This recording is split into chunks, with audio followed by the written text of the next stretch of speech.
Suppose down next, gonna give it to you. Pilgrim, take you on a ride inside. Got Chris and Gracious chillin'. Hutch in the back bar, smoking on a fatty. Mr. Brian yelling, baby, dropping knowledge on the show. Pimps up, hoes down. Pimps up, hoes down in the chill zone.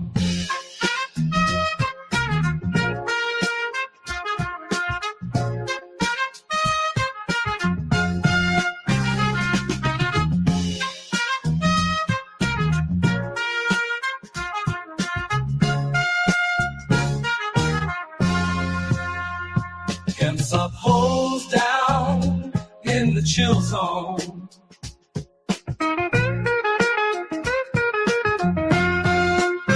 Pimps up, hoes down in the chill zone.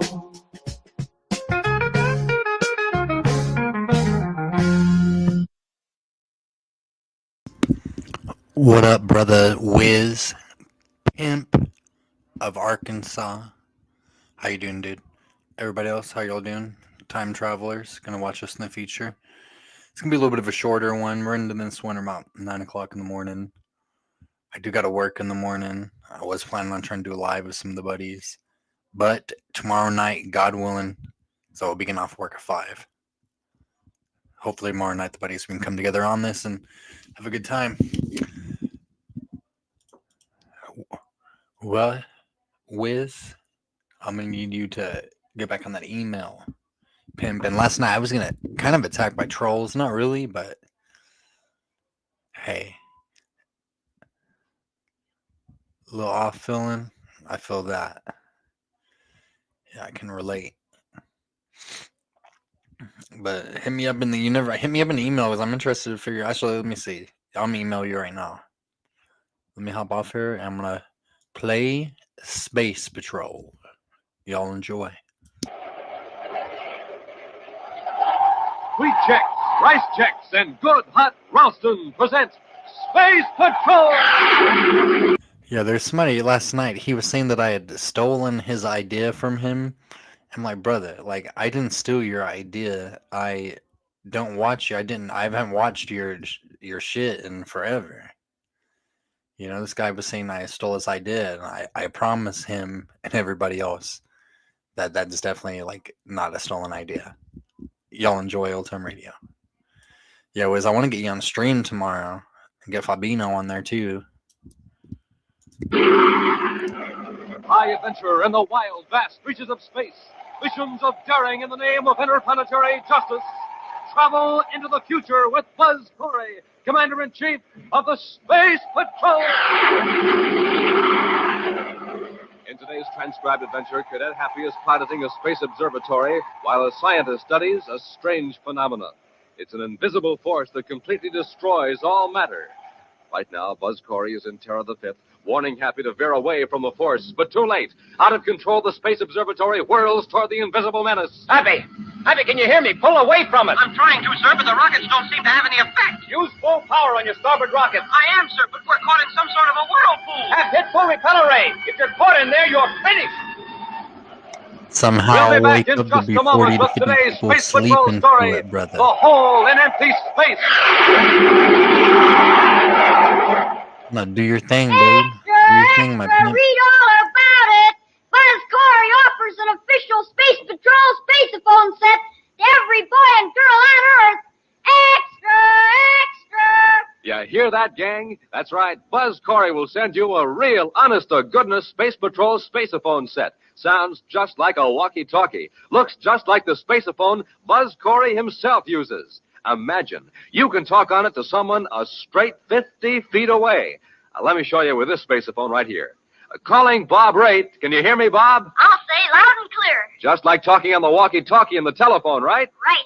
I call it the magic phone you can carry anywhere. Yes, sir. See how the spaceophone sounds, boys and girls? Just like a telephone. Just like a walkie-talkie. And lots of fun. Yes, sir. So send for your spaceophone set today. You get 2 blue and yellow plastic spaceophones. You get 50 feet of communication cord. You get a spaceophone briefing sheet. Now, here's all you do to get the entire set. Buy a box of Instant Ralston. Then, with your name and address, send 25 cents in coin and an instant Ralston box top to Space Patrol, Box 686, St. Louis, Missouri. This offer good only in continental U.S. and may be withdrawn at any time. That's Space Patrol, Box 686, St. Louis, Missouri. The Space Patrol, with its well-trained personnel, has a very high morale. Disciplinary action is rarely necessary. In fact, a serious infraction of important regulations is so unusual that Commander Cory himself insists on a personal accounting from the men involved. Right now, Buzz is reading a report from the Commandant of the Mercury Patrol Squadron as Happy enters the central office on Terra. Commander. Yes, Happy? Lieutenant Grayson's waiting in the outer office. Oh, thanks. Ask him to come in, please. Yes, sir. Lieutenant Grayson, Commander Cory wants to see you. I'll call you when I'm through here, Happy. Yes, sir.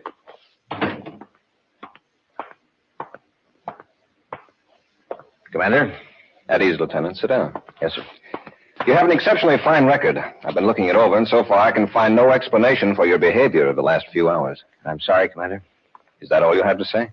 Except that I'm ready to take the brainograph test. Lieutenant, it shouldn't be necessary to resort to the brainograph to obtain a routine report from a Space Patrol officer. I realize that, sir. You returned from a routine search mission, 3 hours overdue and with ammunition expended, yet you refused to offer any explanation. Those are the facts, Commander. I want a straightforward answer. Why didn't you file a report with your commanding officer? Commander, Colonel Gregory is a practical officer. He goes strictly by regulations, by routine. That's hardly a criticism, Lieutenant. I realize that, sir. But if I told Colonel Gregory what happened out there, he'd conclude that I was, well, space happy. You're not responsible for the conclusions of your commanding officer. In all due respect, Commander, in this case, I'm not so sure. What do you mean? Something's out there in space that regulations don't cover. Commander, I want a brainograph test so I can be sure of myself, sure that my mind isn't playing tricks on me. Grayson, suppose you tell me the whole story. All right, Commander. I was about to head back for Mercury when I saw a meteor. I tracked it on the viewscope to see if it was headed toward any shipping lanes. Yes? It was still pretty big on the screen when it suddenly vanished. Exploded? No, sir, just vanished. I started after it and checked for fragments. There weren't any. It was just as though the meteor disappeared into a hole in space.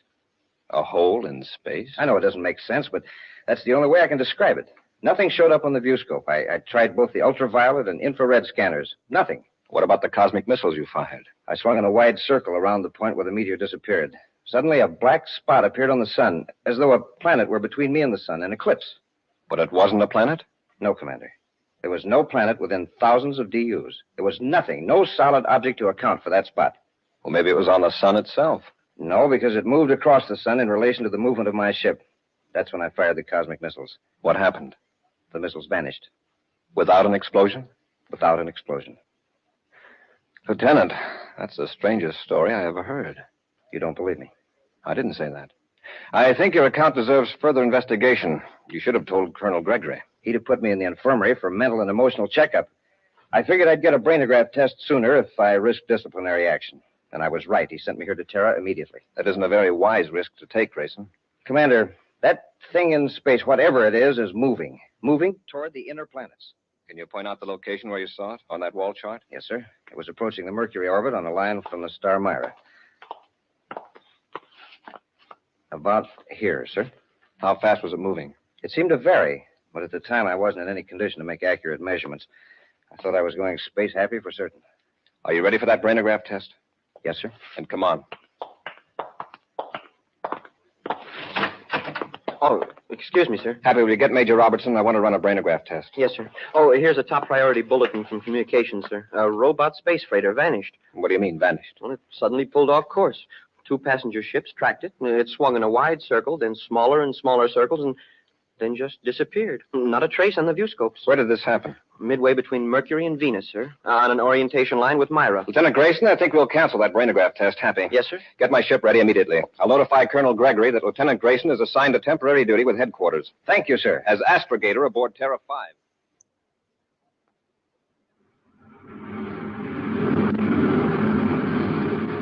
Commander, we're out beyond the point where the robot freighter vanished. Very good, Lieutenant. Happy established a zigzag course toward the sun. Yes, sir. We'll lace back and forth across the line between the sun and Myra. Reduce our velocity to 10,000 DUs. Right, sir.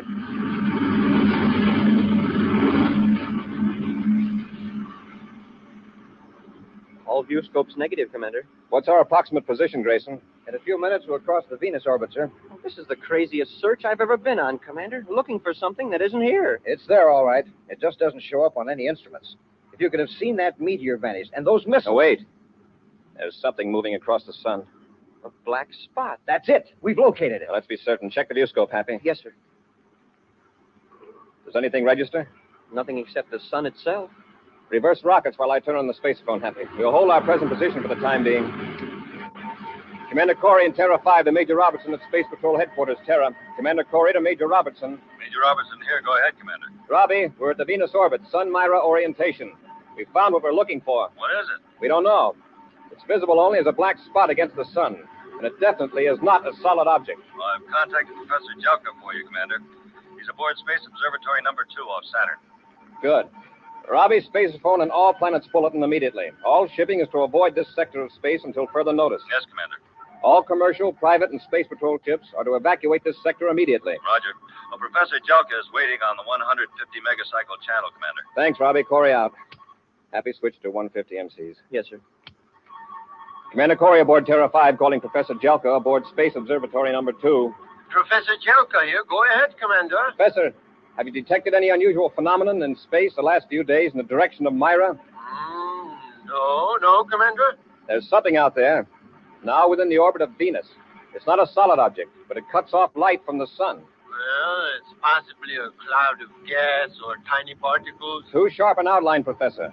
Besides, things like meteors, cosmic missiles, and spaceships just don't disappear permanently in a gas cloud. Did you say disappear? Vanish completely, without an explosion or a trace. Commander, I must have a chance to study this thing at once. I think I know what it is. It's got us baffled. What is it? I call it a cycloplex. Cycloplex. I wrote a paper about it 12 years ago, purely as a theoretical idea. This is no theory. It exists. This is marvelous, Commander. With your permission, I pulled the Space Observatory out of the orbit around Saturn and head for your present location. Good. No ordinary instruments register it. You might have some that will. Set your vector for Pluto. Where that vector crosses the orbit of Venus, you'll roughly be at our position. Thank you, Commander. I'll contact you when I'm on the vector. Good. Cory out. Well, at least there's one man in the solar system who seems to have an idea what this thing is. I hope so. But what's more important, I hope he'll know what to do about it.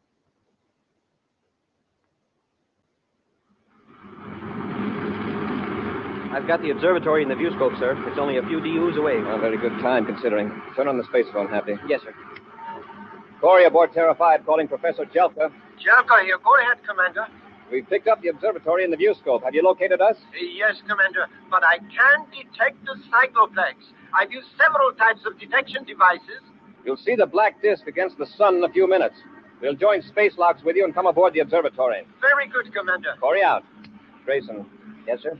While Happy and I handle the controls, you watch that black spot. If it moves away from the sun, let me know. Right, Commander.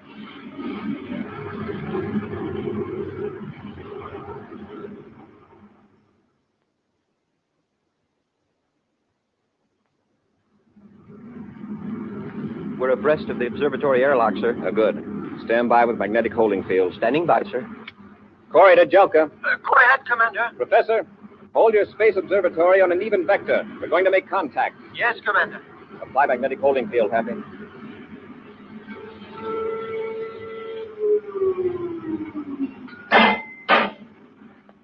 Space lock secured, sir. Lieutenant Grayson, keep an eye on the controls. Happy and I will enter the observatory. Yes, sir. Open the inner hatch, Happy.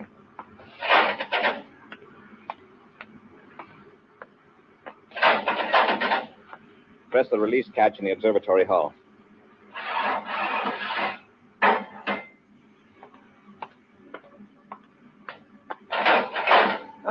Come in, Commander. This is the most thrilling moment of my life. Professor Jelka, it's about the most puzzling moment of mine. Now, this is my cadet, Happy. How do you do, Professor? How do you do? I tell you, Commander, this is a cycloplex, just as I described it 12 years ago. They really do exist. Fine, Professor, but tell me, just what is a cycloplex? Well, Well, you might call it a hole in space. That's just the way Grayson described it. Grayson? Lieutenant Grayson, the Space Patrol officer who discovered it. Professor, this cycloplex has already destroyed a meteor, 2 cosmic missiles, and a robot spaceship that's moving toward the inner planets. If it holds its present direction and velocity, Mars will move right into it in a few days. That would indeed be a calamity. What's the nature of this thing? What happens to objects that move into it?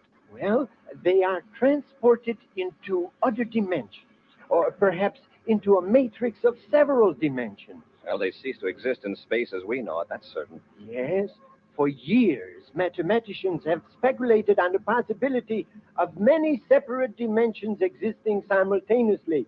I'd like to circle around it and study it some more, or to maneuver the observatory and still manage the instruments. Well, Commander, the controls are very much like standard spaceship controls. Couldn't I work them while the professor handles the instruments? That would be splendid. All right, Happy, you maneuver the observatory. I'll go back to our ship with Grayson. We'll keep you informed as nearly as we can on the location of the cycloplex. Commander, they're getting pretty close. I'll tell Happy to be careful. Commander Cory to Cadet Happy. Happy here. Go ahead, sir. You're veering pretty close to the cycloplex, Happy. Change your vector. The professor wants me to hold it on this heading, sir. His instruments are beginning to pick up something. Remember what happened to that robot spaceship, Cadet? But this isn't a robot, and the instruments are picking up something. We are on the verge of an exciting discovery, Commander. According to my Well, right now, Professor, I'm relying on Grayson. He's had practical experience with this thing. Happy, this is an order. Pull away from the cycloplex. Yes, sir.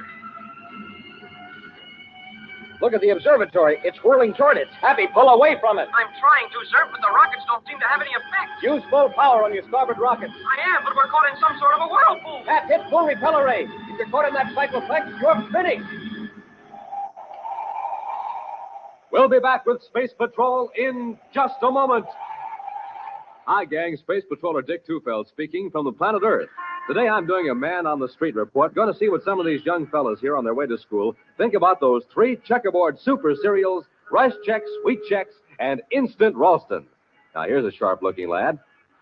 Tell me, what did you say the very first time you tried delicious Wheat Chex, that bite-sized super cereal spun out of shredded wheat? What did I say? I said, Enough said, thank you. Now, here's a fine-looking boy. What do you think of Rice Chex, the bite-sized super cereal made of crisp and crunchy shredded rice? What did you say, for example, the very first time you tried it? Thank you, that's good enough for me. And here's another young man. Tell me, what's your opinion of Instant Ralston, the hot super cereal? man, oh, man, oh, man, oh, man. There you are, gang. That's what these fellows think about the checkerboard super cereals. The only 3 official cereals of the Space Patrol. Try them yourself. You'll say the same thing. Man, oh, man, oh, man, oh, man. Get them at your grocer's today in the red and white checkerboard packages. The super cereals that help to supercharge you Rice Chex, Wheat Chex, and to warm up your motor, good hot Ralston. A Space Patrol officer, Lieutenant Grayson, has discovered an alarming peril in outer space, an invisible force that completely destroys matter without leaving a trace.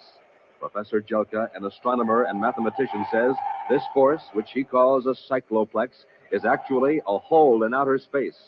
Happy, piloting the space observatory for the professor, flew in too close to the strange force. Now the observatory is being whirled closer and closer to disaster. Meantime, Commander Cory and Lieutenant Grayson in Terror the Fifth are trying desperately to find a way to save Happy and Professor Jela. Happy, is your repeller ray on full? Yes, sir. All rockets on the starboard side and stern as well. The observatory is being pulled faster than ever toward the cycloplex. Jela never should have ordered Happy to go so close. The observatories have a very low power ratio in proportion to their mass, Grayson. We can only give it a boost with our own power. You mean make magnetic contact with the observatory? Yes. Great idea, Commander. You realize what'll happen if we fail? I'm waiting your orders, Commander. Then let's go. You handle the magnetic holding field, Grayson. Yes, sir. Commander, what are you doing? We're going to tow you away from the cycloplex. Don't try it, sir. There's some sort of a whirlpool effect. A vortex, the professor calls it. Verify may have enough power to pull itself and the observatory out of danger. But, sir, you The can't. sooner we act, the better chance we'll all have. Stand by for orders. Standing by, sir.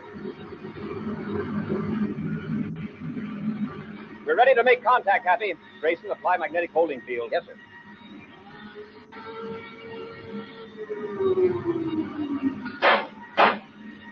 All right, Happy. Keep the observatory rockets on full power. Yes, sir. I'm going to increase our own power slowly at first. We won't try to fight the cycloplex force too strongly. We'll cut across at a tangent, understand? Yes, Commander. Here we go. Is it working, Commander? I can't tell yet. Happy? Yes, sir.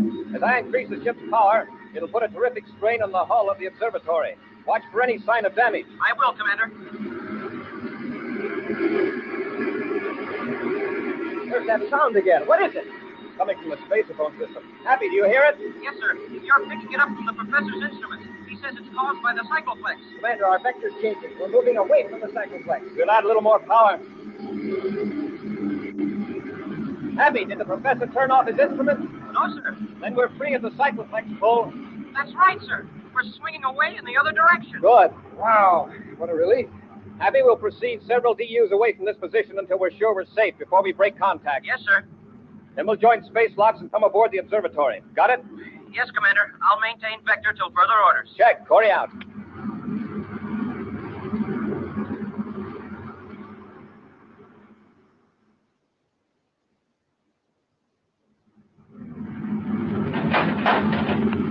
Come in, Commander.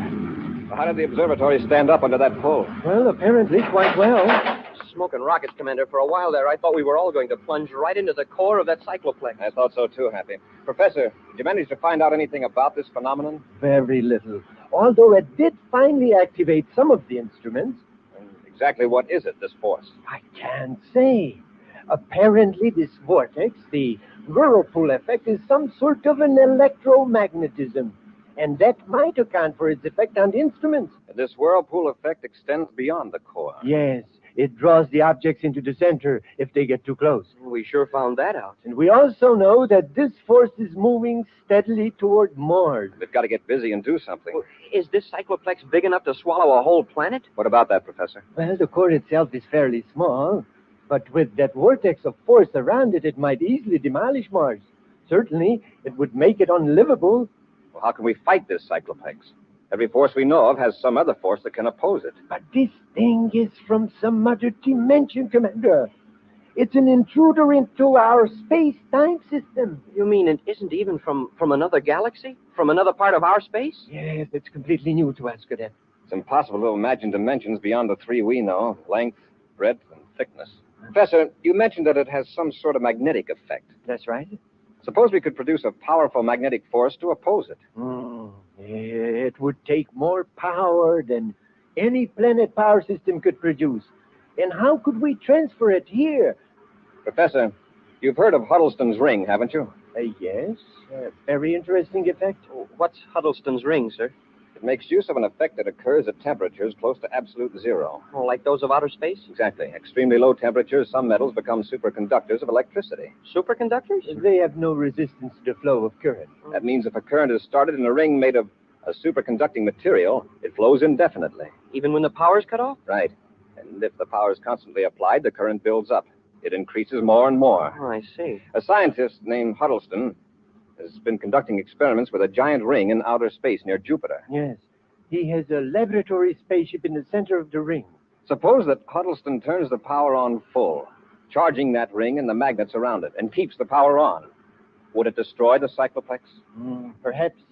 It would be dangerous. A magnetic force of incredible intensity would be built up. There is no telling. Professor, I want to send Huddleston's ring into that cycloplex. Under robot control, naturally. Well, Professor, do you think it would work? I don't know. But it's a challenging experiment. If it did, it would prove that electromagnetism is a force common to all dimensions of existence. Right now, I'm not interested in proving any theory. I want to save Mars. Happy, let's get back to Terra 5. I want to contact Huddleston. Cycloplex seems to be moving steadily toward Mars, Commander. Keep the ship moving with it, Grayson. Keep that black circle right in the center of the sun. Yes, sir. Major Robertson, Space Patrol Headquarters, Terra, calling Commander Cory aboard Terra 5. I'll take it. Happy, hand me that vector analysis, please. Here you are, sir. Cory, here, Robbie, go ahead. We've contacted Huddleston, Commander. He's all enthused over the idea. Oh, good.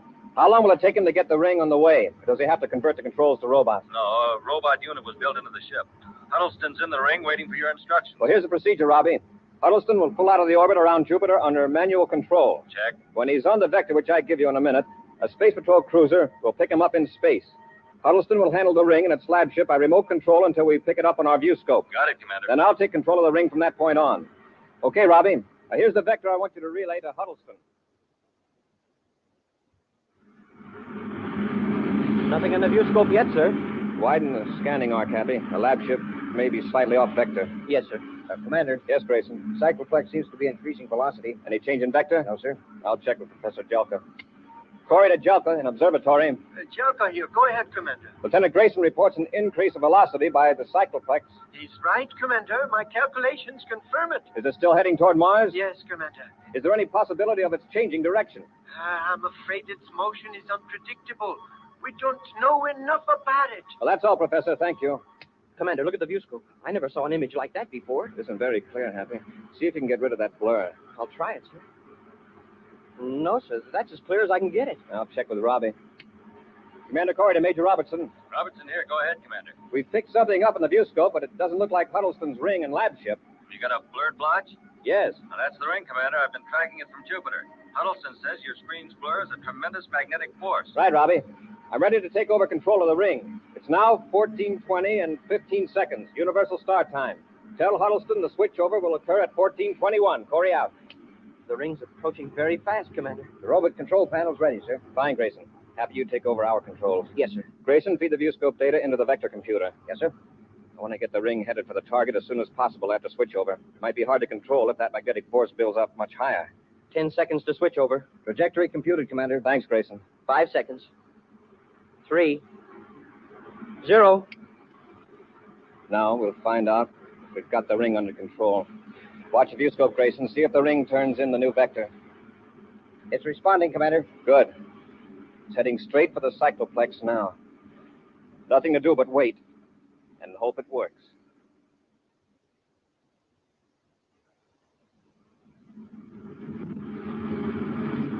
A few more seconds, we'll know. Yeah, Huddleston's ring is practically in the outer field of the vortex now. Nothing's happening, though. Wait. The blur on the lab ship seems to be dimming. It's as though the cycloplex were choking down the magnetism. Look, you can see the outline of the ring now, and the lab ship. I'm afraid it's not going to work, Commander. The power of the cycloplex is too strong. Wow, look at that. The lab ship just flew apart. The ring is still intact. The blur's building up again. Magnetic force pulled the ship apart. The ring's in the black circle now. Golly, something's happening. It's a battle of magnetic forces. The black circle is growing smaller. It sure is. It's shrinking. And rapidly. If that ring can hold up long enough, The cycloplex is just a black dot. It's gone. The cycloplex is gone, Commander. It worked. Whew. Look at the viewscope, man. Huddleston's ring is still there. Thanks to you, Commander, it saved a planet. It took all of us. Enter the story in our logbook, Happy. Yes, sir. What a mission to describe. We've just filled in a hole in empty space. Hey, maybe I should make the log entry in invisible ink. We'll be back with an exciting preview of next week's thrilling Space Patrol adventure in just a moment. Hey, it's got things popping everywhere. It's setting the world on fire. It's even stopping traffic.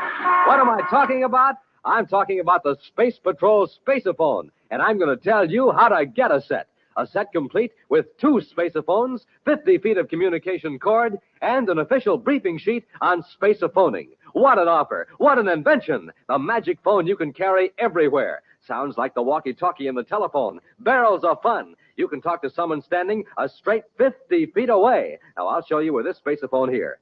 Hello, Commander Cory. Hi, Dick. Hi, gang. Aren't these spacephones terrific?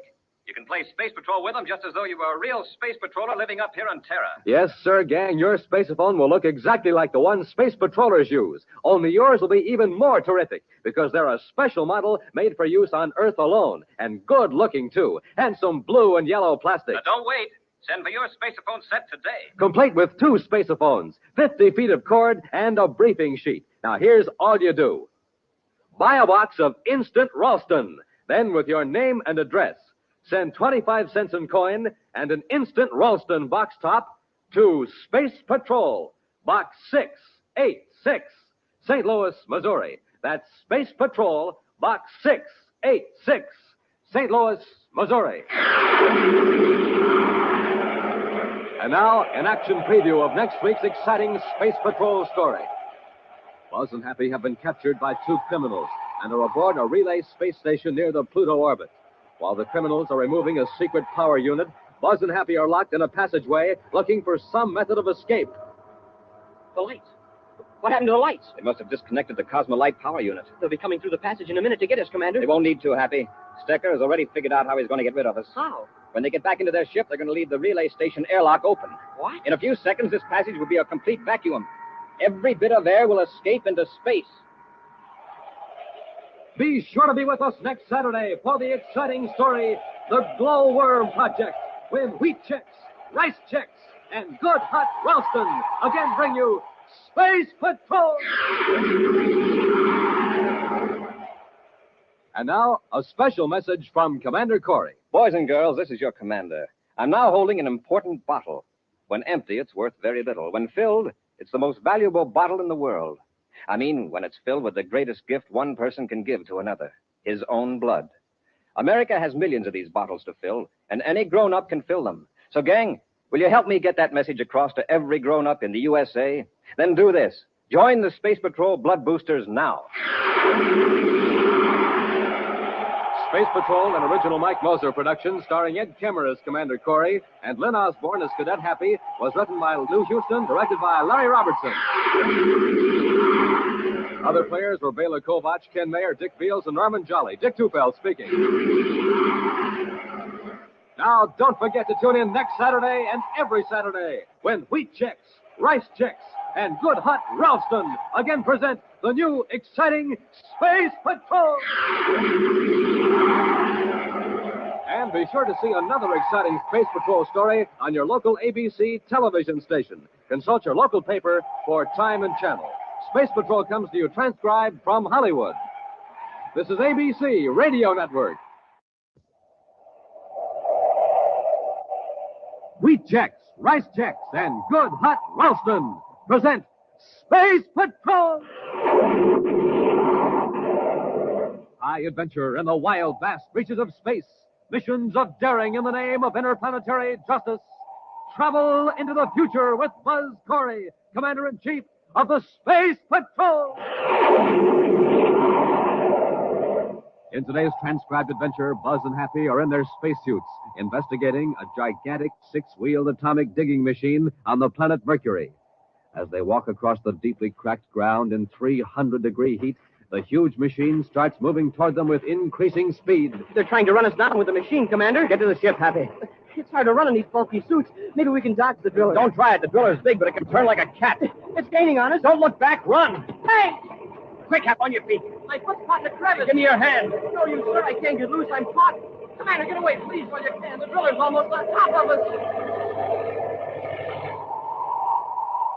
We'll be back in just a moment with today's Space Patrol story, The City of the Sun. Hey, gang, listen to this poor old rocket ship here at the Lunar Fleet Base. You know what the trouble is? That rocket's trying to run on ordinary fuel. Now, here's that same rocket ship loaded with super fuel.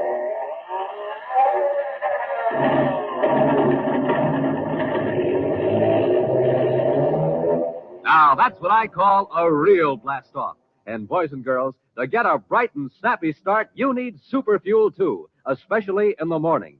So start your day with a breakfast that supercharges you. A nourishing breakfast with a checkerboard super cereal, like Rice Chex. Triple crisp Rice Chex. Triple crisp because it's toasted 3 times. And oh boy, is Rice Chex delicious. Makes breakfast sparkle, that's how good it is. Rice Chex. Golden shredded rice biscuits in that modern bite-sized design for easy eating. So remember, gang, to start off bright and snappy in the morning, eat a nourishing breakfast with a checkerboard super cereal and get supercharged.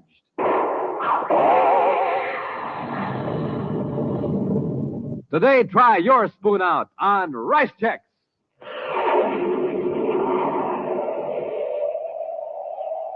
Commander Cory and Cadet Happy are on the planet Mercury, organizing Space Patrol units into a search for Professor Malison, whose spaceship vanished on the dark side of the planet.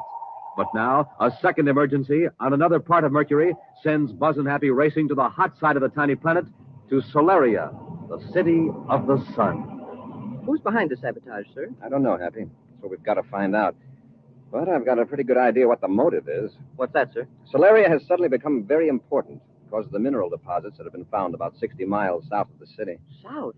That means it's hotter than the Solaria area. Well, how do they work it? With robot-controlled mining equipment operated from Solaria. And with spacesuits, a few technicians can work in 2-hour shifts on the mining site itself. Oh, and whoever sabotaged the power plant doesn't want those mining operations to continue. And probably cuts into their own source of revenue.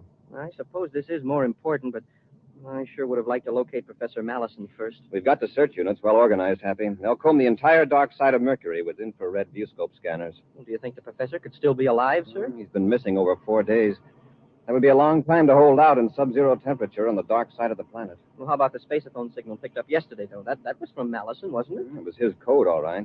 But it was an automatic signal. It could have been sent from one of the small rockets Malison had aboard his ship. When released, it automatically sends back information on cosmic radiation, temperature, and Mercury's own magnetic field. Oh, that's what Malison was studying? Yes. Even if we locate the rocket, it wouldn't mean it's anywhere near Malison's ship. A commercial spaceship picked the signal up briefly, just for a few seconds. All they got was Malison's identification code and the temperature. 122 degrees below zero. Yeah, which could mean that Malison released the rocket several days ago and it landed on the dark side of the planet. Right. Commander, what's that? It looks like steam shooting out of the ground down there. It's like a geyser. Geyser on the hot side of Mercury? Happy, check our exact position. I don't like the looks of this. Yes, sir. I'll call Solaria Space Control. Cory and Terra 5 to Space Control Solaria. Cory and Terra 5 to Space Control Solaria. Space Control Solaria to Commander Cory, Lieutenant Orris here. Lieutenant, I'm flying low northeast of Solaria. My cadet and I have sighted something that looks like steam shooting out of the ground. Steam, Commander? Yes, I'll give you our position. Check it against the location of water conduits leading to the city. Yes, sir. Happy, got the data? Yes, sir. We're 10 degrees, 27 minutes, 48 seconds south by 112 degrees, 51 minutes, 08 seconds east. Got that, Lieutenant? Yes, sir. I'll check it against the chart. Commander, do you suppose it is a broken conduit? I don't know what else it could be, Happy. Possibly a quake broke the pipe. Commander, it looks like a broken conduit, all right. Solaria's main water supply line runs right through that point from melting and pumping station number 3 on the cold side of Mercury. Better check with Solaria Water Control. See if they've noticed a drop in pressure. Yes, sir. Thanks for telling us. If that's a bad break, we'll be in a tough spot here. Is there a seismograph in Solaria? I believe there is, sir. I suggest you check the city engineering office. Have them contact other cities on the planet and see if there's been a quake in this area. Yes, Commander. We'll circle this vicinity to see if any further trouble develops. Report back when you get the information. Cory out. From the looks of that ground down there, sir, they must have a lot of quakes in this region. You mean those deep cracks? Well, those were formed millions of years ago, Happy, when Mercury first began to dry out under the terrific heat.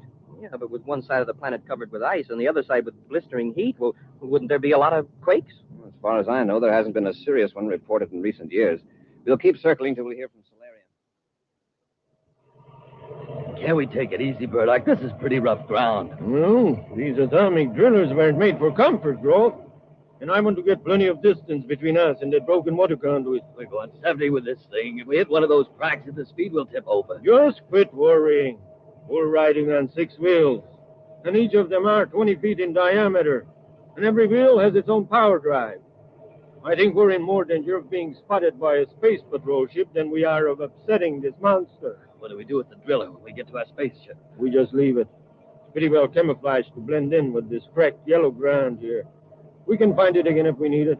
You aren't planning to drill any more holes in the Solaria water supply, are you? Not right away. But this job will cause plenty of trouble. You think they'll be able to repair? Probably. But with things like this happening, trouble with power and water, the rival companies are going to think twice about using Solaria as a base of operations. Hey, Burdock, watch it! Nearly tipped us over. Well, just relax, Grove. We're almost to the ship.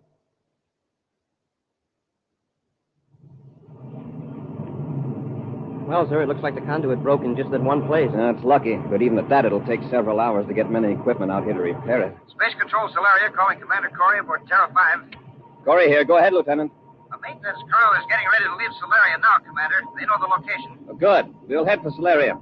What about the seismograph reports? No quakes have been detected anywhere on Mercury, sir. The chief engineer doesn't understand how that conduit could have broken. How's your water supply? Pressure has dropped to less than a quarter of normal, sir. We're already on a strict water rationing. Nearly all industries have been ordered to shut down for 24 hours. Will it take that long to repair the damage? At least. Oh, Commander, Colonel Henderson thought you might be interested in a report on Professor Malison. Yes, I am. Have they found him? No, sir. But another automatic signal was picked up by a cargo ship, apparently from a grounded instrument rocket. It isn't much help. What do you mean? It's sending inaccurate information. The cargo ship pilot got a rough fix before the signal stopped. It's on the hot side of Mercury, but the temperature data was 122 degrees below zero. Same as the other report. The sending mechanism must have been damaged when the rocket landed. Yes, sir? Thanks, Lieutenant. I'll contact you when we reach Solaria. Cory out. All right, Happy. Get on vector for Solaria. Yes, sir. Hey, wait a minute. Look down there on the ground. What is it, Commander? See those gouges? A sort of crisscross pattern. Yeah, 2 rows of them. They're tracks. What would make tracks that far apart? Some heavy earth-moving machinery, probably. Oh, from when the conduit was laid. I don't think so. Focus the viewscope toward the steam spout. Yeah, see? The tracks end right near the place where the break is. Say, that's right. Follow those tracks in the other direction, Happy. Hey, they lead away from Solaria. That makes them interesting. Any surface equipment out here would be more likely to come from Solaria than anywhere else. We're going to find out where those tracks lead. Just a few minutes more, Grove. Our ship's on the other side of the jagged butte. I'll sure be glad to get out of this villa. You're mighty peculiar, aren't you? You don't like spaceships either. Who says I don't? Well, didn't you get space sick the other day? Well, Or was it because I shut down the lab ship? you shouldn't have done that, Burdock. He wasn't bothering us. It was on some scientific mission. Well, it's just too bad. He came snooping around just as we blasted off from our hideout. We didn't have a chance. Don't be so squeamy. By acting quickly, we probably kept the Space Patrol from spotting us near the power relay station. And what's the matter? Reduced. It's a ship.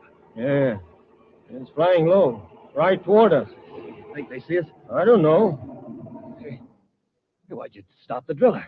Because if we're moving, they might spot us. But with the sides and top of the drill camouflage, they might not notice.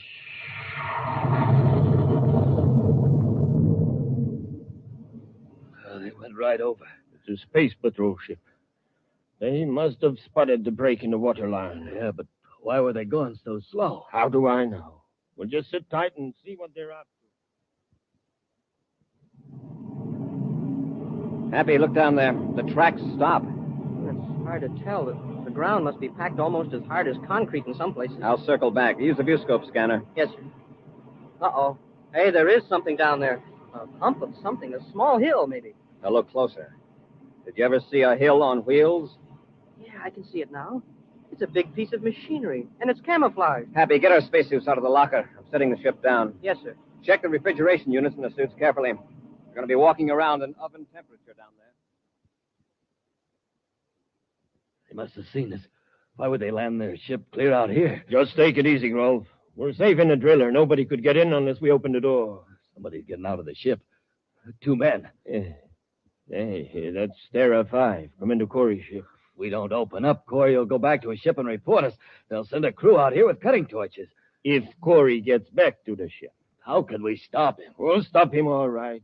You just wait and see. Wow, now that we're on the ground, that machine looks enormous. It's an atomic driller, Happy. The camouflage covers the drill part, but it's built to cover the toughest kind of terrain and drill through solid rock. Yeah, then that's what happened to the water conduit. Drilling into the main would be simple for that machine. It looks that way. Have your gun ready, Happy. Whoever's in there probably won't be too eager to answer questions. Hey, Commander, it's moving. They're making a getaway. Get back to the ship, Happy. Yes, sir. Commander, it's coming toward us. Run, Happy. They're trying to run us down. It's hard to run in these bulky spacesuits. Maybe we can dodge the driller. Don't try it unless you have to. That driller's big, but it can turn like a cat. The ground's so full of cracks and ditches. Commander, it's gaining on us. Don't look back. Run. Hey! Hap, on your feet, quick. My foot's caught in the crevice. Give me a hand. Run for it, Commander. They can't get both of us. You've got to get away. No, give me your hand, Hap. No, you, sir. I'm caught. Commander, look out. The driller's right on top of us. You've got to leave me. We'll be back with Space Patrol in just a moment.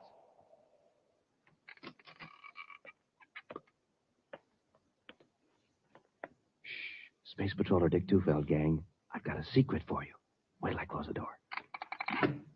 Okay? Now, here's a secret Buzz Cory wants you to know about. The secret of how Space Patrollers get a rip-roaring start in the morning. Now, here's what they do. They eat a breakfast that supercharges them. A good breakfast with one of the 3 checkerboard super cereals. Rice Chex, Wheat Chex, and Instant Ralston. Chex. They're the super cereals with that modern bite-sized design. The cereals with a swell new taste you'll like right off the reel. And to warm up your motor, there's Instant Ralston, the hot super cereal. Has a heart-of-the-wheat flavor that you'll really warm up to. So now you know how Space Patrollers get that rip-roaring morning start. Get a flying start yourself every morning, gang. Sit down to a nourishing breakfast with a checkerboard super cereal and get supercharged.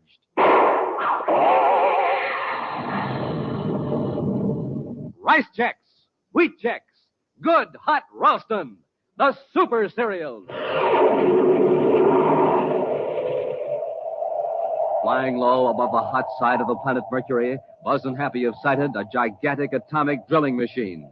The driller is driven by Burdick and Grulf, who have bored a hole in the water conduit leading to Solaria, a city in the sun-baked Mercury desert. Buzz and Happy don spacesuits to investigate a cleverly camouflaged drilling machine. Suddenly, the driller started up, rolling across the cracked and fissured earth on its 6 giant wheels. Happy caught his foot in a large crack in the ground. And now, as Buzz tries to pull Happy free, the enormous driller roars down upon them. It's no use, sir. It's still right after us. It's going to crush us. Fall flat. Dive into that crevice quickly. Yes,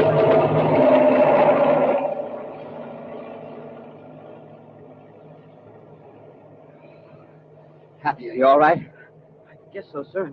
Half buried in the dirt. Don't move yet. Stay down in the crevice until the driller's out of sight. We don't want them coming back to finish the job. I sure thought we were goners when that big thing thundered over us. We're lucky to find the crevice deep enough. They're still going, I guess. Yeah. Fortunately, they didn't stop to wreck our ship. That means they're sure they crushed us under the wheels. The driller's completely out of sight now, sir. All right, into the ship, Happy. We won't take time to get out of these suits till after we blast off and start our search for that drilling machine.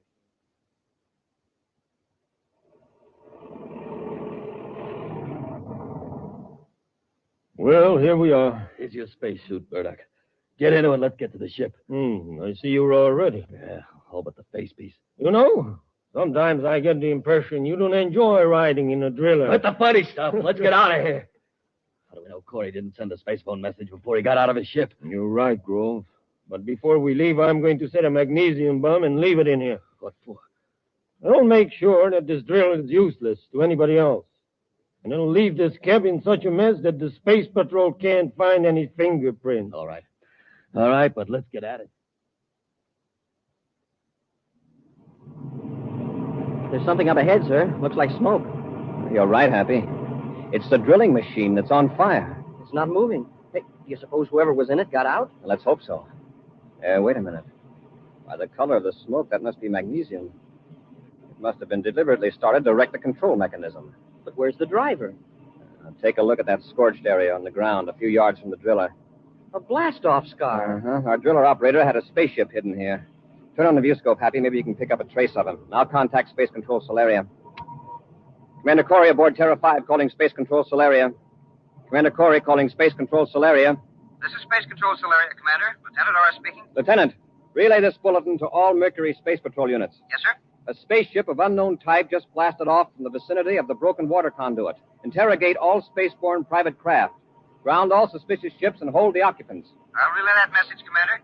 Can you give any sort of description of the ship? No, we merely saw the blast-off scar. Looked like it was from a small space cruiser. That water main break was deliberately sabotaged. An atomic driller did the job. Atomic driller? Yes. We found it abandoned near the break. Tell Colonel Henderson I want investigators sent out to examine it. They'll need firefighting equipment. Yes, sir. Make an immediate check of all known atomic drilling machines on Mercury. Where they are and who has them. Yes, Commander. How's the water situation in Solaria? It's even more serious than we thought, sir. We're setting up cargo ships to bring some in from other cities. Commander, a Venus-bound passenger ship reported seeing a wrecked lab ship south of Solaria. The pilot thought it might be Professor Malison's ship. South of Solaria? How far south? 15 DU, sir. That's the hottest part of the planet. Even if the ship wasn't badly damaged by the crash, it looks bad for Malison. The same passenger ship also picked up Malison's automatic code, sir. And another temperature report. 122 degrees below zero. Below zero? That seems impossible.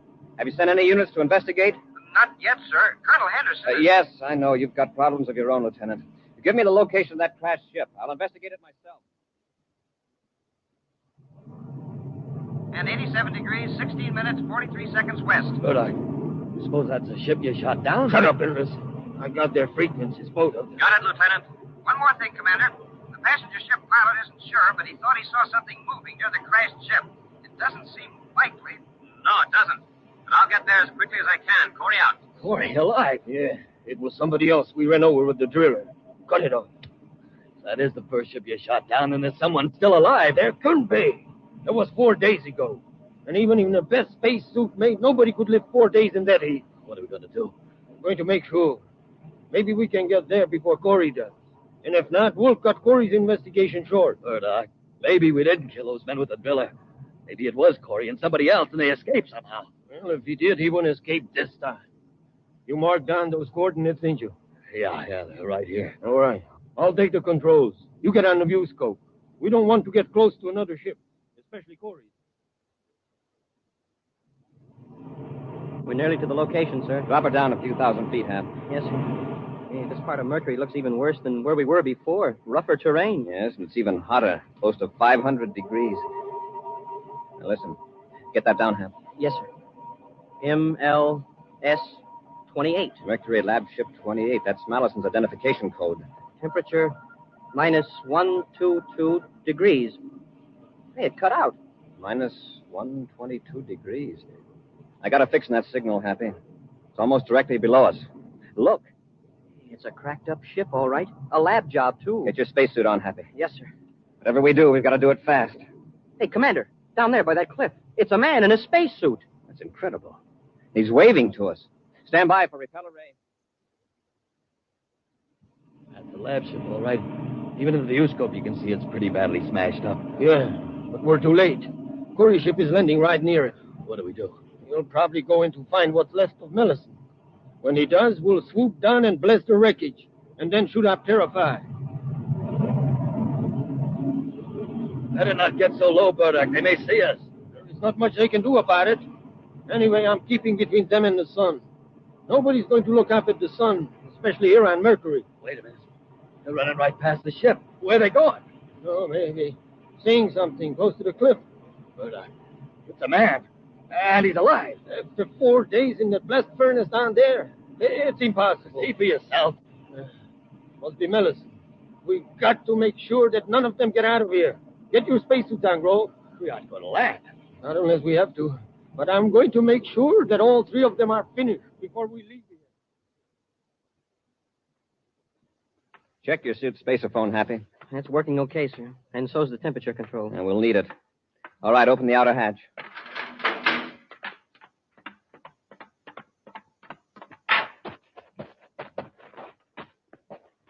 Malison's acting pretty strange, sir.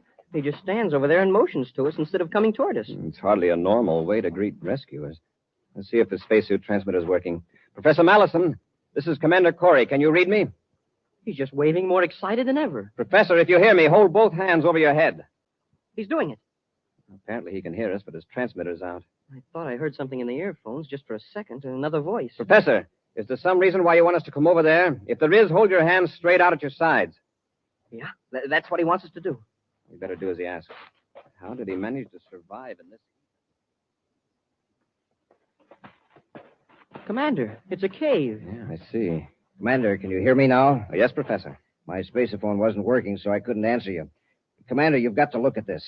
It's a happy surprise to find you alive, Professor. That spacesuit must be remarkably resistant to heat. It isn't the suit that's responsible. Just look in here, where the beam from my atomolite is shining.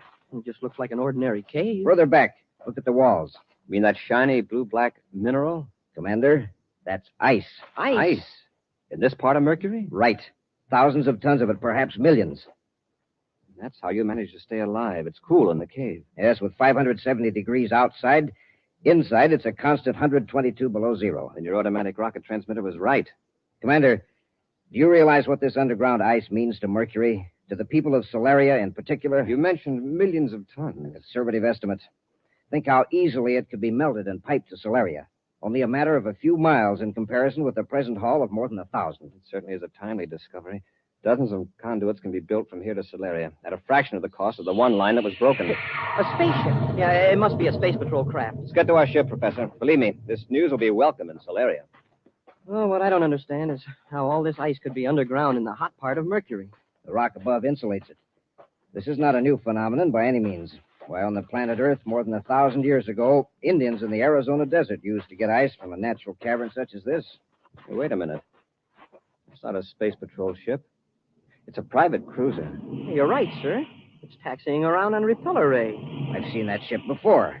Why, it's the one that shot my lab ship down. Are you sure? I'm positive. Hey, what's a crazy fool doing? He's backing the ship right toward the cave. Better get out of here or he'll run over us. He's got something worse than that in mind. He's seen us and doesn't want us to get out. Well, maybe he's just backing up to get room to blast off between here and the opposite wall of the canyon. Up in your life. Quickly, get out of the cave. He's going to put his stern in here and turn on his rocket blast.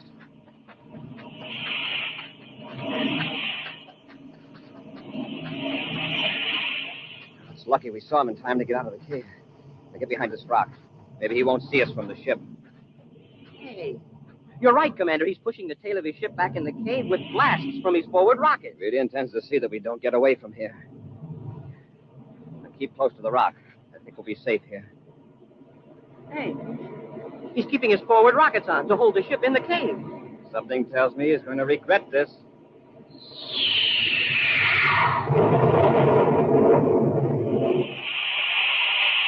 Wow, the ship's wrecked. It shot right across the canyon into the opposite wall. His hand must have slipped off the controls. No, Happy. The heat from his rocket exhaust turned the ice into steam, and it popped the ship out of the cave like a cork. We'd better get over there, Commander. They may be badly hurt. If they haven't got spacesuits on, they haven't a chance. Commander, I see somebody getting out. Yeah, there are two of them. And they do have spacesuits on. Let's get them.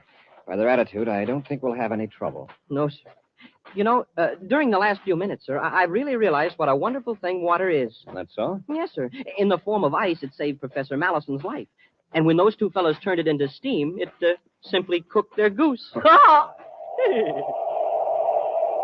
An exciting preview of next week's new Space Patrol adventure after this important question. Have you sent for your Space Patrol spaceophone yet? You better hurry! Yes, sir, this sensational offer is soon going to end. And you don't want to be left without one of these thrilling new spaceophone sets, do you? No, siree. So, hurry!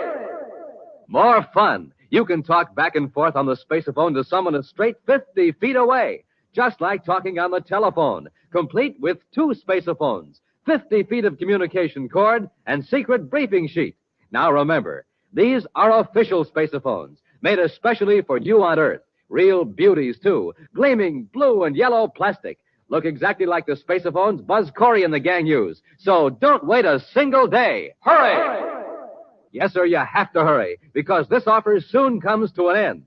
To get the complete Space Patrol spaceophone set, do this.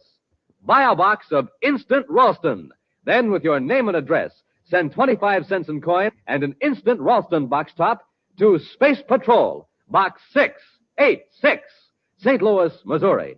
This offer good only in continental U.S. and may be withdrawn at any time. That's Space Patrol, Box 686, St. Louis, Missouri. And now for a preview of next week's exciting Space Patrol story. Buzz and Happy have just entered a spaceship in Neptune City Spaceport in search of a traitor against the United Planets. They pause in the open hatch a moment. He may be up forward, tampering with the controls. Wrong guess, gentlemen. Commander, look out! Here we are, Cadet. I've got a ray gun. Yeah, well, I've got it. So I warned you. Carter, put down that gun. Don't try to get to your feet, Commander. What are you doing in this ship? Preparing it for its last voyage. There's an explosive hidden aboard. Time to go off 2 hours after blastoff. And you, my friend, will be aboard. Be sure to be with us next Saturday for the exciting story, The Queen of Space. Boys and girls, this is your commander. Do you know how life-giving oxygen is carried to the cells of the body? By the bloodstream. So when a person loses a great deal of blood in an accident or in sickness, there's not enough blood left to do that job. Result? The person dies. So will you help me save lives by joining the Space Patrol Blood Boosters? It's fun, it's patriotic. So join the Space Patrol Blood Boosters today. Space Patrol, an original Mike Moser production starring Ed Kemmer as Commander Cory and Lynn Osborne as Cadet Happy, was written by Lou Houston and directed by Larry Robertson. Other players were Ken Mayer and Norman Jolly. Dick Tufeld speaking. Now, don't forget to tune in next Saturday and every Saturday when Wheat Checks, Rice Checks, and Good Hot Ralston again present the new exciting Space Patrol.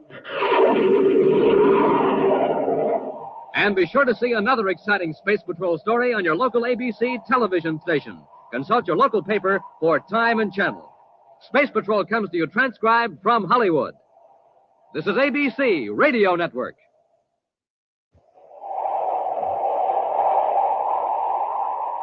Wheat Checks, Rice Checks, and Good Hot Ralston present Space Patrol! High adventure in the wild, vast reaches of space. Missions of daring in the name of interplanetary justice. Travel into the future with Buzz Cory, Commander-in-Chief of the Space Patrol. In today's transcribed adventure, Buzz and Happy have just entered a spaceship in Neptune City spaceport in search of a traitor against the United Planets.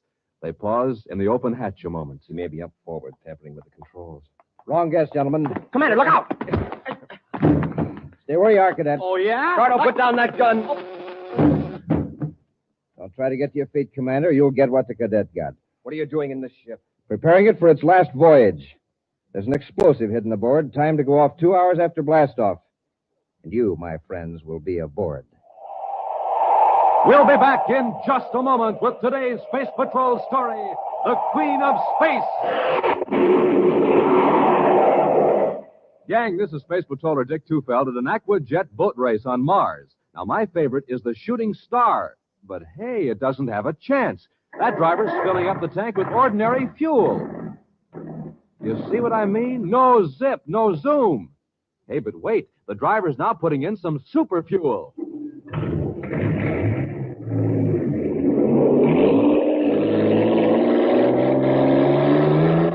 Wow, look at the Shooting Star go. Bound to be a winner now because she's supercharged. Supercharged with super fuel. Now, you want to be a winner, too, don't you, gang? You bet. In sports, in school, in everything you do. Well, then remember the story of the Shooting Star. Ordinary fuel, ordinary start. Super fuel, super start. So don't wait. Get supercharged.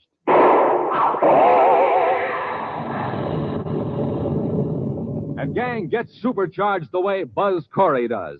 Eat a good breakfast with a checkerboard super cereal, like Rice Checks or Wheat Checks.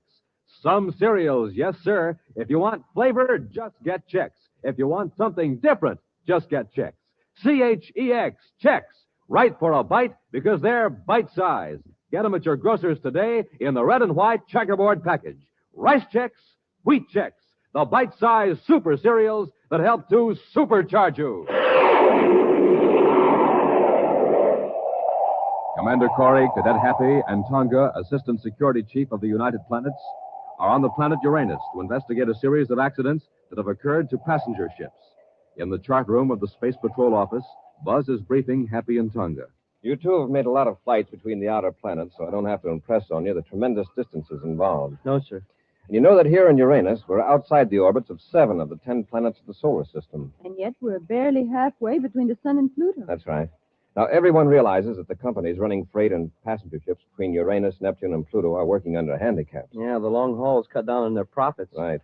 A freighter could make 16 trips from Earth to Mercury, for example, while other freighters make only 1 trip from Neptune to Pluto. But that doesn't explain all these accidents on the outer planet runs. No, it doesn't, Tonga. At least not entirely. Unless the companies are cutting down on safety checkups to save money. Robbie and I thought that was the explanation at first. However, it's a pretty short-sighted company that would cut corners on inspections, especially when it keeps losing ships like Spaceways Incorporated. Now, one good thing, no passengers have been lost. No, not yet. It's our job to find out what the trouble is before any human lives are sacrificed. Well, from the reports, Spaceways Incorporated have had most of the accidents. Yes. Of course, they are a new concern. They haven't had the experience that transorbit lines have had. Commander, isn't Transorbit operated by a woman? Yes. And she's a very capable manager, according to all reports. Her name is Jela Fenton. Well, I thought Transorbit just handled the inner planet surface. Yeah, they did until recently. But now they have half a dozen ships on the runs between Uranus, Neptune, and Pluto. Have they been having trouble, too? A little, but not nearly so much as Spaceways.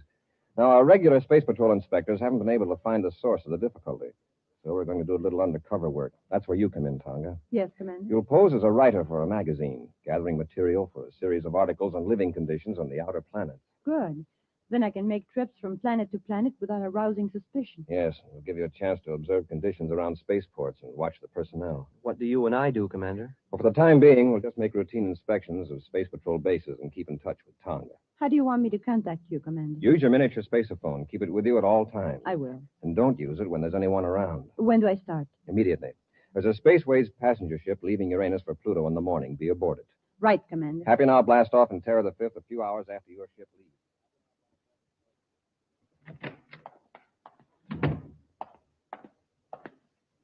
I got your message, Jela. What's up? You can cancel that trip to Mercury, Cardo. You're staying here on Neptune. What about that Spaceways ship I was supposed to, fix? I've already arranged it. Oh, what happens this time? Does the oxygen reclaiming unit give out? No, we won't use that one again for a while. I've got a better one. Yeah? What? The orbit computer. It's been tampered with, so it'll give the wrong vector. Oh, that's not so serious. Oh, isn't it? On a run to Pluto with a full passenger list, you know how little reserve power those Spaceways ships have. Hey, that's right. They'll run out before they can get back on course. Unless they get a spaceophone fixed from space control. They won't be able to. Halfway to Pluto, their spaceophone power unit will fail. A few more accidents like this, and nobody will get aboard a Spaceways ship. Which means that Transorbit will have all the business. I've sure got to hand it to you, Jela. At first, I thought you were crazy to take on these outer planet runs. It would have been crazy if we were merely going to be satisfied with a few crumbs that Spaceways didn't want to be bothered with. If you keep on, Jela, you'll be known as the Queen of Space. Queen of Space. You know, Cardo, I think I rather like. We're on vector, sir. Yes. You know, that's the 4th time you've checked in the last half hour. We're on automatic control. Oh, gee, sir, a guy has to do something to keep busy. We're still 10 million DUs from Pluto, and I've read every tech manual in the ship. Imagine having to make this run every day, Happy, on a freighter. Oh, no, thanks. I'd go crazy. Tonga calling Commander Cory. Tonga calling Commander Cory. Maybe she's getting bored, too. Cory here. Go ahead, Tonga. Commander, something's wrong aboard this passenger ship. Well, what's the trouble? Where are you? I'm in my private compartment. I think the ship is off course. Happy, get a fix on Tonga's signal. Yes, sir. What makes you think you're off course, Tonga? I overheard a couple of the crew members whispering. They don't want to alarm the passengers, but I know the steward is very worried. Well, how could the ship get off course? I don't know, but I heard the steward say that the ship's spacephone is out of commission. Does anyone aboard know you've got a miniature spaceophone? No, Commander. I've got a fixer. They sure are off course by nearly 30 degrees. Did you hear that, Tonga? Yes. And they must have been off for some time. There are thousands of DUs from the regular space lane. Now, Tonga, listen. I could spaceophone the correct course to you to give to the pilot, but that would mean somebody would know you're a Space Patrol agent. Of course, if the ship is really in trouble... I don't think so, at least not yet.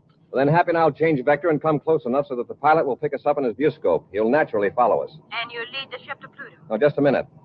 Got the position charted, Happy? Yes, sir. They're about here. Tonga, you're much closer to Neptune than to Pluto. These outer planet ship line operations don't have too much reserve power. We'll lead you back to Neptune. All right, Commander. We're changing vector now. We should be in viewscope range in about half an hour. To go out and mingle with the passengers. Contact me if any serious trouble develops. Right, Commander.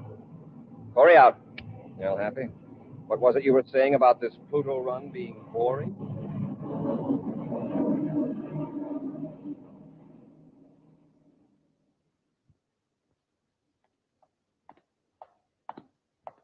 Here's that schedule of Spaceways flights, Jela.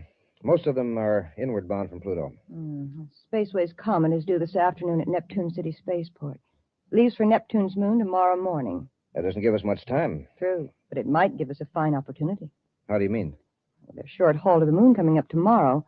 Chances are the maintenance crew won't do much work on the ship. Yeah, that's right. They'll wait till he gets back. Unless there's something that needs immediate attention. All right, Cardo. Keep an eye on the Comet when it comes in. After that long run from Pluto, the pilot and the rest of the crew will probably head for town for a good time. Yeah, you're right, Jela. Say, I wonder how that other ship's making out. The big passenger job. Right now, the pilot's probably discovering he's millions of DUs off course and with a low power supply. But don't start making any inquiries, Cardo. Don't worry. I'll wait for the official announcement. Another Spaceways ship lost.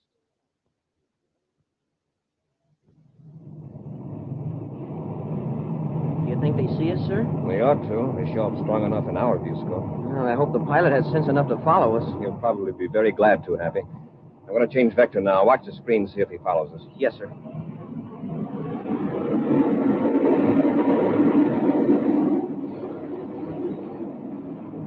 How about it, Happy? I think he's got the idea all right, sir. Tonga calling Commander Cory. Cory here. Go ahead, Tonga. I'm back in my compartment. Everything's all right. Good.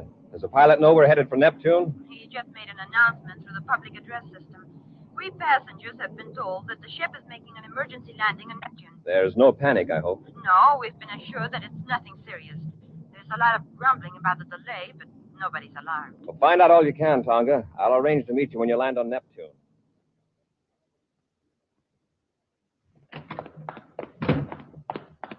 Jelena, something went wrong. What do you mean? That ship that was supposed to get lost on the run to Pluto. Well, what about it? Just landed here on Neptune, of all the rotten breaks. But the orbit computer did fail, didn't it? Yes, but a space patrol ship happened along, and the pilot followed him to Neptune. Did you say happened along? Yes.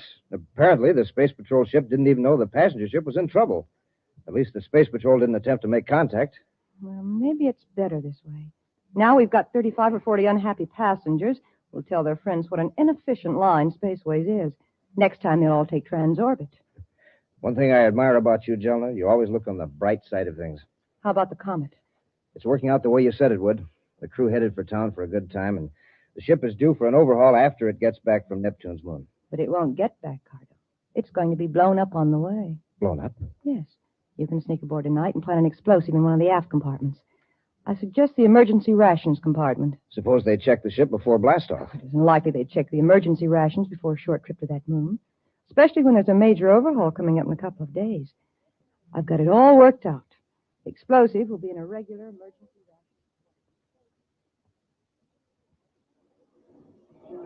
I've looked all over the spaceport, Commander, and I can't find Tonga. I wonder what's delaying her. She's had plenty of time to check in at the space hotel and get back here. Shall I look again, sir? And maybe she's over in Wing B. Oh, here she comes, Happy. There, she sees us. Let's move over here behind these pillars. Remember, Hap, don't call her by name. Commander, What did you find out? the orbit computer in the ship had been tampered with. So had the space phone transmitter. So somebody wanted that ship to get lost. Yes. And I picked up a very interesting rumor about who might be behind it. Who? I've been talking to some of the Spaceways employees. They think Transorbit is trying to run them out of business. That's a serious charge. Do they have any evidence? No, but I heard a certain name mentioned. Brox Cardo. Brox Cardo, huh? Yes. Cardo works for Jelena Fenton of Transorbit. And what's Cardo supposed to do? I couldn't learn anything specific, but I get the impression that Cardo would do just about anything. Transorbit's main offices are here in Neptune City. Happy, maybe you and I can check up on this Cardo. Yes, sir. And Tonga, the best thing for you to do is go ahead with our original plan. You mean go on to Pluto? Yes. When is the next passenger ship leaving for Pluto? Spaceways hasn't any scheduled until day after tomorrow. But there is a Transorbit ship leaving tomorrow morning. And take that one. Oh, and by the way, this might be a good time to start gathering material for those magazine articles you're supposed to be writing. Oh? See if you can get an interview with Jelena Fenton at Transorbit. All right, Commander. In the meantime, Happy and I'll check up on Brock's Cardo.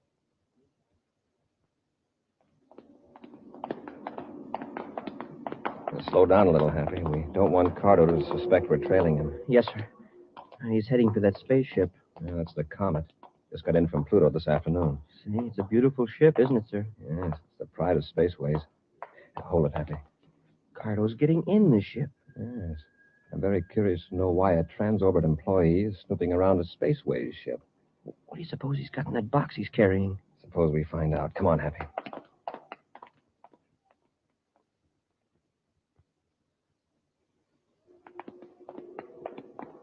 He's been in there a long time. Up the ladder, Happy. Let's find out just what he's up to in there.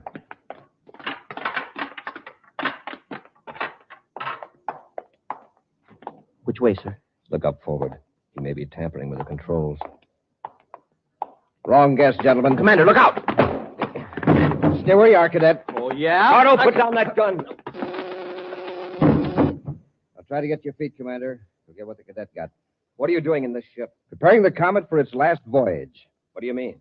There's an explosive hidden in the aft compartment, timed to go off 2 hours after blastoff tomorrow. But there'll be passengers aboard. Yes, I know. It looks like there'll be 2 extra passengers, Commander. The cadet and you.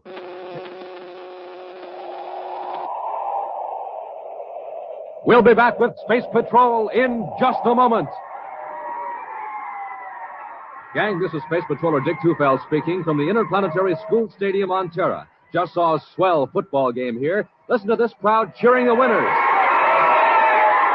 Yes, it sure is fun when you're a winner and hear something like that, right, gang? But remember, to be a winner, you have to be supercharged. And here's the way to take care of that. Eat a good breakfast with Rice Chex or Wheat Chex, the bite-sized super cereals that help to supercharge you. Delicious? Why, there's sure plenty of zing in that Rice Chex flavor. And man, oh man, Rice Chex biscuits are toasted and toasted to make them crisper and crisper. And Wheat Chex? Ah, there's a flavor you'd fly to the moon for. Now remember, it's fun to be a winner, and hear this. So move right up and be a winner. Move right up to the table for a breakfast that supercharges you. A good breakfast with Rice Chex or Wheat Chex. Get them today, gang, and get supercharged.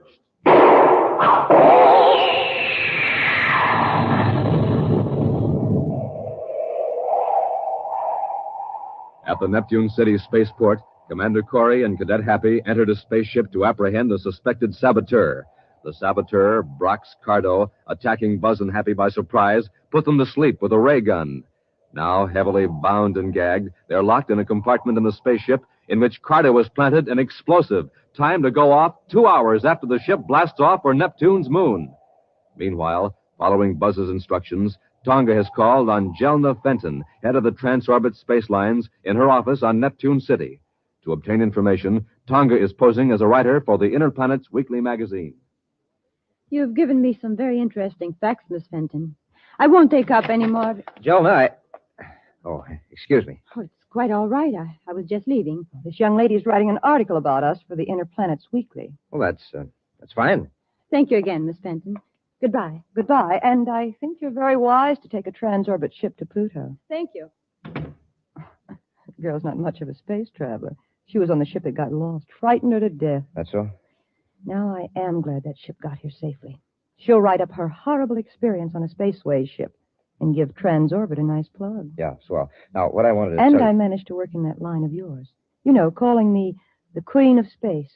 Oh, of course, I did it very modestly. No, sure, Jolly. But listen, I planted the explosive in the Comet, all right? Oh, good. Did anyone see you? Yes. Commander Cory of the Space Patrol. What? Now, don't worry. I took care of him and his cadet both. They're locked up in the ship. When the ship blows up tomorrow, they'll be...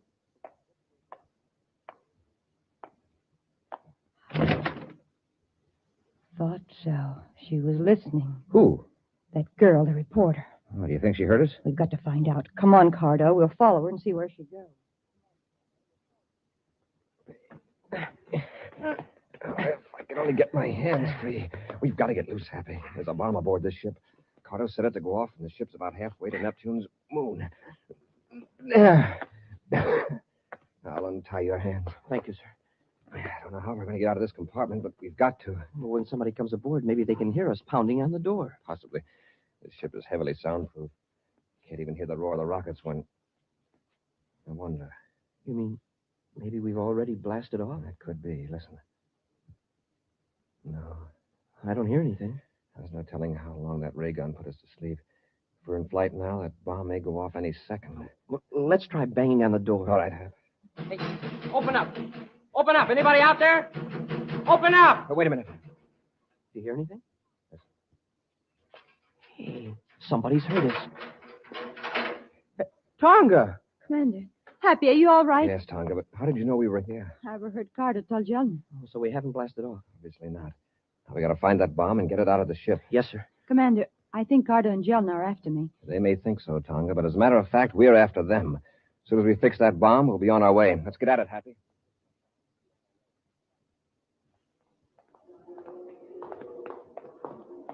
I can carry the bomb, sir. It's not heavy, huh? Are you sure that's the right box? Yes, Tonga. It was the only one that was hidden in the emergency ration storage compartment. Yeah, you can tell by the weight. This box is twice as heavy as the others. Happy, you and I'll take this bomb to the Space Patrol emergency officer here at the spaceport for detonating, and we'll all meet later at Gate 7. Yes, sir. Tonga, while we're doing that, you call Neptune Unit Space Patrol headquarters and alert them to pick up Cardo and Jelen.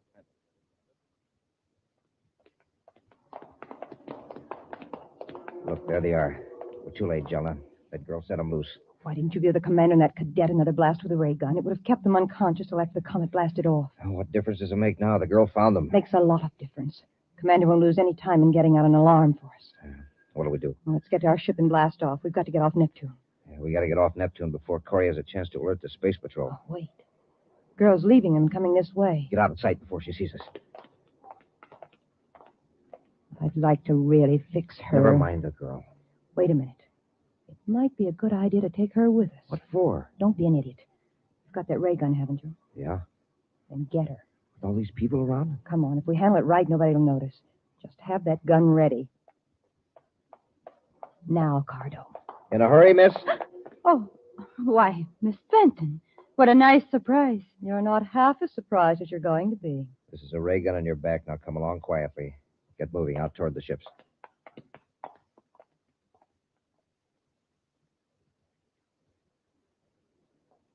Tonga's not at Gate 7, Commander. I know, and she won't be. What? She never did call headquarters. I just checked.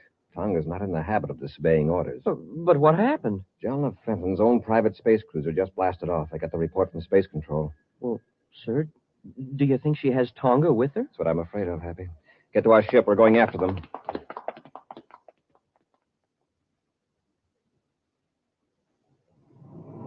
I've got the ship on vector for Saturn, Jela. Put it in full acceleration. We've got to get plenty of distance between us and Neptune. Yeah. How's the girl? Still locked up in the compartment. Oh, I found out who she is. Yeah? Who? Tonga, Assistant Security Chief of the Space Patrol. Oh, that's not good. Why? This can mean plenty of trouble. Oh, and I suppose you don't think we're in trouble now? Tonga can help keep Cory off our necks. Yeah, but will she? Save her own, sure. Besides, we don't care whether she cooperates or not. Jelna, look, the rear view scope. Ship. It's coming right toward us and gaining every second. Jelna, they're after us. Now, don't get excited. Calm down. That's a space patrol ship. It's Cory. So much the better. Relax, Cardo. It's a private cruiser, sir. Yes, with a Transorbit trademark on it. It's Jela Fenton's ship, all right. And we're sure gaining on it. They must know they're being followed. They don't seem to be doing anything about it. Turn on the spaceophone, Happy. Yes, sir. This is Commander Cory aboard Terra 5 calling Jela Fenton and private cruiser N56. Cory to Jela Fenton. Cruiser N56 to Terra 5. Go ahead. Return to Neptune immediately. You're under arrest. Really, Commander? Is Brox Cardo aboard? Brox Cardo? I never heard of him. This is an order, Miss Fenton. Return to Neptune immediately, or we'll have to use force. It's very interesting, Commander, but I don't think you will. You wouldn't want to risk harming your Assistant Security Chief, would you? So you have Tonga aboard? That's right, Commander. I suppose you think I'm bluffing. No, Jela. I believe you. And I'm warning you, if you harm Tonga in any way... If you don't want her harmed, then I suggest you just go about your own business and leave us alone. Goodbye, Commander. Jela, listen. Tonga calling Commander Cory. Hey, Tonga's still got her miniature spaceophone, and she's on her private frequency. Go ahead, Tonga. Commander, I'm aboard Jela Fenton's private cruiser. I know. Happy and I are right behind you. I just talked to Jela, and she refused to return to Neptune. I've tried to get out of the compartment, but I can't. It's locked. Well, listen, Tonga. Right now, Jela has the upper hand. If we join airlocks with her ship, she'll carry out her threat to harm you. Well, she'll have to land sometime. Yes, but that still doesn't help your case. Where is your compartment? Amidships, on the starboard side. I'm going to try something, Tonga. Maybe a little risky, but in the long run, you'll stand a better chance of getting away. Anything you say, Commander. Whatever you do, don't let Jela know I've talked to you by miniature spaceophone. Yes, sir. Obey their orders exactly. Cory out. Happy, while I put on my spacesuit, get me an atomic torch. Atomic torch, yes, sir. Hurry. I'll pull up close to Jela's ship.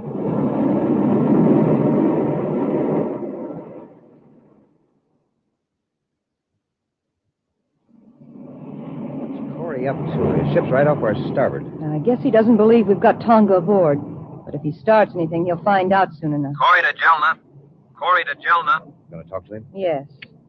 What is it, Commander? I want to be sure Tonga's aboard. Don't you trust me? I want to see that she's all right. Now, that's fair enough. Cardo, go bring Tonga up here so the commander can see her.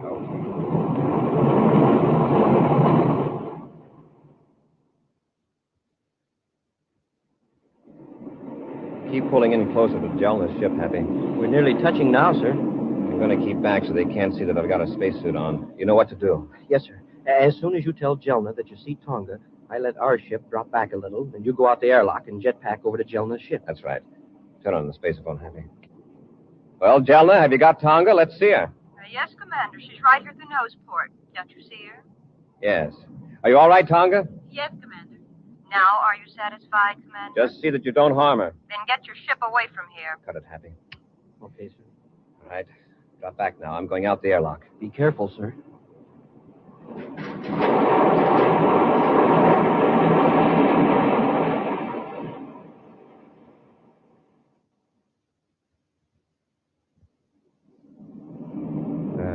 Corey's pulled his ship away. Good. He finally got some sense. I was afraid for a while he was going to connect airlocks. Would have been just too bad for Tonga if he had. I'll take her back and lock her up again. All right. Never mind. I'll take care of it. Cory! Commander. Don't reach for that gun, Cardo. Cardo. Then you are Miss Fenton. Let go of me, Tonga. Let go. Then stop struggling. Drop it, Cardo. All right, you asked for it. Now just stay down there. How did you get aboard, Cory? Doesn't the spacesuit give you a hint? I came in through the airlock. I triggered the latch with an atomic cutting torch. Tonga, you can let go of Miss Fenton now. I've got her covered. Yes, Commander. We'll lock them up after I contact Happy. Commander Cory calling Cadet Happy. You made it, sir. Right, Happy. Tonga and I have got Cardo and Miss Fenton. She seems pretty unhappy. I suppose she's disappointed because there won't be an article about her in the Inner Planet Weekly. Well, tell her to cheer up, sir. There'll be a nice long one about her in the next Space Patrol crime report.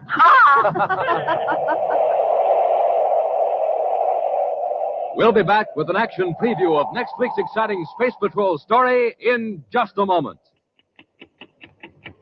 Say, do you hear that clock? Time's running away fast, gang, but it's something you just can't hold back. So don't wait. Send for a Space Patrol Spaceophone set now. This offer soon ends. The Spaceophone, the magic phone that sounds like a walkie-talkie. But time's a-wasting, so hurry. Now think of it. A Spaceophone that looks exactly like the one Buzz Cory uses. But remember, this offer will soon end. Time is really running out. So, gang, hurry. Hurry while there's still time. Send today for your Spaceophone set.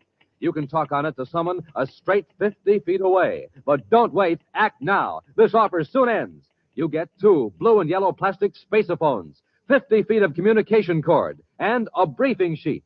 Here's all you do. Just buy a box of Instant Ralston. Then, with your name and address, send an Instant Ralston box top and 25 cents in coin to Space Patrol, Box 686, St. Louis, Missouri. This offer good only in continental U.S. and may be withdrawn at any time.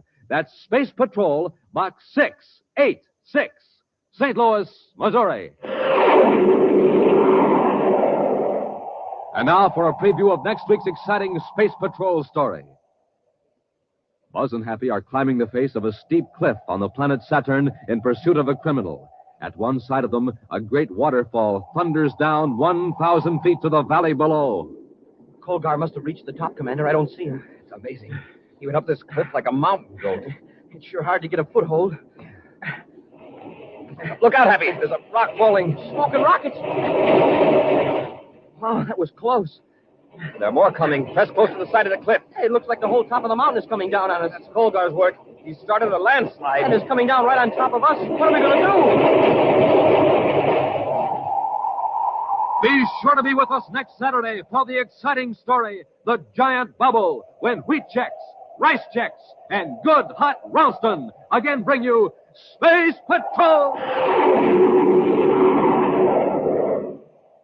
This is your commander, gang, with a story about the warriors in your bloodstream. Do you know what they are? They're the white blood cells, and they're warriors against disease. When a person is sick, he often needs a whole extra army of these warriors. That's just one reason why it's vital to have a big supply of blood in hospitals. Will you help me remind grown-ups that America needs more blood donations? Then join the Space Patrol Blood Boosters. Don't wait.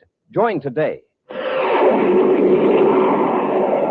Space Patrol, an original Mike Moser production starring Ed Kemmer as Commander Cory and Lynn Osborne as Cadet Happy, was written by Lou Houston and directed by Larry Robertson.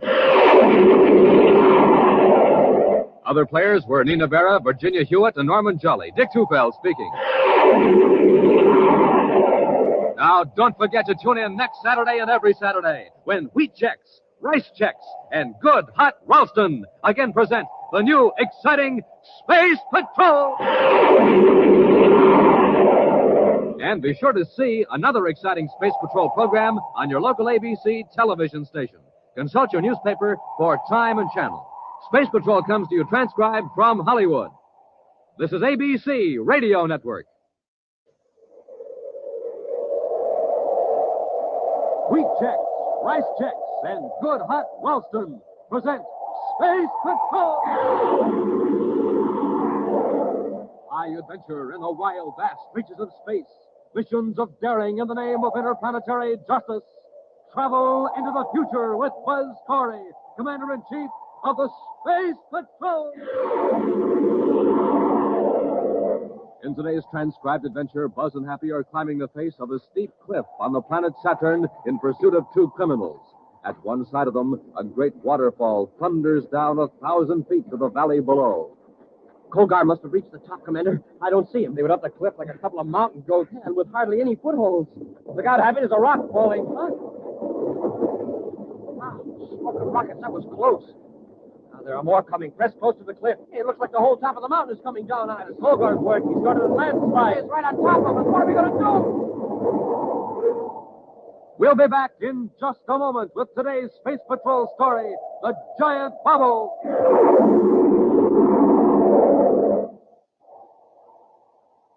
You can't buy it anywhere, gang. Today is positively the last time we can make this sensational offer. I'm speaking of the Space Patrol's Spaceophone. The magic phone you can carry anywhere. The magic phone from mysterious outer space.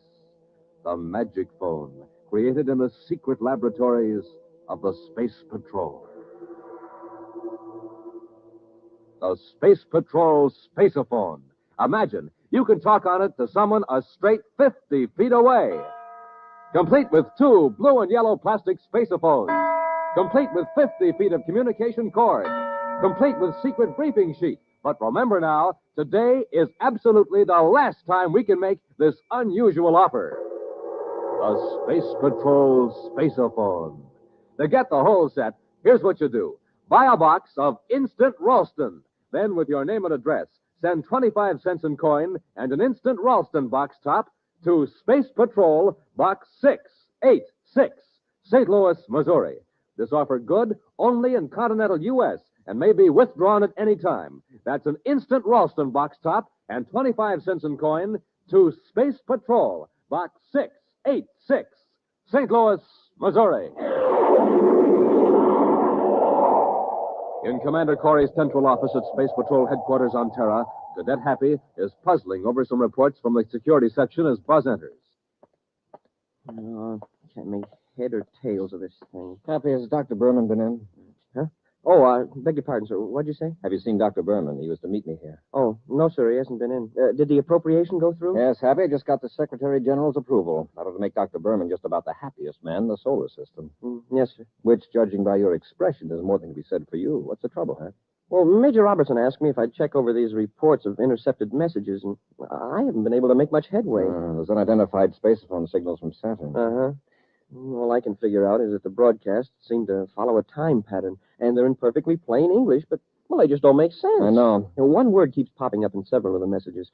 That is, if it is a word, Gleck. Now, what in the universe is Gleck? No one else around here seems to know either. Well, all I can gather is that whoever is sending the messages doesn't like Gleck. And one message says, suggest getting rid of Gleck at source. Well, forget about it. Turn the folder back to Robbie. Yes, sir.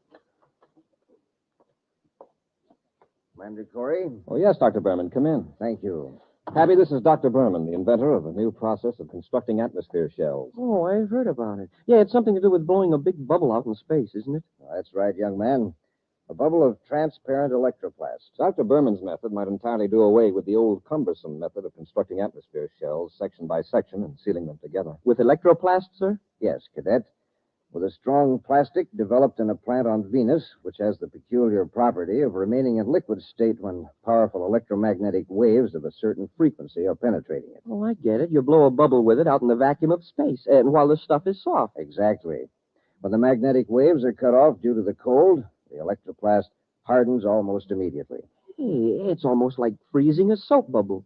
Nice comparison, Cadet. However, we've never quite been able to freeze a soap bubble. To my great regret, they always break. Well, maybe this will cheer you up, Doctor. The Secretary General has approved the appropriation as requested. Splendid. As I understand it, you're authorized to go ahead and construct a shell for the Venus satellite. The Venus satellite? Yes, Happy. The satellite is only 1 mile in diameter. It'll be completely enclosed by an electroplastic shell. Hey, that's great, but... Oh, wait a minute. You blow up the shell out in space, right? That's right. Far enough away from a planet so the electroplast will form a perfect sphere. Uh-huh. But how do you get the satellite inside the sphere? We cut the shell in half, Then several powerful spaceships move the two halves to the satellite, and the two parts are sealed. Then we install a space lock, and we've got a small, low-gravity world. Commander, I hate to rush off, but I'm very anxious to get back to Venus and get the project underway. Of course, Doctor. If there's anything I can do to help, just let me know. Thank you. My chief problem at first is to get several thousand cubic feet of Gleck out into space. Several thousand cubic feet of what? Gleck. Oh, you wouldn't know. Gleck is a technical slang for electroplast. I see. Well, where did the term come from? Oh, I don't know. You know how it is with slang. Probably some technician got tired of saying electroplast and invented the word Gleck. The term caught on. Well, goodbye, gentlemen. Goodbye, Doctor. Hey, Commander, hadn't we better tell him about the messages? No, Happy, not yet. Yeah, but one of those messages said, get rid of Gleck at the source. I know. And the source is Venus. Then someone on Saturn wants to wreck the doctor's project. I'll have Robbie assign a full monitoring crew to the Saturn frequencies. We're going to blast off for Venus and keep an eye on the plant itself.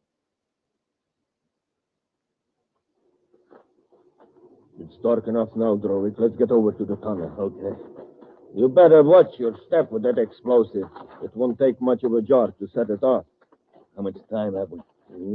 Exactly 10 minutes before the tunnel car comes out of the underground plant. But I can assure you we're going to be away from the plant area when the cargo of electroplast goes up. Cargo, I'm surprised there aren't any guards patrolling the ground. Why should there be? Now, who would want to wreck Dr. Burman's project? You shouldn't have sold out to him. With your half interest in the electroplast process, he could have made millions of credits. I got out because I thought he was on the wrong track. He wanted me to think that, so I would sell out. Sure, Colby. But I'll fix him. Here are the tracks. We just put the explosive on the rails. Wait. I've got a better idea. See that flat car off on the siding? Put the explosive on that and push it into the tunnel. Yeah, great idea. The tunnel blown up, Burman can't get any electroplast out of the plant for weeks. It's going to be a job shoving that heavy car, though, so we better get started. Hold it, Hap. This is where the foreman saw the men. There they go, sir. Over that small ridge. That's where the tunnel comes out, the lower levels of the plant. Tunnel? Yes.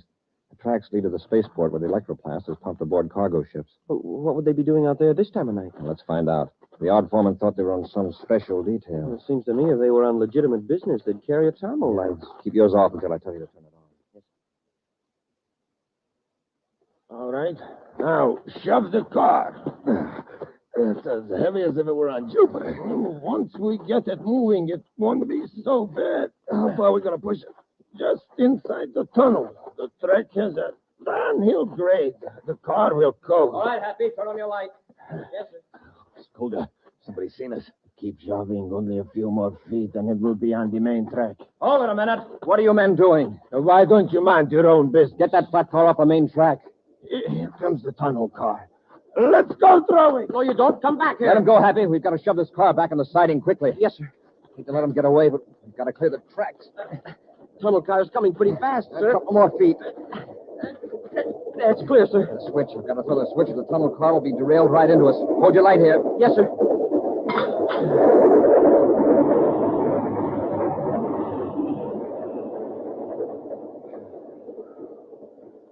Wow, that was close. Yeah, we made it. Just barely. Look what was on this flat car. A can of explosives. Come on, Happy. We'll go to the main gate and give some orders. Nobody's going to leave the plant. The car got through. Clear the tracks. I've got to look at them as we ran out. They're space patrol. Space patrol? They probably got the plant surrounded. How are we going to get out? Wait a minute. Look up ahead there. There is Burman. How can you tell? By his walk. There. No, I'm sure of it. He just passed the window in the blockhouse. Let's get away from here before he recognizes I got a better idea. Burman will get us out of here, even past the space patrol. How? He's going into the blockhouse. Let's follow him and see if he's alone. What's in the blockhouse? Test equipment for the Gleck experiments. That's where I got the explosive. Come on. But quietly, take it easy.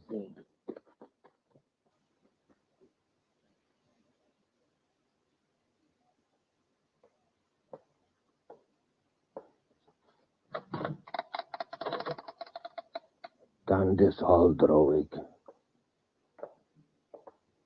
Gate captain, please. Quiet. Burman is in the lab. Yes, thank you. Captain, this is Dr. Burman. Would you locate Commander Cory for me? I don't know where he is, but... Oh, he is? Put him on, please. He's talking on the intercom. Commander? Dr. Burman, What? The tunnel? Good heavens. Thank you, Commander. That would have set the project back for weeks. Yes, I do have an idea who's behind this. Something happened earlier today that aroused my suspicion. We better rush him. Oh, wait. Yes, Commander, but I'm not positive. I don't like to discuss this over the intercom. Yes, I know it's urgent, but can you come to the blockhouse? Fine, Commander. Let's get him. Colgar! Don't reach for that intercom, Burman. Yes, it was me. You tried to blow up my plants. Keep the ray gun on him, Droid. Yes, Burman, you double-crossing swindler. I didn't wreck your plan, but you'll never build an atmosphere shell. We were friends once, Colgar. I can't understand this. Oh, can't you? You tricked me into thinking you were failing in your electroplast research, so I would sell. But that was your decision. I was trying to be honest with you. You walked out on me when I needed your help. We haven't time to argue with him, Colgar. You're right, Droid. Burman, give me a pass so I can get out of the gate. A pass? Yes. A time-stamped pass with your signature for Drowick and me. Say that we are being sent to Venus City for special work on the project. Come on, we don't have much time. Come on, hurry up. Put your name on it. That's it. Koga, someone's coming. Get behind the door. Burman, you stay where you are. And if you warn them, you'll regret it. Believe me.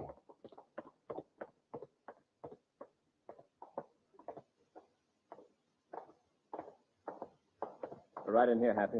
Yes, sir. Dr. Burman. Oh, I didn't know you had company. Commander, Commander, look out! Strike him, Drowick! Give me that ray gun. I'll give you something just as good. Now, stay where you are. Drowick, hold the gun on them a minute. Where are you going? In the next room. I'm going to fix up a few chemicals that will turn this blockhouse into a blast furnace.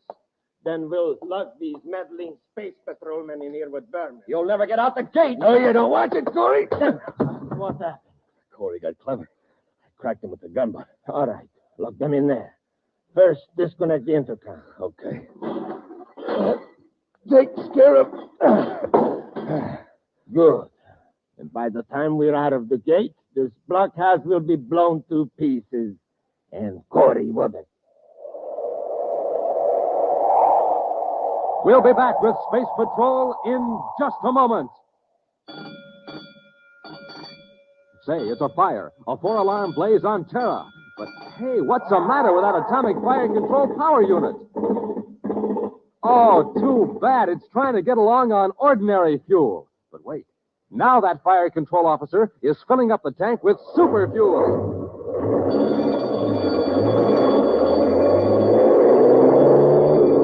Wow! Listen to that fire control unit go now. It's supercharged. That's what.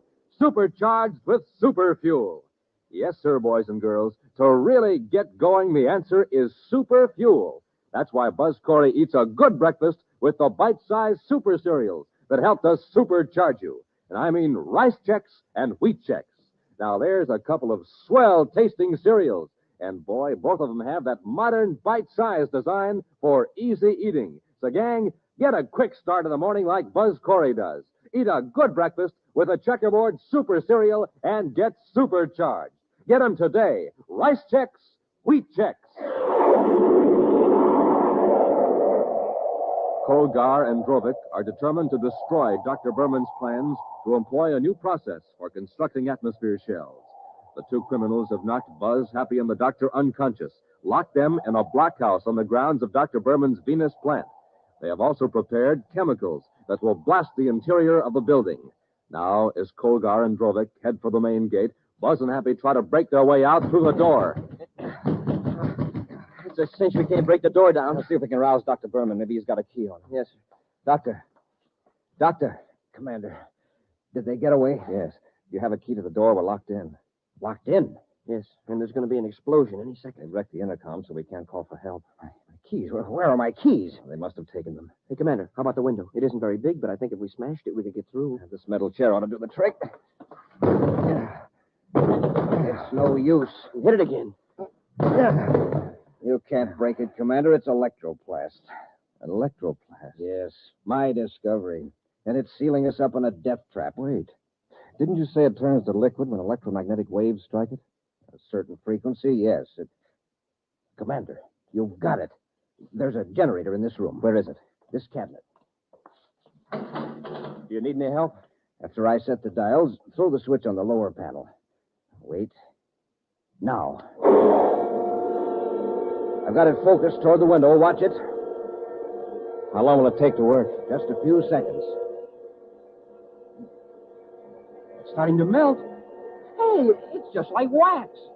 I think we can get out now. Happy, help me slide the desk under the window. Hurry. Yes, sir. All right, Dr. Burman, you first. I'm really not much good at this sort of thing. If you don't get out, you'll never be any better. Just dive out, Doctor. It's not much of a drop. All right. Okay, Happy? Yes, sir. All right, Doctor. Look out below. Here I come. All clear, Commander. Come ahead. All right. Let's get away from here before it blows up.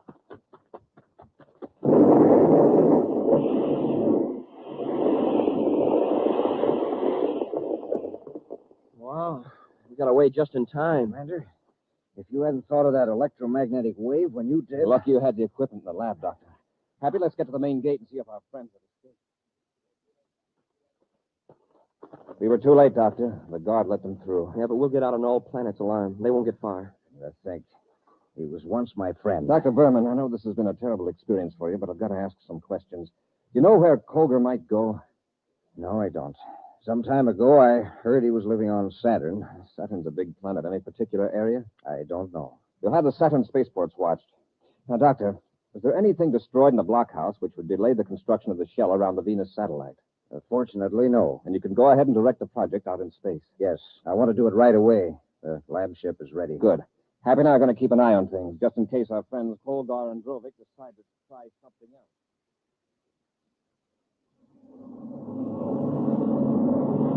1,000 DUs outside the satellite orbit, sir. All right, Happy. Cut our velocity and keep pace with the satellite in its orbit. Yes, sir. That's 1,600 hours universal star time, Happy. We should be about ready to blow the bubble up any time.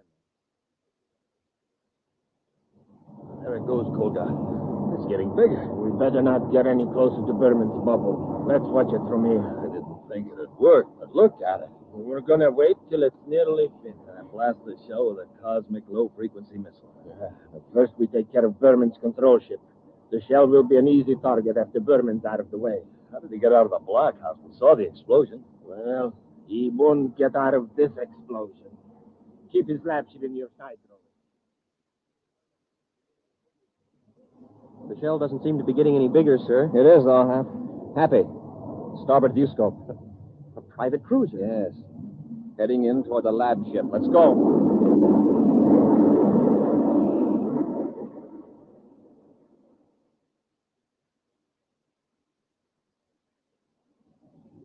Still on the side, Kolga. We're too far away. We can't risk a miss.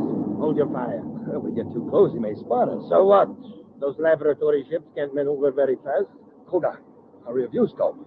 Space patrol ship coming in fast. We've been lining up on Burman. They've been lining up on us. Change vector quickly. This is Commander Cory aboard Terra 5 calling the unmarked private cruiser. You're in a restricted space sector. Acknowledge immediately and change your vector. What do we do? Keep going. Commander Cory calling Kolgar aboard unmarked private cruiser. Cut your velocity and acknowledge or we'll fire. Cut out velocity, Drovic. I'll talk to Cory. They've cut velocity, sir. They're still keeping close to the lab ship. Better cut our own velocity. Don't get too close, Happy. Yes, sir. Hold them an automatic rangefinder. Commander, there's a flash from their ship. They're firing at us. Kicking on automatic evasion control. Yes, sir. Here comes another one. Wow, that was close. Shall I let them have it, sir? Not yet, Happy. They can't have more than 3 cosmic missiles in that small ship. Well, that was it, sir. Can I let them have it now? Well, there isn't much point in firing on an unarmed enemy, is there? Well, no, but we can't let them get away. I don't intend to, but I want them to think they are. Well, they're barreling off on a new vector now. That's fine. Let them gain some distance. Kick the view scope up to maximum sensitivity. Yes, sir. We'll find out just where Mr. Kolgar is going in such a hurry. Good shooting, Drovik. You knocked out the great Commander Cory. That must have been that last shot that did it. I didn't see his ship explode, though. He's out of the fight. Probably punctured his hull. Too bad we haven't just one more cosmic missile left. It would be a cinch to knock out Burman's lab ship. Yeah, by now, Burman's probably alerted all Space Patrol units in the Venus area. You're right. We'll head for Saturn and pick up some more cosmic missiles at our Ortak Valley hideout. And then we'll be back. They're still in the viewscope, sir. Apparently heading for Saturn. Yeah, that checks. We picked the original messages up from Gleck about their... Notify Saturn Space Control to order all units to watch for an unmarked ship, but not to challenge it. After all he's tried to do to us, Coldgar is our baby. Space Control Saturn calling Commander Cory aboard Terra 5. Cory here, go ahead. Commander, an unmarked private cruiser entered Saturn atmosphere 10 minutes ago. It's been under constant surveillance. Has it landed yet? It hasn't approached any cities, sir. Our last report, less than a minute ago, said the ship was headed for the Ortak Valley region at steady decrease in altitude. They let down in the mountain area into the central Ortak Valley. Order all ships to keep clear of the Ortak Valley until further notice. Cory out. Check Ortak Valley coordinates, Happy. Yes, sir.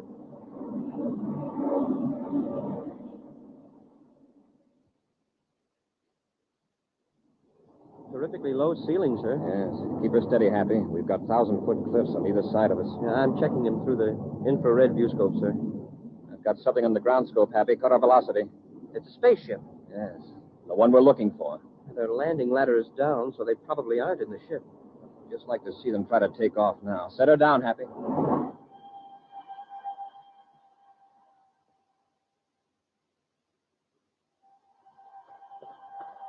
Olga, listen.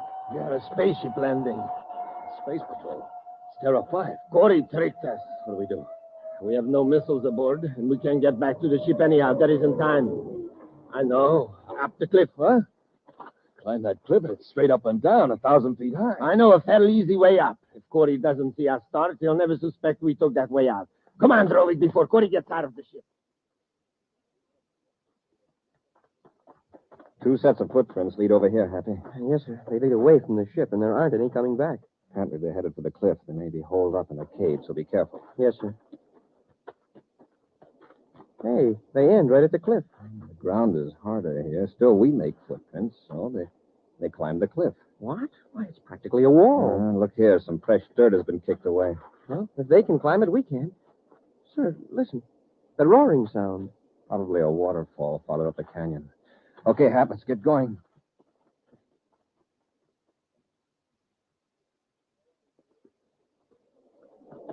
Go on, Drovik. Keep moving. Olga, I can't get a foothold. We can't go back. Cory and the killer found our way up. It's a 500-foot drop. I'd rather have Cory get me than slip off this cliff. Grab hold of that overhanging rock.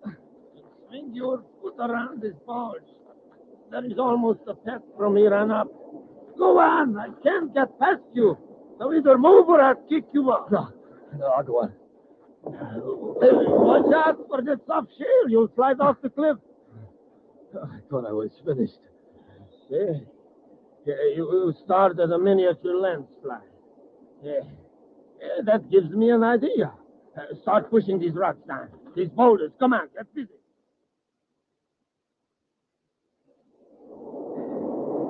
They must have reached the top, Commander. I don't see them. They went up the cliff like a pair of mountain goats.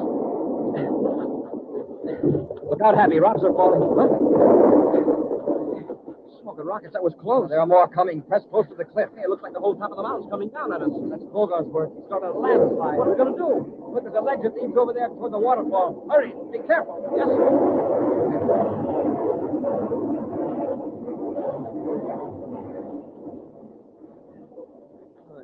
It missed us. Yes. But look at the cliff. Now there's no way up or down. The fall's on one side and 800-foot drop on the other. We're stuck. Wait. Look, behind the falls. What? Behind the falls, there's an opening there. You're right. And there's a path behind the falls. Watch your foothold. These rocks are wet and slippery.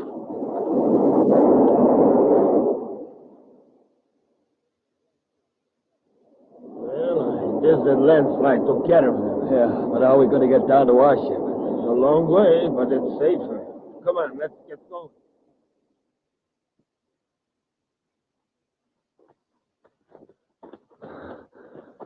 made it. The ship sure looks good. Yeah. Get in and let's blast off. What's your hurry? Cory! That's right, and don't try anything, either of you. The landslide. I saw it crash right on top of the path. Uh-huh. So did we, from behind the waterfall. There's a nice, easy path the other side of the fall. Yeah, a straight and narrow path. Something you ought to try sometime. An exciting preview of next week's thrilling Space Patrol adventure in just a moment.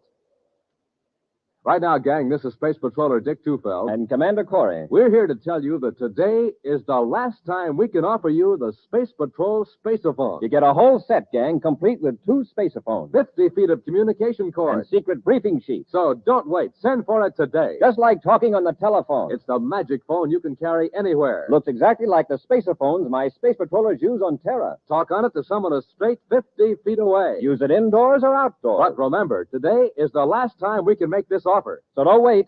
Send for your Space Patrol spaceophone set today. Now remember, you get 2 blue and yellow plastic spacephones. 1 for you and 1 for the person you're talking to. And a secret Space Patrol briefing sheet.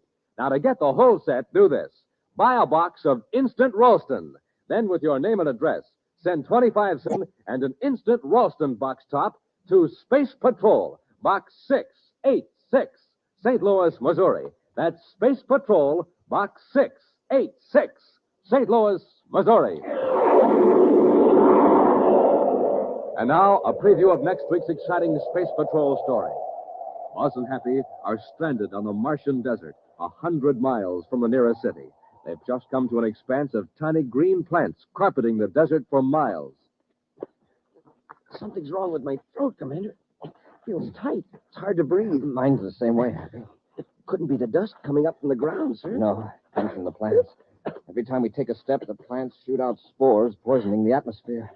It's getting worse. What's still worse, these are poisonous lichens. Poison? What are we going to do, sir? We can't go back. No, if we go on, these plant spores will paralyze our breathing muscles. We'll suffocate. Be sure to be with us next Saturday for the exciting story, The Electronic Burglar, when wheat checks, rice checks, and good hot Ralston again bring you Space Patrol! And now, a word from Commander Buzz Cory. You know, gang, one of the greatest health steps in history was the organization of the National Blood Program of the American Red Cross. A program started in the belief that Americans would give blood to help their neighbors in peace, just as they did for fighting men in war. How would you like to help these people get more blood donations? Here's how you can help. Join my Space Patrol Blood Boosters. You help your country, and you have a lot of fun. So, boys and girls, join the Blood Boosters today. Space Patrol, an original Mike Moser production starring Ed Kemmer as Commander Cory and Lynn Osborne as Cadet Happy, was written by Lou Houston and directed by Larry Robertson. Other players were Bela Kovac, Ken Mayer, and Norman Jolly. Dick Tufeld speaking. Now, don't forget to tune in next Saturday and every Saturday when wheat checks, rice checks, and good hot Ralston again present the new exciting Space Patrol! And be sure to see another exciting Space Patrol story on your local ABC television station. Consult your local paper for time and channel. Space Patrol comes to you transcribed from Hollywood. This is ABC Radio Network. Wheat checks, rice checks, and good hot Ralston present Space Patrol! High adventure in the wild, vast reaches of space. Missions of daring in the name of interplanetary justice. Travel into the future with Buzz Cory, Commander-in-Chief of the Space Patrol! In today's transcribed adventure, Buzz and Happy are stranded on the Martian desert, 100 miles from the nearest city. They've just come to an expanse of tiny green plants carpeting the desert for miles. Something's wrong with my throat, Commander. It feels tight. It's hard to breathe. Mine's the same way, Happy. It couldn't be the dust coming up from the ground, sir. No, it comes from the plants. Every time we take a step, the plants shoot out spores, poisoning the atmosphere. It's getting worse, Commander. What's still worse, these are poisonous lichens. Poison? What are we going to do, sir? We can't go back. No, if we go on, these plant spores will paralyze our breathing muscles. We'll suffocate. We'll be back in just a moment with today's Space Patrol story, The Electronic Burglar. Say, you want to have some fun, gang? Well, listen to this jet cycle. There's nothing in the tank but ordinary fuel, and here's the result. Just a putt-putt. That's all it is with ordinary fuel, but pour in some super fuel.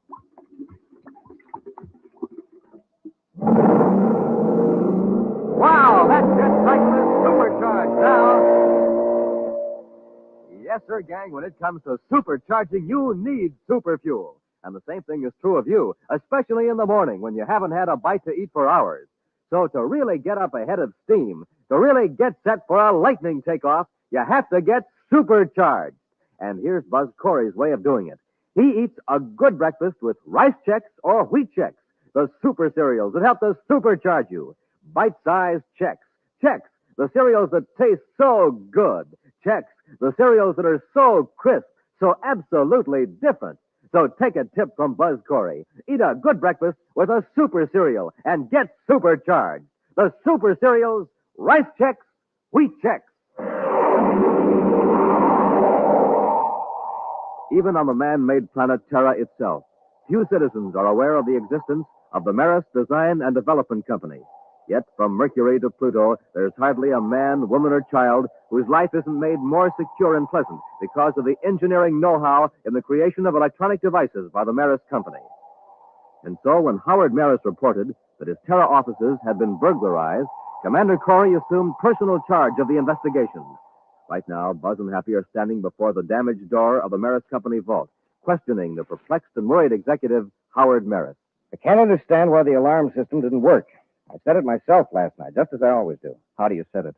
There's a lock switch in my private office. Once that switch is set, nobody can force an entrance to the building without setting off the alarm. But what if somebody had the key to the outside doors? If they used it before regular opening time, even a key would set off the alarm. The only sign of force, inside or out, is at the vault door. Mr. Maris, are you positive you set the alarm switch last night? Absolutely. And the alarm did work, you know. Yes, but several hours too late. By the time our men got here, the metal on the Endurium door had cooled where the atomo torch had melted it. It's the most baffling thing I've ever run into, Commander. Mm-hmm. One fact is pretty clear, Mr. Maris. Yes, what's that? Whoever did this job was extremely familiar with your operations. Are you suggesting it was an inside job? Yeah, it almost had to be. Just look at what was taken. Yes, the analscope plans. The most valuable thing in the vault. Excuse me, sir, but what is this analscope? It's a device for detecting mineral deposits hundreds of feet underground. It's 10 times more efficient than any other instrument or method we have. Those plans in the hands of someone who knows their value are worth at least 1 million space credits. Wow. Oh, excuse me. Yes, Maris here. Oh, very well. Commander, I'm wanted in my office. Would you excuse me, please? Surely, Mr. Maris. Go ahead. Thank you.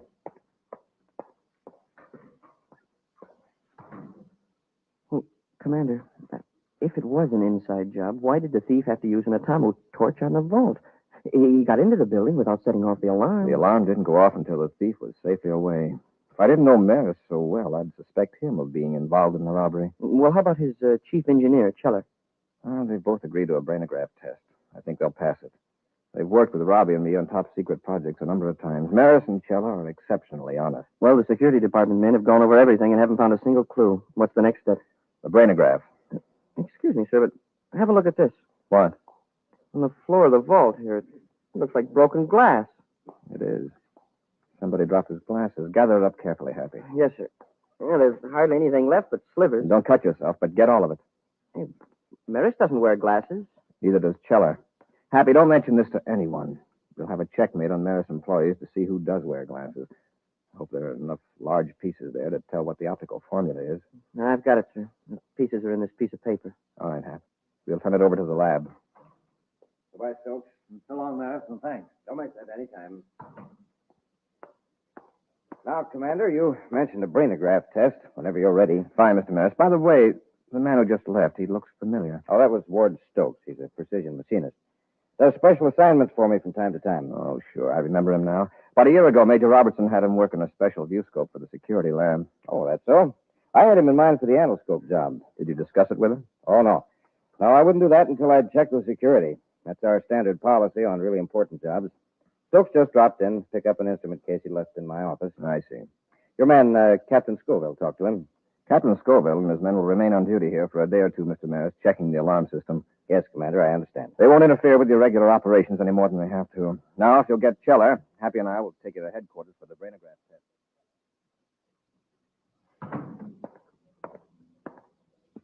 Oh, Stokes, you got the case all right. Yes, walked right into Maris' office. One of Cory's men gave me the once-over, but didn't even stop me. Has the case been tampered with? Oh, it was on the floor exactly where I left it yesterday. After all, it looks just like what it's supposed to be, an instrument case. Yes.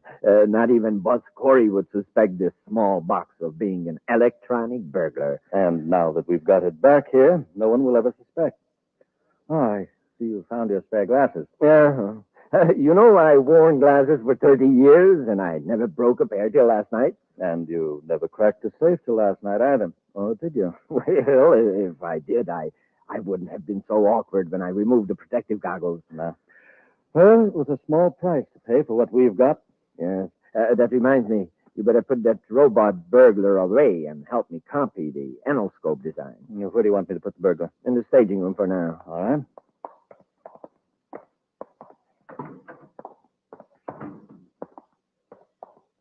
This stage set's a great piece of work, even if I do say so myself.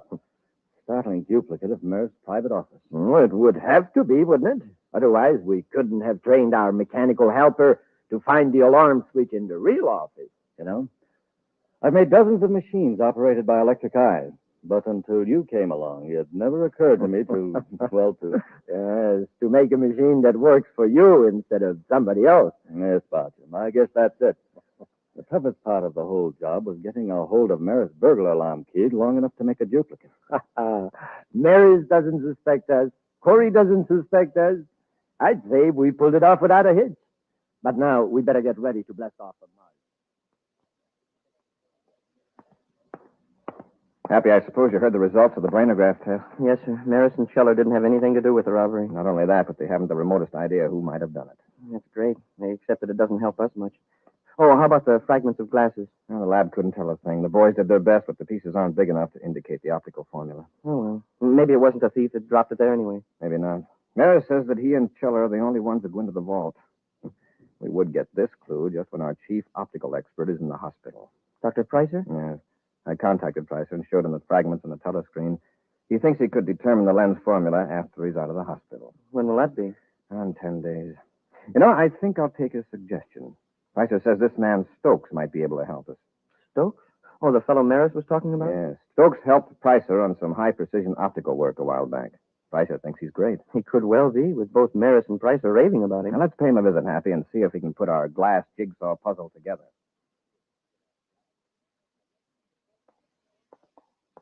Mr. Stokes, I imagine you're a pretty busy man, but at the moment, you're the only one who can help us. I'm rather rushed, Commander, but if it's for the Space Patrol, I'll be glad to if I can. I have some fragments of what apparently was once a pair of glasses. Can you determine the optical formula from these small pieces? It would be rather difficult. May I ask why you want this information? By tracing the prescription, we might be able to check with various opticians and find a thief. A thief? Yes. Confidentially, I'll tell you that these fragments were found in Maris's vault after the burglary. You know about that, of course. Yes, perfectly outrageous. And this is the only clue you have? So far. Oh. Well, I'm afraid I couldn't give you a very accurate analysis, Commander. I see. Well, perhaps Dr. Pricer can do it when he gets out of the hospital. However, let me examine these fragments more closely. Will you let me take them into my lab in the next room? Of course. It won't take me long to find out if further tests will be worthwhile. He didn't seem very interested at first, Commander. It's a challenge to his ingenuity. He'll probably help us. All these pictures of gadgets on the walls. Are these Stokes' inventions? I suppose so. Hey, come and look at this one, sir. The picture here by the door. All right. It's a miniature view scope, no bigger than your hand. An amazing piece of construction. Well, I'd like to see the actual thing. Hey, I wonder what's in this room here. Happy. Oh, well, I wasn't snooping, sir. I just thought... Hey, look at this. What is it? For a minute, I thought I'd been here before. But this is an exact duplicate of Maris's private office. It does look like it. Same furniture arrangement, same size, same fixtures. Yeah, maybe the same person designed the offices, and Maris's is just like Stokes. No, I don't think so, Happy. What do you mean, sir? These walls don't reach the ceiling. This is a room built inside a larger room, like a stage set. You're right. It seems kind of silly. It certainly does. And then Hey, what's that, Commander? machinery of some kind, but I don't see. Oh, it's that instrument case. The lid's opening. Look at it, Commander. Now the whole case is moving, rolling across the floor. I wonder what could have started that thing up. Now look, it's running a long rod up in the air. Yeah, very ingenious. A telescoping rod in sections with a key on the end of it. Sure like to have one of those things. Here. Hey, looks like it's on its way to unlock something. Mm-hmm. To unlock a mystery. Watch it closely, Happy. What am I going to tell him, Boucher? Well, tell him you can probably figure out the optical prescription. Then, in a day or two, give him a fake formula. Good. Then Cory will never be able to trace you. Go tell him and get him out of here. Yes. Commander, I've got good news for you. Commander, where are you? In here, Stokes. Oh. Happy and I are watching this fantastic gadget of yours. How does that thing get started? Here, I'll shut it off. No, wait. Let's see what it does. It's just a silly toy. I'll turn it off. Later, Stokes. But Commander. Hey, it acts like it's looking for something. Now it's heading right for that little doogie on the wall there. A lock switch. It's feeling for the keyhole. A very clever machine, Stokes. So that's how the alarm system was shut off. What do you mean? You can't deny this room is an exact replica of Maris's office. Suppose it is. Lots of offices are alike. I see. Then, of course, you won't mind taking a brainograph test. That'll be enough snooping, Cory. Get your hands off. You two, cadet. Get their weapons, Stokes. Yes, Boucher. Keep behind them in case I have to use this ray gun. So you're Stokes' partner in the burglary. Boucher, huh? Hold them, Stokes. Confound it, men. You should have locked the door. How did I know they'd be coming here? And that robot. How did it get started? The timing mechanism. I forgot to shut it off. So just 12 hours after the robbery, it started up again. Yes. In another 3 hours, the robot would turn the lock switch back on, move back to its original position, withdraw its wheels and levers, and become an innocent instrument case again. Too bad Stokes has such a good reputation as a precision machinist, or we'd never have come here. It is too bad, Cory. But I'm afraid it's too bad for you. What are we going to do with them? We can't dispose of them here on Terra. We'll take them to my lab on the Martian desert, where they'll never be found.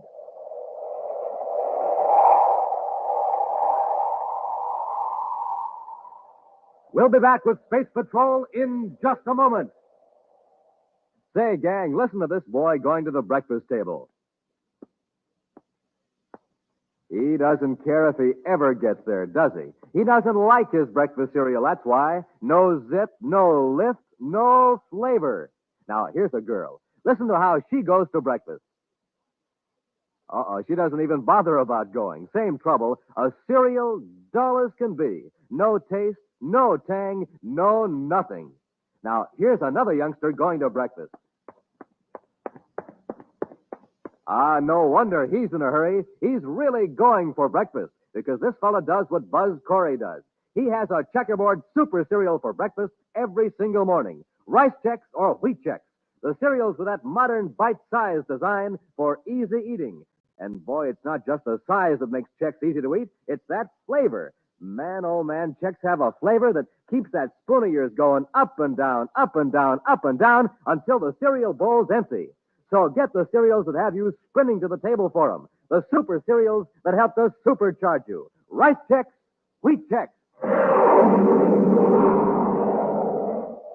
Buzz and Happy have been captured by two criminals who stole designs for a valuable new mineral detection device from the Maris Design and Development Company vault.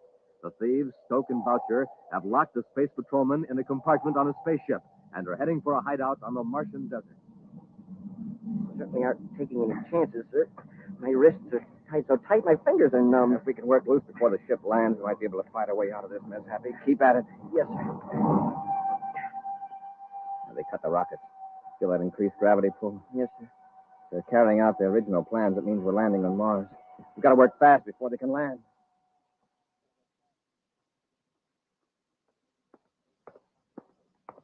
Unlock the compartment, Stokes. I'll keep them covered. All right. Now, you two on your feet. Let's check these ropes. Turn around. I said turn around. And I say something, I mean it, Cory. I'll remember that, Boucher. With the little time you got left, I suggest you dwell on more pleasant memories. Okay, the ropes are still tight. Get moving, you two.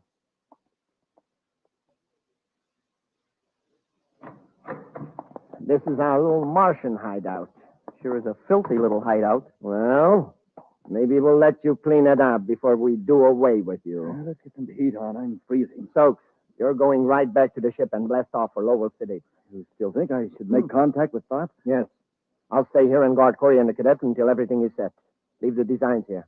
I'll put them in the cupboard. All right. If you find everything safe in Lowell City, then make arrangements for getting the money from Tarp, and we'll hand over the designs. When do we get rid of Cory and the cadets? Just as soon as you get back. Nobody will ever find them out here in the desert. You better get going. Oh, I wanted to ask you a couple of things. Come out to the ship with me. Well, all right. I don't imagine you'll want to leave, Cory. But we'll lock the door just in case.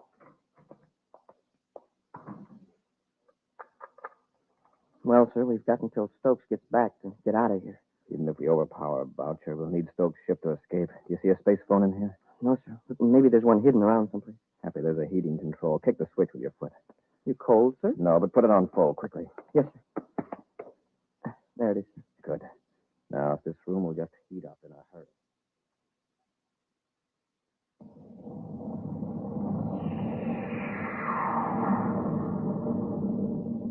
Well, there goes Stokes. Now, when Boucher comes into this heated room, I have a hunch he'll have some trouble with his glasses. Huh? Coming in from the cold air, they'll fog up just like the windows.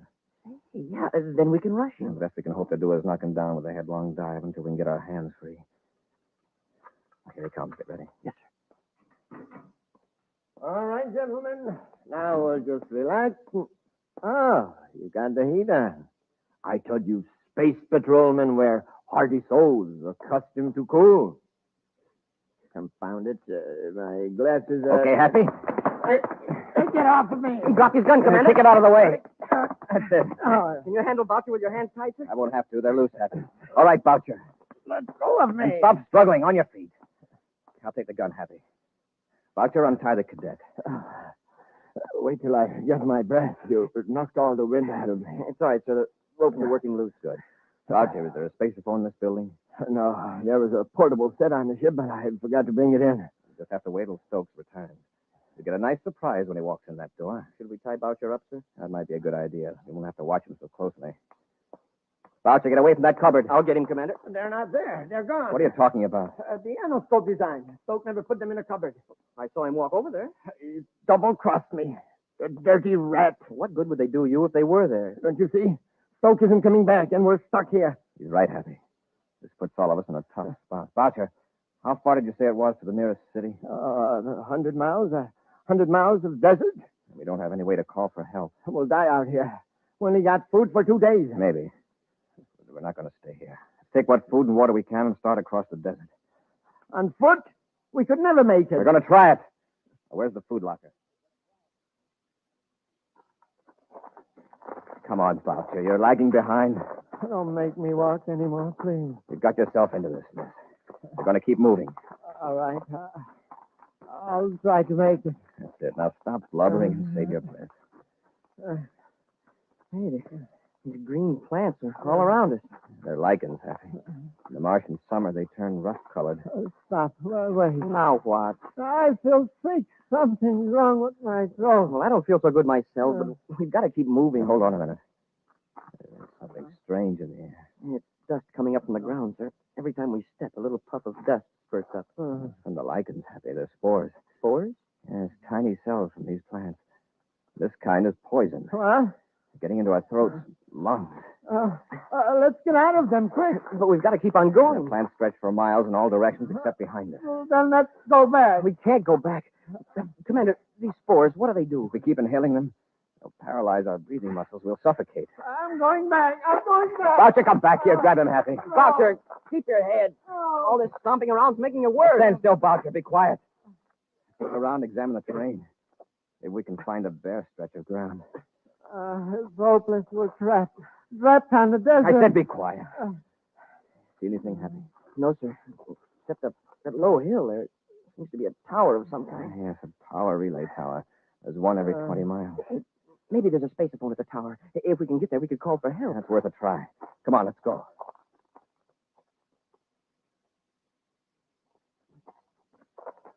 Come on, Boucher. Just a few yards more. I can hardly breathe. I don't see anything that looks like a spaceophone, Happy. Neither do I, sir. Just some wheels and gears. Those are to adjust the receiving and deflecting coils at the top of the tower. You mean we can't call for help after coming all this way? I'm afraid not. Then what good is this monstrosity? We'll all die here under the Look, tower. Boucher, lie down and rest a minute and keep quiet. Sir, by looking at the coils, can't we tell the direction to take to Lowell City? Yes, but it's straight across those poison lichens. Wait a minute. If we were to turn those wheels, it would interrupt the power beam. The beam would miss the next relay tower. Hey, yeah. They'd have to send somebody out to investigate. Well, then do it. Turn the wheels. Cut off the power. Boucher, do you realize that human lives may depend on that power beam? Well, what about our lives? Our lives depend on it, too. Turn it off. Well, what we might do, Happy, Turn it off. might deflect it slightly, just enough to register on the instruments the monitor station. Well, how could we be sure we weren't turning it too far? See that dial? It points to 0. That means it's right on the beam. The red lines on either side are the danger limits. Here, let's release the holding mechanism. Now we'll turn the wheel carefully. The indicator's still on 0, sir. The control mechanism has a high gear ratio for accurate focusing of the beam. Now it's moving, sir. Halfway to the danger line. That ought to alert the maintenance crew. Now we'll spin the wheel the other way, back and forth.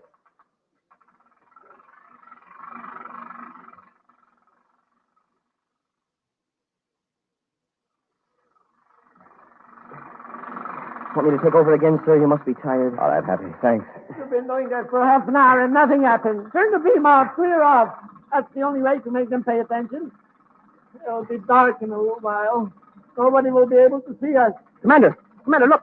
It's an atmosphere ship. And it's headed right for the tower. Well, wait for them. Make sure he sees us. He'll see us, don't worry. It's a power commission ship, all right, sir. See the big red circle on the hull? All right, Happy. He's coming in for a landing. Set the indicator back to 0. There it is, sir. I'll lock it in place. Control secured, sir. All right, let's get to the ship. We've got an appointment with Stokes in Lowell City.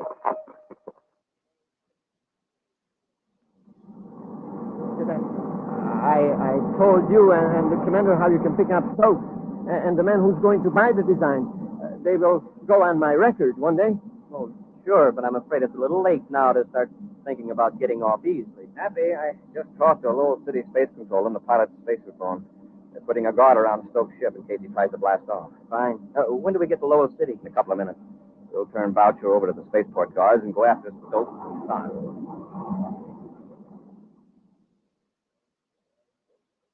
Well, Stokes, the design seemed to be complete. That all there, Mr. Thorpe? Now I'd like my money. Of course. I'm glad you and Boucher changed your minds and made a straightforward business deal. The original plan was just a precaution in case we were being followed. But everything worked out so well. All right, Stokes. I'll take those plans. Cory. Get Thorpe happy. I'll handle Stokes. Yes, sir. Where do you think you're going? All right, Stokes. Had enough? Oh, yes, Cory. Let up. I've got Thorpe, Commander. Keep them covered. I'll get the anoscope design. Yes, sir. All right, Stokes. Move over next to your partner. Just tell me one thing. How did you get out of the desert? Well, Commander, why don't we let Boucher explain that to him? It'll give them something to talk about for the next several years they're going to be spending together. We'll be back with an action preview of next week's exciting Space Patrol story in just a moment. Say, you want to hear something funny? Well, listen to this.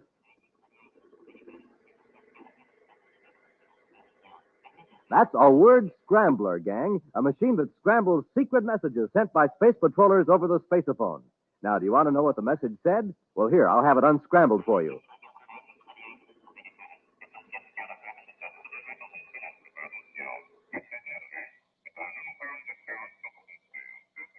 To get supercharged, eat a good breakfast with Instant Ralston. That's one of the most important messages a space patroller ever sent. Yes, sir, when you sit down to a good breakfast with good hot Ralston, well, boy, oh boy, that's your day to shine. For Instant Ralston packs a wallop in every spoonful. It's rich whole wheat. Remember, rich whole wheat. That means it'll warm up your motor, tune up your thinker, help start off your day with a bang. Yes, that's the kind of start Buzz Cory gets. That's the kind of start you need to be a winner just like him. So come on, Space Patrollers, get supercharged. Eat a good breakfast with good hot Ralston. And now for a preview of next week's exciting Space Patrol story. Buzz and Happy are on Venus on a farm where food is chemically grown in large tanks. As they walk toward a building where Tonga is held captive, huge sun mirrors atop several tall towers turn ominously toward them. Oh, the rockets, Commander, is really getting hot all of a sudden. Yes, waves of heat. Even for Venus, this is unusual. Oh, my eyes. What a glare. Happy, don't look at those reflectors. They'll blind you. Let's run for the building and get out of the sun. Hap, look out. They're focusing those sun mirrors on us. A whole battery of them are pointed right toward us. We can dodge them. Run back this way. Commander, they've got us surrounded by those heat beams, and they're closing in. They hit us with all those at once. We're finished for good. Be sure to be with us next Saturday for the exciting story, The Space Shark, when wheat checks, rice checks, and good hot Ralston again bring you Space Patrol!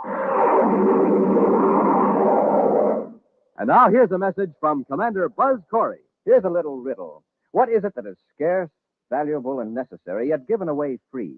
The answer is blood, the gift of life. Yes, when grown-ups give blood at the Red Cross Center, they don't receive money, but they do receive the wonderful, deep-felt satisfaction of knowing they helped save a life.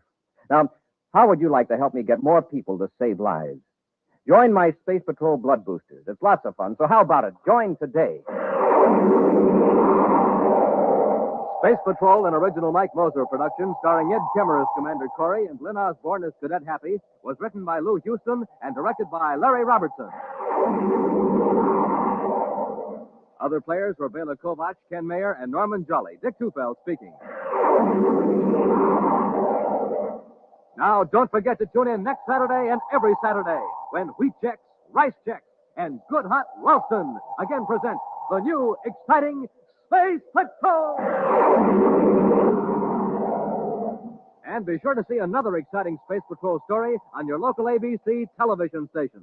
Consult your local paper for time and channel. Space Patrol comes to you transcribed from Hollywood. This is ABC Radio Network.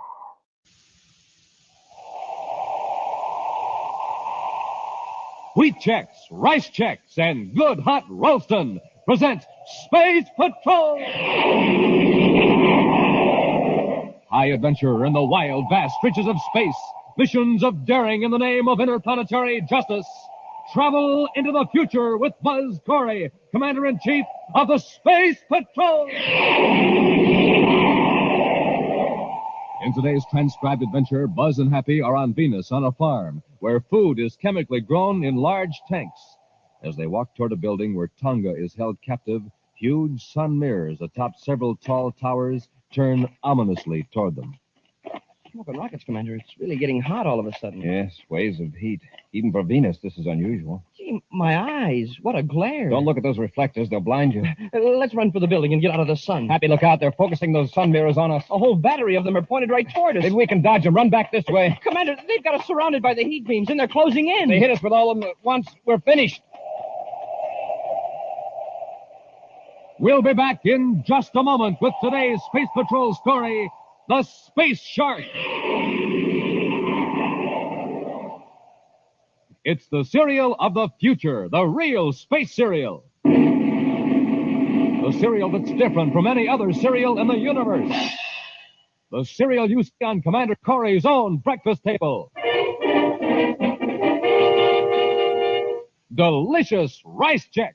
The cereal with a flavor like no other flavor in all the universe. Delicious Rice Chex. Swell-tasting shredded rice, spun in that modern bite-sized design for easy eating. A real space cereal. You see, there's space inside those biscuits so they can fill up with milk or cream. Try it today, gang. The only bite-sized rice cereal in the universe. Rice Chex, the one and only official checkerboard rice cereal. Rice Chex, one of the super cereals that helped us supercharge you. Rice Chex at your grocer's in the red and white checkerboard package. Get it today. Crisp and delicious, new and different, golden bite-size Rice Chex.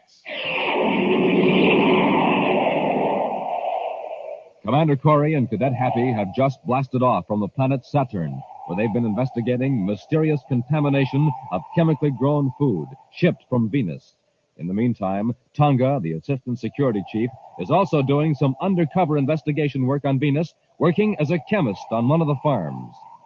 Now, through the nose port of Terra 5, Buzz and Happy watch Saturn's shining rings looming up large before them. Raise our vector about 5 degrees, Happy. Want to clear the rings with plenty of space to spare. Yes, sir. You know, it's too bad anything so beautiful is such a menace to space flight. But by the time you're close enough for them to be a menace, the rings are no longer beautiful. No, because you can see the individual hunks of rock making up the rings. And yet from a distance, they look as though you could ride a circus car around them like on a smooth racetrack. Only in this case, it's the racetrack that does the moving. Well, it's 1100 hours Universal Star Time, Happy. We ought to be hearing from Tonga pretty soon. I hope she found out more about how that food is getting contaminated than we did. Those samples we examined on Saturn turned bad after they arrived from Venus. So maybe the chemical farm they came from is still pure, huh? Not necessarily. Perhaps a chemical with a delayed action was put into the hydroponic tanks. Tonga calling Commander Cory. Tonga calling Commander Cory. Cory here. Go ahead, Tonga. Commander, how soon can you come to Venus? We just blasted off from Saturn. It'll take at least 3.5 hours. Something wrong? Why, no, to the contrary. I found out how those harmful chemicals are getting into the hydroponic tanks. Good. A group of racketeers are trying to force the farm operators to pay for protection. They've bribed workers to put the contaminating chemicals into the tanks. Then, for the owners who pay the price, the tanks stay pure. Who's behind this gang? I don't know yet, Commander, but I think I will by the time you reach Venus. Where are you now? In the women's dormitory at the farm. I'm just about ready to report for work at the lab. If you leave your miniature spaceophone in your room, be sure you hide it carefully. I keep it with me, Commander. It's safer. You want us to come directly to the farm when we reach Venus? I'll let you know later, Commander. By the way, I'm working here as Miss Bird. All right, Tonga. Be careful. Cory out. Gee, Commander, Tonga seems to have found out more in a week than all the other agents have in a month. She's a good security department operator, Happy. No, we'll clear the rings. Change vector for Venus. Yes.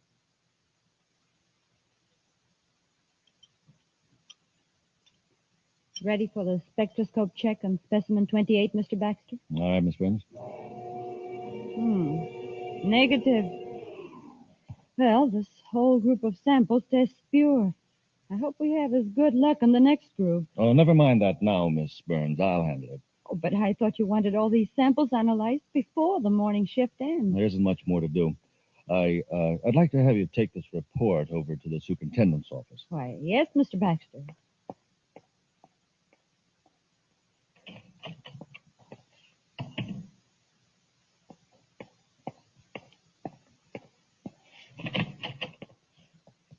Come in, Eagle. Where is she? I sent her on an errand. All right, that Space Patrol spy. I wonder how much she knows. Not very much. I've kept close watch on her ever since we found that she's a Space Patrol agent. But that was 3 days ago. She's been here a week. I'd like to know where she kept that spaceophone. I had a room search at the women's dormitory. She's got it hidden, all right. Perhaps it's under the floor. Baxter, you should have put that concealed microphone in her room in the first day she was here. Look, I can't handle everything. We got to get rid of her without exciting suspicion. How can we do that? The Space Patrol would investigate. Supposing there was an accident. Supposing she mixed the wrong chemicals and there was an explosion. Oh, she's too careful, too smart. I've got it. This will do fine. What is that? A harmless chemical used by Miss Burns almost constantly. But this bottle, someone might easily confuse the names of the two chemicals. They're very much alike. What does this chemical do? A few drops mixed with any acid solution will produce a deadly gas. A gas that soon dissipates. After a few seconds, when it's mixed with air, it's harmless. But if someone were leaning over a container of it when it first formed... Baxter, I can't pronounce the name of the substance, but it's the solution to our problem. Fix it up. I better get out of here before she gets back.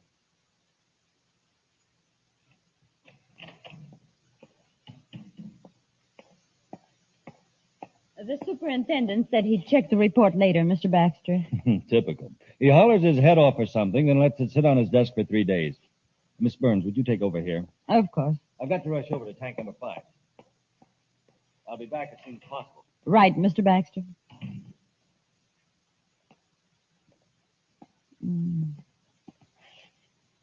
Now, let's see. Anatheric acid, 20 cc's. Oh, now where's it? Oh, here it is.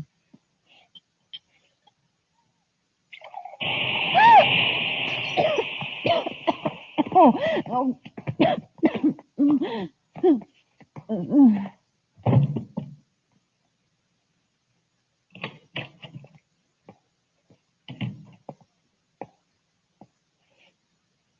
worked, Eagle. Is the gas dissipated? Do you think I'd be walking around like this if it hadn't? As I told you, it only takes a few seconds for the... Baxter, she's alive. Huh?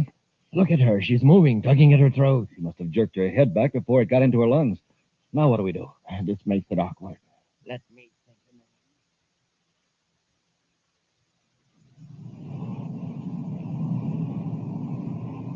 Well, at this acceleration, we'll reach Venus in half an hour, sir. Want me to take over?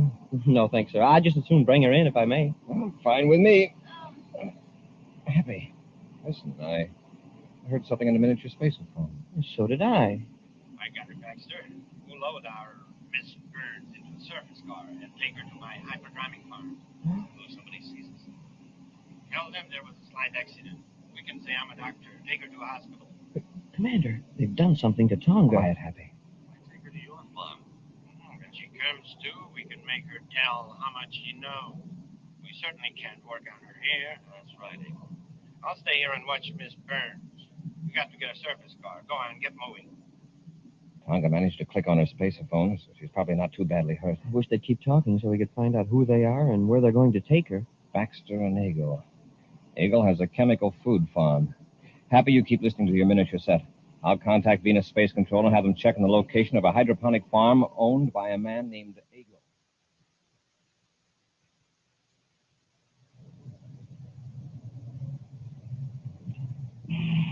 Passenger seems to be very quiet back there. Well, apparently that gas just missed being totally effective.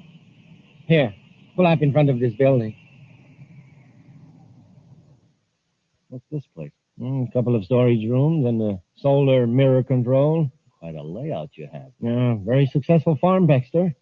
And you know, I haven't had a bit of trouble with contaminated food. I wonder why. I wonder why. Oh, come to think of it, maybe I'd better have some trouble, in case the Space Patrol starts wondering why. Well, come on, let's get her out of the car. She's still unconscious. We'll have to carry her. Yeah, all right, let's go. Spaceship. It's landing.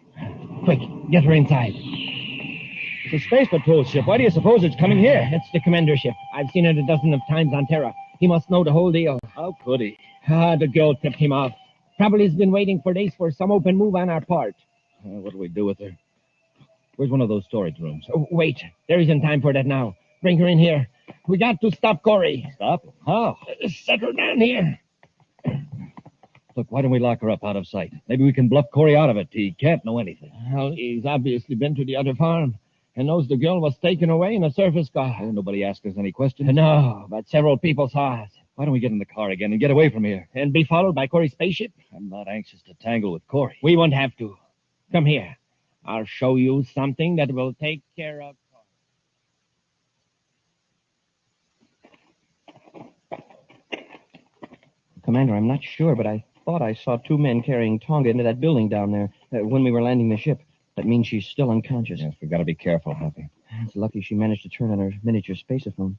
And even when Eagle and Baxter weren't talking, it picked up the sound of the surface car motor and led us right here. This farm is more than just a front.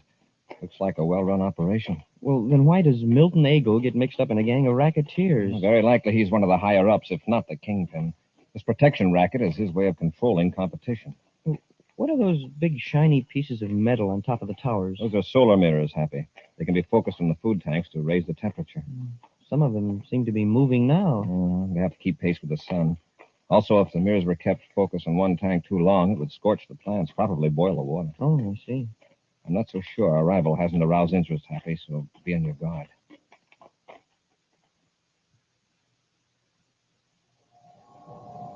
Get the idea now, Baxter? I'm surrounding Cory and the cadet with circles of concentrated sunlight. What do you expect to do? Blind them with the glare? Yeah, wait till I converge all those beams in one spot, right on Cory and his friend. Eagle, wait, you realize the heat those mirrors put out? Yeah, quite well, Baxter. And I think this will serve to stop the Space Patrol permanently. Now watch. I'm going to bring the focal points together.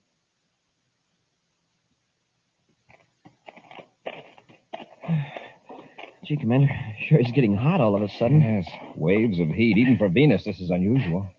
Smoking rockets, my eyes. What a glare. Don't look at those reflectors. They'll blind you. Let's run for the building and get out of the sun. Happy they're focusing those sun mirrors on us. The whole battery of them. Maybe we can dodge them. Run back this way. Hey, Commander, we're surrounded by heat beams, and they're closing in. If they hit us with all those at once, we're finished.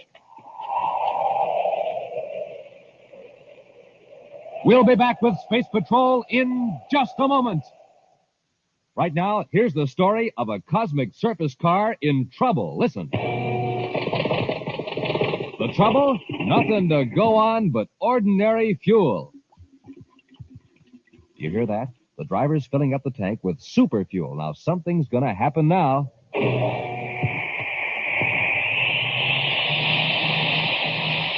Boy, that cosmic surface car is really roaring now. That's because it's supercharged with super fuel. And the same is true with you, gang. What happens when you don't have a good breakfast? You're just a putt-putt. But when you fill up your tank with super fuel, man, you're supercharged. Now, here's how Buzz Cory does it.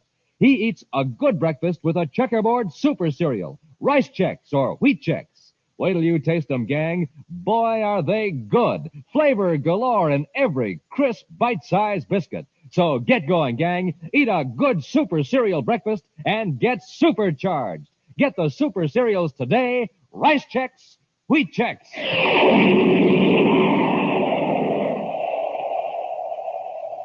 Buzz and Happy are on the grounds of a chemically grown food plant on Venus in an attempt to rescue Tonga, abducted by two men who've been putting poisonous chemicals in the food tanks of competing operators. The two conspirators, Milton Agle and Richard Baxter, have seen Buzz and Happy approach the building where they're holding Tonga. Agle has focused several sun mirrors toward the two space patrolmen, surrounding them with heat beams. Inch by inch, the circles close in around Buzz and Happy as Agle tightens the wall of searing heat. Look at them, Baxter. Ha! They can't move in any direction. Grass all around them is burning. Yeah, and a few seconds ago it was fresh and green. It must be stifling inside those beams. Look at them. Even from here, you can tell they're gasping for air. Well, we might as well finish them off. Oh, no, you don't. Grab her, Baxter. Let go of me. Get your hands off of that panel. Pull her away, Baxter. I'm trying to. Let go of me. How'd you come away? Let go of me. I've got her, Eagle. Now I'll finish off Cory and... she cut off the beam. Get them on, quickly. There isn't time. Cory and the cadet are headed toward us. Drag the girl out to the surface car. Quick. Quit struggling, do you hear? Take your hands off me. We haven't got time to pamper you, Miss Burns. There. Now you can carry her. And hurry up into the car. They're getting into the surface car. They've got Tonga. Hurry up. Stop! Hey, come back here! It's no use, Hap. Doggone it, a few more steps and we'd have made it. Back to the ship. We'll blast off and trace them. They won't be able to get far.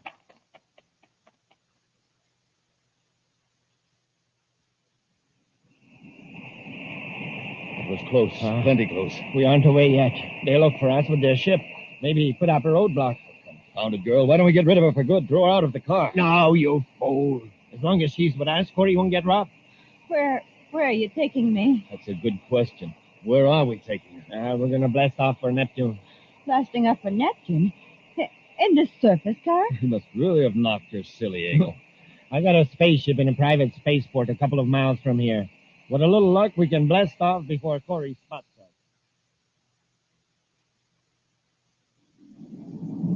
With a little luck, I think I've got him, sir, on the miniature set. Yeah, that's them, all right. You just leave the driving to me. Watch the girl. Where on Neptune are you taking me? To a place where the space patrol will never find you. I suppose you've got a hideout in the mountains somewhere. No, not quite. There's a small settlement along the Crawlog River, just about 60 views east of Neptune City, where we won't be found. A big city be better. People wouldn't ask so many questions. I know what I'm doing. Well, we know where they're going to take her. Hope we can rescue Tonga before they get her aboard the spaceship. Hey, Commander, there's a surface car down there on the highway. Do you suppose that's the one? Very likely. Let's cut down our speed.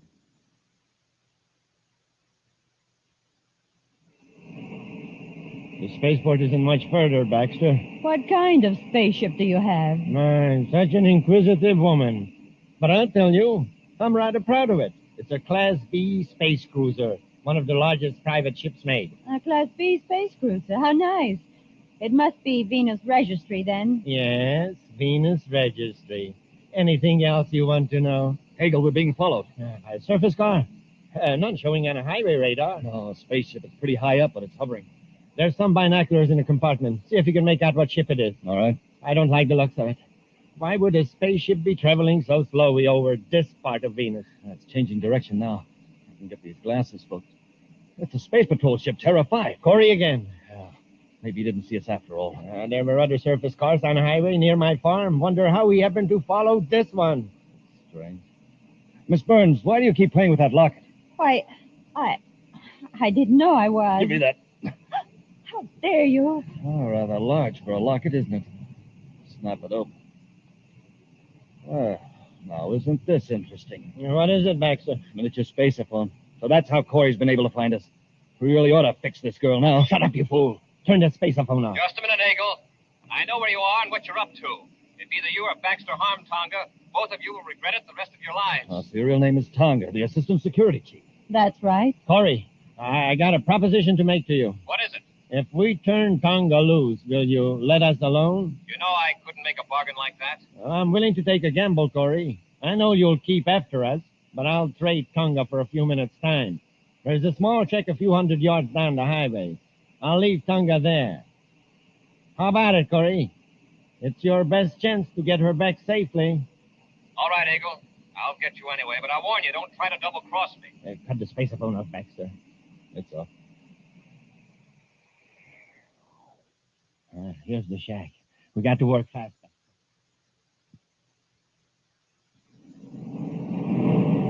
Cory's landing right where I figured he would. Stay behind the trees until he's out of the ship. Why don't we get in the car and get to your ship? Why waste time? While Cory is in the shack rescuing Tonga, we'll put his weapons out of commission. Why not wreck the controls so he can't blast off? Yeah, and have him alert other space patrol units?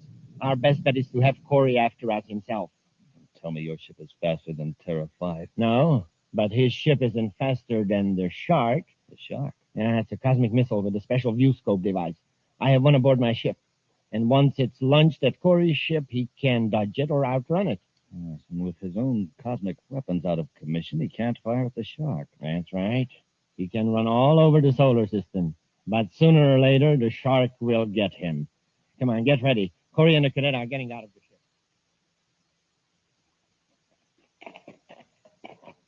Here's the shack, sir. I sure hope they kept their word and left Tonga here. Eagle and Baxter are putting a lot of faith in a few minutes head start. It won't do them much good. Try the door, Hal. Commander, Happy. Are you all right, Tonga? Yes, Commander. They've got her tied, hand and foot. Have to give them more time. They probably would have locked the door if they could. Here, I'll cut those ropes, Tonga. Thank you, Commander. I tried to find out exactly where Eagle's spaceship was. All I know is that it's not too far from here. Happy and I looked for it from the air, but it must have been hidden. The ship blasting off. Probably Eagles. Let's see. By the time we walk through the woods back to our ship, well, they'll have about 5 minutes start on us. 5 minutes? Well, that isn't going to do them much good. They picked us up, Eagle. Good. Now let's give Cory a run for his money. When are you going to launch the guided missiles at them? Well, we'll wait till they get closer. First, we leave Cory out of the regular lanes. I don't want him to call for help when we launch the Shark.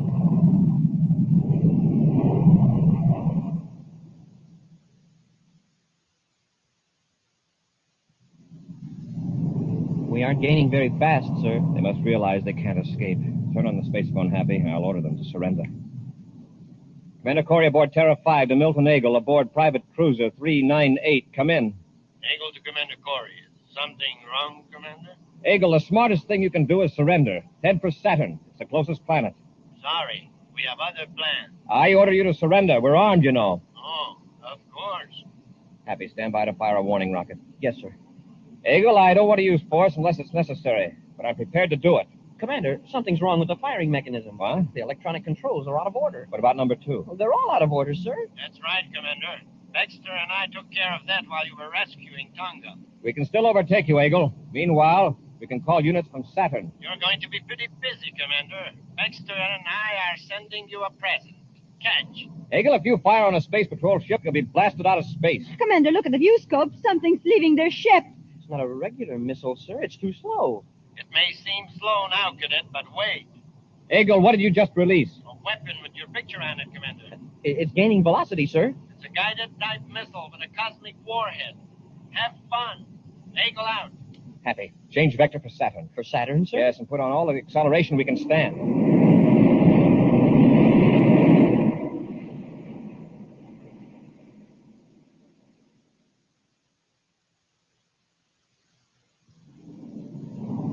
It's getting closer, Commander. Head for Saturn's rings, Happy. For the rings? Yes, get on a tangent with the outer ring. All right, sir, but... Commander. Yes, sir.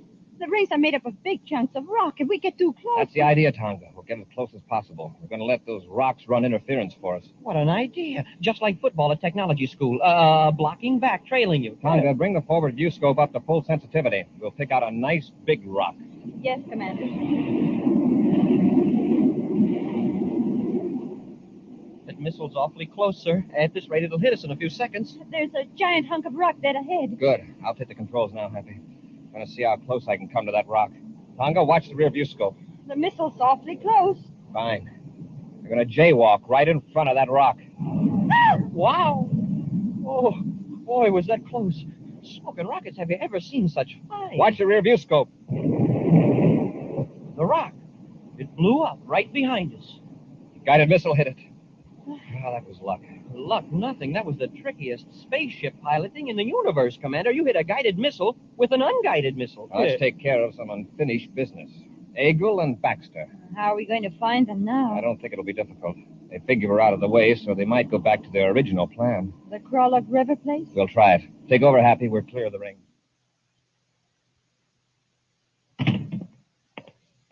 Well, I lined up another ship for us, Baxter. Good. When do we leave Crawlock? In a few hours. One of my men is bringing a ship in from Neptune City. Can't be too soon to suit me. I don't like this place. What are you so jittery about? We don't have to worry about Cory anymore. I know. I just don't like Neptune. I'm used to Venus. You get plenty of sunshine. Get your hands up, Eagle. You too, Baxter. Cory. Get the weapons, Happy. Yes, sir. Cory, how did you... The guided missile, you couldn't have escaped the shark. The shark, if that's what you call it, stubbed its nose on a rock just off Saturn. As a pet, it wasn't too trustworthy. You were so sure you'd finish Cory, I told you not to come here. Nah, Baxter. No recrimination. We gambled and we lost. Take it easy, Baxter. Like me. No, you don't, Eagle. Now, Eagle. Are you ready to come along? Yeah, sure. Okay, Cory.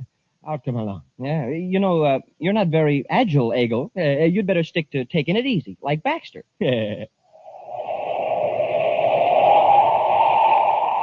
An exciting preview of next week's thrilling Space Patrol story in just a moment. Hey, watch out. Hold everything. Here he comes down the rink so fast his ice skates are melting the ice. Wow, that's a checkerboard kid. He's supercharged. And a good breakfast with a checkerboard super cereal did it. A breakfast with swell-tasting instant Ralston. Here he comes again. Stand back. Jumpin' Jupiter, that boy's a winner. He's got the speed of Buzz Cory himself. And how about you, gang? How about getting supercharged so you can whiz along just like that? Just do this. Have a good breakfast with Instant Ralston, the hot super cereal. The delicious hot cereal that helps to turn on your starter. Makes you bright as a light and helps to keep you right on the beam. That's what it does for the Commander. That's what it'll do for you. Here comes the checkerboard kid again on those flying ice skates. Don't wait, gang. Be a winner yourself. Get supercharged. Eat a good breakfast with the delicious hot super cereal, Instant Ralston. And now for a preview of next week's exciting Space Patrol story.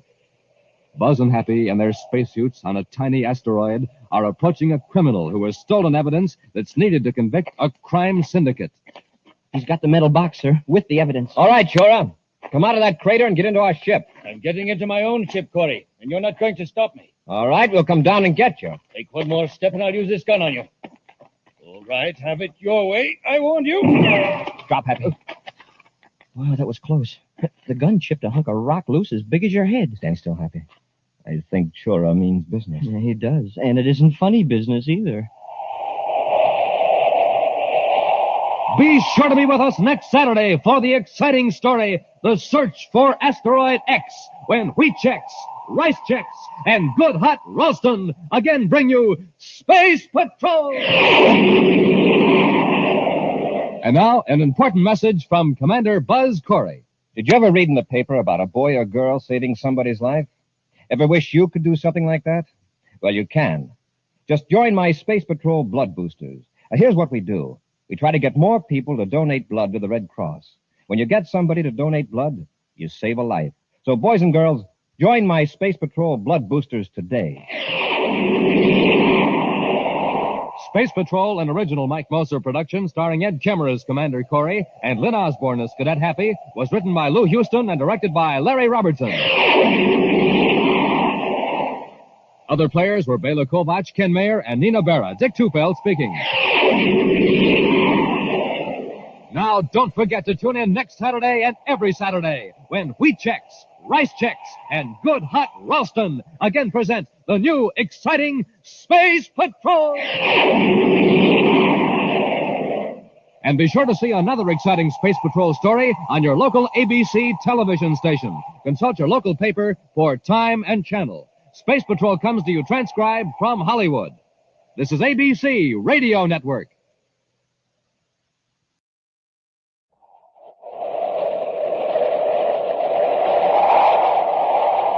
Wheat Chex, Rice Chex, and Good Hot Ralston present Space Patrol! High adventure in the wild, vast reaches of space. Missions of daring in the name of interplanetary justice. Travel into the future with Buzz Cory, Commander-in-Chief of the Space Patrol! In today's transcribed adventure, Buzz and Happy, in their spacesuits on a tiny asteroid, are approaching a criminal who has stolen evidence that's needed to convict a crime syndicate. He's got the metal box, sir, with the evidence. All right, Jela, come out of that crater and get into our ship. I'm getting into my own ship, Cory. And you're not going to stop me. All right, we'll come down and get you. Take one more step and I'll use this gun on you. All right. Have it your own way. I warned you. Drop, Happy. Wow, that was close. That ray gun knocked a hunk of rock loose as big as your head. Don't move, Hap. I think Chura means business. He sure does. And it isn't funny business either. We'll be back in just a moment with today's Space Patrol story, The Search for Asteroid X.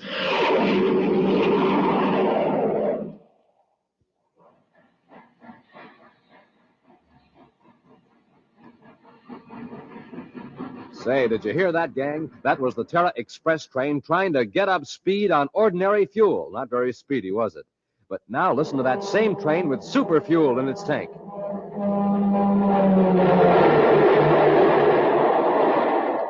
Man, that train is really traveling now because it's supercharged with super fuel. Now, gang, without a good breakfast, you can't go very fast either. But with super fuel in your tank, you're supercharged. Here's how Buzz Cory gets up ahead of steam in the morning. He has a good breakfast with Rice Chex or Wheat Chex, the super cereals that help us supercharge you. For taste, they're terrific. For size, they're perfect because they both have that modern bite-sized design. So, gang, get off to a quick start of the morning the way Buzz Cory does. Get supercharged. Just eat a good breakfast with the Checkerboard Super Cereals and get them today in the red and white checkerboard packages. Rice Chex, Wheat Chex.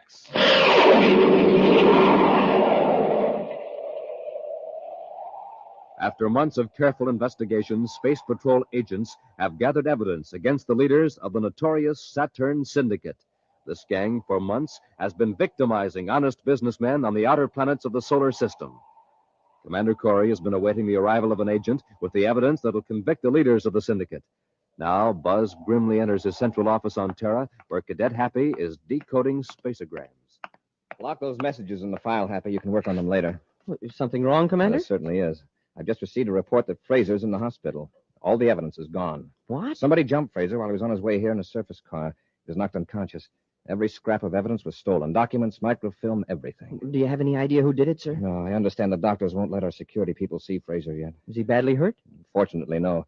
The loss of that evidence puts us right back where we started 3 months ago in the Saturn Syndicate investigation. Come on over to the hospital with me. As soon as the doctor's okay, I want to ask Fraser some questions.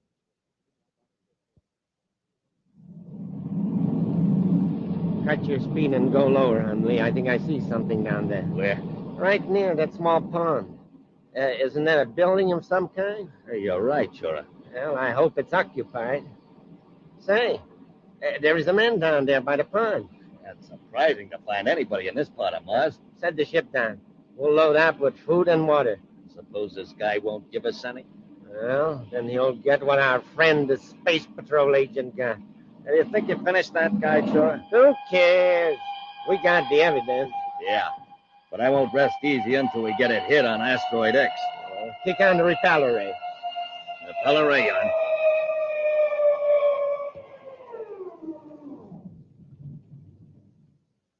Well, we're done.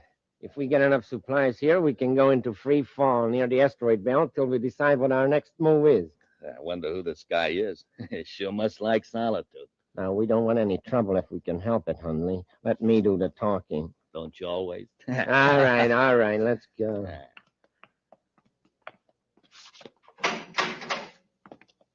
Now the outer hatch. Hi there. He looks good-natured and not very bright. Just what we ordered.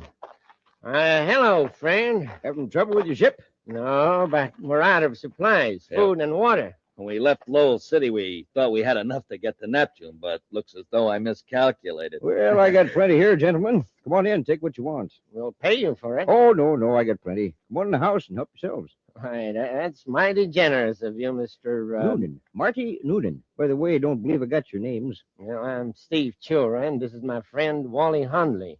Now about those supplies. Oh, sure. Sorry, you folks are in a hurry. But since you are, just come with me, gentlemen.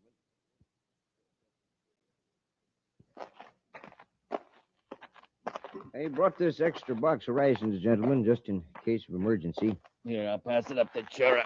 All right, Hundley. Come aboard.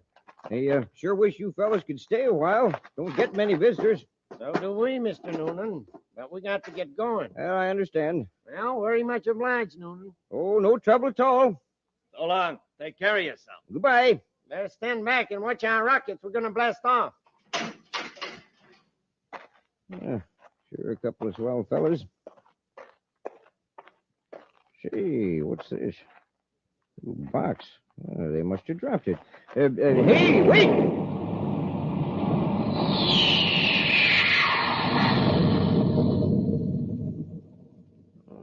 This looks pretty important. Microfilm Reel 14B property of Space Patrol. Investigation Squad Number 3, Space Patrol Headquarters, Terra. Gosh, they're Space Patrol agents. I'd better call headquarters right away. Commander, will you take the spaceophone call? It's something about a can of microfilm a fellow found on Mars. All right, Happy. Cory here. Go ahead, please. Commander, my name is Noonan. Yes, Mr. Noonan? A couple of your agents dropped a can of microfilm on my land. Want to know how to go about returning it. Well, what does it say on the label? Reel 14B, Investigation Squad Number 3. Oh, just a minute. You say Space Patrol agents dropped it? Yes, sir. I think it fell out of one of the men's pockets. Happy. Squad 3 was on the Saturn Syndicate case. Mr. Noonan, what were these agents doing on your land? They ran out of supplies on the way to Neptune. Did you see their credentials? No, I didn't. Just figured they were agents when I found the film. Said their names were Steve Chura and Wally Hundley. Did you ever see these men before? Why, no, Commander. Where are you now? At my place. Sector 17H on the Martian plain. About 4 6/10 DUs directly northwest of Lowell City. Got that, Happy? Yes, sir. What kind of a ship did these men have? Was it a Space Patrol ship? No, didn't have any insignia at all. But I don't know what kind it was. Mr. Noonan, hold on to that microfilm. I'm coming after it. Right, Commander. And don't give it to anyone else. Is that clear? Yes, sir. Thanks for your cooperation. I'm on my way. Cory out. I've just checked, sir. We don't have any agents named Chura and Hundley. Not on Squad 3, anyway. And chances are those are the men who knocked out Fraser. At least they have the evidence, or I should say, had it. But Fraser didn't get a look at the men who attacked him. Well, I'll blast off for Mars and get the film, Happy. Maybe we can get some more information from this man, Noonan.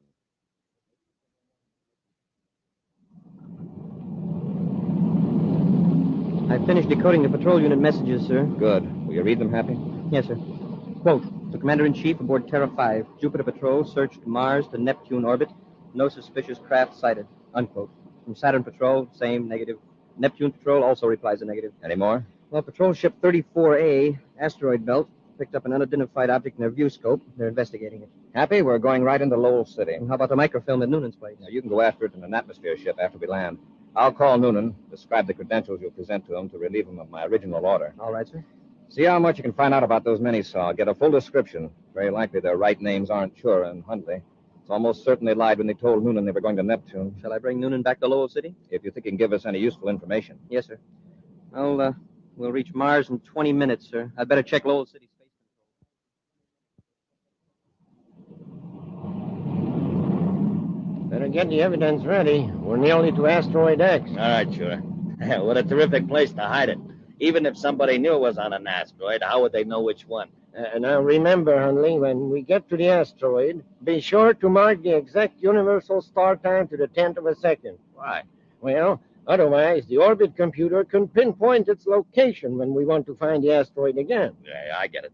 Have you got the evidence ready to unload? Yeah, all except... Uh-oh. What's the matter? Reel of microfilm. I had it in my pocket. It's gone. Huh?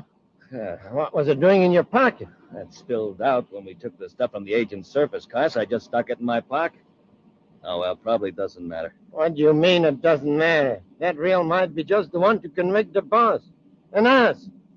How did you happen to lose it? I don't know. Oh, wait a minute. Back at Noonan's. Huh? Yeah, it may have fallen out while I was bending over to pick up the box of food or water containers. How could you be that careless? Well, at least Noonan's alone. We got to go back and look for it. There's nothing else to do.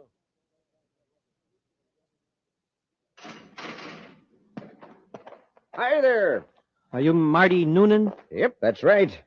I'm Cadet Happy. Here are my Space Patrol credentials. Mighty glad to know you, Cadet. Commander Cory called me about you. Oh, here's your microfilm. Oh, thanks. There are several questions Commander Cory wanted me to ask you about these men. Sure, and Hundley? Well, I'll tell you what I can. Suppose we go in the house and have a bite to eat while we talk. All right, fine. It's a mighty fine-looking little atmosphere ship. How fast will she go? Oh, probably 1,200. On this trip, though, I averaged about 832. From Lowell City to here, 9 minutes and 54 seconds. Say. Yeah, about that. Let's see. I took off at... Hey, how did you figure that out so quick? Oh, I don't know. Answers just sort of come to me.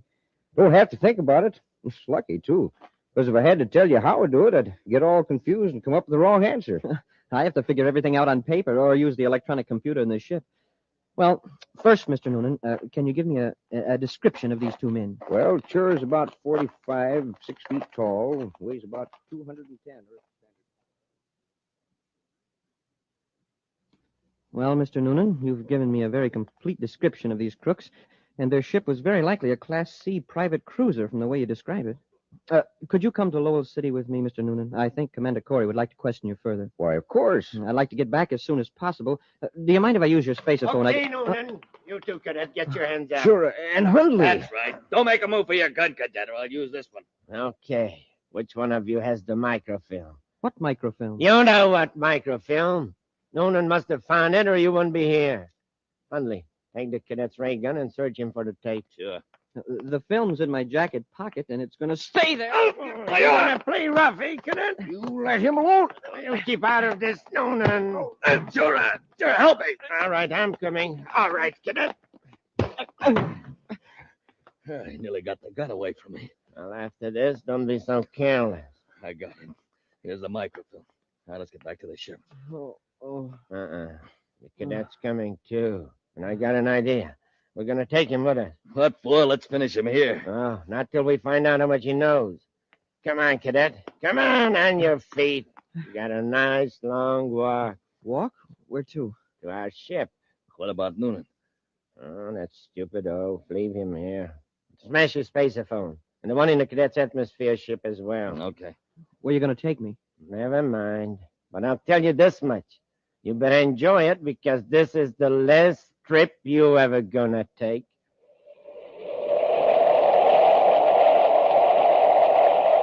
We'll be back with Space Patrol in just a moment. Gang, this is Space Patroller Dick Tufeld, and boy, am I excited. We have a new machine here at Space Patrol headquarters, and it's terrific. It's the flavor meter for testing the flavor of food.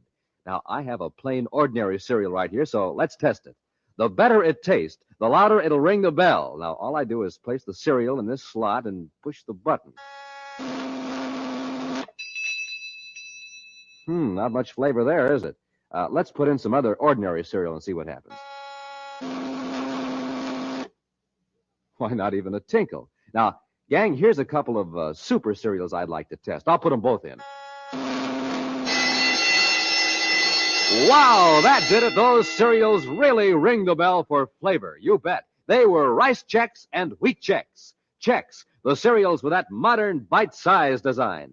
Checks, the super cereals that help to supercharge you. Test them yourself, gang, in your own cereal bowl. And believe me, they'll really ring the bell for flavor. Rice checks, wheat checks.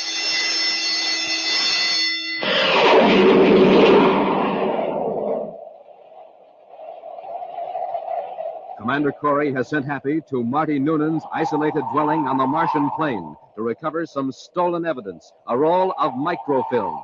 Noonan and Happy were surprised by Chura and Hundley when the thieves returned for the film. After smashing Noonan's spaceophone, the criminals have taken Happy to their ship, leaving the unconscious Noonan locked in his house. Meanwhile, Buzz, in Lowell City, has tried in vain to contact Happy or Noonan by spaceophone. Commander Cory to Space Patrol, Lowell City. Space Patrol, Lieutenant Barton here, Commander. Lieutenant, I've been unable to contact my cadet on any of the Space Patrol frequencies.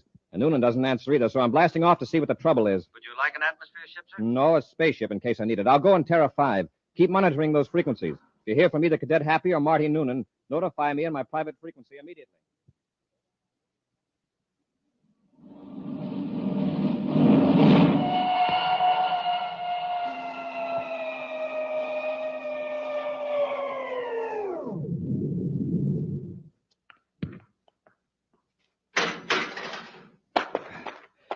Hello there. Are you Marty Noonan? Yes? I'm Commander Cory. Where's Cadet Happy? Sure, and Hundley. They took him away, and they got the microfilm. I tried to stop him, Commander, but they knocked me out. They smashed my spaceophone and the one in the cadet ship there, too. You know where they took him? No, by the time I came to and broke out of my house, they'd blasted off. They'd locked me in. Did you hear anything that would give us a clue as to where they were going? No. All I remember was that one of them said we ought to be able to get there by 1,500 hours, but I don't know where they meant. How long ago did they blast off? About an hour and a half ago. Say, Commander, I'd like to help you find them. All right, come aboard. Thanks, Commander. Maybe with the astrogation charts and the computer, I can figure out an approximate radius of where Chura's ship might be by 1,500 hours. Well, if they're going to any planet, it'd have to be Jupiter. Well, why do you say that? Well, considering the speed of spaceships and the present positions of the planets and the approximate arrival time of 1,500 hours, it just has to be Jupiter. Oh, it does? Yes, it wouldn't need that much time to get to any of the inner planets like Earth and Venus, and they'd need much more time to get to Saturn. You may be right, but as a double check, I'll work it out on the computer. The computer will give us the answer in a few seconds. Here we are. Now, let's see.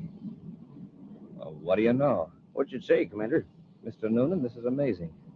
Either you made a very lucky guess, or you must know the exact distances and positions of all the planets relative to Mars. Oh, I do. Make a hobby of remembering data like that. Jupiter comes nearer to satisfying the equation than any other object in space. How do you do it? I don't know, Commander. If I know a formula and the data, I can get the result. But if I stop to think how I do it, I get all confused. There's only one thing wrong. They couldn't quite reach Jupiter by 1,500. Of course, they may be heading for one of the moons. I'll check the astrogation chart again. Could be Ganymede, Commander, assuming we're right on the time factor. We'll see. Mr. Noonan, you've hit it again. The astrogation chart puts moon number 3, Ganymede, very close to the vector. Ganymede's a good-sized moon. There are a lot of places to hide on it. The most we can hope for right now is that we're headed in the right direction.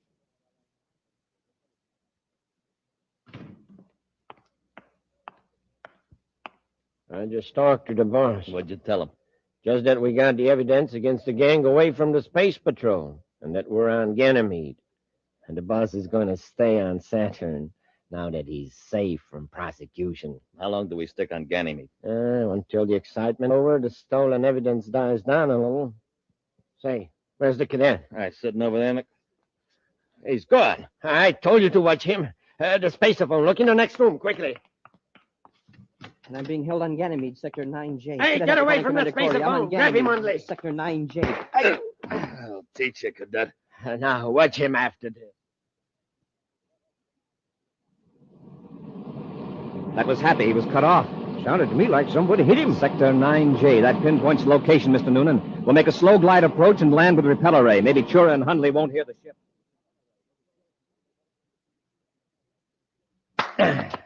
All right, Cadet. We could keep this on for hours, but I'm tired of playing games with you. Does Commander Cory know who knocked out the Space Patrol agent? Now, come on, answer me. Oh, you're wasting your time, Chura. I'm all for getting rid of the cadet right now. After that space phone call he tried to make a while ago, he's too much of a risk to have around. I'm afraid you're right, Hundley. We'll take him away from the building and use the ray gun on him. Now, let's get at it. Get your hands up, you two. Cory! Commander, you got here just in time. Mr. Noonan put me on the right track, then we heard your spaceophone call. Chura, where's the Saturn Syndicate evidence? It's where you'll never find her. They put it on an asteroid, sir, somewhere in the asteroid belt, but I couldn't tell you which one. There are thousands of them. I'll untie your hands, Cadet. Thanks. Look out, Noonan. Too late, Cory. Shoot, Commander. I can't. He's holding Noonan as a shield. So long, Cory. Are you all right, Noonan? I'm sorry, Commander. That's okay. After him, quick. He's locked the door. Hundley, have you got a key to this door? Sorry, Commander. Chura has the only one. Search him. I'll see if I can smash the door. I've got my hands loose now, Commander. I'll help you. All right, Happy. Can't find a key on him, Commander. Just this slip of paper. Uh-oh. It's Chura's ship. He's getting away. Well, we still have you, Hundley. Hey, Mr. Noonan, don't throw that paper away. That's the coordinates of the asteroid. All right, Cadet. I'll hang on to it. Once more, Happy. The door's giving. There she is. Escort our friend Hundley to the ship. Come on, let's get after Chura.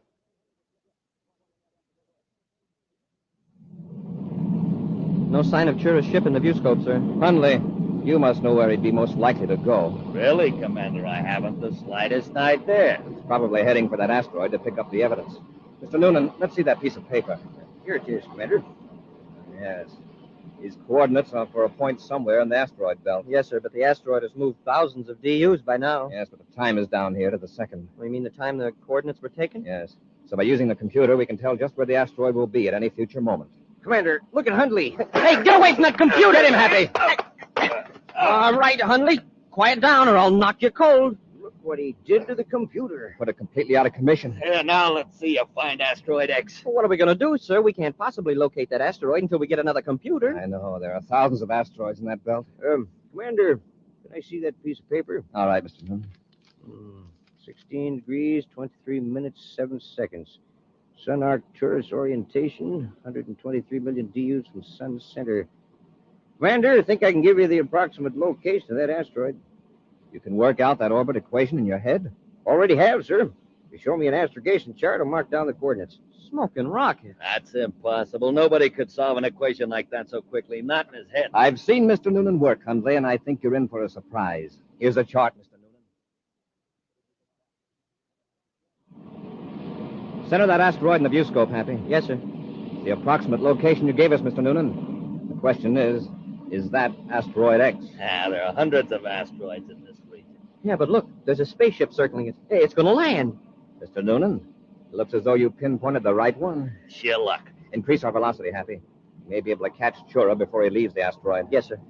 Mr. Noonan, will you go to the locker and get a couple of spacesuits for Happy and myself? Sure will, Commander. When we land on the asteroid, I'll leave you in the ship to watch Hundley.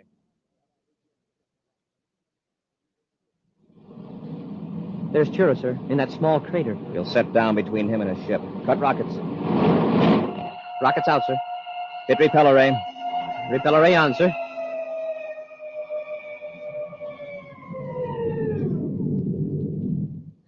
Landing secured, Commander. All right, Happy. Let's get out there and grab Chura. Mr. Noonan, here's a ray gun. Hold it on our friend Hundley. Very happy to, Commander.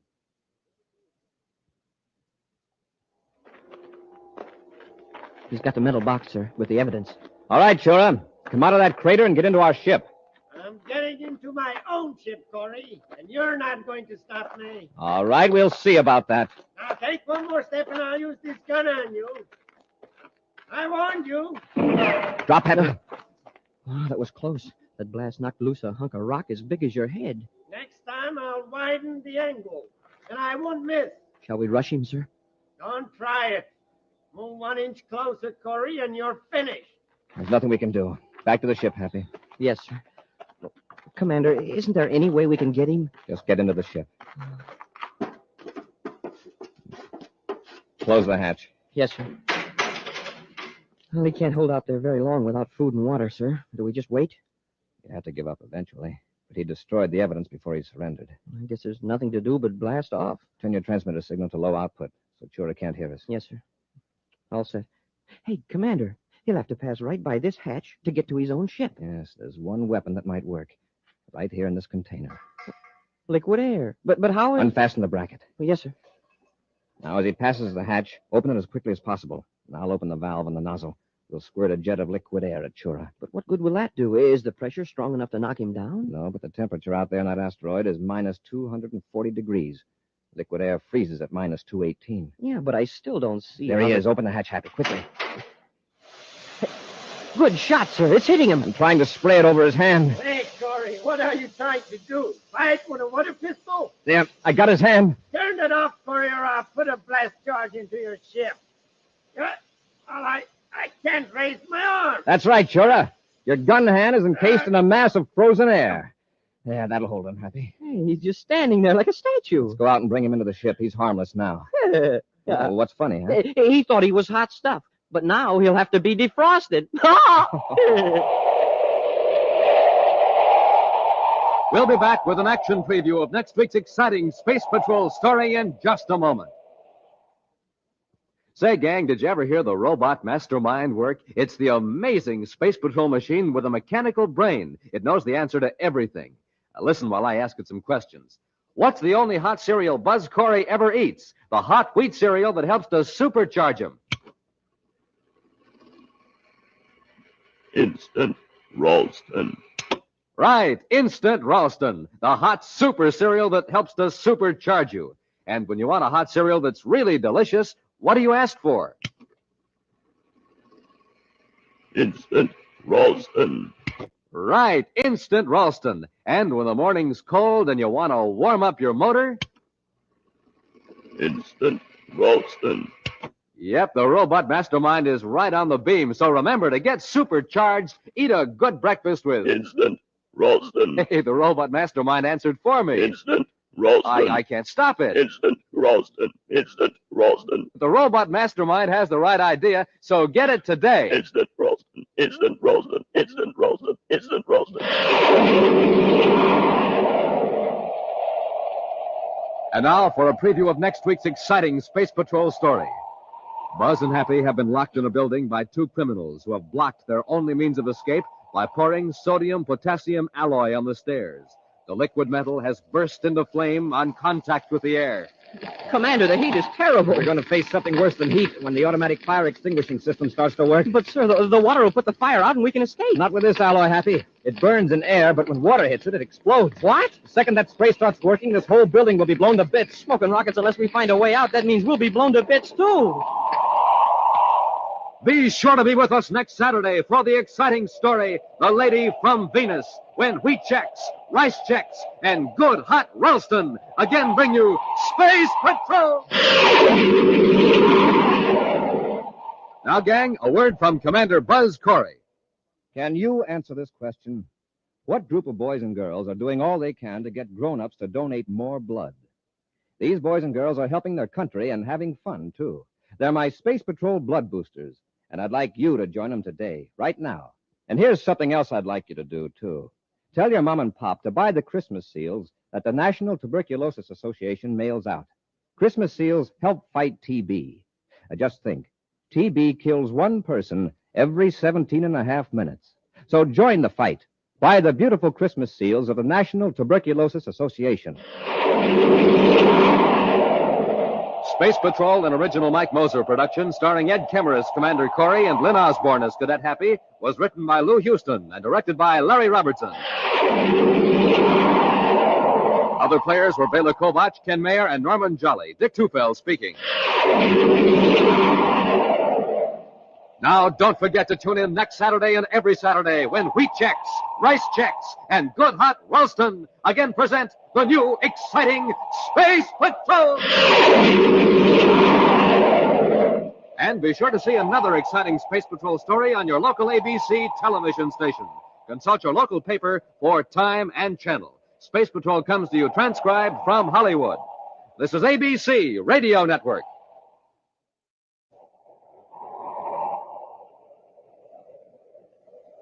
Wheat checks, rice checks, and good hot Ralston presents Space Patrol! High adventure in the wild, vast reaches of space.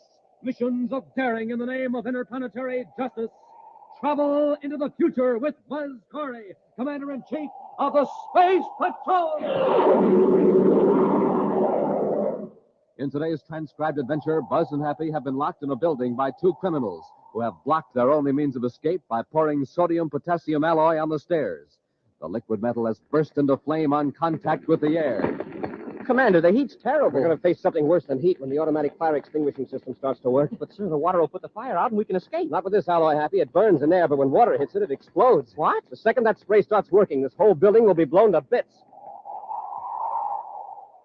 We'll be back in just a moment with today's Space Patrol story, The Lady from Venus. Space Patroller Dick Tufeld, gang, speaking to you from an atomic power plant on Mars. They're having trouble getting power, but I think I've found the trouble. Now, listen to this main power generator. Sounds pretty weak, doesn't it? My guess is this. They've been using ordinary fuel. So let's see what happens when I put in this super fuel. Wow, listen to that power now. Supercharging does it. And, gang, when you roll out of bed in the morning, you're just like this generator. You need fuel because you haven't had any for about 12 hours. But listen, don't settle for ordinary fuel. Get supercharged like Buzz Cory does with a good breakfast. Eat the super cereals in the checkerboard packages. Now, Rice Chex and Wheat Chex are the super cereals with that modern bite-sized design for super easy eating. Rice Chex is bite-sized shredded rice, triple toasted. And Wheat Chex is bite-sized shredded wheat, baked crisper than a cracker, super power in every bite. Now remember, pulling up to the breakfast table is like pulling into a filling station. So get supercharged every morning. Pick up your cereal bowl and say, Fill her up, Mom. Wheat checks. Fill her up, Mom. Rice checks.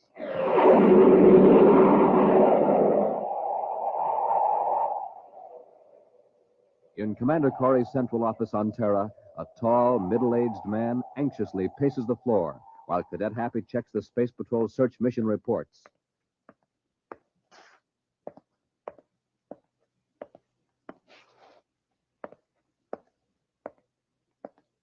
There are some magazines on the table, Mr. Stratton. Beg pardon? I said if you want to read, there are some magazines. Oh, no, thank you, Cadet. Is that clock correct? Yes, it is, Mr. Stratton. Are you sure? It's a uranium clock, sir. It gives the correct universal star time within a millionth of a second. Commander Cory did say 10:30, didn't he? Yes, sir. It's 10:40 now. Oh, here's the commander now. Sorry to keep you waiting, Mr. Stratton. Oh, that's all right, Commander. The Secretary General and the staff have gone over your application and the reports of the commission. Yes? It's been approved. You can go ahead with that atomic power plant. Oh, splendid. These papers authorize you to obtain fissionable materials for your atomic breeder reactor. Thank you. I suppose you're blasting off to Venus right away and get your plan into operation. Oh, I have a few matters to clear up first in my Terra office. Goodbye, Commander.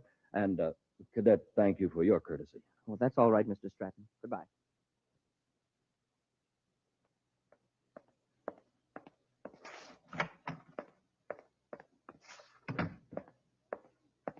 Congratulations, Mr. Stratton. Oh, what can I do for you?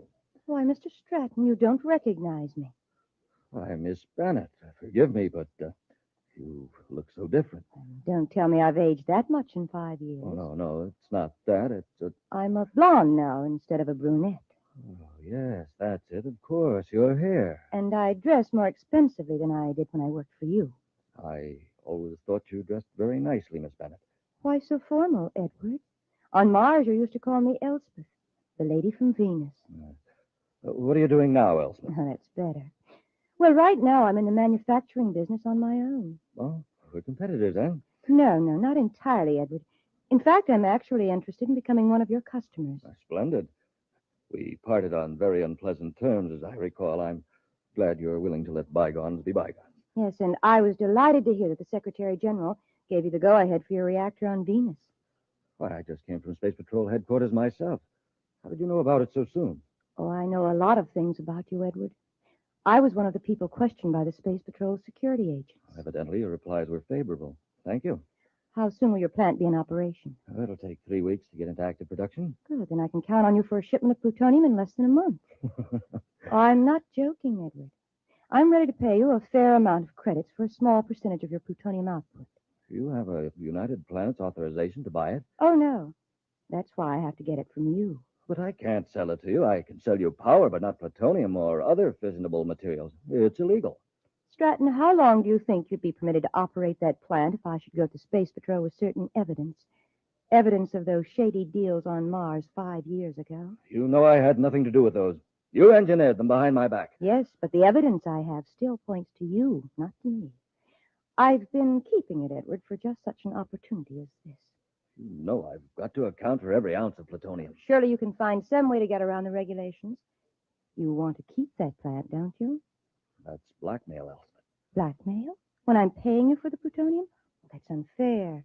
I never thought you'd stoop to anything like this. You'll send the plutonium to the Elben Company on Mars. There's a fake company I've organized to receive certain illegal materials. You're operating on Mars. No, I just want to be sure the plutonium's hard to trace. For your protection as well as mine. I'm still the lady from Venus. So I'll see you in a month. Remember, I'll be expecting my shipment in a month. Goodbye for now.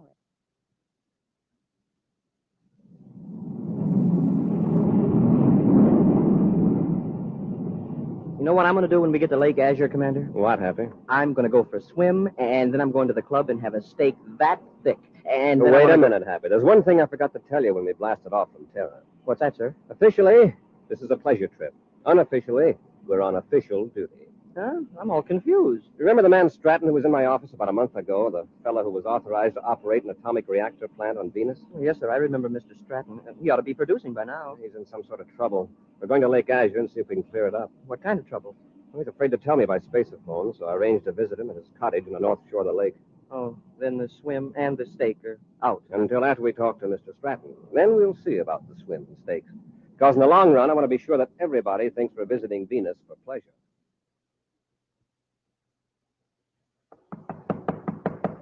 Just a minute. Oh, Elspeth. Yes, Edward.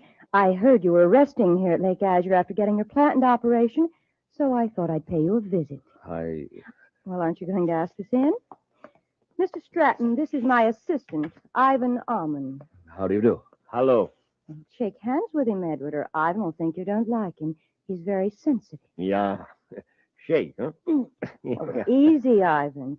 Mr. Stratton will probably need his right hand to correct a little mistake he made. Mistake? Yes. One of our representatives inside your plant informed us that you shipped a crate to the Elben Company on Mars yesterday. That's right. I did. I followed your instructions. Yeah, except you didn't put plutonium in the crate. What a waste of time and money it would be for us to pick up that crate of worthless metal and haul it back to Venus. Worthless metal? Yes.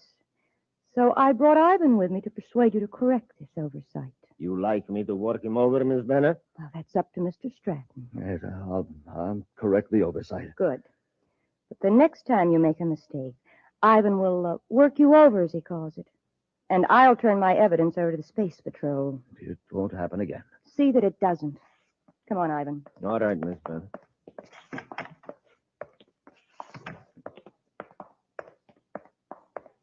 All right, Ivan. Let's get back with our water cruiser.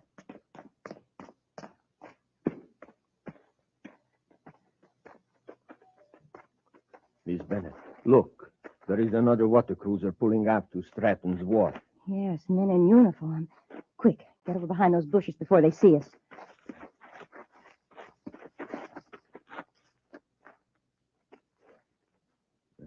From here, they look like space patrolmen. It's exactly what they are. It's lucky we beached our cruiser down at the cove. What are they coming here for? We're going to find out. Get in the bushes. We can watch from here. Hadn't we better get to the cruiser and shove off? Wait, Ivan. The tall one's Commander Cory. Yeah. I heard at the hotel that he was due in today for a rest. That Space Patrol High Brass has it pretty soft. If he's here for a rest, why would he come directly to see Stratton? It looks very suspicious to me. If he's double-crossed They are on the wharf now. Let's get going. No. Wait till they get in the house. Then we'll slip up and see if we can hear what's going on. Oh, Mr. Stratton, we didn't see anybody. And there was no boat at the wharf. They must have come here in a surface car then. They could have, all right, along the Lakeshore Road. Who were these people? Elspeth Bennett and a man named Ivan Almond. They're the reason I asked you to come here. They're trying to force me to sell them plutonium illegally. I see. One of their spies in my plant found out about a fake shipment I tried to trick them with, so they came here to threaten me. Threaten you? With violence, you mean? Yes, and... Well, Commander, I'm going to tell you the whole story. It may mean that the government might take my license away, but I'll not be blackmailed into committing a crime. Blackmail? Well, how could they? Your record's clean. Let me give you the facts. This Elspeth Bennett worked for me 5 years ago on Mars. Without my knowledge, she put over several very dishonest deals. Here's exactly what she did. In order to make it look as though I were responsible, she faked a series of offers. Fool, he's blabbing the whole story. Maybe Cory will not believe him, huh? The Space Patrol will investigate us, and we can't afford that. At any rate, we can't get any plutonium from Stratton now. Let's get out of here before Cory comes out. If Cory finds our plant, we're finished. Ivan, we've got to take care of Cory, the cadet, and Stratton. I can't handle all three of them. They are armed. I'll fix it so you can take the Space Patrolman by surprise. You wait in the bushes near the lake shore. I'll pretend to be in trouble. While they're rescuing me, you can jump out and overpower them.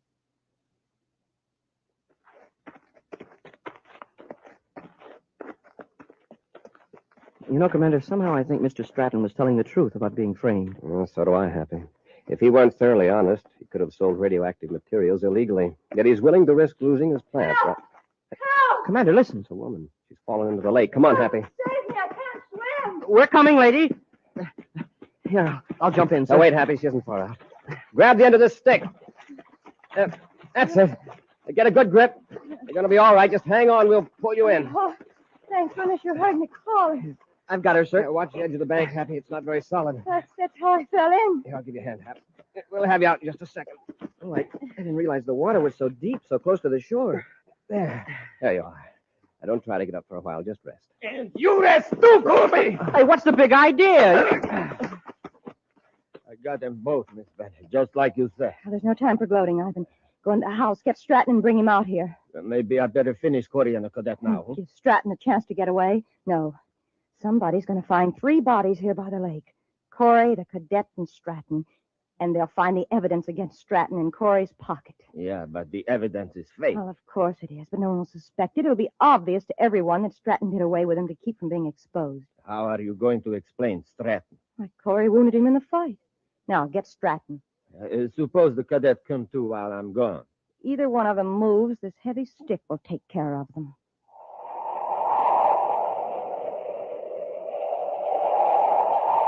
We'll be back with Space Patrol in just a moment. Say, gang, what do you need for a good morning and a good start? A nourishing breakfast with rice checks or wheat checks. That's what. The super cereals that help to supercharge you. Here's a chance to show you exactly what I mean. Some of the fellas here in the neighborhood are having a race. They're running right in this direction, and way out in front is Jim Bridwell, a boy that makes it a rule to eat a good breakfast with the super cereals. Listen, here they come. And let me tell you, Jim is going to win because he's supercharged. I won! There, Jim did win, which just goes to show you that to be a winner, you have to eat a winner's breakfast. So latch on quick, gang, to Rice Chex and Wheat Chex, the super cereals that helped us supercharge you.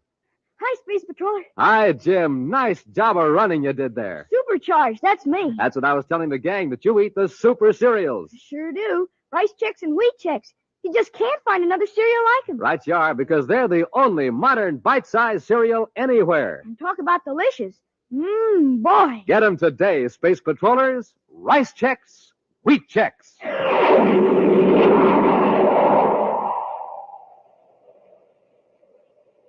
Edward Stratton, operator of an atomic reactor plant on Venus, is being blackmailed by a former employee, Elspeth Bennett, into selling plutonium illegally. Buzz and Happy went to Lake Azure on Venus to get Stratton's report and were knocked unconscious by Elspeth's assistant, the burly Ivan Almond. Now, while Ivan goes to bring Stratton out of his lakeside cottage, Buzz and Happy regain consciousness to find Elspeth standing over them with a heavy club. Don't get any ideas about rushing me. I've got you covered. Commander, look. She's holding the same stick we used to pull her out of the water. If you think I won't use it, just make a move to get up. Oh, Cadet, what are you looking so pop-eyed about? Look, right over your head. There's a snake hanging from that tree limb. Oh, now, really? Don't try any childish tricks on me. He's right, Miss Bennett. It's a poisonous snake. Oh, who do you think you're fooling? We're not fooling. You better move, Miss Bennett. And you'd better not, Commander. It's ready to strike. And so am I. Look out, Commander. I warned you, Commander.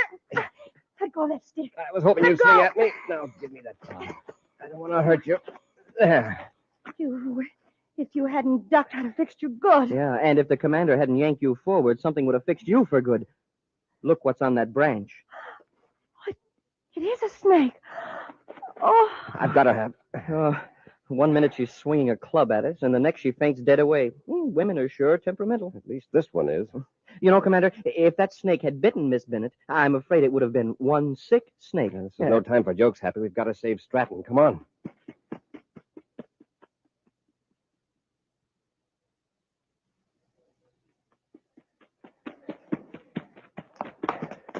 I hope we're in time.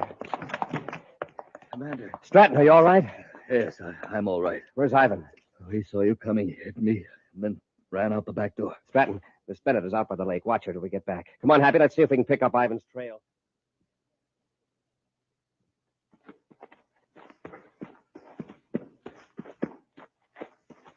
Wait, Ivan. Miss Bennett, I thought they captured you. I saw Cory and the cadet run toward the cottage. No. Cory struck me and thought I was unconscious. Ivan, did you finish Stratton? No, I didn't have a chance. Cory and the cadet arrived too soon. Miss Bennett, we better get in the boat and shove off. Cory may have trailed me through the brush. All right, let's get across the lake to our spaceship. Help me into the boat.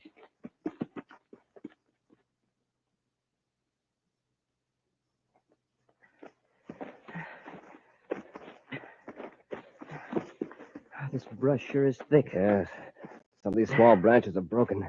Ivan's heading for the lake. Do you think he'll try to swim it, sir? He might. He might have had a boat beached along here. Commander, look at these footprints. They lead right out to the water. Yes, two sets, a man's and a woman's. Miss Bennett must have come out of her faint. Hey, look out there, halfway across the lake. A water cruiser with 2 people in it. They're going at full speed. By the time we got to our boat at the wharf, well, they'd be out of sight. Get back to Stratton's cottage and space a phone and alarm.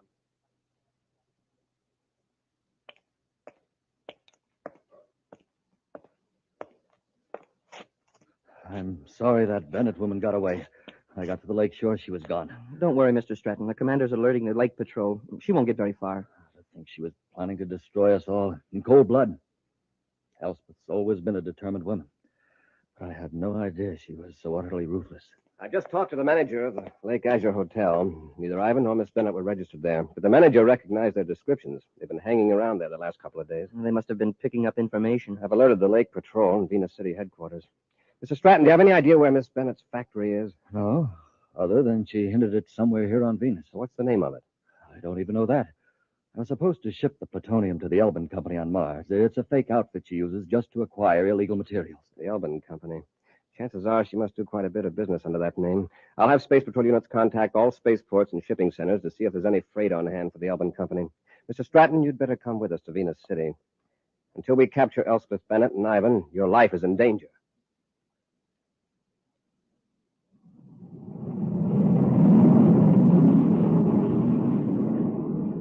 Miss Bennett, the plants are in the other direction. You are way off vector. We're not going to the plant right now. We're going to Venus City to pick up some freight. What for? There's an electromagnetic pump waiting to be picked up, and it's got the Elbin Company name on it. Sooner or later, Cory's going to trace us through the Elbin Company. But, Miss Bennett, we can't get a magnetic pump in this ship. It's too small. We'll hire a surface truck from the warehouse and drive to the plant. There's another ship there. We'll pick up some documents I need and then blast off for Jupiter. Cory'll never find us there.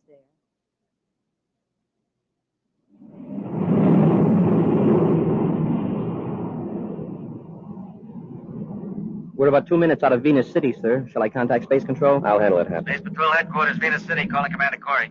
Cory here, go ahead. Commander, we've already got a development on that Elbin Company checkup. Good, let's have it. Warehouse number 3 has had a large piece of machinery on hand assigned to the Elbin Company. An electromagnetic pump was picked up just a few minutes ago. Does anybody at the warehouse know where the Elbin Company is located? No, not exactly, but from other dealings, they think it's southeast of Venus City, out toward the Topaz River. A man and a woman rented a big Atomo surface truck from the warehouse. Get the Atomo truck registration number. Alert all highway patrol units to watch for it, and not to stop it, just report its location and direction. Yes, Commander. Cory out. Well, we won't land at Venus City, Happy. We'll cruise around till we get a report on that truck.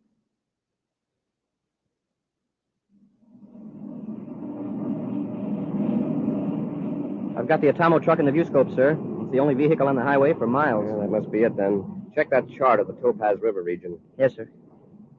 What manufacturing concerns are marked there? Well, there's only one, sir, but it doesn't say what it is. When the truck arrives, we'll be there.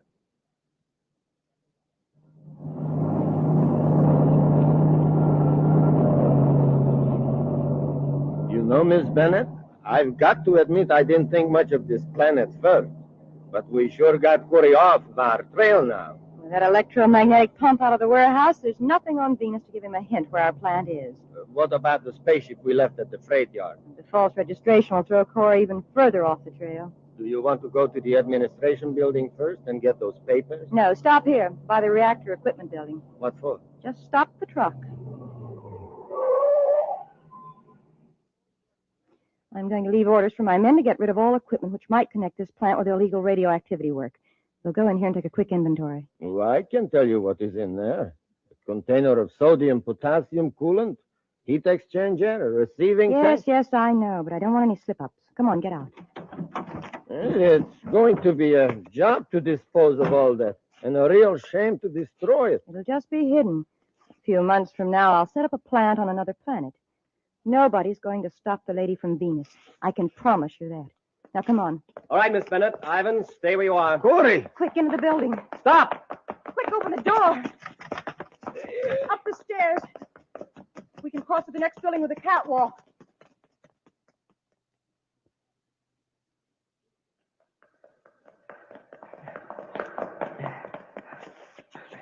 There they go, sir. Up the stairs. Come on, let's get him. Ivan, open the door of the catwalk. It's stuck. We're coming up the steps. Stop. You're cornered. Better come down. Ivan, those big containers. Roll them down the stairs. Okay. Better get off the steps. Watch it, Commander. Duck, Captain.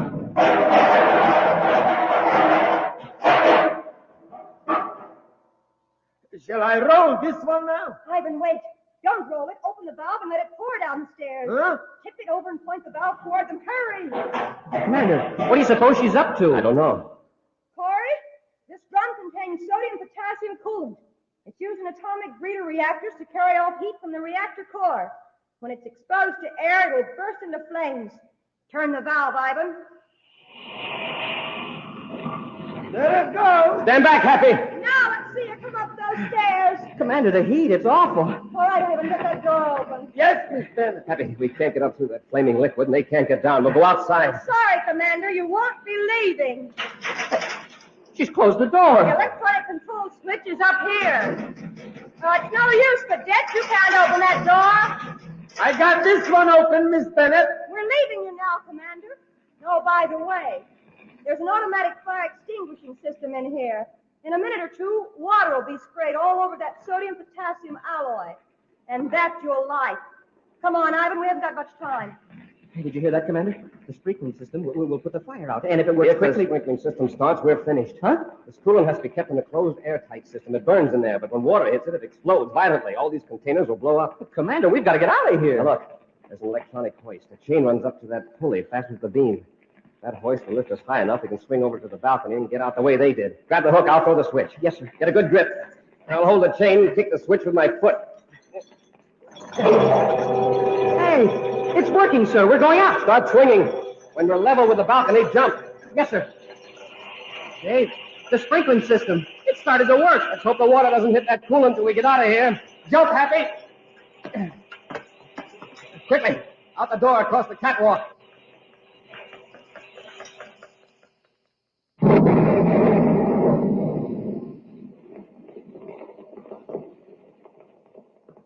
There it goes. 3 whole buildings blown to bits. Yes, and Commander Cory along with them. Now, come on, let's get to the ship. Let's use my ship. It's closer. Cory! Hold it, Ivan. Cory, you couldn't have escaped. But we did, which is something that's never going to happen to a certain lady from Venus. Yes, sir, Commander. When she teamed up with Ivan Ammon, it sure was an evil omen.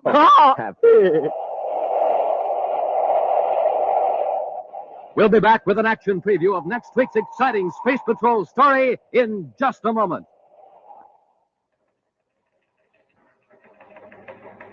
Jumpin' Jupiter, gang. Here's a 5-star bulletin from Buzz Cory. It's coming over the teletype here in the newsroom of Terra's biggest newspaper, the Outer Space Dispatch. Here, I'll read it to you hot off the news tape. It says, "Gang, don't take a chance those cold winter mornings. Get a start for the day that keeps you moving. Eat a breakfast that whips you into action. A good breakfast with good hot Ralston, the hot super cereal that helps to supercharge you. That's Instant Ralston, the delicious wheat cereal. Remember, I can't take a chance. I have to get supercharged every day. That's why I eat a good breakfast with Instant Ralston, a breakfast that supercharges me. You can't take a chance either, boys and girls. So my advice to you is this. Get supercharged every day. That's it, gang. That's Buzz Cory's message to you. So do what your commander says. Eat a good breakfast with good hot Ralston and get supercharged.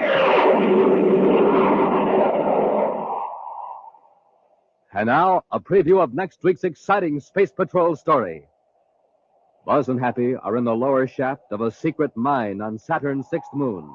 As they wade through the water of the partly flooded shaft, the sound filters down through the mine. Happy, listen. Yeah, sounds like a motor of some kind. It must be back outside the opening. The mine's pump engine. Pump? Oh, automatic, I guess, yeah. When the water reaches a certain level, it cuts on. Hey, wait a minute. Look at the water level against the wall of the shaft. Watch it. It looks like it's rising. That pipe. It isn't drawing water out, it's forcing it in. Happy, somebody at the mine opening reversed the pumps. They're trying to drown us. Be sure to be with us next Saturday for the exciting story, The Last Voyage of Lonesome Lena, when wheat checks, rice checks, and good hot Ralston again brings you Space Patrol! And now, a message from Commander Buzz Cory. Boys and girls, to donate blood, you have to be at least 18 years of age. But to be a Space Patrol blood booster, well, age doesn't matter. I need all of you, and all of you can join. Our job is to get more people to donate blood to the Red Cross. It's a swell way to help your country, and we have a lot of fun doing it. So how about it? How about joining my Space Patrol blood boosters today? Space Patrol, an original Mike Moser production starring Ed Kemmer as Commander Cory and Lynn Osborne as Cadet Happy, was written by Lou Houston and directed by Larry Robertson. Other players were Bela Kovach, Ken Mayer, Virginia Hewitt, and David Duval. Dick Tufeld speaking. Now, don't forget to tune in next Saturday and every Saturday when wheat checks, rice checks, and good hot Ralston again present the new exciting Space Patrol! And be sure to see another exciting Space Patrol story on your local ABC television station. Consult your local paper for time and channel. Space Patrol comes to you transcribed from Hollywood. This is ABC Radio Network.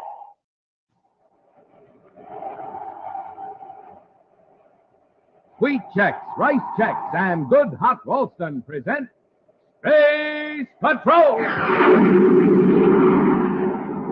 Transcribed high adventure in the wild, vast reaches of space. Missions of daring in the name of interplanetary justice. Travel into the future with Buzz Cory, Commander-in-Chief of the Space Patrol. Buzz and Happy are in the lower shaft of a secret mine on Saturn's sixth moon.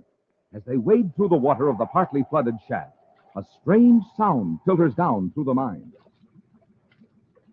Happy, listen. Sounds like a motor of some kind. The mine's automatic pump.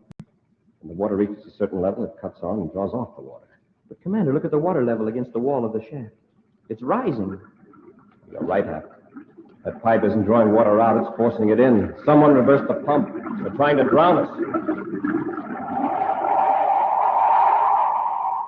We'll be back in just a moment with today's Space Patrol story, The Last Voyage of the Lonesome Lena. Presenting the story of a young boy who didn't like any of the cereals his mom brought home. First he'd say, I can't eat that stuff, Mom. sometimes he'd say, Oh, gee, no flavor. and then again. Don't like it, Mom. I just don't like it. So she tried cereals in white packages, yellow packages, blue packages, but no luck. No flavor. Then one day she brought home a pair of cereals in red and white checkerboard packages. Wow, that's good. Oh, boy. That's what he said when he tasted one of them. Jumping Jupiter. great day in the morning. This is it. That's what he said when he tasted the other. The cereals? Rice Chex and Wheat Chex, gang. Man, oh man, they're my cereals. Buzz Cory cereals, too. The bite-sized super cereals that help to supercharge you. Best tasting cereals in the universe. And the only official ready-to-eat cereals of the Space Patrol. Fill her up, Mom. Rice Chex. That's what our friend says now. Fill her up, Mom. Wheat Chex. So, gang, if you want a cereal that's right on the beam for flavor, get the cereals in the red and white checkerboard packages. Rice Chex, Wheat Chex.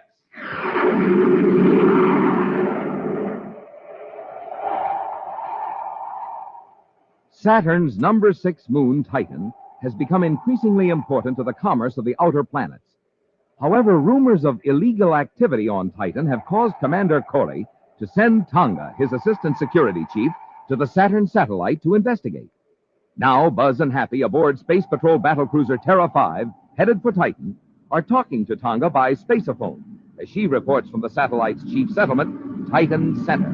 So you find that the chief black market items are processed foods and medical supplies, huh? That's right, Commander. What about those reports we received in the uranium mine? Was there anything to the sabotage rumors? Well, there was no actual sabotage, but about 2 weeks ago, a couple of men did try to get inside the guarded area. Were they captured? No, they got away.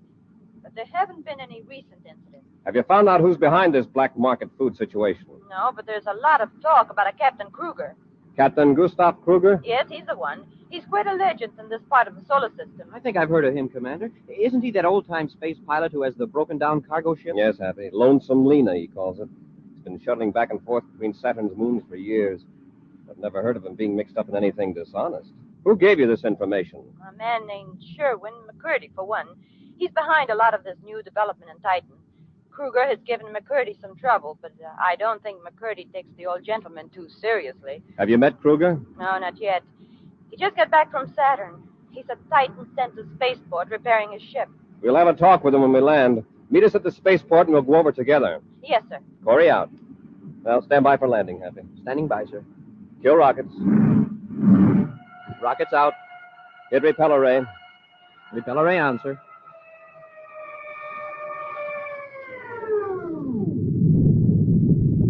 Yeah. Now let's button up the ship and then we'll have a chat with Captain Kruger.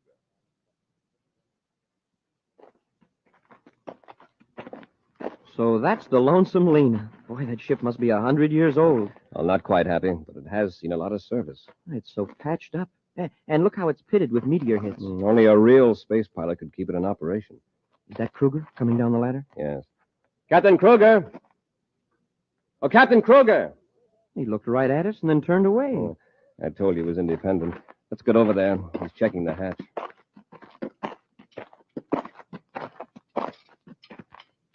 Well, how's the ship, Captain? Good for another 50 billion GUs. With you handling it anyway. Remember me, Commander Cory? Yeah, I recognized you. This is my cadet, Happy. Very glad to know you, Captain. Have some calcium seeds, cadet? Some what? Calcium seeds. Great unraveled orbits, Commander. Don't tell me this new crop of space cadets doesn't know what calcium seeds are. Never heard of them, Captain. Your education sure has been neglected. They grow on Venus, Happy. They used to be very popular on space flights. Yeah, you never get space sickness if you chew calcium seeds. Not only that, but they keep you from blacking out at high acceleration. Oh. And out in space, you never mind the absence of gravity as long as you chew calcium seeds. As you can see, Happy, Captain Kruger is a pilot of the old school. He's the only pilot I know who still chews raw calcium seeds. Yeah. People nowadays won't touch them, just because they stain your hands purple when you crack them. Well, Commander, you didn't come over here for a lecture on calcium seeds. What's on your mind? Oh, just a few questions about business. Ah, I see. I suppose you've heard rumors that I'm hijacking food and selling it on the black market. Is that it? There are a lot of rumors in Titan these days, Captain. Yeah, and a lot of upstarts. They come in here with shiny new ships and big ideas. They act like I don't belong. I'm getting shoved around, Commander. But I'm not going to take it. I never have. I'm not going to now. Well, now, if you'll excuse me, I got some repairs to make. Lonesome Lena's in pretty bad shape. All right, Captain. Come on, Happy. Let's find Tonga. You can tell them for me that if Sherwin McCurdy promised delivery, they'll get it. We're a little short of spaceships here on Titan right now. Hey, look, stall them off. Promise them anything. I'll call you back later.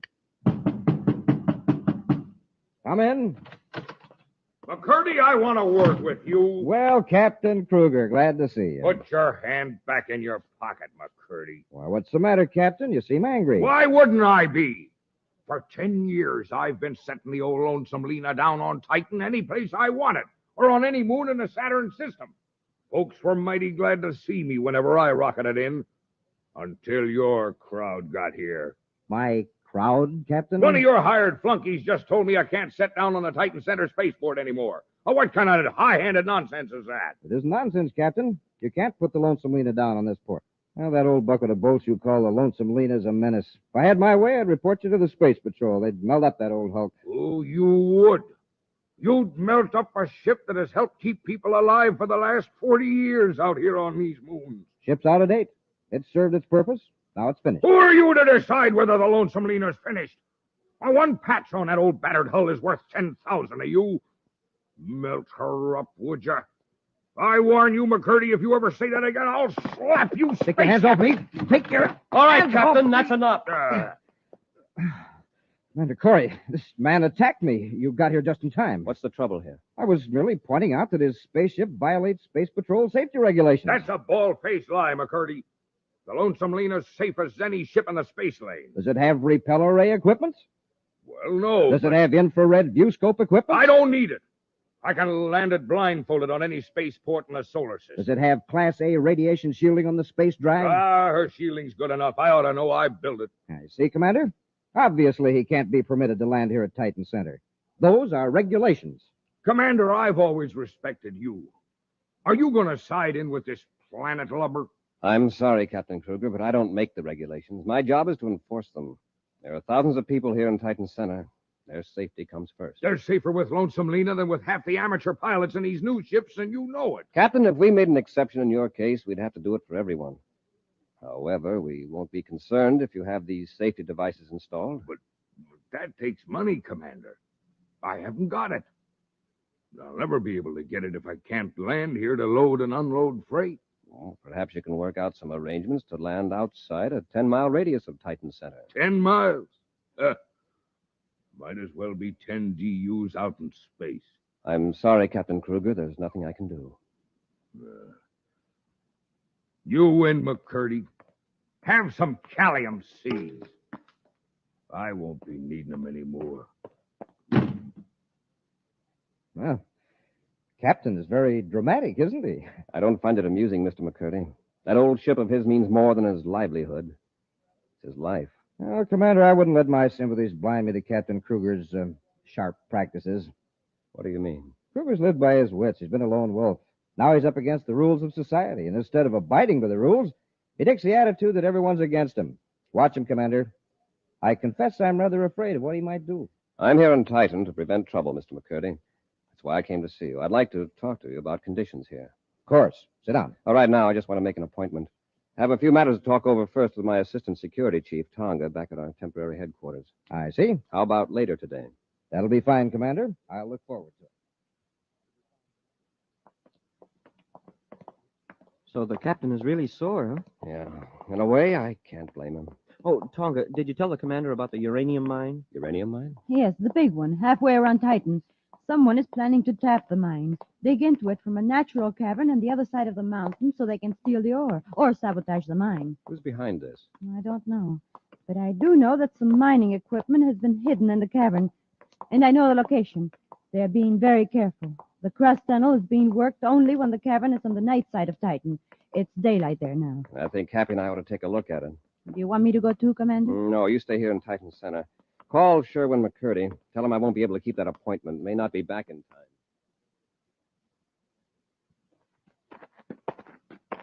There's the mouth of the cavern, sir. There's been plenty of activity around here, too, by the looks of the ground. Yeah, there's a pipe leading from the cavern. A drainage pipe. Machinery right inside the cave. Looks like a pump. A pump? Apparently they have to keep pumping water out of the shaft inside the cavern. Get your atomo light, Hap. We'll have a look inside.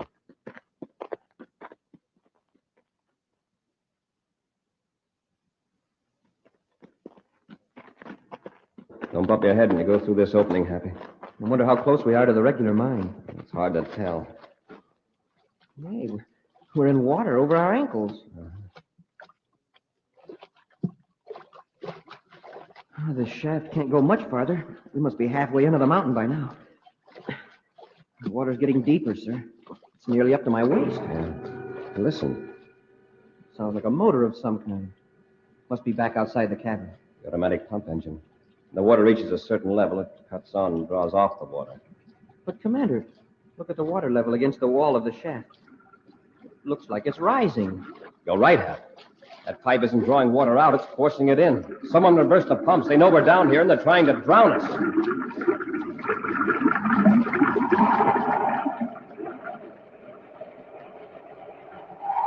We'll be back with Space Patrol in just a minute.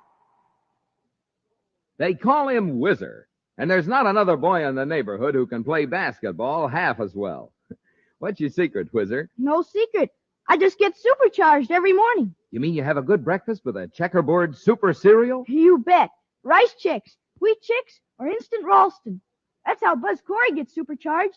That's how I get supercharged. Say, how about those checks? They're plenty delicious, right? I'll say. And they're bite-sized. And they're the only cereals in the universe that have that modern bite-sized design. And there's only one cereal in the universe like Instant Ralston. I love it. That's the hot super cereal. Helps you to think fast, act fast. And play basketball fast. You said it. Instant Ralston is a cereal for winners and whizzers. That's what you are, a winner. How about you, gang? Wouldn't you like to be Whizzer? Get supercharged. Eat a good breakfast with a checkerboard super cereal. Don't wait. Get them today. Rice Checks, Wheat Checks, good hot Ralston.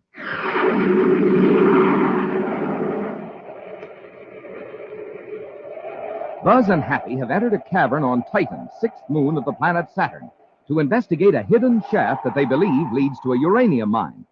After crawling through a narrow opening far under the ground, they suddenly noticed that the water in the bottom of the shaft seemed to be rising.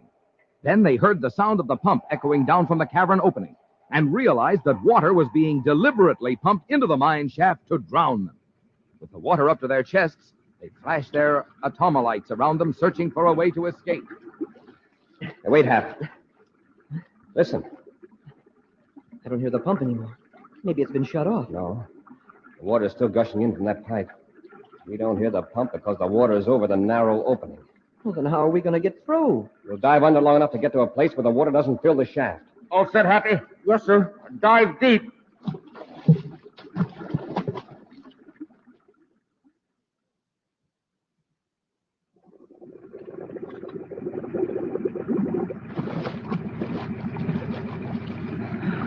We made it. Yeah. Hey, the water's not even up to my hips here. We're on an upward slope of the shaft. Come on, Happy. Let's get out of this place.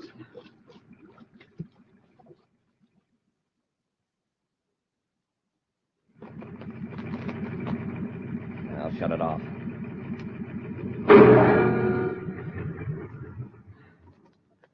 Well, there's no sign of a ship around here, sir, except ours. Whoever did this has certainly finished us off. I'd sure like to find out who it was. Happy. Look there on the ground. See what's scattered around the pump? Callium seeds. Right. Well, I guess we know who turned the pump on, sir. I've known Captain Kruger a long time. I can't imagine him doing a thing like this. Shall I pick up some of these seeds, sir, for evidence? Yes. Then let's get back to Titan Center. I don't understand it, Commander. I don't see how Kruger or anyone else knew that I told you about the secret mine. He could have seen our ship headed that way and followed us in Lonesome Lena. Well, if he did, he must be working with a gang. While you were gone, something happened here. Oh? Some antibiotics were stolen. Several thousand credits worth. The worst part of it is they're urgently needed at a hospital in Saturn. There's an epidemic of Zeta virus at Saturn City. Well, can't they send medicine in from some other planet? This particular antibiotic is made here on Titan. There is some on the other planets, but there isn't enough time to get it. And if a supply of the medicine isn't taken to Saturn very soon, the doctors say a lot of cases will prove fatal. Yeah, there must be some more of that medicine here on Titan. Maybe McCurdy can help us out. I've already talked to McCurdy. He said he's contacted every possible source. The thieves stole every bit of it and will now hold out for a fancy price. Well, they won't have to hold out long. Commander, do you think Kruger's mixed up in this, too? We're going to find out, Happy. Let's find the Lonesome Lena. Cory! Captain Kruger. I won't be persecuted. Not by the Space Patrol or anybody else. I'm getting a raw deal. And if you're as fair-minded as I think you are, you'll agree with Is the raw deal you're getting as bad as being nearly drowned in a flooded mine? Huh? What are you talking about? Show him the evidence, Happy. Yes, sir. Recognize these, Captain? Well, of course, they're calcium seeds. We found them by the pump, Kruger. Pump? What pump? In the opening of the secret shaft near the uranium mine. I'm not interested in any uranium mines. I want justice. Commander, look what that McCurdy has done to me now. You see this paper? It's a doctor's order telling me I can't make any more commercial space flights. McCurdy has been trying to get the official doctors on me for months. We finally succeeded. They gave me a checkup, and I'm grounded. Let me see that. For 6 hours, they gave me tests. Heart, blood pressure, metabolism, the works. This is Dr. Greer's signature, all right. Yeah. But just read what he says. Captain Kruger's condition makes any further space flights extremely dangerous. As a space physician, I deem it inadvisable for Captain Kruger to be permitted to operate any commercial spacecraft for reasons of his own safety and the safety of others. Signed, Dr. Melvin Greer. What am I going to do now, Commander? I'll starve to death. I'd rather go quick blasting off on a spaceship. Just a minute, Captain. This physical examination must have taken several hours. I just told you it did. Then you couldn't have been at the mine. Mine? I haven't been near any mine. I haven't been anywhere but in the doctor's office getting needles stuck in me. And that isn't all. While the doc was working on me, there was a gang of inspectors checking over Lonesome Lena. Official Space Patrol inspectors? Yeah. That's another thing McCurdy's been trying to arrange for months. I admit I've been dodging inspection because I knew what they'd say. Me and Lonesome Lena were both out of commission. I'm sorry about that, Captain Kruger. Yeah, you're sorry. But you can be thankful for one thing. This examination clears you of suspicion. Someone has been trying very hard to implicate you in a serious crime. Well, that's not news to me, Commander. I have an idea who it might be. You mean McCurdy, sir? Now, wait a minute. I know McCurdy has it in for me, but I'd say this for him. He tried to get Dr. Greer to postpone the physical examination. Oh, he did. After trying for months to bring it about. Yeah, but it didn't do any good. The doc said I was too slippery an old cuss to take chances with. So I was stuck. Happy. Tonga, we're going to find McCurdy. Captain, you stay around close in case I need you. Don't worry, Commander. I won't be going anywhere. There he is, sir. Heading for that atmosphere ship. He certainly seems in a hurry. Tonga, wait here. Come on, Happy. McCurdy, wait a minute. He's running for the ship, sir. McCurdy, hold it. I want to talk to you. What is it, Commander? I've got a few questions I'd like to ask. Of course. We've just come from your office. From the looks of things, you left in a hurry. In fact, it looks as though you didn't intend to come back. Should that concern the Space Patrol, Commander? Possibly. Where were you going? I happen to have business at Torquemine on the other side of Titan. Now, if you'll excuse me... Not until you explain that purple stain on your hands. What? That purple stain on your hands, could it be from calcium seeds? Calcium seeds? Why, what would I be doing with calcium seeds? Scattering them around a pump, maybe? That package you're holding, what's in it? This has gone far enough. Stand back and get your hands up. You ought to be quicker than that, McCurdy. Let go of that ray gun. That's it. Now, don't try anything like that again. Commander, this package he's got. Look at the label. Acro Laboratories, Titan Center. Antibiotics. This must be the medicine that was to go to Saturn. Take it back to Tonga. We'll blast off for Saturn right away. You won't get off Titan in your ship, Cory. Why not? I put your controls out of commission so you couldn't follow me. And there isn't any other ship on the satellite except my atmosphere ship, and that won't take you there. I'm afraid he's right, Commander. You'll have to space up onto Saturn for a ship to come and get us. Oh, but that will take hours. The situation on Saturn is critical. Commander! Oh, yes, Captain? Well, I see you got McCurdy. Yes, and the medicine. Yeah, but McCurdy's wrecked our ship. There's no way to get off of Titan. Well, how about the Lonesome Lena? But Lena's grounded. Just a lot of official space jabber. She'll still fly. And by Jupiter, I'm taking you all to Saturn. You'd better let me take your ship, Captain, after what the doctor said. Commander, I know you're the best pilot in the solar system, but Lena's sort of, well, temperamental. She's got a lot of quirks and things. If she isn't handled just right, well, she just might go all to pieces. Are you sure you're willing to risk a blast off in Lena after what the doctor said? Commander, I'm safer in Lonesome Lena than anywhere in the universe. Then let's go. Come on, McCurdy. We're taking you with us. Not in that pile of junk. It isn't safe. Get going. The ship's condemned. You have no right to endanger my life. Why, you low-frequency crook. As though your life was worth a allium seed. Let's go. Bring the medicine, Happy. All right, everybody. Sit tight. We're going to blast off. Look at those controls. Why, well, they're just patched together. Keep quiet, McCurdy. All right, Captain, when you're ready. Wait just a minute. I got a few more adjustments to make here. Like I said, Lena's temperamental. You sort of got a sense what to do. Oh, I admit I've never seen a control set up like this. Hey, you ready, everybody? Yeah. All set. Let her go. And here we go.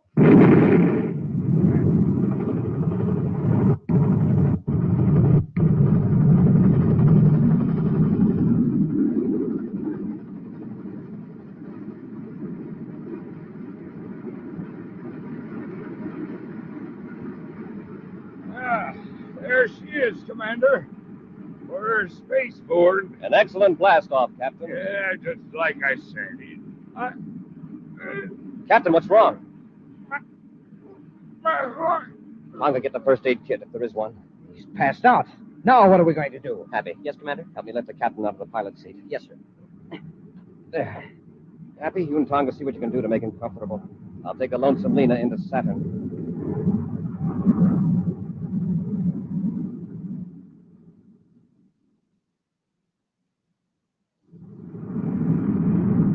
How you doing, Commander? All right so far, Happy. We're 2 minutes out of Saturn City Spaceport. How's the captain? He seems to be coming out of it, sir. Tonga's trying to make him lie down back aft. You had me worried for a while. I hope he can take the landing. It'll be just as bad as the blast-off with this antiquated equipment. Have you spaceophoned the hospital, sir? Yes. The chief physician says that if we get the medicine there in half an hour, we'll be in time. Oh, we can do that easy. Yes, I can land this Hulk without crashing. Stand by for landing. Commander! Captain Kruger! I just couldn't make him stay in the bunk, Commander. Oh, I'm sorry I conked out on you, but I see you got everything under control. You think you can handle the landing, Commander, or do you want me to? I'd better take her in, Captain, in case you... Oh, sure. But if I just might make a suggestion... But that's it! Thunder and comets, Commander, you sure know how to handle Lonesome Lena. Here we go. Brace yourselves.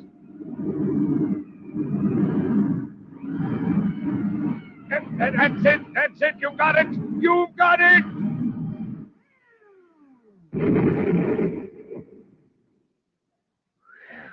We made it. Captain, are you all right? Oh, just fine. That was a great landing, Commander. I couldn't have done better myself. Say, you took that pretty well. Oh, I found some thallium seeds back aft. Nothing like 'em for space flying. You have some, Cadet? This time you've got a customer, Captain. I don't feel so well.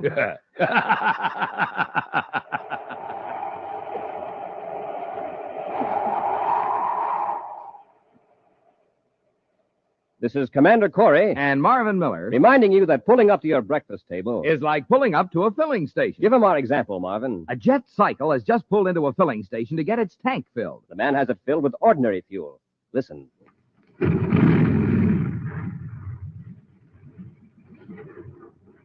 Not much go in that jet cycle, is there? Now listen to the same jet cycle filled with super fuel.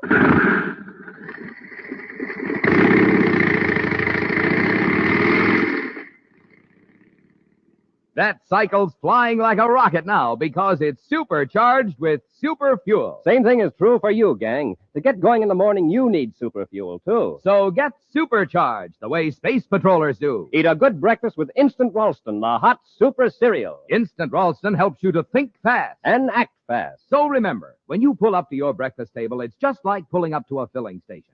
You're there for fuel. Super fuel.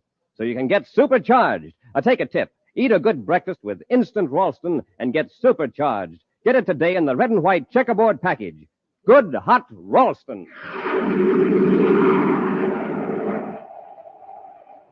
And now for a preview of next week's exciting Space Patrol story.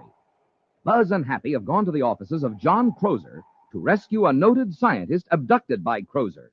I know Professor Hegman is somewhere in this building, Crozer. Take us to him. Why, Commander, you're mistaken. Oh, no, we're not. Don't sit there under that sun lamp. Take me to Hegman. Well, all right, Cory. If you insist. Hey, my eyes! Turn that lamp off! Get him, Happy. I can't see. Here's yours, Cadet. Now, Cory, I'm going to finish you off permanently. Be sure to be with us next Saturday for the exciting story, The Brain Bank and the Space Binoculars, when wheat checks, rice checks, and good hot Ralston again bring you Space Patrol! And now, gang, here's a word from Cadet Happy. Boys and girls, this is Cadet Happy. Do you know how life-giving oxygen is carried to the cells of the body? By the bloodstream.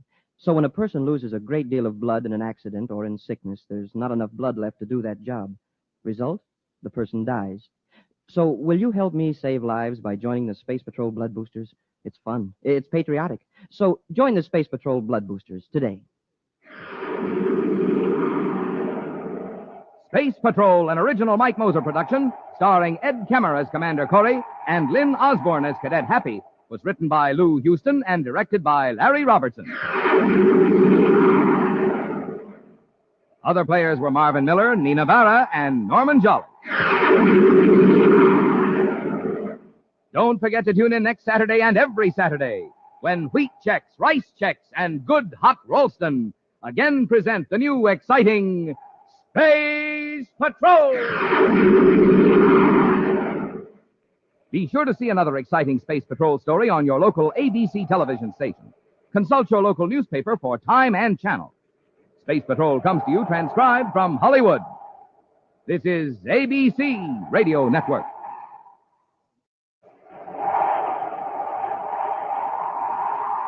Wheat checks, rice checks, and good hot Ralston present Space Patrol!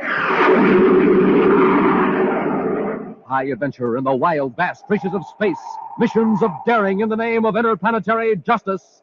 Travel into the future with Buzz Cory, Commander-in-Chief of the Space Patrol!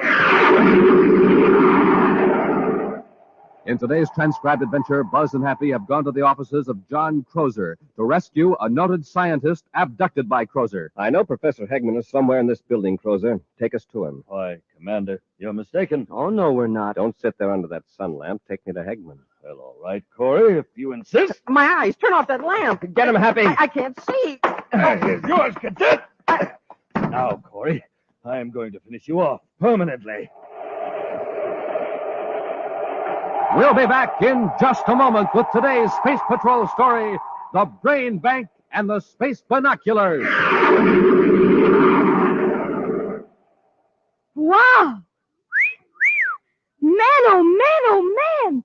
Yummy! That boy sounds excited, doesn't he? Well, no wonder. He's just had his first taste of Rice Chex, the delicious bite-sized super cereal. Wow! Man, oh man, oh man! Yummy! Same boy, yep, and the same cereal, only it's his second bowl. Try Rice Chex yourself, gang. You'll love it. I'll say, and when you eat a good breakfast with Rice Chex, you're supercharged. Absolutely. So, gang, try it today. Delicious Rice Chex. And hey, today's the day for the biggest news ever announced on Space Patrol. So stand by, and I mean with pencil and paper, for the most sensational message you ever heard on Space Patrol.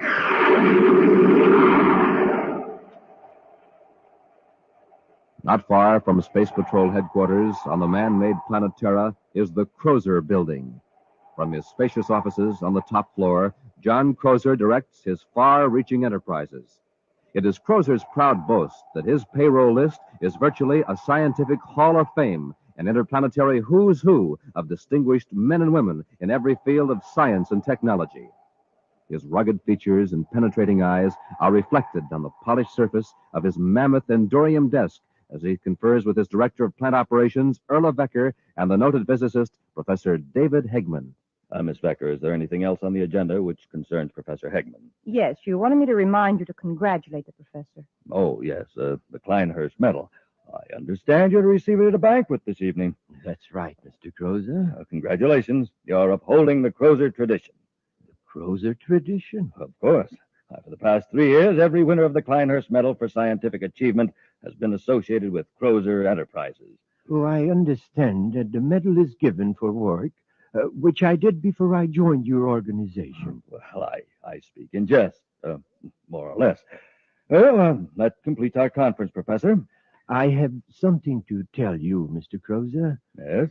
I am forced, with regret, of course, to submit my resignation. Your resignation? I don't understand, Professor. Well, it's my doctor's orders. He says my health won't permit me to continue my work for your company. But you're under contract. You're absolutely necessary to this project. I am very sorry, but my doctor tells me that unless I retire, I may not last for more than a few months. This puts my company in an awkward position, Professor. I won't tolerate it. I regret this as much as you do, Mr. Crozer, but I don't see what I can do about it. See here, Eggman. It'll take us 3 years to complete construction and install equipment. Your contributions are useful now in our present stage, but they'll be absolutely essential in 3 years from now. Oh, Mr. Crozer, no one individual is absolutely indispensable. There are other scientists in my field. Eggman, I hired you because you're the only man alive today who can see this particular phase through to a successful conclusion. This whole operation is geared around you. You can't resign. Well, my doctor tells me that I have no choice. Surely you don't expect me to endanger my life? I'm going to have a talk with that doctor of yours. I'm afraid it won't do you any good, Mr. Crozer. 2 other doctors have confirmed his diagnosis. Very well. We shall see. Our interview is ended, Eggman. I have other matters to discuss with Miss Becker now. Goodbye, Mr. Crozer. Goodbye, Professor. The nerve of that man. Trying to walk out on me, John Crozer. I understand how you feel, but as the professor says, it can't be helped. I'll hold him to his contract. He's got to keep working for me. That project must be finished as I planned. You can't force him to disobey his doctor's orders, contract or no contract. Look here, Miss Becker. You're director of plant operations. It's up to you to find a way out of this. Well, let's face facts. Hickman's brain will be of most value to us 3 years from now. But he's got to retire immediately, so he's out of the picture. If there were only someone else with his knowledge. There is one possibility, but it's not legal. Well, let's hear it. Suppose Professor Hegman were to be put in suspended animation for 3 years. Then, when he's revived, his health will be exactly as it is now. He'll be able to do a few months of work when he's most needed. Of course, Hegman wouldn't consent to it. Well, that's immaterial to me. We'll do it by force. That's an admirable idea, Miss Becker. We'll literally be establishing a brain bank. We'll put Hegman's brain on ice till we're ready to use it. There's only one catch. How are we going to explain his disappearance? Leave that to me. You locate some suspended animation equipment and get it here. When we get it set up, we'll bring Hegman to my office for one more conference.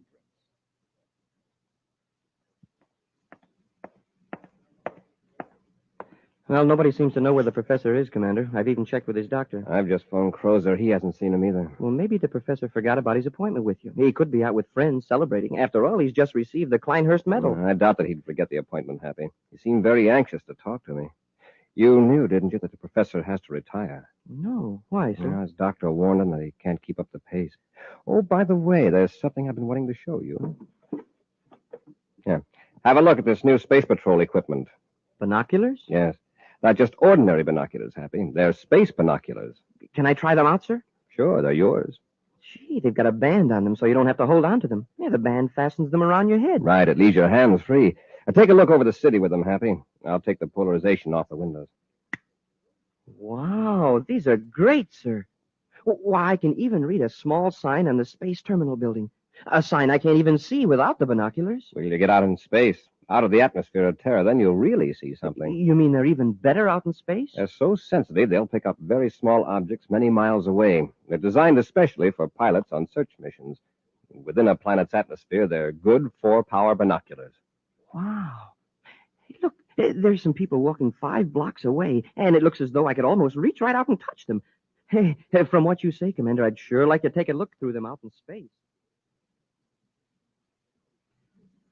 Mr. Crozer, this is the most outrageous thing I have ever heard.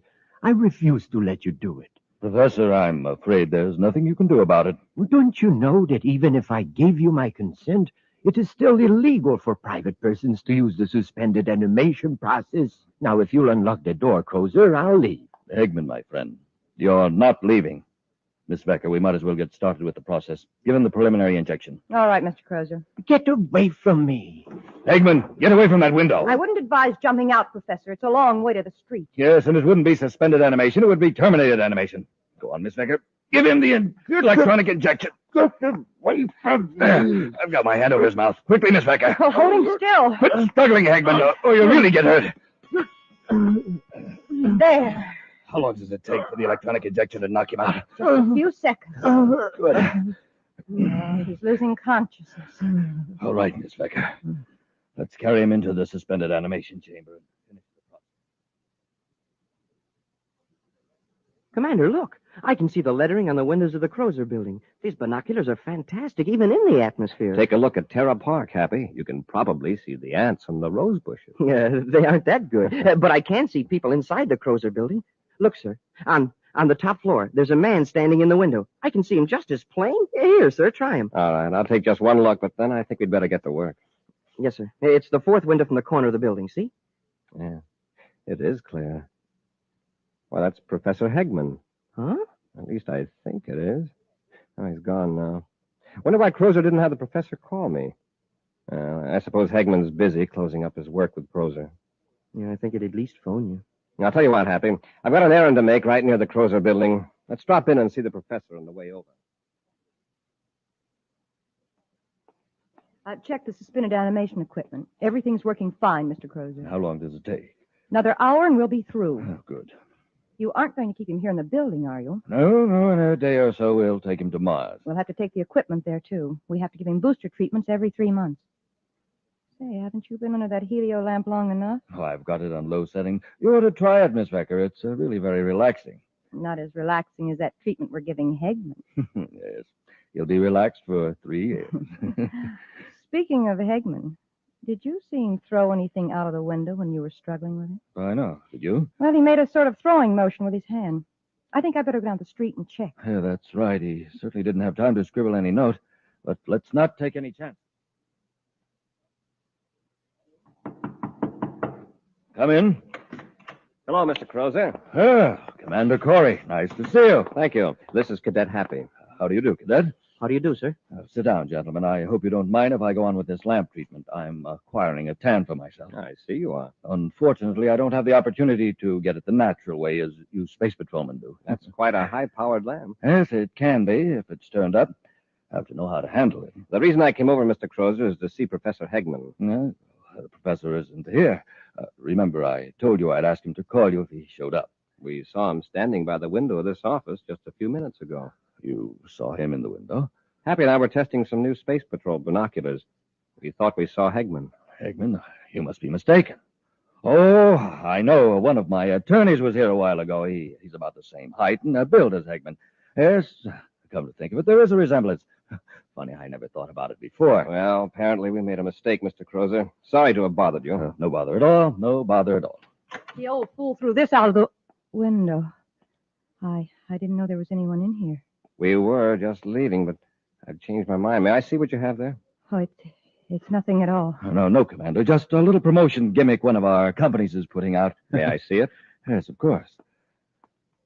The Kleinhurst medal, a promotion gimmick? The Kleinhurst medal? There's only one man who would have that medal on his person at this time. That would be Professor Hegman. What are you getting at? This young lady just said it was thrown out of the window. Well, why would anyone throw a valuable award like this out of a window unless they wanted to attract attention? Give it to me straight, Crozer. Where is Professor Hegman? You're jumping to conclusions, aren't you, Commander? That was Hegman we saw. If you're not trying to hide something, why are you and this woman so evasive? Why did you lie about the medal? You've got Hegman somewhere in this building. I suppose you won't be satisfied until you search the place. That's right. All right, then. Come on. I'll just turn this lamp on full power and right in your eyes. Turn it off! My eyes. Get him, Happy. I can't see him. No, but I can. Grab that bookend, Miss Becker. Nice work, Miss Becker. And now, Cadet. That'll hold them for a while. It was a smart trick, Mr. Crozer, shining that helio sun lamp in their eyes. I had to do something after that faux pas you pulled. Oh, I'm sorry. I didn't know they were here. We've got to move fast. Arrange for a spaceship. We'll get Hegman aboard. What about these two? We'll lock them in the next room till we get Hegman out of here. Then I'll come back and finish our Space Patrol friends for good. We'll be back with Space Patrol in just a moment. Oh, come on, Captain Tufeld. Tell me what Buzz Corey's big new surprise is for all his kids. Won't you, huh? No, I can't tell you. Please? Nope, it's a secret until the end of today's program. Is it something the commander himself uses? Oh, you bet it is. It's official Space Patrol equipment. Can't you really tell me what it is? Nope, it's a secret. Well, then, how about a little hint? Well, I'll tell you this. It's something absolutely new and different. Oh, man, I just can't wait. Well, you hurry now, get a pencil and paper ready, and keep listening because in just a few moments, I'll tell you what the big surprise is and how you can get it. And all you boys and girls listening in, you do the same thing. Get pencil and paper ready and be all set to take down the information you need to get that wonderful new surprise Buzz Corey has for you. So long for now. See you at the end of today's program when I'll tell you all about the biggest, the swellest, the most exciting value ever offered on Space Patrol.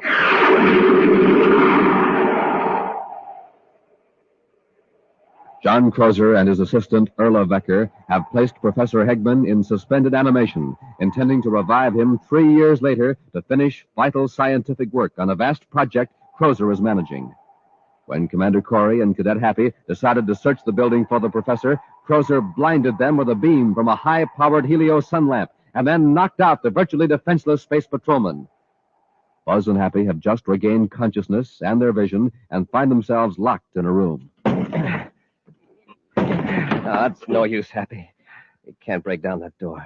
We must be in the Crozer building, judging by the view from the window. Yeah, on the top floor. And Crozer's probably miles away by now with the professor. I doubt it. He wouldn't go away without being sure we'd never be able to report him. He'll be back. And then I've got a feeling we'd better get out of here before he returns. Let's take a look out the window. Say, maybe we can attract the attention of somebody in another building. Oh, it's locked, too. Yeah. Hey, there's a ledge out there. If we break the window, we could crawl on the ledge to another window. And that's not my idea of a pleasant stroll, 50 stories up. It's not mine either, but it's a lot safer than what Crozer has in mind for us. Yeah, this chair ought to do the trick. Turn your head, Happy. Watch out for the glass. You want me to go first, sir? Wait till I knock these sharp splinters loose. Hey, let's go. I'll boost you up. I can make it now, sir. Wow, what a long way down to the street. Don't look down, Happy. Lie flat on the ledge and crawl. Yes, sir. I hope we can find another open window along here. I wish this ledge was wider. I feel like a tightrope walker. Oh, easy, Happy. Oh, my knee slipped off. For a minute, I thought I was a goner. Don't try to hurry. Commander, we're in luck. Is that window unlocked? Yes, sir, and it's partway open. All I have to do is push it. Easy now. Don't push yourself off the ledge. Anybody inside? I don't see anybody. Well, here goes.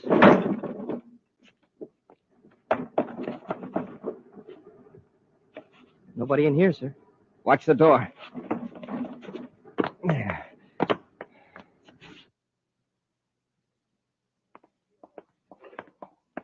How are you going to do away with Cory and the cadet? You unlock the door. Swing it open. I'll blast them with this gun before they have a chance to rush us.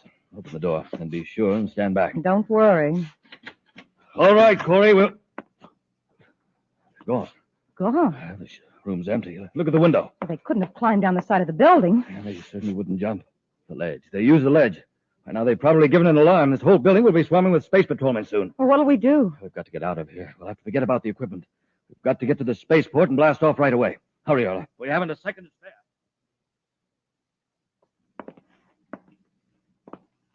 Take it easy, Happy. All right. Open the door. There's nobody in here either. Just some equipment of some kind. Some men's clothing, coat and a hat. What kind of equipment is this, sir? Suspended animation equipment. Oh, that's what they use in criminal rehabilitation centers to help cure criminal tendencies. But how did Crozer get hold of it? And what for? I thought it was against the law for private individuals to have these. Well, that wouldn't stop Crozer. Why would he want this equipment? Why would he want to put under... Professor. What? That must be it. With the professor in suspended animation, he'd be easier to conceal. Well, sure, but what good would the professor be if he was unconscious? Crozer could revive him whenever he needed him, even months or years from now. I wonder what Crozer did with him. He'd try to get him off Terra. Let's go to the spaceport, Happy.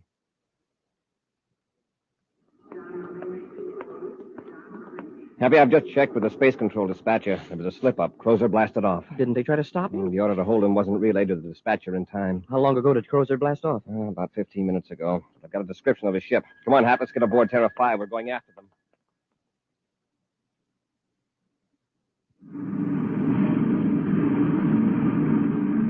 That was luck. I was afraid they'd stop us at the spaceport.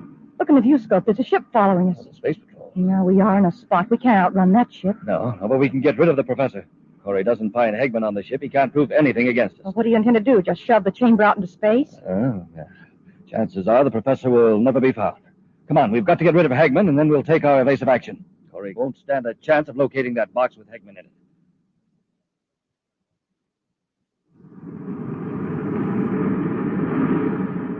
We're gaining on them, sir. All that crazy flying Crozer's doing isn't getting him anywhere. He's trying to delay the inevitable as long as possible. Maybe I can talk some sense into him. Turn on the spacephone, Happy. Yes, sir. Commander Cory aboard Terra 5 calling John Crozer in private cruiser T431. Commander Cory calling John Crozer. This is Crozer. Go ahead, Cory. Go ahead. This hide-and-seek isn't getting you anywhere. It's just a matter of minutes. Play it smart and give up. You talked me into it, Cory. But at least I gave you a run for your money. What do you want me to do? We'll pull alongside and join airlocks. All right, Cory. Just a warning, Crozer. Don't try anything. Cory out.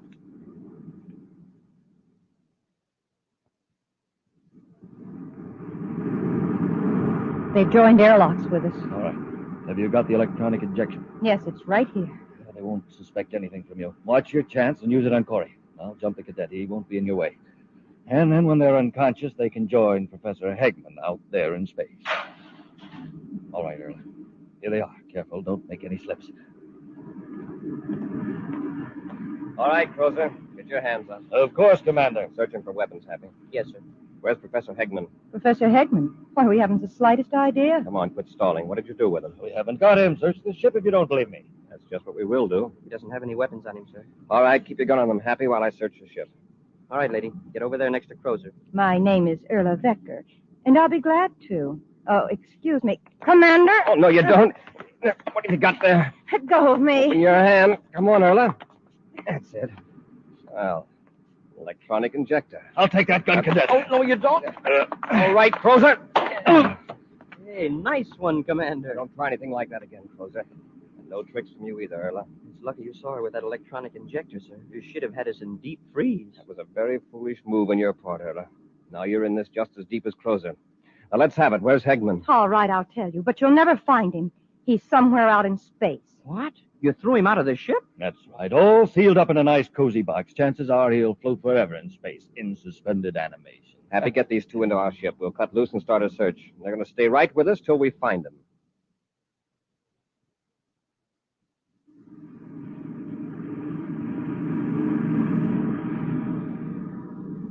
Nothing, sir. That blip turned out to be a small meteor. You're just wasting your time, Cory. That box with Hegman in it is just a speck in space.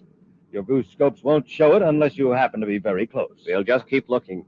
I've got the viewscope on full sensitivity and wide scanning, sir. I'm afraid the viewscope isn't much help. Well, here, let's try these. The space binoculars. It's a long chance, but it might work. Scan in a slow arc, Happy.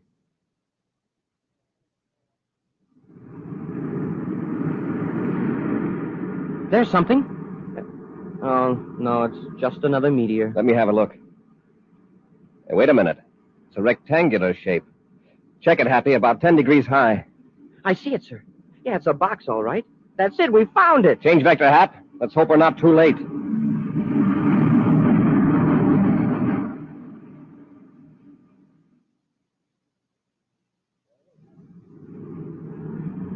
There it is, Happy. Yeah, I can see it now through the viewscope, even without the binoculars. Stand by to fire forward braking rockets. Standing by, sir. Fire rockets. Yeah, that'll stop us, Happy. All right, get the spacesuits. We'll pull the box into the ship. And Crozer, we'll just lock you and Erla in a compartment till we get the professor aboard.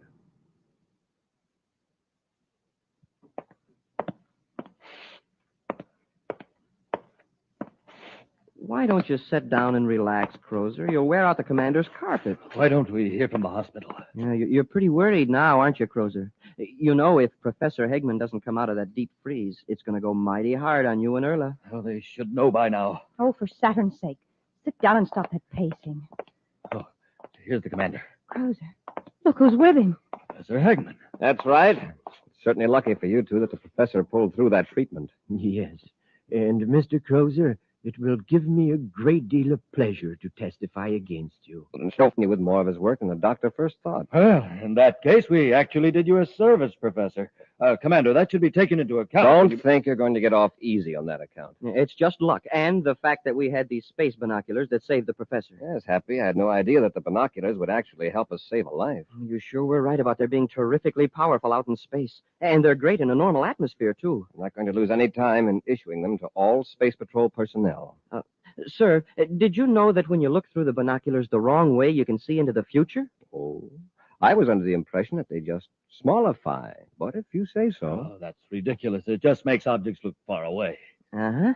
And far away, I see a criminal rehabilitation center with 2 people in it, John Crozer and Erla Vecker. And they're getting the same kind of treatment they gave Professor Hegman, suspended animation. You want to have a look?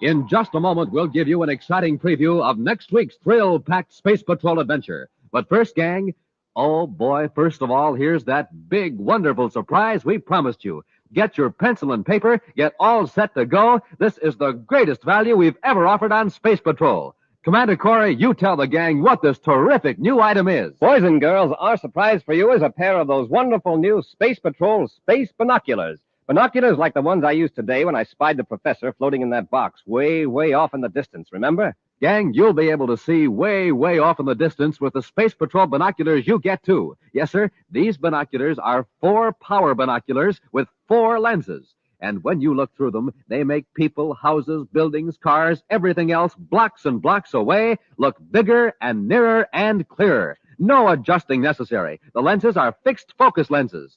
Why, you don't even have to hold these wonderful binoculars up to your eyes. You wear them like official outer space headgear. They have a strong elastic band on them, and when you slip it over your head, it holds the binoculars in place and leaves your hands absolutely free. Makes you look like a man from Mars, because these binoculars stand out from your eyes a full 3.5 inches. That's right.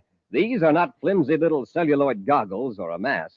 These are real, full-size binoculars. Overall, they're 5 inches wide, 5 inches long, and they're made of solid plastic. Beautiful, long-lasting black solid plastic with bright red leather-like trimming that makes them look terrific. Now, don't forget, you can see way off in the distance with them. You can spot your dad coming home from work, spot the mailman coming blocks away. You can watch birds in high trees, study animals, identify people in the distance, read signs way, way off, and see airplanes way up in the sky. And when you look through the other end of your space binoculars, they do a switcheroo. They make close-up things look like they're far away from you. Yes, sir, gang, these powerful Space Patrol space binoculars are the greatest value we've ever offered on Space Patrol. To get a pair, do this. Buy a box of Instant Ralston. Then, with your name and address, send 25 cents in coin and an Instant Ralston box top to Space Patrol, Box 686, St. Louis, Missouri. This offer good only in continental USA and may be withdrawn at any time. If you don't agree that your boxes are absolutely tops, return them. We'll return your money. That address again is Space Patrol, Box 686, St. Louis, Missouri.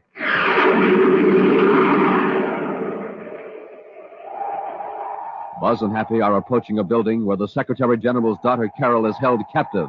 Suddenly, they become aware of a tingling, painful sensation and a ringing in their ears. It's getting hard to walk. I feel like I had a big weight on me. I can hardly move either, Happy. Nora must be using some kind of ray on us. Paralyzer ray? I think it may be worse than that. They're undoubtedly in an ultrasonic beam. Get back to the ship. Get out of range quickly. I can't. I can't make it. Happy, get up. You've got to get up. Here, I'll help you. I can't even crawl. My head, there's 1,000 needles in it. If we don't get out of this beam, it'll tear us to pieces.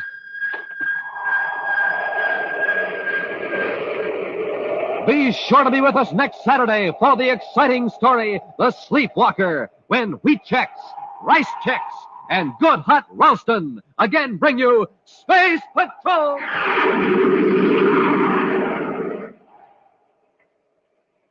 Space Patrol, an original Mike Moser production starring Ed Kemmer as Commander Cory and Lynn Osborne as Cadet Happy, was written by Lou Houston and directed by Larry Robertson.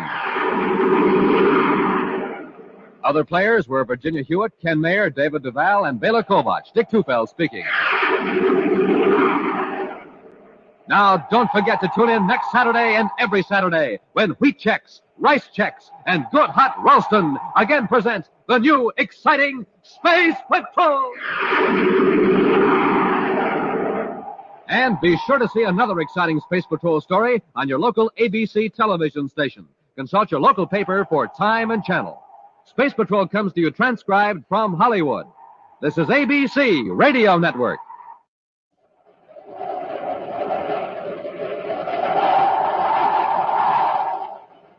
Wheat Chex, Rice Chex, and Good Hot Ralston present Space Patrol! High adventure in the wild, vast reaches of space. Missions of daring in the name of interplanetary justice.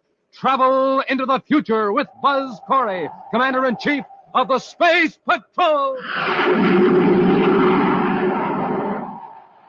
In today's transcribed adventure, Buzz and Happy are approaching a building where the Secretary General's daughter, Carol, is held captive. Suddenly, they become aware of a painful, tingling sensation and a ringing in their ears. It's hard to walk. It feels like a big weight on me. Yeah, I can hardly move. Happy.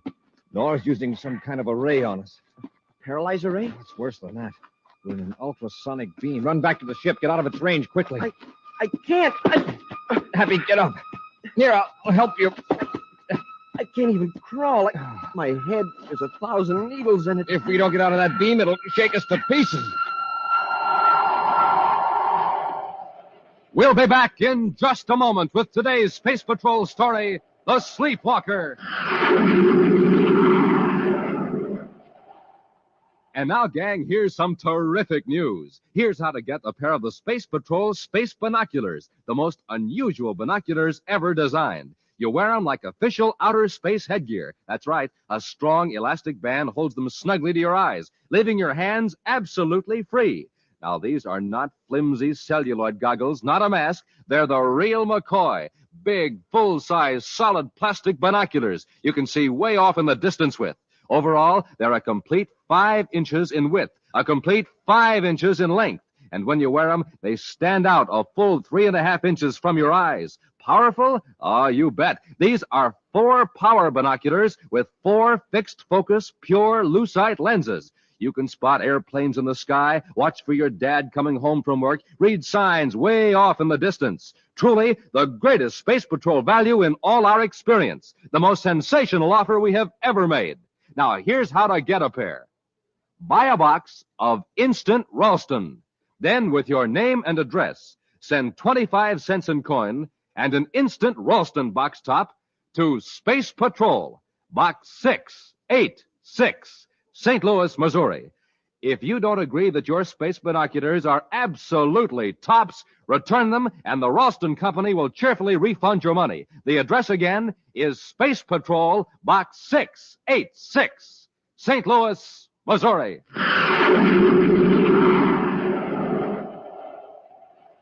2 hours ago, in the Neptune City office of Interplanetary Transport Service, a small white light on a control panel flickered and changed to red. A few seconds later, the traffic supervisor of the big private passenger service clicked on his spaceophone. Space Patrol Search Command. This is the Interplanetary Transport Service Neptune office. Our ITS passenger ship N157 is overdue on 2 quarter-hour message-to-base reports. This ship last reported at 17:45 Universal Star Time on regular Terra-Neptune space lane, 900,000 DUs out of Neptune, and has not reported to Space Control Terra. This office requests... Within minutes, Space Patrol Search Command ships fanned out from Neptune, sensitive view scopes scanning space for the missing passenger ship. 90 minutes later, in Commander Cory's central office on Terra, Cadet Happy sits before a spaceophone, tensely waiting a report from Neptune. Happy. Nothing new so far, sir. Cut down the amplifier. Thanks. I've just got a report from the communications center from the Space Patrol search unit. They found the N157 out beyond the Neptune orbit. What was wrong, Commander? Passengers and crew had been mysteriously put to sleep. To sleep? Why? To cover a robbery, it seems. Well, was the thief still aboard? No, we don't know yet. Chances are he was working with a Confederate who met the passenger ship out in space and took the thief aboard. But we know what's missing. One of the passengers, who was the first to revive, is making quite a disturbance about it. Can't say that I blame him. He lost 500,000 credits. 500,000? Wow. Well, it's partly his own fault. He had them packed in an ordinary suitcase and didn't even ask for a guard. Well, why in the universe was he carrying that much money around? He's a space construction contractor named Reese Bixby. Took over the government artificial satellite job after the other contracting firm defaulted. Oh, yeah. He's the man who boasted he could finish the satellites within 6 months. He can probably do it, too. Fortunately, he's a much better space engineer than he was a guard of his money. Well, the money isn't hid aboard the ship then, huh? Apparently not. Ship has been searched. The only clue so far is that 2 passengers are missing. We don't know who they are until all the passengers revive, so interplanetary transport can check the passenger list. And then we'll know who's missing and who took the money. Unless the thieves were traveling under assumed names, which they probably were. To me, this looks like the work of the sleepwalker. Oh, the crook who's been stealing plant payrolls by putting people to sleep. Right. But up till now, at least he hasn't committed any other form of robbery. Yeah, it seems that this sleepwalker walks in other people's sleep. Yeah, that he does. Interplanetary Transport Service, Neptune office, calling Commander Cory, Space Patrol Headquarters, Terra. Cory here, go ahead. This is Interplanetary Traffic Supervisor Jenkins, Commander. The 2 missing passengers are a man and a woman. The man is listed on the roster as William Knight. And the woman? My assistant is checking the names now, Commander. You hurry with that, please? William Knight. Make a note of that, Happy. Yes, sir. I have the other name, Commander. I can't believe this. What is it, Jenkins? The missing woman is the Secretary General's daughter, Carol Carlisle. What? Was on the amended passenger list, a last-minute change transmitted from Terra, which is why we were so long in finding out. Jenkins, stand by for further instructions. Yes, Commander. Happy, get the ship ready. We're blasting off for Neptune immediately.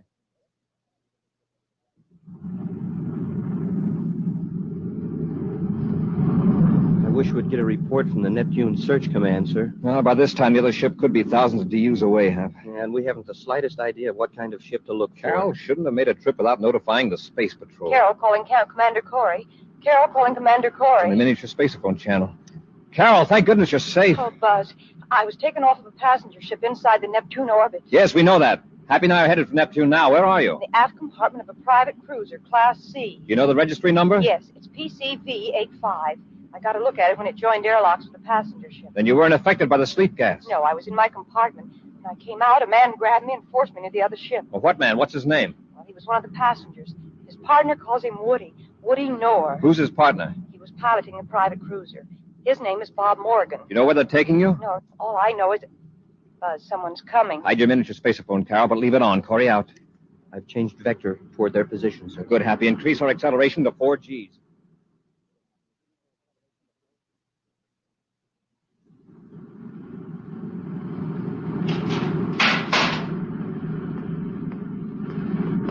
We came in to have a little chat with you, miss. What's your name? You mean you don't know? Why should we? It was the money we were after. Yeah, it's too bad you weren't in the lounge with the rest of the passengers. Or maybe it's a good thing. How would you like to join up with us? Yeah, we can make it very profitable for you.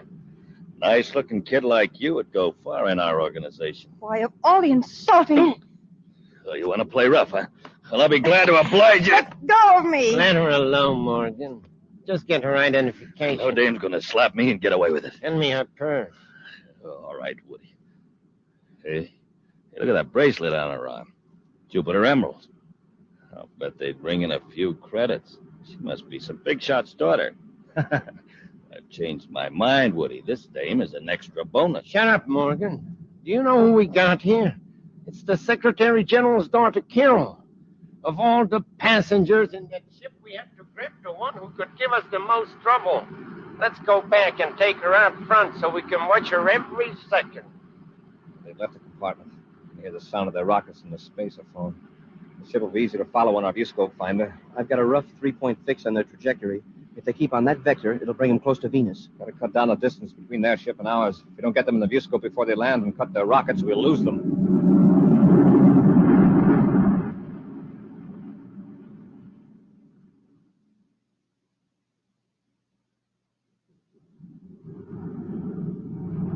All right. right, Morgan. Send her down. Venus. By the looks of the landscape, we're near the Southwest Sea, close to the Tycho Mountains. That's right, Miss Carlyle. Nobody will ever find this hideout. Cut your rockets, Morgan, and don't overshoot the rocket port.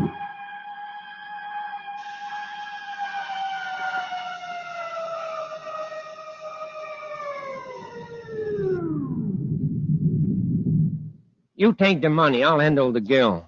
Come on, we got to decide what to do with you.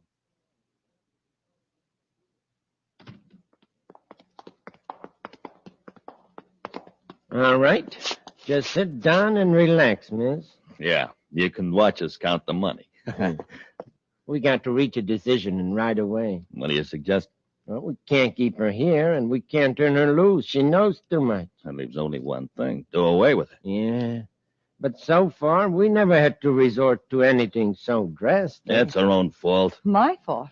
And just how do you figure that? You just keep out of this.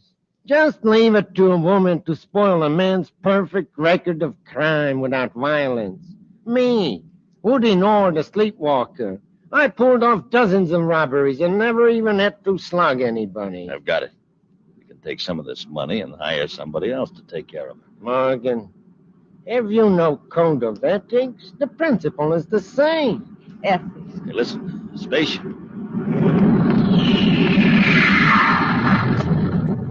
It's a space patrol ship. It's Terra 5, Commander Cory's ship. Blast him. How did he train us here? What are we going to do? Take it easy. I'll turn on the ultrasonic beam. What will that do? Just watch. I got a scanning device on the roof. It revolves slowly. And when a beam is interrupted by a moving object, ultrasonic waves are focused on it. Ultrasonic waves? What do they do? Well, first they affect the nervous system. They paralyze any living thing within range. The more the victim moves, the more intense the vibration becomes. There is no escape. Oh, no. Finally, the vibration acts on the flesh like a million tiny scalpels. I won't use it, except that I'm forced to in self-defense. Stop showing how much you know. Let's get this over with. All right, come to the window if you'd like to work.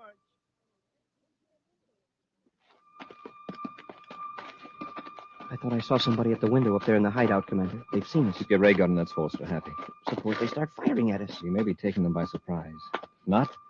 Well, Woody Noor has never used physical violence before in his other crimes. Let's hope he doesn't start now. If you come up here ready to shoot, he may get panicky and harm Carol. Probably figures his own best chance is to... Commander, I feel sort of funny. So do I. A tingling sensation. There's a ringing in my ears. Do you notice it? Yes. It's not exactly a sound, yet... Hey, is this uphill or something? It's hard to walk. It feels like a big weight was put on me. I can hardly move. Happy. Nora's using some sort of ray on us. A paralyzer ray. Oh, it's worse than that. Look up there on the roof. See that big metal cone? It's following us. We're in an ultrasonic beam. Get back to the ship, Happy. Get out of its range quickly. Happy, get up. Here, I'll help you. Commander, I can't even crawl. My head, it feels like it's got 1,000 needles in it. If we don't get out of this beam, it's going to shake us to pieces.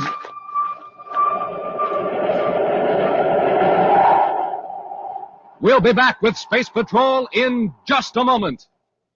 Say, gang, listen to this. Poor old motor. It's got nothing to go on but ordinary fuel. I say, but listen to this.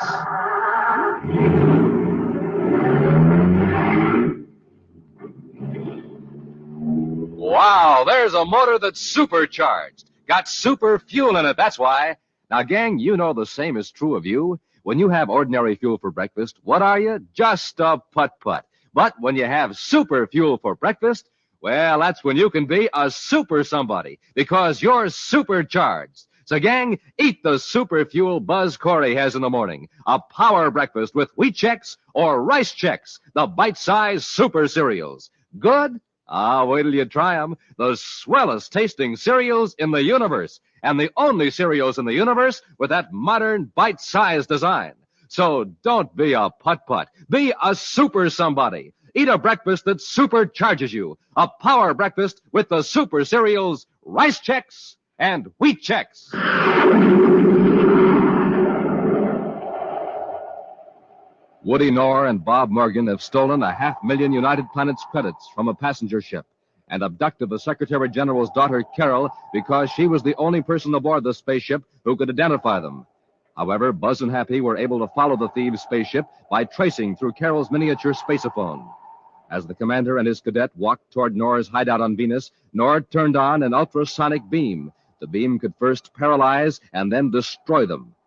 Right now, barely able to move, Buzz and Happy lie on the ground as the high-frequency sound vibrations rack them with pain. Maybe we can roll away from the beam, sir. It's getting more intense. In a few seconds, we'll be completely paralyzed. Our ray guns, maybe we can hit the cone. Ray guns wouldn't affect it. Wait a minute. That cone tracked us, followed us. Yes, sir. It must be controlled by an electric eye. If we can blind that eye... Blind it? You mean throw something at it? No. Our atomolites. Shine your atomolite on the round unit on top of the cone. I'll use mine, too. If I can move my arm. Got to, Happy. Quickly, while we're able to move at all. I'm getting it good. My hand is shaking so much I can't hold the beam steady. It's working, though. My beam's in focus. Yeah, I've got it, sir. The cone's turning all around, back and forth and up and down. We've confused it. Keep your atomolite on it, though. It'll find us again. Can you get up, Happy? Pretty shaky, but I'll try it. Keep your light steady. That's it. Wow. I'm as wobbly as a burned-out rocket. Come on. We got to get in there before Noah thinks up something else. This time we won't hesitate to use our ray guns. They're getting up. You might as well give up. Buzz and Happy are more than a match for you two. Shut up. We're not through yet. Morgan, you hold him off. I'll take the girl and the money. We'll slip out the back way. Oh, sure. Leave me to face the music alone. Nothing doing. Well, we both can't get away. And if I have the girl, I can force Cory to let you go. How do I know you'll do it? Don't argue, you fool. Cory and the cadet are pretty shaky from the sonic beams. You can handle them. I'll take Cory's ship, and when you get out, you take mine.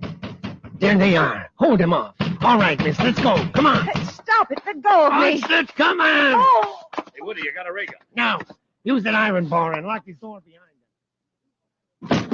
Once more, Happy. That did it. Wow, I'm so weak I can hardly stand. Take it easy, Hap. They're probably hiding down this hallway. Hey, I think I hear somebody in this room, sir. I'll open the door. You cover me from the side. Yes, sir. Empty. Try the next one. Now, Happy, I'll continue searching the house. You go out and see if there's a back door. They may try to sneak. Smoking rockets were too late. They made it to their ship. Their ship, nothing. Look out the window. Terra 5. They took our ship. Then we'll take theirs. I don't think you will. Commander, look out! Why, you... Give me that bar. Stand back, cadet. Oh, shoulder. Next time it'll be your head, just like the commander got, only not so easy. All right, now I'll take those guns. Hey, the commander's hurt bad. He'll be all right. Well, cadet, let's carry out the commander's order. Huh? He wanted to get in our ship, so pick him up.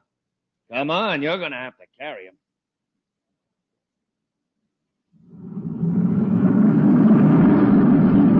Morgan to Nor. Morgan calling Nor. Nor here. What happened? Everything worked out fine. I have 2 passengers. They're resting secured back aft. Good work, Morgan.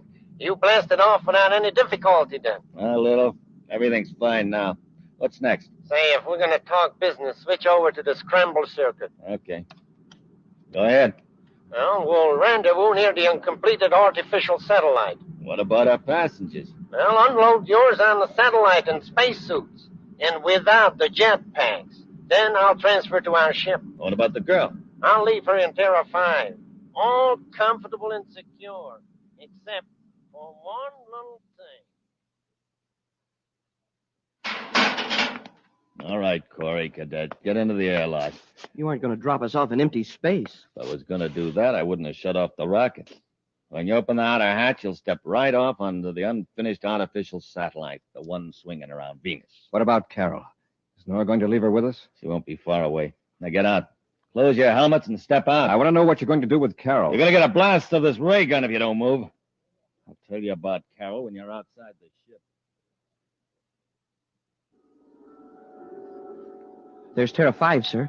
But why is Nor stopping it so far from the satellite? Happy, stand clear of Morgan's ship. I think he's getting ready to blast away from the space platform. That's right, Cory. Gonna pick up Nor and we'll be on our way. What about Carol? leaving her and Terra 5 several hundred yards away. But we're leaving a time bomb in the ship with her. What good is that going to do you? The ship's destroyed. There'll be no chance of it being sighted by another ship. No one will look for you two on this unfinished space platform. Not for weeks. Why can't you give Carol a chance? Put her here with us. Wouldn't you prefer to have her go quickly instead of suffering from hunger and thirst? Besides, Nora and I like to think of you two watching, waiting for that explosion. It'll give you something to think about while you wait for your own finish. Nora's ship is nearly out of sight, sir. Yes, the contemptible cowards. And there's Terra 5. So close, and yet it might as well be several DUs away for all we can do about it. Commander, this is Woody Nor, with just a final fond word of farewell. Nora, listen. Did you really leave a bomb in our ship? Well, you just wait and see. And incidentally, I can barely hear your signal from the spacesuit transmitter. I doubt that a spaceship could hear you or reach you in time to save the girl. Oh, yeah. Don't forget to keep your magnetic boots turned on full, or you'll float off into nowhere. Goodbye, Commander. Nora. The dirty rats. We're about as far from the regular space lanes as we could be. Yeah, that's why the satellite is being built here. If we only had our jetpacks. But here we are with no way of moving off this platform in a set direction. Sitting here in a scrap pile of tied-down metal, waiting for that bomb. Happy, wait a minute. That's not a scrap pile, not to us. It's rocket fuel. Rocket fuel? Why, it's just chunks of metal. Uh-huh. Here's a big, broad plate of endurium. That'll serve as a space raft. Space raft? Get busy and pile some of these scraps on the plate. Well, sure, sir, but I don't get it. We're going to make a man-powered rocket. A man-powered rocket? Remember that summer on Lake Azure when you stood up in the canoe and threw a rock at a leaping fish? Do I? I went over backwards out of the canoe into the lake. Exactly. You demonstrated Sir Isaac Newton's third law of motion. For every action, there's an equal and opposite reaction. Sure. That's the principle that rockets and all spaceships operate on. Right. Spaceship moves forward because molecules of fuel are forced out of the rocket engines. This big flat endurium plate is our ship. You and I are the engines, and these chunks of metal are the fuel. Hey, I get it. We toss the chunks off our raft in the opposite direction from where we want to go. Right, let's get busy. Don't know how much time we've got left.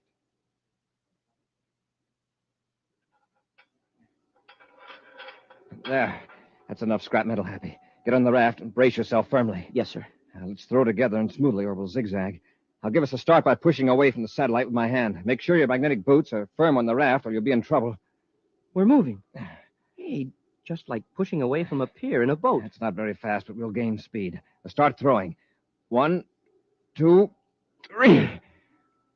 1, 2, 3. It's not going much faster. No, but with each throw, we gain acceleration. 1, 2, 3. 1, 2, 3. Gee, sir, look how close we are to the ship. Yes, but we're not heading for the airlock. Throw off the right corner this time. That'll turn it. 1, 2, 3. That head's all right, sir. We can stop now. The raft will coast at this velocity. We don't want to hit the ship too hard. It's going to be quite a bump as it is. If that bomb goes off now, it's just too bad for all three of us. Brace yourself, Happy. Wow. All right, open the outer hatch. Let's hurry. Quickly into the airlock. Now close it so we don't let the air out of the ship. Into the ship. Carol, where's the bomb? Open your faceplate, Happy. She can't hear you. Oh. Buzz, Happy. Oh, where's the bomb? It's in the next compartment. I've been trying to get loose from these ropes. I'll get it. Here it is. You want to heave it out the airlock, sir? That won't be necessary, Happy. I've cut off the time mechanism. Oh, what a relief. I've been lying here expecting every second to be the last. Now we've got to get Nor and Morgan. Do you have any idea where they're headed? Well, I remember Woody Nor saying something about taking part of the money to a place in Lowell City on Mars. You remember where in Lowell City? Well, let me see. I think I can, but I'm so upset right now. All right, Carol, you relax. Happy now, blast off for Lowell City.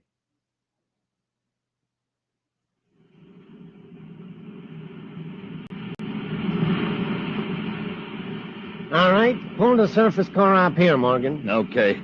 Hello, City sure looks good to me.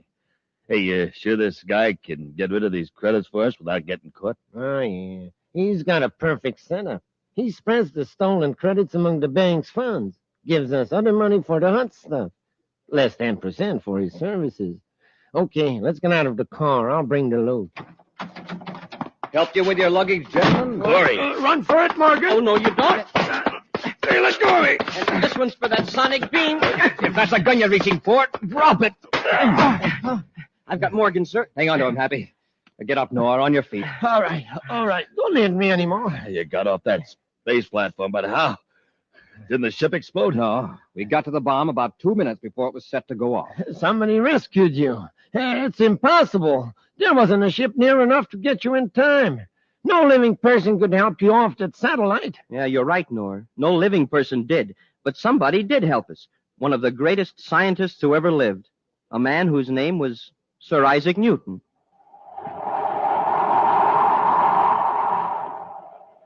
An exciting preview of next week's thrilling Space Patrol adventure in just a moment.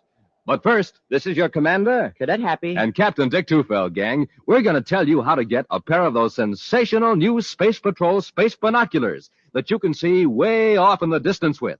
Now, remember, you don't have to hold these binoculars up to your eyes. You wear them on your head like outer space headgear. They're form-fitted to your eyes, and a strong elastic band holds them snugly on. Now, these are not flimsy little celluloid goggles or a mask.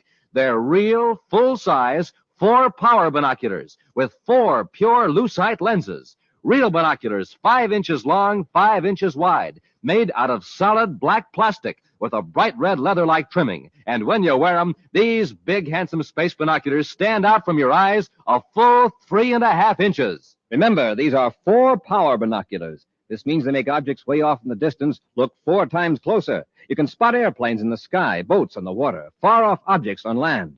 Your space binoculars will smallify, too. Yes, sir, when you reverse them, they make things look real little and far away. Lots of fun, right, Hap? You bet. And boy, oh boy, these binoculars have that real outer space look. Gosh, when people see you wearing your space binoculars, why, they'll think you just stepped out of a rocket ship from Mars. Gang, send for these valuable Space Patrol space binoculars today. Without a doubt, the greatest value we have ever offered on Space Patrol. To get a pair, do this. Buy a box of Instant Ralston. Then, with your name and address, send 25 cents in coin and an Instant Ralston box top to Space Patrol, Box 686, St. Louis, Missouri. This offer good only in USA and may be withdrawn at any time. If you don't think your space binoculars are really tops, return them, and the Ralston Company will refund your money without question. That's Space Patrol, Box 686, St. Louis, Missouri.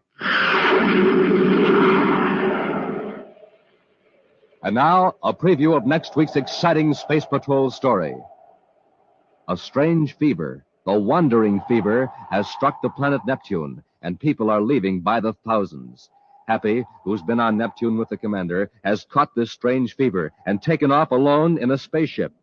As he flies under the influence of the fever, he mutters to himself and is unable to heed the voice of Commander Cory coming over the ship's spaceophone receiver. It's beautiful out here in space. All the planets of the solar system and the stars beyond. Commander Cory calling Cadet Happy. Listen, Happy. There's that voice again. Over and over. So far away. So far away. Happy, this is urgent. Listen. The ship you're flying has no landing control unit.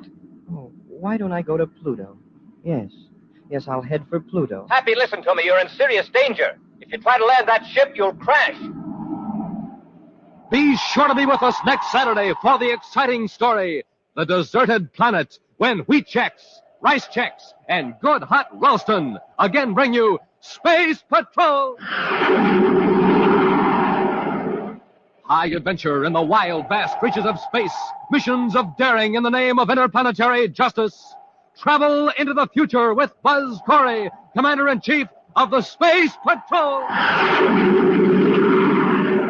Space Patrol, an original Mike Moser production starring Ed Kemmer as Commander Cory and Glenn Osborne as Cadet Happy, was written by Lou Houston and directed by Larry Robertson.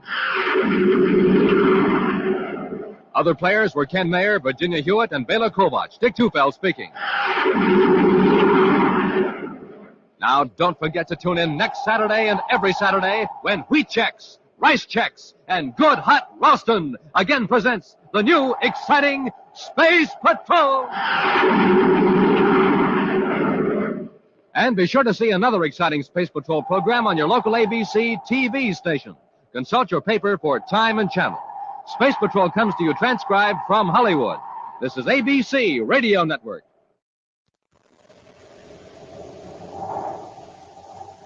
Sweet checks, rice checks, and good hot Ralston present Space Patrol! High adventure in the wild, vast reaches of space. Missions of daring in the name of interplanetary justice. Travel into the future with Buzz Cory, Commander-in-Chief of the Space Patrol! In today's transcribed adventure, Buzz and Happy are in the mountains of Venus, approaching a cabin where three criminals are hiding. They're walking toward a metal bridge across a deep chasm. I wonder if they've seen us, Commander. They may have. This way they won't have as much warning as if they'd landed our ship near the cabin. All right, quickly, across the bridge. Wow, it's still a deep gorge. At least 300 feet. Commander, the bridge is giving way. Run for the other side. My feet are slipping. I'm going to fall. We'll be back in just a moment with today's Space Patrol story, The Scavenger of Space.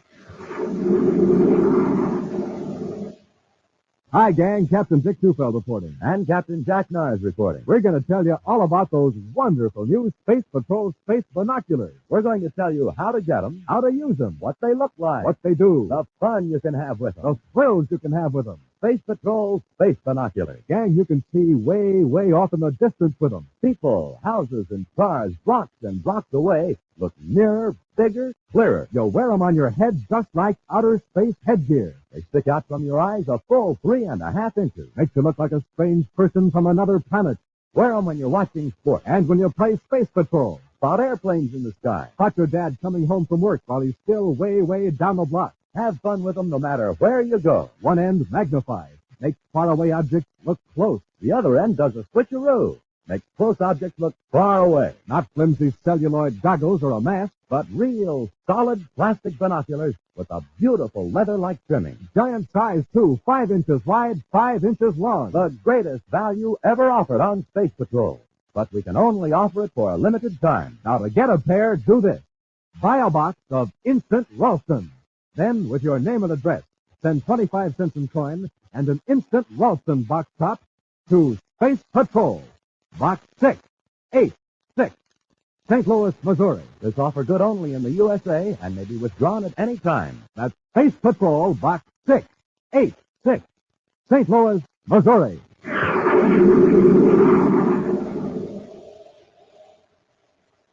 In Lowell City, on the planet Mars, is the head office of Carlyle McCrae, president of a very profitable interplanetary business, the business of reclaiming and repossessing metals and chemicals. At this moment, he's sitting at his desk, looking over reports from his branch superintendents on the various planets. The door of his office opens, and a young man enters. Immediately, Carlyle McCrae's frown turns to a deep scowl. Hurry. What are you doing here? Ah, my big business brother, Carlyle. How's the old junk man? Don't use that expression to me. Why, Carlyle. Everybody calls you the junk man. That is, except those who call you the scavenger of space. It's a term of respect to your great business abilities. Get out of the office. Ah, take it easy. I'll show you something. Have a look at this. What's this? A list of your debts? Oh, that's unkind. No, brother, it's an itemized catalog of intended purchases. Materials which the United Planets government will be buying from private firms during the coming year. Huh? Classified information. You stole it. Of course. If you don't want it, I'll take it back. Wait a minute. You deliberately took these secret papers out of the file. Now you will be in it again. Oh, no, I won't. Fool, you're an employee. When they find out it's missing, you'll be the first one they'll suspect. And then I'll be ruined. Brother of a thief, Carlyle. Why don't you shut up for a change and just listen? In the first place, I didn't take them out of the file. And no one will suspect me because I went on leave of absence from the commission office 3 days before the papers were taken. Then how did you get them? I'm trying to tell you. The head of my department's an incompetent character named Donald Hall. Yes? He can't keep up with his work during office hours, and he doesn't want the higher-ups to find out. So he's been taking some of his work home over the night. You hijacked him one night and took the papers. Yeah, you catch on quick. Does he know you did it? No. If it ever gets out that my brother's a crook, I'll never get another government contract. It can't get out. Paul himself won't let it. How do you mean? That's the thief. It's against security regulations to take secret documents out of the building. Now, Donald Hall isn't going to admit he violated regulations, so he'll cover up the theft somehow to protect himself. You know, Larry, perhaps I've misjudged you. Thanks, Carl. Now, if you think this information can be of use to you... Of use? Oh, why, we can clean up. Now, I suppose you'll be needing a little money. Sit down and let's work out the deal.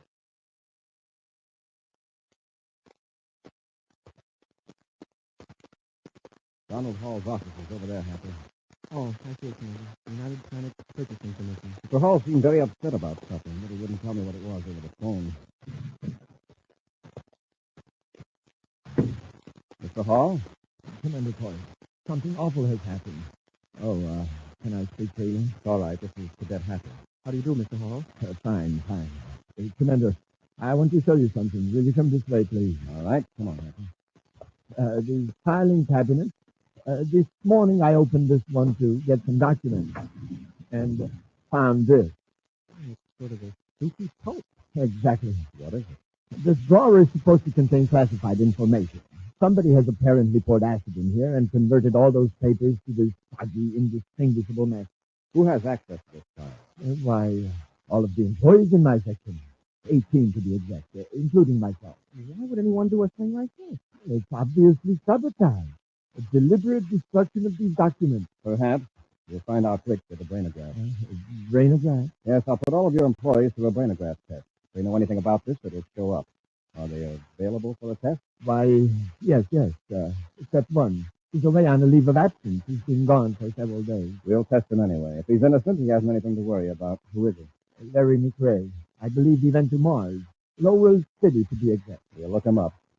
All right, now if you'll show me an index of those destroyed documents and a list of your employees.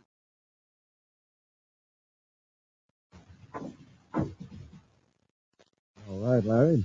Here's an advance on the money we agreed on. Thanks, Carlisle. Now listen, don't spend it. Don't do anything to arouse suspicion.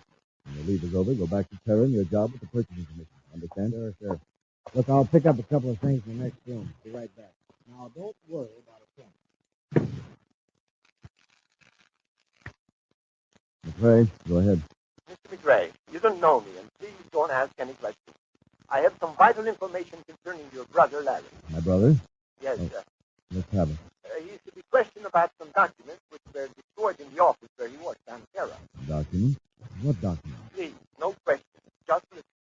I happen to know that the Space Patrol is putting all employees of the purchasing section to a brainograph test. Why do you think my brother would be concerned? Just who is he? Naturally, Mr. McRae, I don't suspect your brother of any wrongdoing. This is just a friendly tip. For all I know, he may welcome a brainograph test. I have no doubt that he will. Well, in that case, you can get a free trip back to Terra. Commander Cory is coming to get him. Right away. Goodbye, Mr. McRae. Who is that? I don't know. But you're in a jam. Cory's coming here to give you a brainograph test. What? I can't face that. The whole thing had come out. I've got a place on Venus where you'll be safe. You can take one of my ships. I'll blast off right away. Wait, you'll need some more money. It's in a safe at the chemical lab near the spaceport. I'll give you the address and the combination of the safe.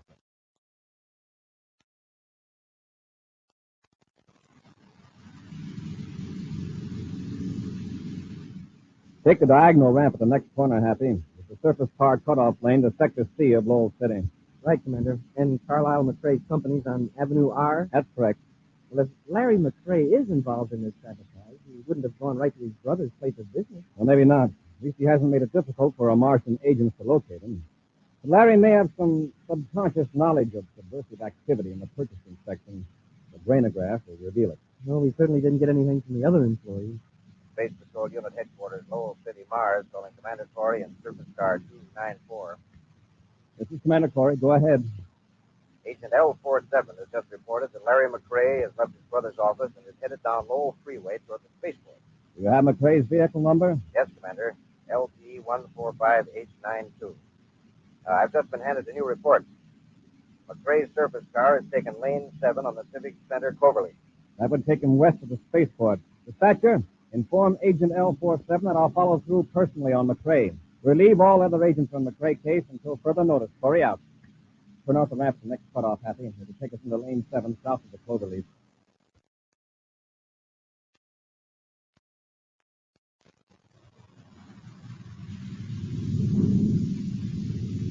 I've sighted Larry McCray's surface car hap through the space binoculars. It's the blue one, quarter of a mile ahead of us. Oh, yeah, the one turning off the main lane? Yes. It leads to an industrial plant of some kind, a very small one. Our friend Larry McCray could be running an errand for his brother. Okay, Happy. Follow him into the plant yard.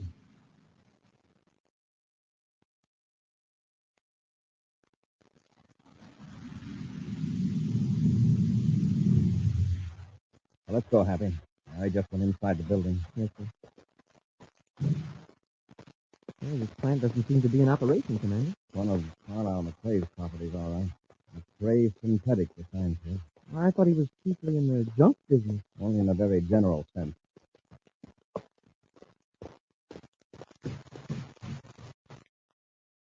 He's not in this room. He's gone through toward the rear of the building.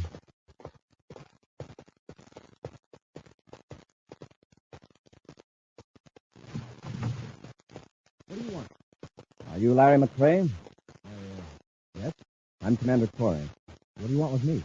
Mr. McCray, a file drawer full of documents has been destroyed at the Purchasing Commission offices back on Terra. I don't know anything about it, Commander. Your department head, Mr. Hall, told us you'd left Terra before the sabotage occurred, but we'd like to give you a brainograph test. What for? If you don't think I had anything to do with it. All the other employees have taken the test. There's a possibility that subconsciously you might have a slight clue that would point to the guilty party. What if I refuse to take the test? If you're innocent, why should you refuse? But in a case of this kind, I'm afraid you don't have any choice, okay? Oh, yes, I do. Commander, he's got a ray gun. I'll take that gun, McCray. Need some help, Commander? Oh, thanks, Happy. What a spot, Commander. I'd say Larry McCray had a lot more to do with those destroyed documents than Hall thought. Yeah, I remember what you said in Hall's office about the sabotage being used to cover up a theft.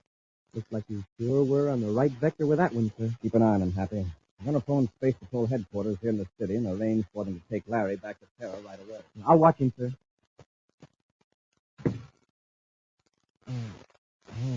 Yeah. You'll be okay, Larry. You can get up if you want to, but don't try anything. Now, look, get this straight. I didn't destroy any documents. Yeah? Then you were a chump for pulling that gun on the commander. You sure look guilty now. I'm being framed. Donald Hall is trying to put the blame on me to cover up for his own mistake. That's it. What was that noise? Who else is in this building? Nobody. Sounded like a door. Who's there? Oh. All right, Les. Go out the other door. Who are you? Where's the mask? It would be inconvenient if I were recognized. I know my brother sent you. Yes. Carlisle got a tip that the Space Patrol was on its way here. Get ready to run when I break this bottle. What is it? A very powerful gas. A few whiffs of this and the cadets will be taken care of for good. Hurry up. There's someone here. Stand back. Come on, Larry. Let's go.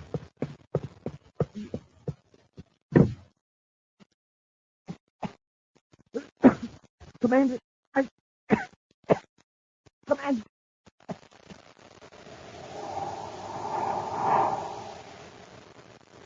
We'll be back with Space Patrol in just a moment.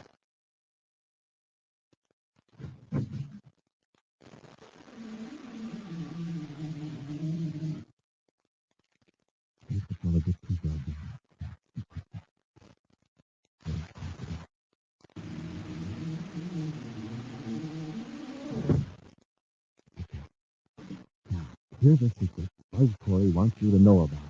The secret of how space patrollers get a rich, roaring start in the morning. Here's what they do. They eat a breakfast that supercharges them. A power breakfast with one of the three checkerboard super cereals, Rice Chex, Wheat Chex, and Instant Ralston. Chex. They're the super cereals with that modern bite-sized design. The cereals with a swell new taste that you'll like right off the reel. Now, to warm up your motor, there's Instant Ralston, the hot super cereal. Has a heart of wheat flavor you'll really go for. So now you know how space patrollers get that rip-roaring morning start. Gang, get a flying start yourself every morning. Sit down to a nourishing breakfast with a checkerboard super cereal and get supercharged. Rice Chex, Wheat Chex, and good hot Ralston. They're the super cereals that help to supercharge you.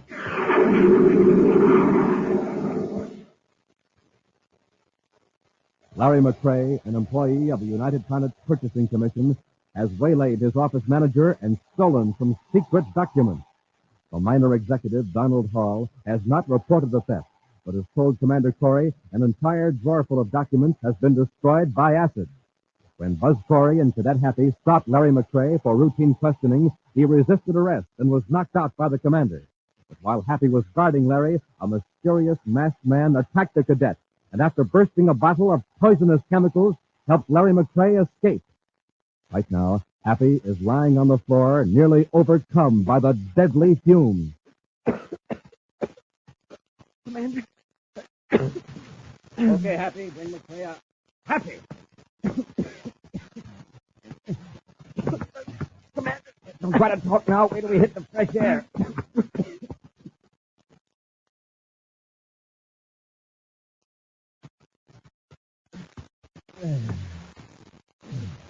Thought I was through. Take a few deep breaths before you try to talk. Now, what happened in there? How did Larry get away? Somebody shocked me. I think he was wearing a mask. Then that gas started burning my lungs. Somebody must have been tipped off that we were after Larry McCrae. I think I can stand up now. Good. We'll broadcast an alarm to Larry. Then we'll have a talk with his brother.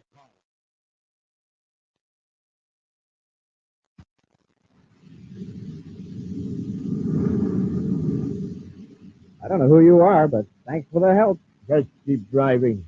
And don't look around toward the back seat. I'm keeping my head down so no one will see this map. Hey, did my brother give you any new instructions about what I'm supposed to do? What did he tell you before? To take one of his spaceships to a place on Venus, the Zartran Mountains. You know, the hunting lodge near Lake Nazareth. Oh, yes. You go ahead and do that, just as your brother said. Oh, fine. Sure lucky you rescued me from Cory. The brainograph test would show right off that I slugged Hall in his apartment and stole the documents. You? Slugged Donald Hall? Didn't Carlisle tell you that part? Hey, maybe I'm speaking out of turn. I thought you knew. Yes, I know. I know the whole thing. Larry dug down the side street and into an alley. I'm getting out. I get it. You don't want anybody to see you when you remove that mask. Sure. Can't take any chances.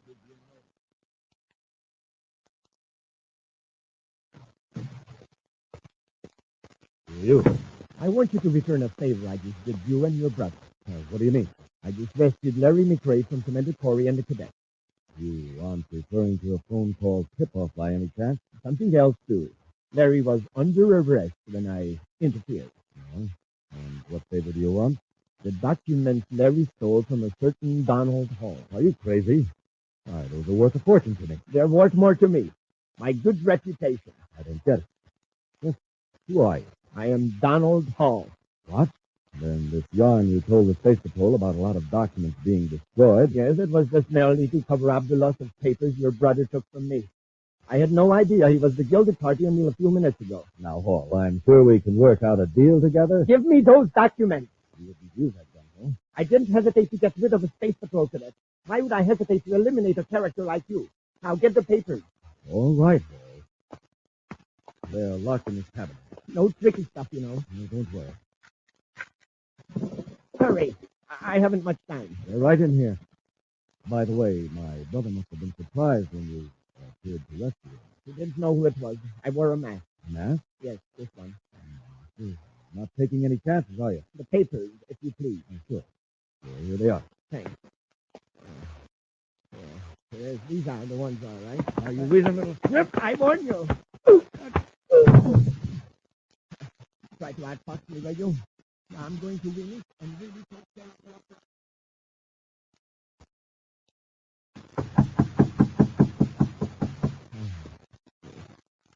Who's there?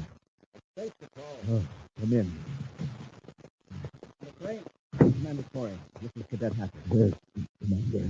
Oh, look at his head. What happened? Nothing. Just a fall, but very clumsy.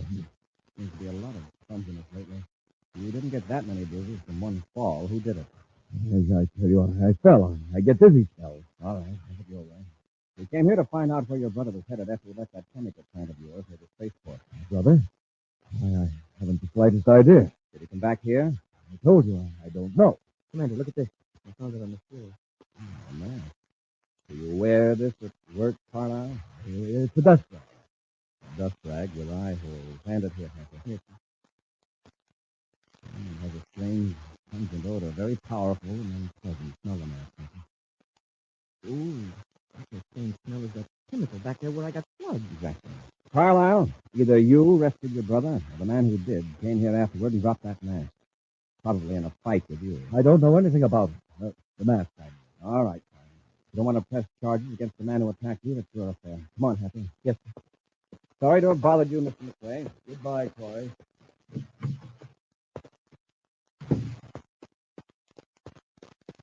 Commander, it makes no sense for anything to arrest him. I could, on suspicion. Did you notice that open file cabinet with the papers disarranged? Yes, sir. Whoever dropped that mask should have come to Carlisle's office for some papers. Probably the papers Larry stole. And by the looks of Carlisle, the other guy got him. I think I know who that other guy might be. Huh? Who? While I was talking to Lowell City Space Patrol, I learned that Donald Hall is here on Mars.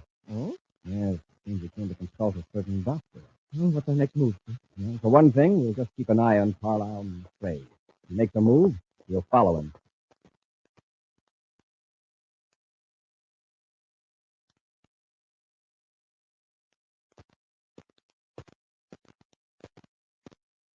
Any reports since I've been out of the office, Happy? Not on Carlisle McRae, sir. He's still at his office, according to the last report from our agent 5 minutes ago. Space Patrol calling Commander Cory. Cory here, go ahead. Carlisle McRae is preparing to leave Mars, Commander.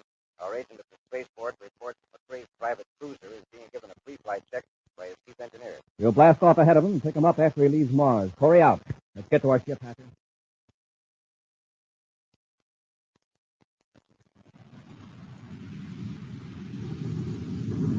I picked him up, sir. Let him get on his vector. Then we'll trail him.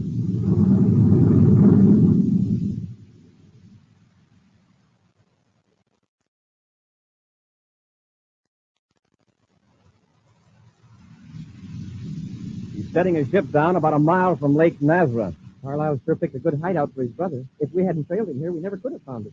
There are 2 other ships down there, near what looks like a mountain lodge. 2 ships? Yes, there's a deep gorge near the lodge with a bridge across it. We'll set our ship down the other side of that hill, sneak up on them across the bridge.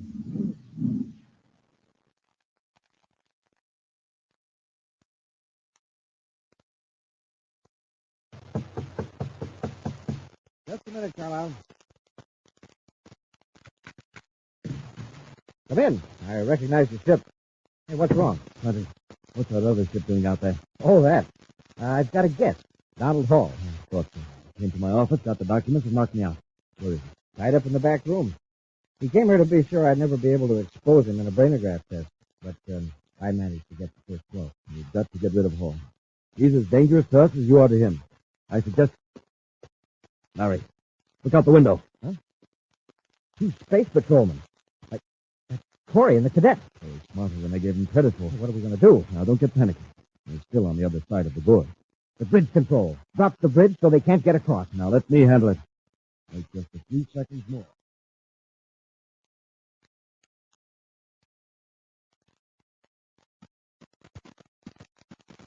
I wonder if they've seen us, Commander. They may have. But this way, they won't have as much warning as if they'd landed the ship near the lodge.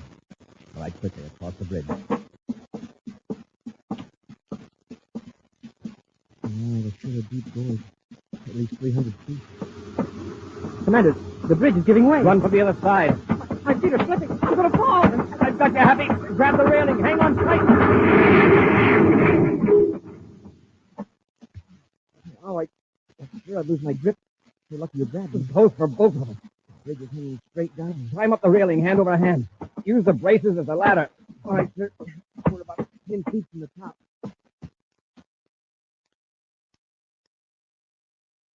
Well, that takes care of them. Yeah. They'll never survive that 300-foot drop to the bottom of the gorge. Neither will Donald Hall. Oh, is that what you're going to do with him? Yes. There isn't time for anything more fancy. Let's get him. Okay. I'll have to get you a new hiding place. Ah, the McRae brothers. Cory! That's right. You're both under arrest. We'll see about that. Happy, take care of Larry. Get her try this for size, Larry. And now, Carl, let's see how tough you really are. That's enough, Cory. I've had enough. Okay. You got Donald Hall here? Yes. Yes, he's in the back room. He's here.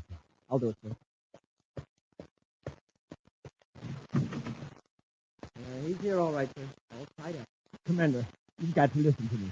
I didn't steal any documents. Honest, I merely took them home to catch up. You could have kept yourself out of the worst jam by telling me that at first. Now there are quite a few counts against you, including freeing of an official prisoner and an attack on a cadet of the Space Patrol. Hey, Commander, as a cadet, I can say that this is probably the only time I ever heard of anybody getting into trouble by doing too much homework. Ha!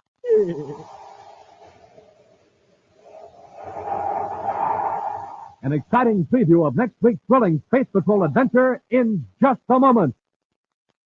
But first, gang, this is Captain Dick Tufeld. And Captain Jack Nard. And we're going to tell you once again how to get a pair of those wonderful new Space Patrol space binoculars that you can see way off in the distance with. A pair of space binoculars exactly like Commander Cory uses. Now, you don't hold them in your hand. You wear them on your head like outer space headgear. You'll look like a boy or girl from Mars because space binoculars stand out from your eyes a full 3 1/2 inches. Yes, sir, space binoculars are not just little goggles made out of flimsy celluloid. And they're not just a little mask made out of cardboard. Space binoculars are big, full-size, 4-power binoculars, 5 inches wide, 5 inches long, made out of solid black plastic with a bright red leather-like trimming. Remember, they make objects blocks and blocks away look clearer and closer, 4 times closer. You can watch airplanes in the sky, study birds in the trees, watch squirrels at close range, spot your dad coming home from work, and do hundreds and hundreds of other things with them all year long. Absolutely the greatest value ever offered on Space Patrol. But we can only offer it for a limited time. Now, here's how to get a pair. Buy a box of Instant Ralston. Then, with your name and address, send 25 cents in coin and an Instant Ralston box top to Space Patrol, Box 686, St. Louis, Missouri. Gang, if you don't think your binoculars are tops, return them and we'll return your money. That's Space Patrol, Box 686, St. Louis, Missouri.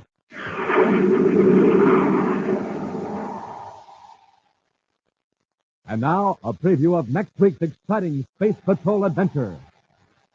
2 criminals are holding Tonga in the subcellar of a Venus skyscraper. As Buzz and Happy advance toward the men, they pass a large ventilating tunnel covered with a metal screen. One of the men throws a switch, and behind the screen, the blades of a giant fan start to whirl. Hey, turn the ventilator fan on. Rush them, Happy. Yes, sir. I can't stay on my feet. Keep away from the grating. I can't move. The air blast pulled me against the grating. Got me, too. Try to pull loose, Happy. The wind's too strong. Commander, the grating is sliding out. Pull, Happy. Pull hard. If we don't get out of this tunnel, we'll be pulled into the fan. Be sure to be with us next Saturday for the exciting story, The Top Secret D-Ray, when Wheat Check, Rice Check, and Good Hot Ralston again present Space Patrol! Space Patrol, an original Mike Moser production starring Ed Kemmer as Commander Cory and Lynn Osborne as Cadet Happy, was written by Lou Houston and directed by Larry Robertson. Other players were Ken Mayer, Norman Jolly, and Bela Kovac. Dick Tufeld speaking. Now, don't forget to tune in next Saturday and every Saturday when Wheat Check, Rice Check, and Good Hot Ralston again present the new exciting Space Patrol! And be sure to see another exciting Space Patrol program on your local ABC TV station. Consult your newspaper for time and channel. Space Patrol comes to you transcribed from Hollywood. This is ABC Radio Network.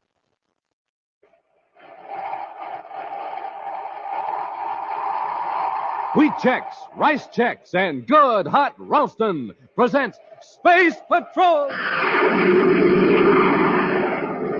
High adventure in the wild, vast reaches of space. Missions of daring in the name of interplanetary justice. Travel into the future with Buzz Cory, Commander-in-Chief of the Space Patrol!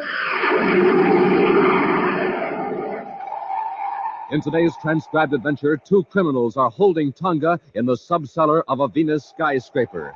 As Buzz and Happy advance toward the men, they pass a large ventilating tunnel covered with a metal screen. One of the men throws a switch, and behind the screen, the blades of a giant fan start to whirl. They've turned the ventilator fan on. Rush them, Happy. Yes, sir. I can't stay on my feet. Keep away from the grating. I can't move. The air suction pulled me against the grating. It's got me, too. Try to pull loose, Happy. The wind's too strong. Commander, the grating is sliding up. Pull, Happy. Pull hard. If we don't get out of this tunnel, we'll be pulled into the fan. We'll be back in just a moment with today's Space Patrol story, The Top Secret D-Ray.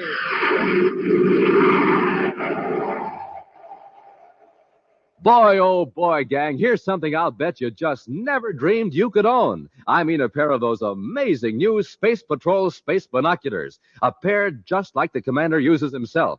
Now, you know how he can look way off in the distance with his space binoculars? Well, kids, you can do the same with yours. You can read signs blocks and blocks away, watch far-off traffic, study birds in high trees, and do lots and lots of other things with your space binoculars all year long.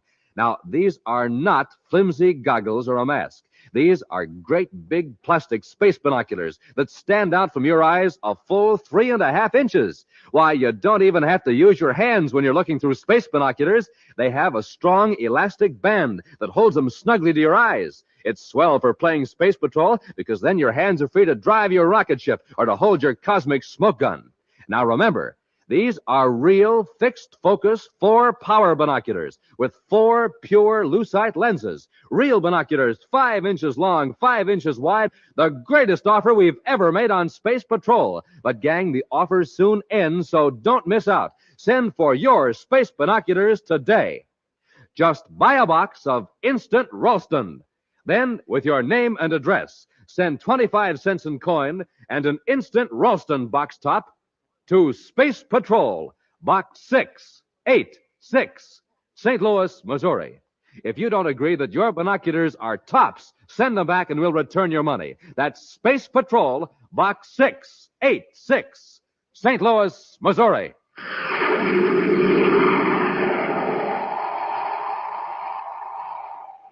Commander Cory and Cadet Happy have just blasted off from Terra and have set their vector for the lunar fleet base on the Earth's moon.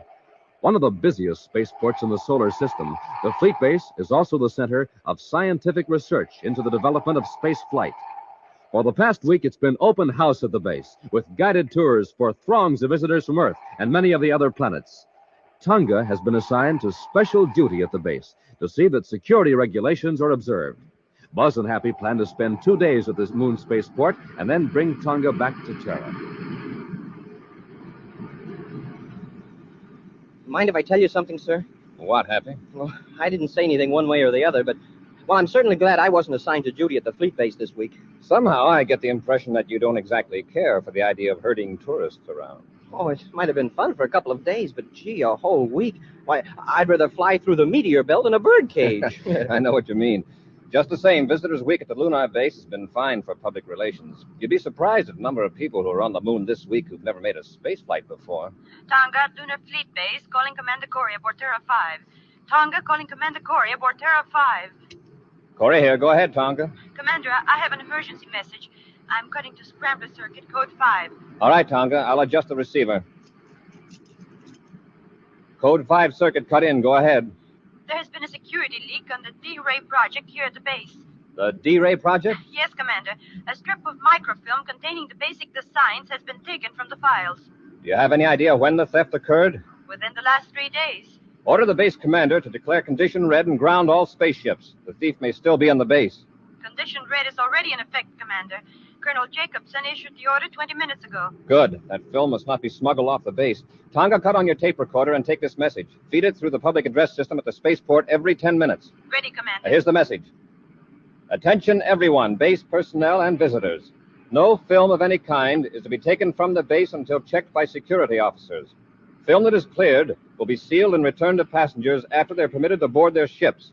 Film not surrendered to security officers will be automatically blanked out by cancel ray machines as passengers and luggage pass through the gates. To preserve your personal films, follow these regulations. End of message. I have it recorded, Commander. It will be put on the base PA system immediately. We don't want to keep innocent people on the base longer than necessary, so run the films through inspection as rapidly as full security methods permit. Yes, Commander. Happy and I will arrive at Lunar Fleet Base in approximately 3 hours. We'll contact you upon arrival. Cory out. Commander, what is this D-Ray project? The D-Ray is a new defense ray. It It can make any unfriendly spaceship completely powerless, even at great distances. It neutralizes all electrical fields. Hey, yeah, it would cut off all controls so you couldn't maneuver the ship or fire weapons. You couldn't even use the spaceophone or viewscope. And those are the plans that have been stolen? Yes, that means that somebody could build a D-ray to use against Space Patrol ships, if they got away. That's why we have to get that microfilm back. Smoking rockets. I want to spaceophone Major Robertson and have him transmit the pictures and records of everyone suspected of espionage to the Lunar Fleet Base. Take over the controls, Happy. Yes, sir. And keep it on vector. Yes, sir.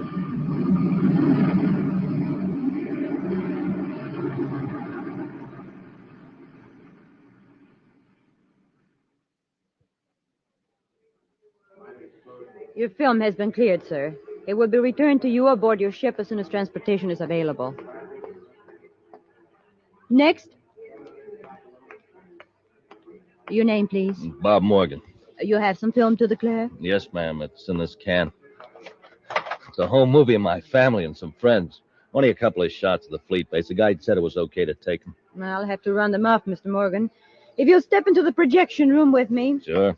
You'll probably find them pretty dull. I'm not much good at taking pictures.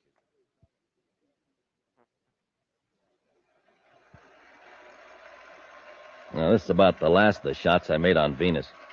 That's my wife and our youngest daughter, Susie. Oh, what a cute little girl. Thank you. Oh? Is this what you filmed here in the base? Yeah. Oh. Yes, that's rocket chute number 1. I got a ship blasting off, but they didn't have the camera aim right. Well, that's the end of the reel. I guess you're glad that's over.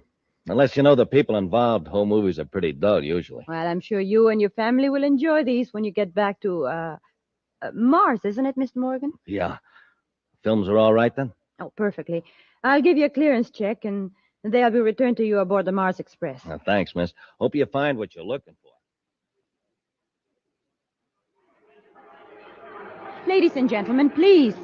We're checking your films as rapidly as we can. Just wait your turn and be patient, please. Now, who's next? Is the crowd giving you much trouble, Tonga?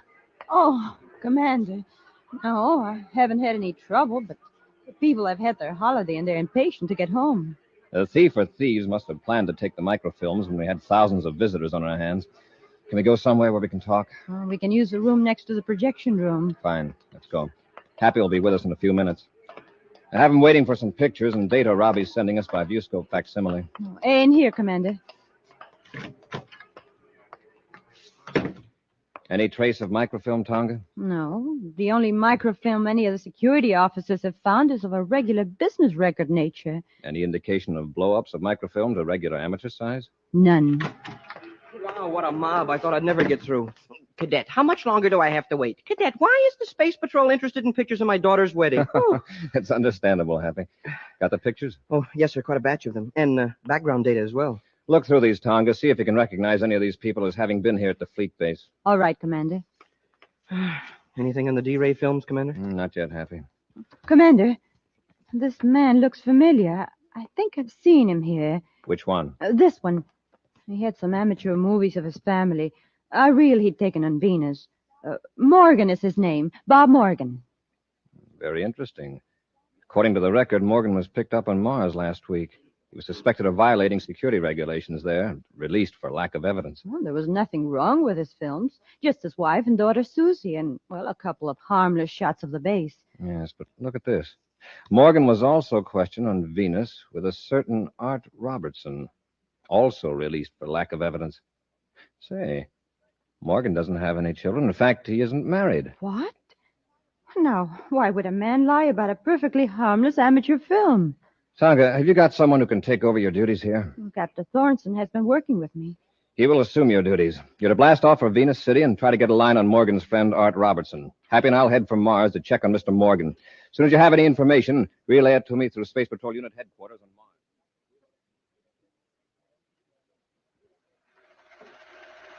Can't you speed up that projector, Morgan? I'm tired looking at these phony home movies. You're tired of them. I've seen this film a dozen times while I was editing and doctoring it at the fleet base, and I had to look at it again at security. Okay, I'll speed it up.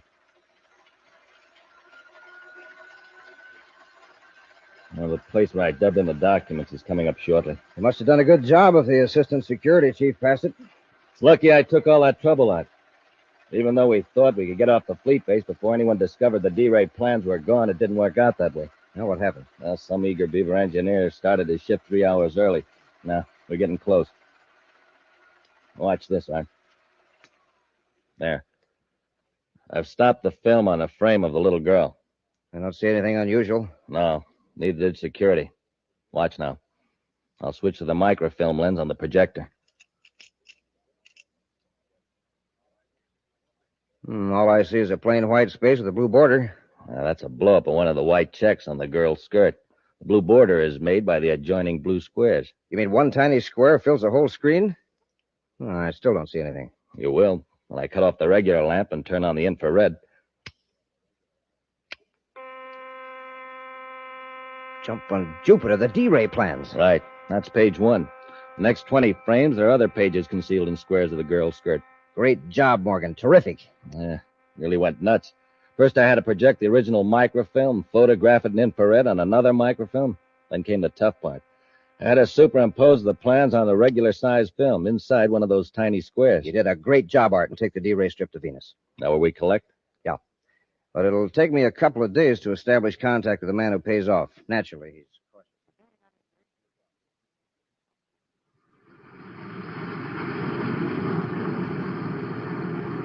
4 minutes out of Lowell City, sir. Take over for the landing, Happy. Tonga at Venus City Space Patrol Headquarters calling Commander Cory aboard Terra 5. Tonga calling Commander Cory. Cory here. Go ahead. I've been checking on Art Robertson, Commander. Got the word earlier than I thought I would. Let's have it. He left here for Lowell City about 5 days ago. Then there's a good chance he came to Mars to meet Morgan. One of our agents at Lowell City has found Morgan's location.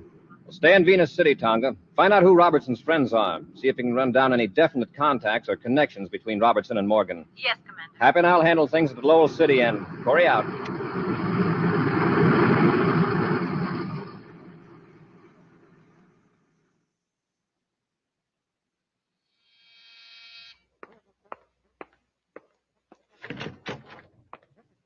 Yeah? Mr. Robert Morgan? Oh, why, yes. I'm Commander Cory of the Space Patrol. This is Cadet Happy. We'd like to talk to you. Sure. Come in, gentlemen. After you, sir.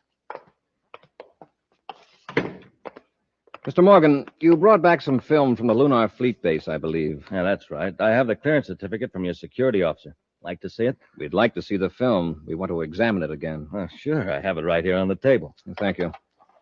Here, Hap, take care of this. Yes, sir. Anything wrong, Commander? I mean, with the film? I hope not. Oh, by the way, is your wife home? Oh, she's visiting her sister in Jupiter City. I see. And your daughter Sally is with her, I suppose. Yeah, Sally's with her. Mr. Morgan, unless I'm mistaken, when our security officer was running the film at the base, you told her your daughter's name was Susie. Why, we call her Sally as a sort of a nickname. In our files, Mr. Morgan, you're listed as being single. Well, I'll tell you.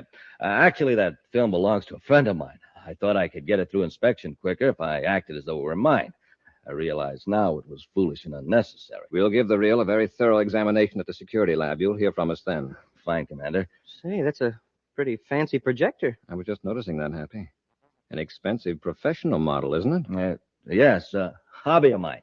Yeah, it's got a lot of extra gadgets on it, too. And they seem to be similar to those in the security lab. Mm-hmm. A turret with several different lenses, including one for microfilm, and with an infrared attachment. Hey, we could run it off right here. Say, Morgan. Get him, Robertson. It's the Space Patrol. Hey, look out, Commander! Commander! You warned him too late, Cadet. You got in just in time. Get the film. What do we do with Cory and the cadet? We got to get him out of here. We'll have to take him to Venus with us. Maybe on the way we'll finish him off without leaving a clue.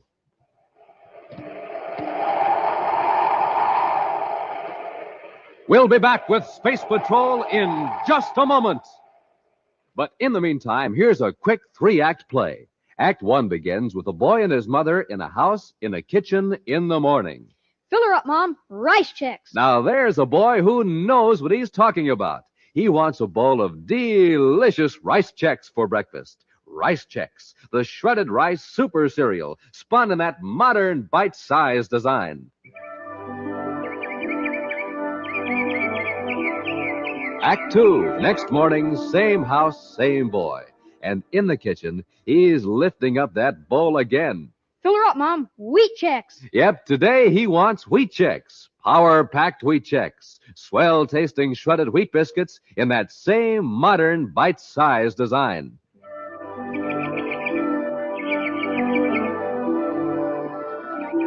Third act, third day. Same kitchen, same boy.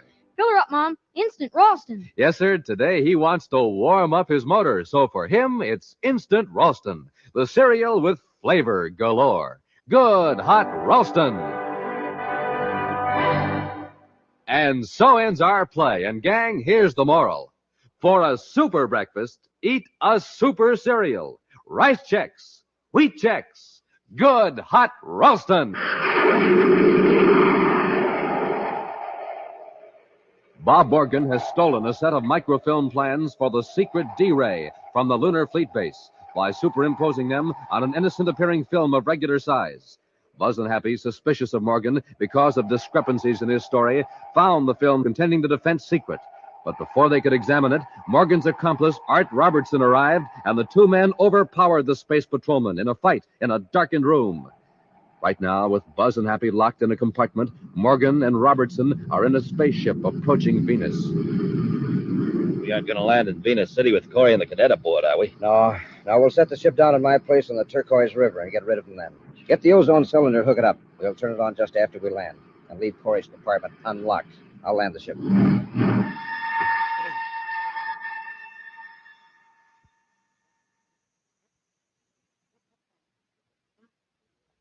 Commander, they've landed. I wonder where we are. Listen. They're out in the corridor by the door. Watch your chance. If they open it, we'll jump them. Yes, sir. Leave them in there, Morgan. We'll attend to them when we come back. Okay. Sounds like they're leaving the ship for something. Yeah. Did you hear a click just then? I don't think so, sir. I think one of them was about to open the door when the other one called him away. Try the handle. Right, sir. It's unlocked. Open the door a little. Listen. Hear anything? I thought I heard the hatch close. Let's get out of here. Happy. Look out the viewport. There they are. Yeah. Heading for that little building. By the looks of the landscape, we must be on Venus. And if I'm not mistaken, there's the Turquoise River. It sure looks like it. I wonder what they're up to. They've got our weapons, or we could rush them. Yeah, well, maybe we could take them by surprise when they come back. Those D-Ray plans at stake, I don't want to risk failure. We'll blast off in their ship and space a phone to Venus City for help. It's a great idea, sir. They can't get very far away, even if they do try to escape. We can watch them from the air. Come on, let's get to the cockpit. Boy, this is really a break. We needed one. I have an idea that Morgan and Robertson are ready to see that we didn't get out of this. There. All secured for blastoff, sir. And let's go.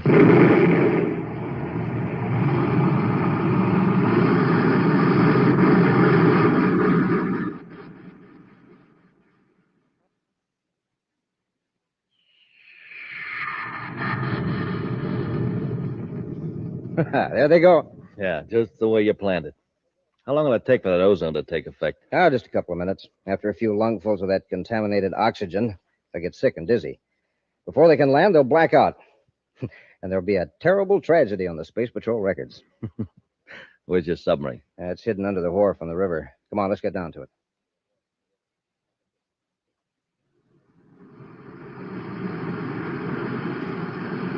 We'll maintain this altitude, Happy, and keep circling over them. I can see them in the viewscope, sir. They're heading for the river. Do you see any boat they could escape in? What's the matter, Hap? Oh, nothing, sir. My eyes blurred for a minute, that's all. No. No, there's no boat near the wharf. I'll put that spacephone call through now. Commander Cory aboard private cruiser VP784, calling Space Patrol Venus City. Commander Cory aboard private cruiser V... What was that number, Hank? Boy, it's on the panel, sir. Hey, smoking rockets I can hardly see. Commander Cory calling Space Patrol Venus City. Hey, Commander, the controls. Oh, thanks. Yeah, I feel sick. Something's wrong with the air in this ship. Happy, quickly. See if you can find a couple of spacesuits. Yes, sir. Hurry.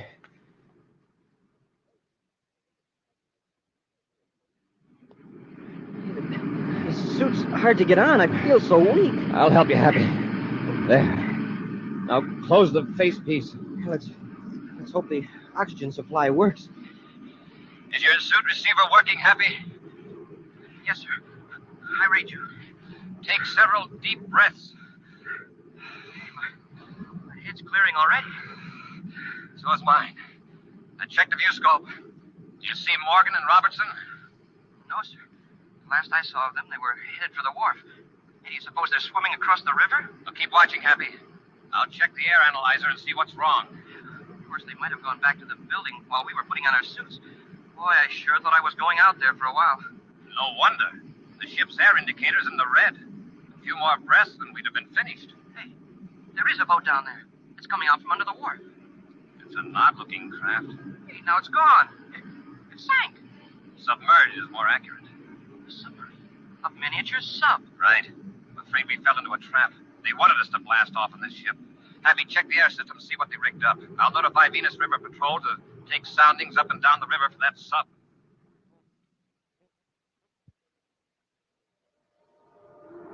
Where are we now? Right where we want to be. Pier 7, Venus City dock area, 8 fathoms deep. Safe to surface here? Sure. We come up under Pier 7. There's a ladder that leads up through a trapdoor into a tool shed. A few minutes from now, we'll be in the streets of Venus City, ready to sell the D-Ray plans. Yeah. No one able to trace us. I'll cut the motors now. We're going to the surface.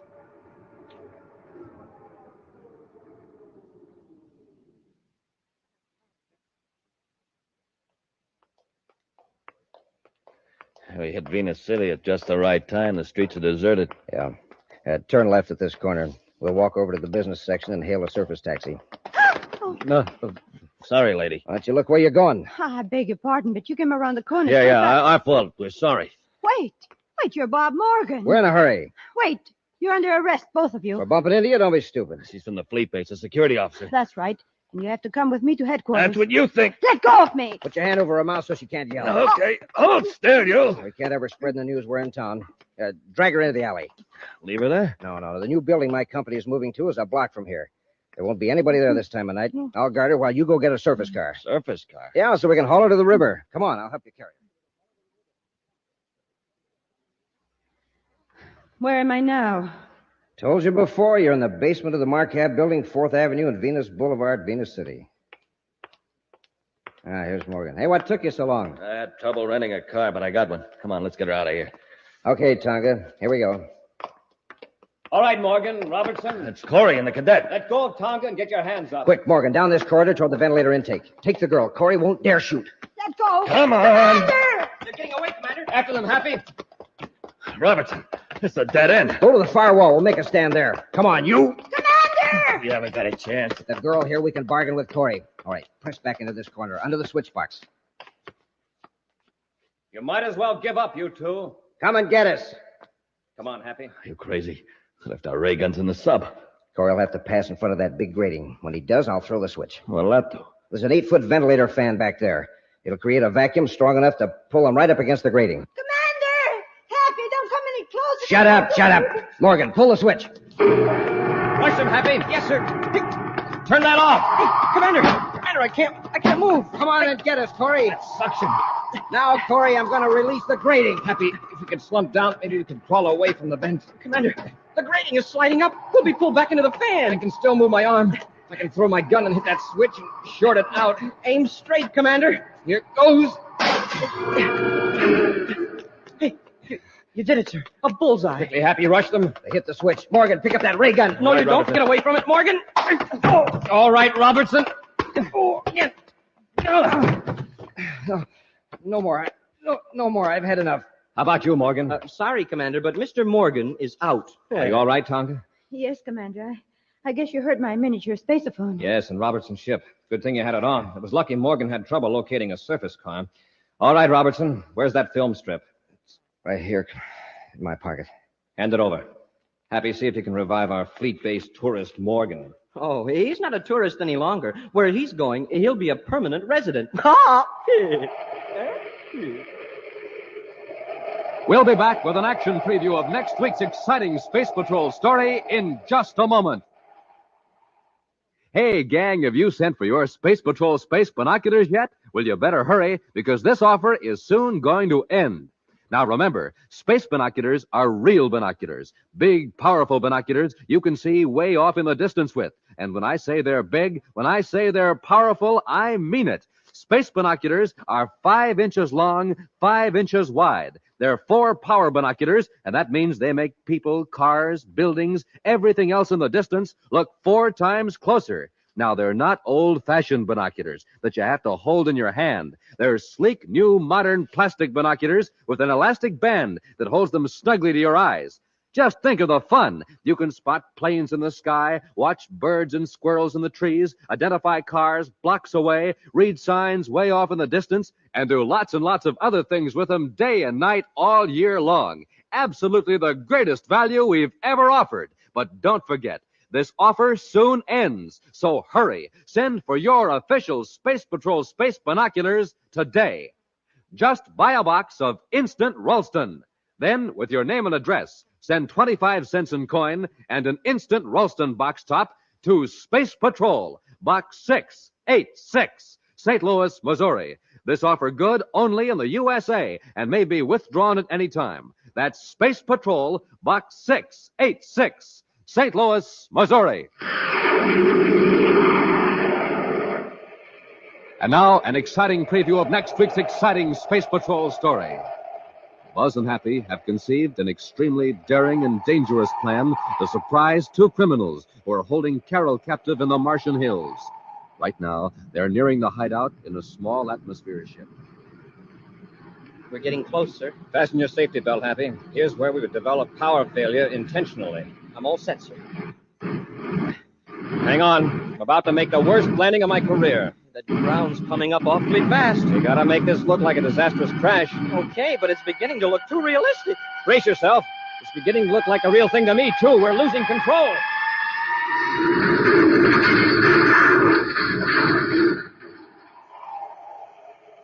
Be sure to be with us next Saturday for the exciting story, Crash Landing, when Wheat Chex, Rice Chex, and Good Hot Ralston again present Space Patrol! Space Patrol, an original Mike Moser production starring Ed Kemmer as Commander Cory and Lynn Osborne as Cadet Happy, was written by Lou Houston and directed by Larry Robertson. Other players were Norman Jolly, Ken Mayer, Nina Vera, and Stephen Robertson. Dick Tufeld speaking. Now, don't forget to tune in next Saturday and every Saturday when Wheat Chex, Rice Chex, and Good Hot Ralston again present the new, exciting Space Patrol. Be sure to see another exciting Space Patrol story on your local ABC television station. Consult your local paper for time and channel. Space Patrol comes to you transcribed from Hollywood. This is ABC Radio Network.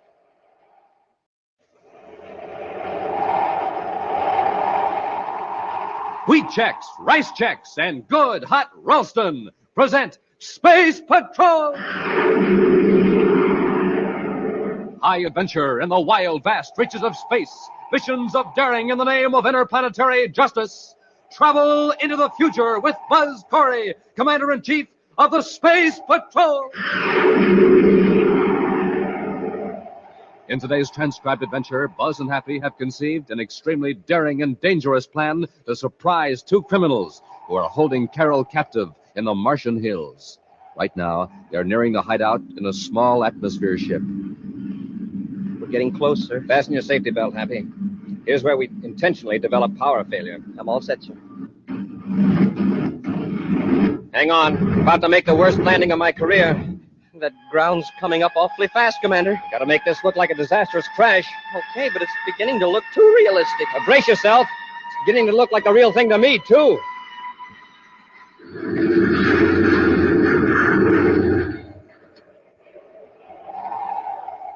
We'll be back in just a moment with today's Space Patrol story, Crash Landing.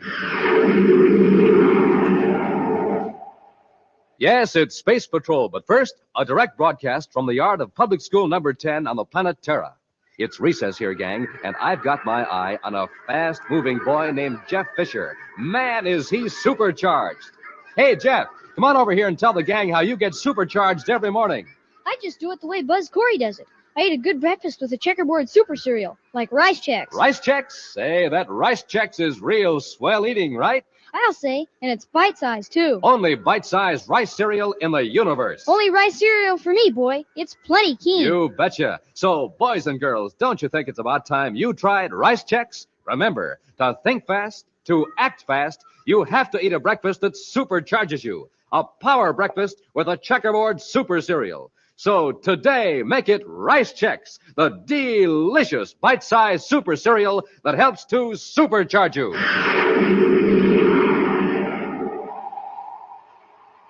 For several weeks, Commander Cory and Cadet Happy have been on the planet Venus, conducting an undercover investigation into a plot to defraud the United Planets government and Venus businessmen. Now, in civilian clothes, Buzz and Happy are in a surface car in Venus City, headed for the Venus City spaceport.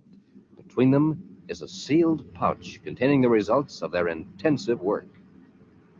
There's a private space cruiser waiting for us just inside the east gate. Oh, sir, do you think Vio knows that you've been investigating him personally? I can't be sure, but by using private ships instead of Terra 5 or other official ships, we stand a good chance of not being detected. Well, it sure was a bad break running into Carol last night in the lobby of the Venus Hotel. Well, luckily, I don't think anyone overheard when she called out our names. I looked around very carefully. You told her why we were in civilian clothes. Mm-hmm. She may be able to help us now that she knows the facts. It looks like we picked a good time to blast off from Venus, Commander. The whole east end of the spaceport is deserted.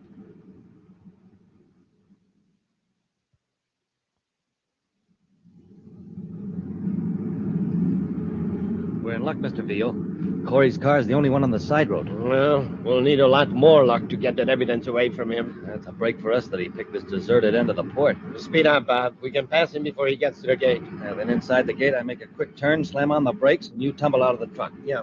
Chances are Cory won't suspect anything when he sees that this is a regular Space Patrol maintenance truck. They're usually in a hurry anyhow. Pour on the power, Bob.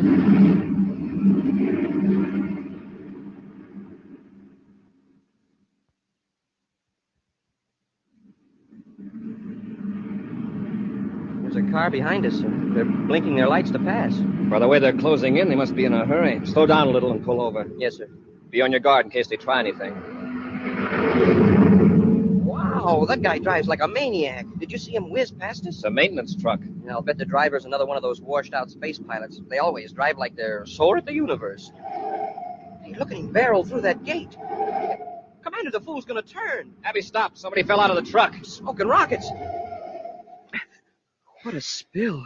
He turned so fast it tossed the other guy out. At least the driver stopped. Come on, Hap, let's see if the man's hurt. Yes, sir. There's no excuse for that kind of driving. It's lucky we weren't going much faster. We might have run over him, Commander. Drop the commander, Hap. Oh, sorry, I forgot. Yeah, the fall must have knocked him cold. I'll turn him over gently. Okay. He didn't know I was going to turn. I slammed on the brakes just as he pitched out of the truck. Yes, I saw it. His head doesn't seem to be injured. I hope there are no bones broken. Let's have a look at him. It's none of my business, friend, but you shouldn't make a turn at that speed. Yes, I know. I was in a hurry to get to the other end of the spaceport. My leg. Just take it easy now. You'll be all right. Now, don't move. Let's have a look at that leg. Yeah. Have a good look. Hey, put down that wrench. Hey, what do you think you're doing? Grab the cadet, Veal. I got him. Slug him, Henry. Let go of me. Hurry. Get to the surface car and grab the evidence. Okay.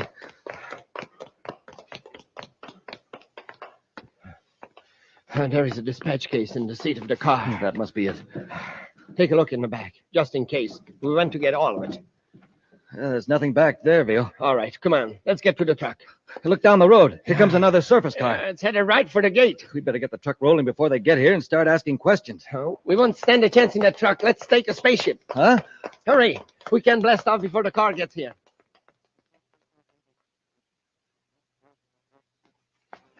Happy. Oh, my head. Hap, our car and their truck are still here, but our spaceship is gone. I thought I heard a blast off, but I figured it was inside my head. I heard another car approach, but it didn't come through the gate. It must have turned down the road paralleling the fence. Hey, the evidence, sir. Did they get it? Yes, it's not here. I guess our undercover work wasn't so undercover after all. That must have been Vio, and he and his partner have taken our private cruiser. Well, maybe we can get another ship and blast off after them. First, let's go to local headquarters and spread an alarm. You drive that truck, and I'll take the surface car. Commander, an all-planet space patrol bulletin on VO is being spaceophoned now. Good. I hope our units can intercept him before he has a chance to change shifts. We aren't going to stay here at Venus City headquarters, are we, sir? Right now, there's nothing we can do that the search units can't handle. Besides, I want to investigate this gadget we found in the truck VO was using. Oh, that funny-looking electrical device. What is it? It's a stimutron. A what? Stimutron. It's a high-frequency electrotherapy machine used to treat advanced cases of venous fever. Oh, you mean the blood condition that some people get from being in the Venus swamps too long? Yes. This machine is the only successful cure. There are only about 6 stimutrons in the solar system, all in hospitals or clinics. No private individual has one. Well, then what was this one doing in the truck? Stolen, probably. Stolen by someone who needs the treatments and who doesn't dare go to a regular hospital. You mean VO has Venus fever? Or one of his gang. I'm notifying all doctors to report anyone applying for stimutron treatment. Well, didn't VO spend a lot of time around those Zyrola plantations in the swamps, arranging crooked deals? Yes. If he's got Venus fever, he made a bad bargain when he traded that evidence for the stimutron. Oh, by the way, sir, did you get that message from Carol? Yes, she called 2 hours ago. I guess she thought we'd be on our way to Mercury by now. But she checked out of the hotel. I just contacted the manager. Checked out? I thought she was going to stay here a week. I guess she suddenly changed her mind. She left orders for the hotel to forward her luggage to Mercury. They don't have any idea where she is. I wonder why she decided to go to Mercury all of a sudden. Well, I hope it isn't her plan to follow us. Well, if it is, she's going to get a surprise when she lands on Mercury and finds out that we aren't there.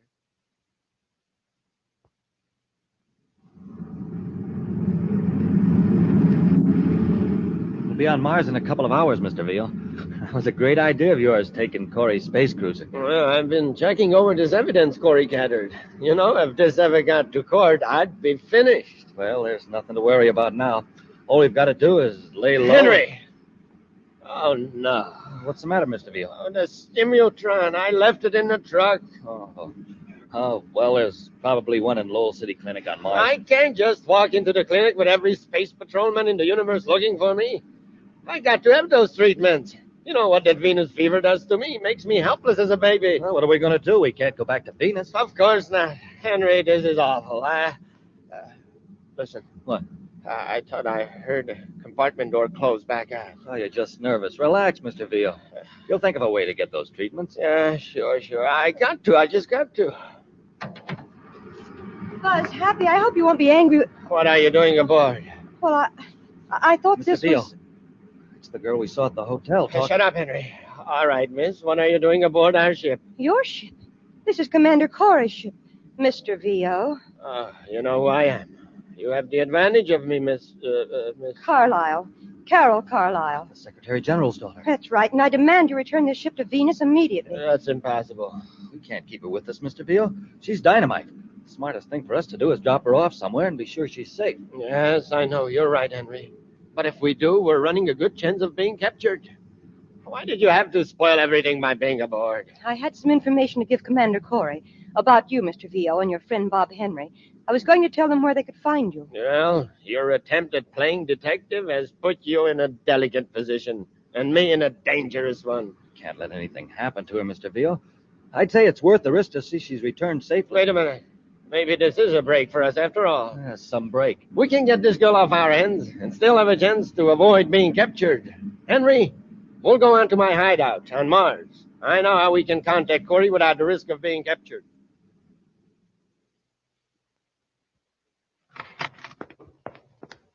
Commander, communications picked up Carol's voice on spaceophone channel 87. What? It's being taped, sir. Channel 87.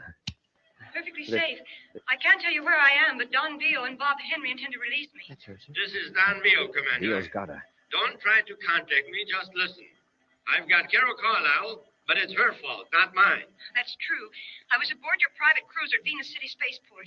After the ship blasted off, I came out to give you some information about Vio and found him and Bob Henry at the controls. Just keep listening, Cory. Carol's voice and mine are on a microtape, automatically repeated from a robot-controlled rocket.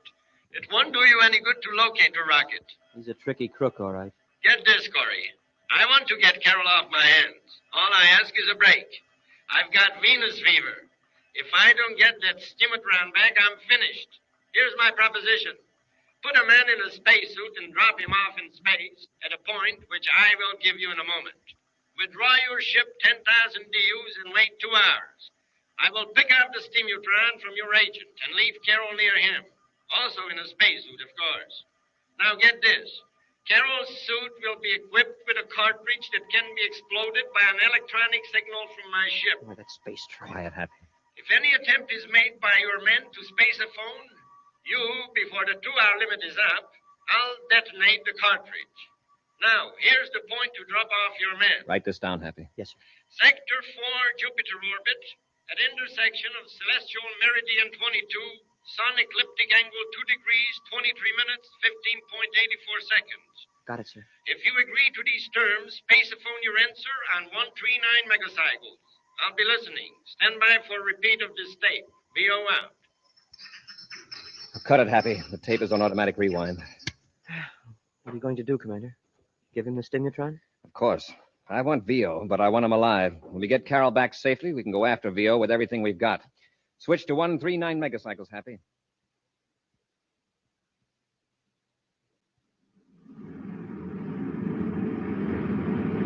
As I computed, Happy, this is the location VO specified. I'll reverse rockets and stop the ship. Right, sir. I'll get into my spacesuit.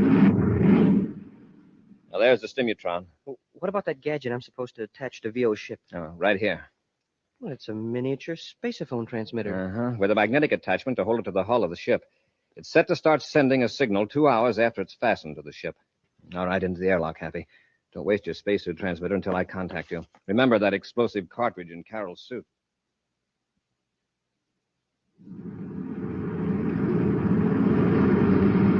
Commander Cory aboard Terra 5, calling Cadet Happy. Come in, Happy. Happy to Commander Cory. Are the 2 hours up? Yes, did VO show up? Yes, sir. Everything worked fine. He dropped Carol out quite a distance from me, and I've been using my jetpack to get over to her. Is she all right? I don't know, sir. She hasn't moved. She's just floating. I haven't been able to contact her by spaceophone. I'll come and pick both of you up. I've reached her now, sir. Why, that sneaking crook. What's the matter, Happy? Carol isn't here, Commander. The spacesuit is empty. We'll be back with Space Patrol in just a moment. Hey, you want to have some fun, gang? Listen to this jet cycle. Why, it's just a putt-putt, that's all it is, because all it has to go on is ordinary fuel. But pour in some super fuel and then see what happens.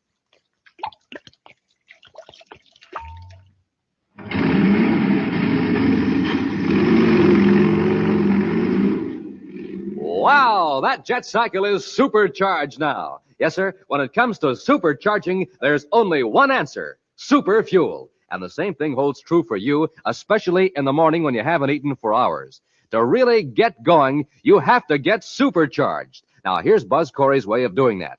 He eats a power breakfast with rice checks or wheat checks, the super cereals. And boy, oh boy, you ought to see how the commander dives into that checks. Yes, sirree, gang. Checks are really good. They're so good, you grab the biggest bowl you can find, you shake in the checks, pour on the milk, sprinkle on the sugar, and that's it.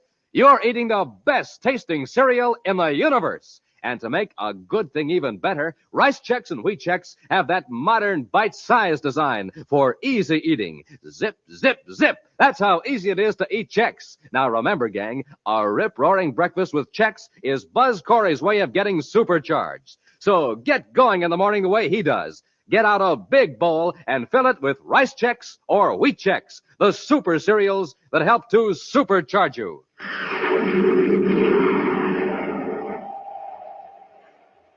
Commander Cory and Cadet Happy have followed to the letter the agreement with Don VO, who promised to return the Secretary General's daughter Carol at a prearranged point in the Jupiter orbit. But instead of Carol, VO pushed an empty spacesuit out of his ship.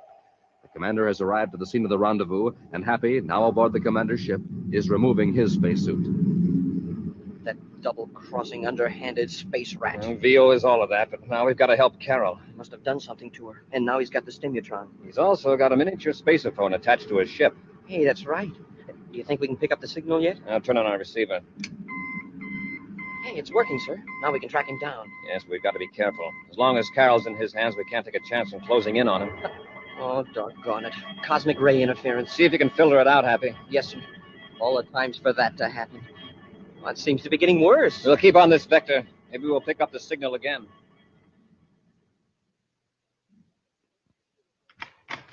I got it, Henry. The steamertron. Oh, good. Any trouble? No, not a bit. Cory and the cadet were as good as their word.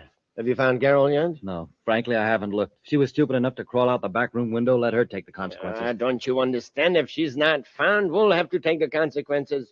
No, all right, Mr. Veal. Come on, we'll look for her. No, you look for her. I got to hook up the steamertron and take a treatment. I'm getting an attack of Venus fever.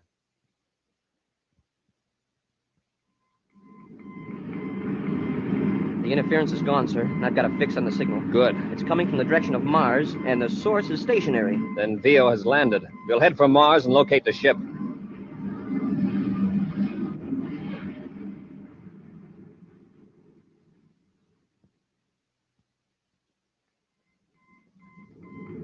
I've got it, sir. The ship's down in the Tharsis Hills. Let's scan the terrain with the viewscope, Happy. Yes, sir. There's the ship. Shall we come in lower, sir? No, not in this ship. We can't let Vio know we've located him. How about notifying other units and swoop in quick and surround him? Remember, for all we know, Carol's still safe. If Vio's cornered, there's no telling what he might do to her. Well, then we're stymied. No, not quite. There's one way we can land the ship fairly close to his hideout without making him suspicious. What's that, sir? Commercial atmosphere ships fly over this part of Mars, so we'll head for Lowell City and borrow one. Well, wouldn't Vio get suspicious if a commercial ship landed in that deserted section? Sure. If it was an ordinary landing. That's why I'm going to space-a-phone ahead and order a couple of crash suits. Crash suits? Uh-huh. We're going to stage an accident right in Vio's front yard.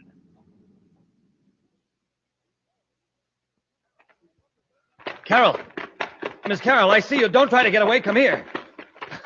You little fool. Where do you think you're going? I thought I could get to a relay station. There isn't one for miles. Besides, you're heading the wrong direction. Now, come back to the shack. And if I refuse? Then I'll carry you back. Why don't you be sensible? When the sun goes down, you'll freeze out here. What was the idea of running away in the first place? Vio was going to return you to Cory. I don't trust him. Well, one thing's certain. You won't survive the night out here in this hill. So you might as well trust us. It's to our advantage now to get you back safely. Well, all right. Well, now you're showing some good sense for a change.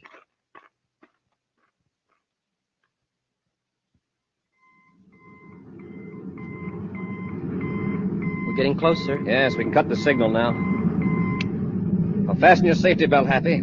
Here's where we develop power failure. I'm all set, sir. I guess. Well, Hap, here's where I make the worst landing of my career. Nervous? When I put the shock suit on, I thought I could jump off a skyscraper in it, but now I'm not so sure. Near that knoll, Happy. 100 yards from Vio ship. Now, brace yourself. Here we go.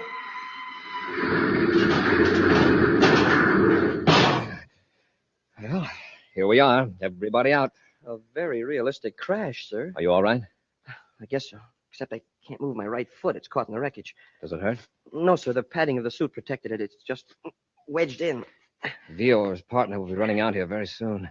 Maybe I can pry that bent duralloy apart and get you out before they get here. But why don't we go ahead with our original plan? Leave me here in the ship while you circle around to the shack. Our original plan didn't call for you to be helpless. Well, that'll make it look all the more like a real crack. Besides, Carol may be in danger. Yeah, you may be right, Hap, but you'll be safer if you pretend to be unconscious. Yes, sir. I'll climb out the port.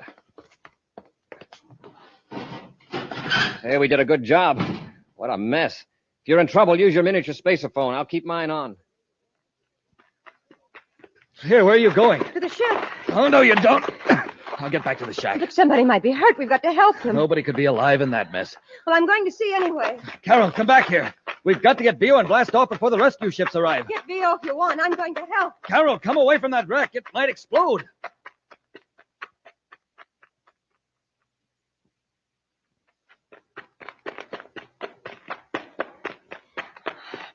Oh, that poor pilot. I have to get him out. It's all right, Carol. Happy. Are you hurt? No, I'm okay. The commander and I planned it. Miss Carol, get away from that wreck. That's Bob Henry, Vio's partner. Pretend you don't know me. Miss Carol, if you don't get away from it... Pilot's unconscious. Why don't you go get Mr. Vio? Now, isn't it lucky he was wearing a crash suit? Stand back, Carol. Let me have a look at him. Oh, Cory's friend, the cadet. All right, snap out of it, cadet. Leave him alone. Quit playing possum. I heard you talking to Carol. All right. Quit shaking. I'll get out of the ship. I can't. My foot's caught. Oh, it is. Well, I guess you won't be much trouble. But just to make sure, What are you going to do? give the cadet an anesthetic. Don't hit him. Oh, my hand. That blow never even phased him. It's the shock suit, stupid. And if you come near me, I'll clouch you into the next sector of Mars. Yeah, there's no use bothering with you. Commander's probably around here somewhere. I've got a way to handle both of you. What are you going to do? Plant this cartridge in the wreckage where the cadet can't reach it. No. Give me that. Get away. Hey, don't shove her around like that. It'll get worse than shoving around in a minute. There. Now, if I have to detonate that cartridge, cadet, well, with all these metal fragments and the remaining fuel trickling through the wreckage, there ought to be quite an explosion. Henry, you can't do that. And it's up to you to see that I don't have to. Come on, Carol. I'll get VO in the detonating control. And, cadet, if Cory's smart, he'll let you stay alive to see us blast off. All right, go on in, Carol. Hurry up. Yeah, good work. You found her. Did you hear that crash, VO? Yeah, I saw the ship hit the other side of the knoll. I was going out when I saw you and Carol run over. No survivors, I suppose? Too many. VO, we've got to get out of here. Cory and the cadets staged that crash. What? The cadet's pinned in the wreckage. Cory's probably around somewhere. Come on, then. We got to get to our ship and blast off. Wait a minute. Where's that detonator unit? The one that explodes these cartridges. It's on the shelf. What do you need that for? Let's get out of here. I planted a cartridge in the wreck to take care of Cory and the cadet. Okay, now let's go. We'll have to take Carol with us for protection. Cory will send a flock of patrol ships after us. Come on, Carol, let's go. Take your hands off of me. Let go of her, VO. Get your hands up. You too, Henry. Oh, Buzz. Cory, we're blasting off. Put that gun away and step aside. If you don't, I'll fix that cadet of yours for good. Buzz, he means it. Henry put one of those electronic cartridges in the wreckage. And all I've got to do is press this button and transmit a signal that'll blow that wrecked ship to bits. Play it smart, Cory. Give me that gadget, Henry. I warn you, don't come any closer. One more step and your cadet's a goner. We'll see. Right, press the button, Henry. Right. Oh, Buzz! Cory, I didn't think you'd make me do it. Oh, well, it was a wreck anyway. Happy, I thought that you... Carol, stand back. Rush them, Henry. Carol, get out of the way. Henry, get the gun. Oh, no, you don't. Oh. Have any more ideas, VO? No. My Buzz, I nearly died when that wreck exploded. I thought that Happy would be blown to bits. I caught a glimpse of Happy through the window. He'd already gotten out of the ship. I couldn't tip you off in front of these two. I pried myself out of the wreck with a hunk of loose metal. Happy, let's get these characters into their ship and take them to Terra. Yes, sir. Come on, Henry, on your feet. VO, where's that pouch full of evidence you stole from us? They destroyed it, Buzz. They burned it. Yeah, at least we got ahead of you there, Cory.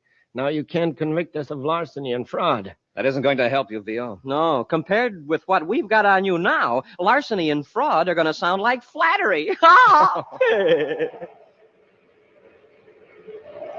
An exciting preview of next week's thrilling Space Patrol adventure in just a moment. But first...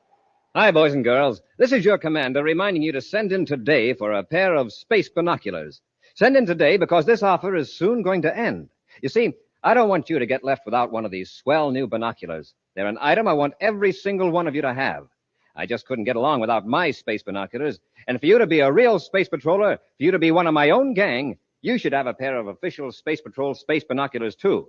So don't get left out. Send for your space binoculars today. They make everything in the distance look bigger and clearer.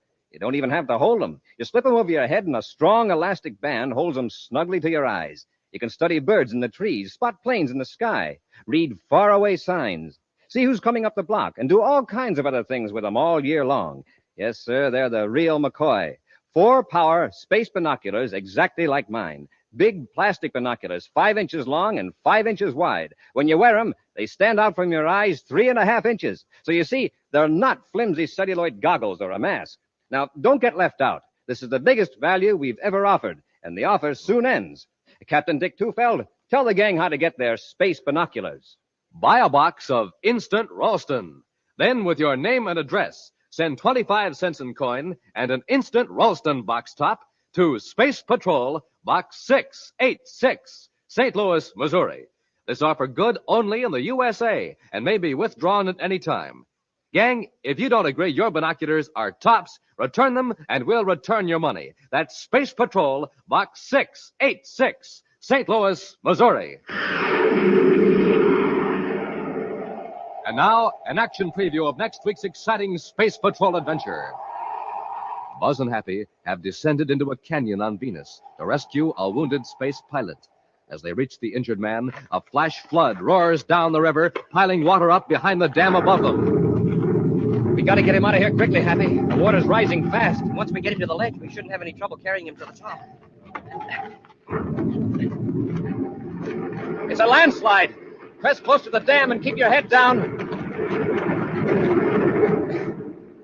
Smoking rockets, that was close. Hurry. We got to get him up the path. There may be another landslide. Commander, look up there. Most of the ledge is swept away. We're trapped.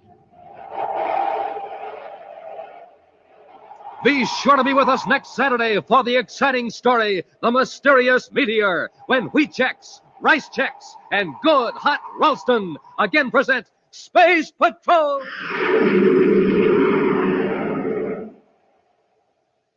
This is Commander Cory congratulating a great organization on its 43rd birthday, the Boy Scouts of America. You're an inspiration to youth, a part of America itself. Space Patrol salutes you, Boy Scouts of America. Space Patrol, an original Mike Moser production starring Ed Kemmer as Commander Cory and Len Osborne as Cadet Happy, was written by Lou Houston, directed by Larry Robertson. Other players were Ken Mayer, Virginia Hewitt, Bela Kovach, and Stephen Robertson. Dick Tufeld speaking. Now, don't forget to tune in next Saturday and every Saturday when Wheat Chex, Rice Chex, and Good Hot Ralston again present the new exciting Space Patrol. And be sure to see another exciting Space Patrol program on your local ABC TV station. Consult your paper for time and channel. Space Patrol comes to you transcribed from Hollywood. This is ABC Radio Network.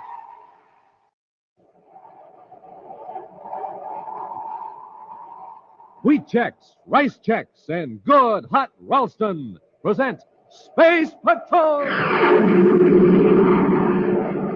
High adventure in the wild, vast reaches of space. Missions of daring in the name of interplanetary justice. Travel into the future with Buzz Cory, Commander-in-Chief of the Space Patrol! In today's transcribed adventure, Buzz and Happy have descended into a canyon on Venus to rescue a wounded space pilot. As they reach the injured man, a flash flood roars down the river, piling water up behind the dam above them. We got to get him out of here quickly, Happy. The water's rising fast. Once we get him to the ledge, we shouldn't have any trouble carrying him to the top.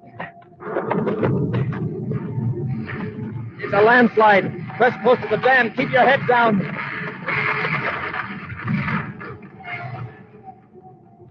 Smoking rockets, that was close. We got to get him up the path. There may be another landslide. Commander, look up there. Most of the ledge is swept away. We're trapped. We'll be back in just a moment with today's Space Patrol story, The Mysterious Meteor.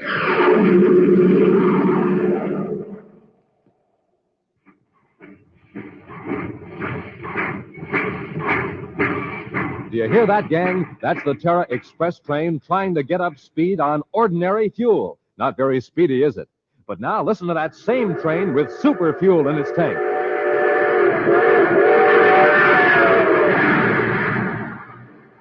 Yes, sir, that train's really traveling now because it's supercharged with super fuel. And, gang, without a good breakfast, you can't go very fast either. But with super fuel in your tank, you're supercharged. Here's how Buzz Cory gets up a head of steam in the morning. He has a good breakfast with Rice Chex or Wheat Chex, the super cereals that help to supercharge you. For taste, they're terrific. And for size, they're perfect because they both have that modern bite-sized design. So, gang, get off to a quick start in the morning the way Buzz Cory does. Get supercharged. Just eat a good breakfast with the Checkerboard Super Cereals and get them today in the red and white checkerboard packages. Rice Chex, Wheat Chex.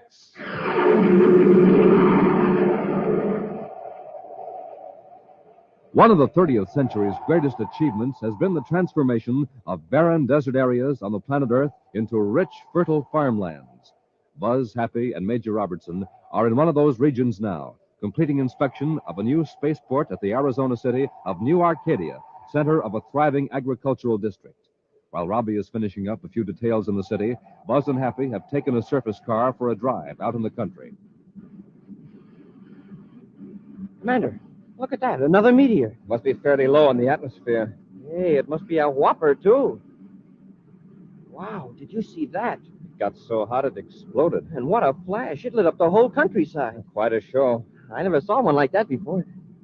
Oh, look, there's another one. Well, the Earth must be passing through a meteor shower. Hey, it looks like it's coming right at us. Well, when this one explodes, it ought to make quite a display. It better explode pretty quick before it hits. Hey, Commander, it looks like it's headed right for the city. Commander, it hit. It landed right in New Arcadia. Well, they're pretty deceptive, Happy. It could have struck several miles beyond. We'd better get into town. If it did land there, it'd be a terrible catastrophe.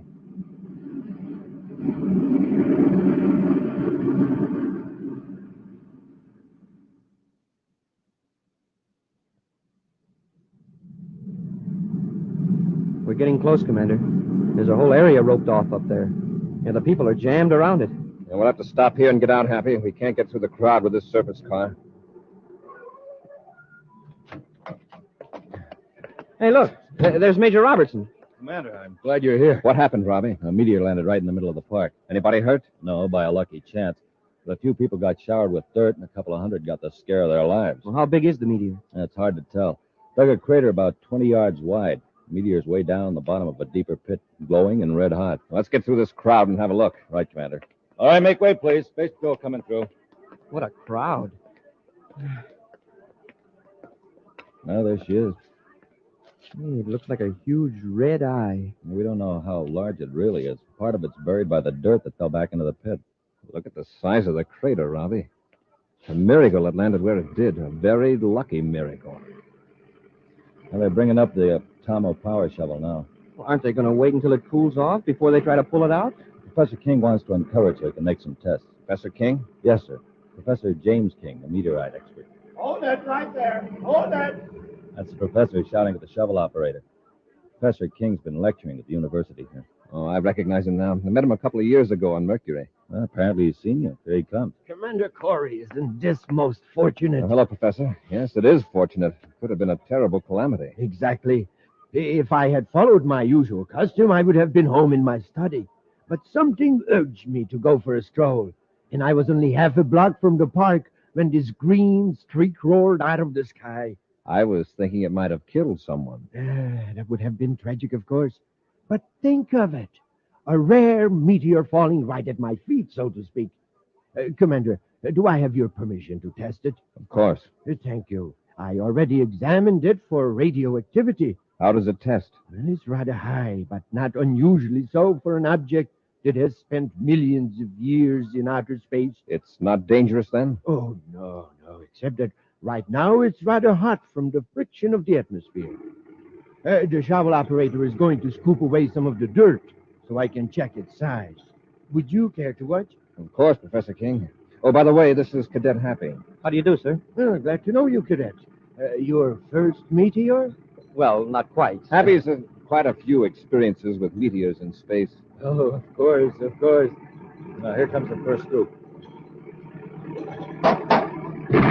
Get back! The meteor exploded. No, it didn't. It's still glowing. Yeah, but look at the shovel. You mean, look where it was. That huge scoop is gone. The cables are just hanging there. What could have caused it, Professor? I don't know, Commander. The meteor is hot, but not hot enough to melt a steel shovel. To say nothing. Hit by the hot metal. Professor, you'd better leave that meteor alone until we get this crowd cleared away. Yes, Commander, you're right. Robbie, have the local patrol keep everybody out of the park except the professor and men on official duty. Yes, sir. And Professor, I suggest you get an endurium scoop on that power shovel. You'd better wait till that meteor cools off a little more. Good suggestions, Commander. I'll follow them. Robbie, put a guard around the crater. I don't know what we've got here, but this is no ordinary meteor.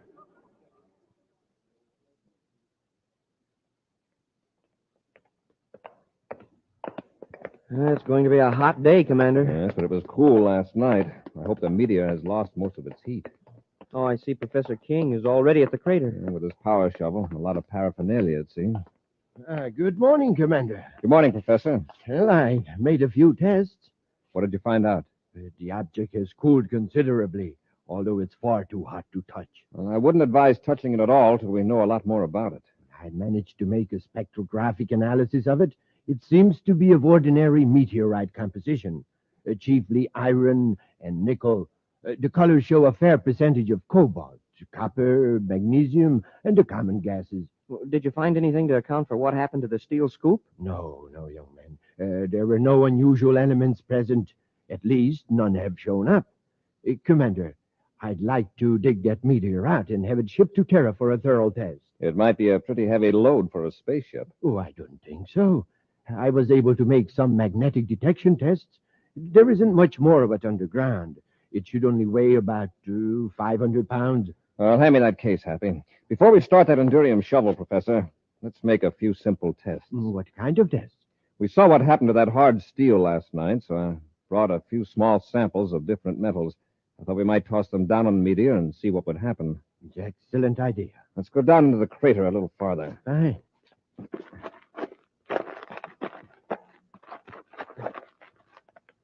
Well, not too close, Happy. We can hit it from here. Yes, sir. Now, here's a piece of steel. Try that first.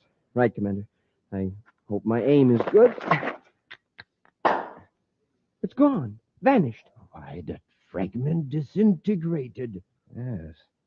From here, it looks like it chipped a piece out of the meteorite. What'll we try next? Here's a lump of nickel, Happy. Okay. Smoking rockets, that's gone, too. Incredible. Well, Commander, if it destroys everything that touches it, well, why doesn't it just sink into the ground? Apparently, it doesn't disintegrate soil. Now, try this piece of Endurium. All right, sir.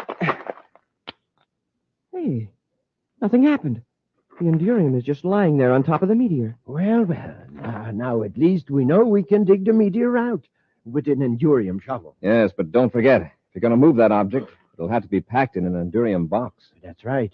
Well, we'll need a box about 3 feet thick on each side, perhaps a little thicker, just to be sure. Good idea. Oh, I can hardly wait to get it to my laboratory on Terra so that extensive tests can be made. Well, you better not try it with any expensive instruments. It's going to be a difficult object to handle, all right. Professor, we'll leave you now. Happy and I have got to get back to local Space Patrol headquarters and clean up a few details. All right, Commander. Thank you both for your help. I'll have one of my men get a truck and an Endurium crate. Professor, I'd like to see you at Space Patrol headquarters before you blast off. Commander. Come in, Professor. Oh, I'll get you a chair, Professor K. I hope I'm not interrupting anything. No, not at all. Won't you sit down? Have any trouble with your metal-eating monster? No, it's packed in an Endurium crate, with another ordinary crate around that. And it is now at the new Arcadia spaceport. So you're ready to go to Terra and solve the mystery? Commander, I think I have already solved it. Well, do you know what makes it destroy steel and nickel? Well, that meteorite will destroy any substance that it contains within itself. But how? Other meteors don't do that. Well, Dr. Rawlins and I have come to the same conclusion. We believe this meteor is matter in reverse. Matter in reverse? Yes. Matter entirely foreign to our part of the universe. It may have come originally from a galaxy millions of light years away, where matter is formed in an entirely different way. But you said it appears to be iron and nickel and other substances with which we're familiar. Yes, that's how it appears. But the atomic structure of each element is in exact reverse. Matter in our solar system has atoms with negatively charged electrons whirling around a positive nucleus. And this meteor has a negative nucleus with positive electrons. Exactly. For years, scientists have speculated about the possibility of such matter. Now we know it exists. Perhaps whole galaxies are made of it. But I still don't see why it destroys other metals. That's only half of the story, Cadet. Part of the meteor is destroyed, too, in another form of atomic explosion. The two forms of matter cancel each other out. They neutralize each other. Precisely. Atom for atom. Commander, if we can learn to duplicate that process, we're on the threshold of a new era. Excuse me, Commander. Oh, Major Robertson. Yes, Robbie? I'm glad the professor's here, sir. There's been a mix-up at the spaceport. That Meteor was put aboard the wrong spaceship. What? Well, there's nothing to be upset about. Freight dispatcher traced it. It's aboard a cargo ship carrying mining equipment to Venus. Commander, we have to overtake that ship. I know, Professor. Robbie, if that meteor should come in contact with a large body of iron or steel, such as a building, it would cause an explosion that would kill or injure everyone around it. We'll be back with Space Patrol in just a moment. Gang, here's the story of a cosmic surface car in trouble. Listen.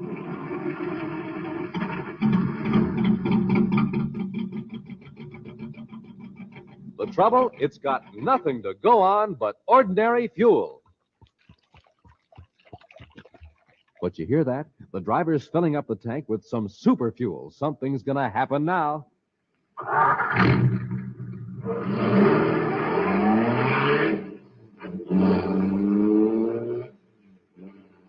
Boy, that cosmic surface car is really roaring. That's because it's supercharged with super fuel. And the same is true with you, gang. What happens when you don't have a good breakfast? You're just a putt-putt. But when you fill up your tank with super fuel, man, you're supercharged. Here's how Buzz Cory does it. He eats a good breakfast with a checkerboard super cereal, rice checks, or wheat checks. Wait till you taste them, gang. Boy, are they good. Flavor galore in every crisp, bite-sized biscuit. So, gang, get going. Eat a good super cereal breakfast and get supercharged. Get the super cereals today, rice checks, wheat checks.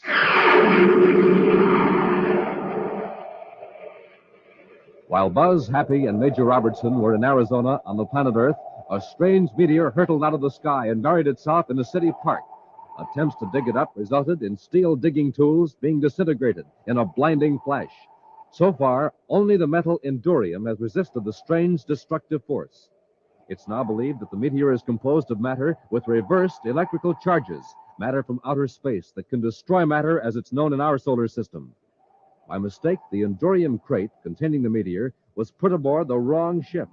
Right now, Buzz and Happy are aboard the Terra 5, racing to overtake the cargo ship carrying mining equipment and the strange meteor to Venus. Happy, keep the freighter in the view scope. Yes, Commander. Hey, if he's headed for Venus City, he's losing altitude pretty fast. That's been worrying me, Hap. I'll contact him again by spaceophone. Commander Cory aboard Terra 5 calling cargo ship EC-349. Commander Cory to pilot Bill Craig aboard cargo ship EC-349. Craig here. Go ahead, Commander. I was just wondering why you're coming in so low. I wanted to tell you, but I've been too busy to call, Commander.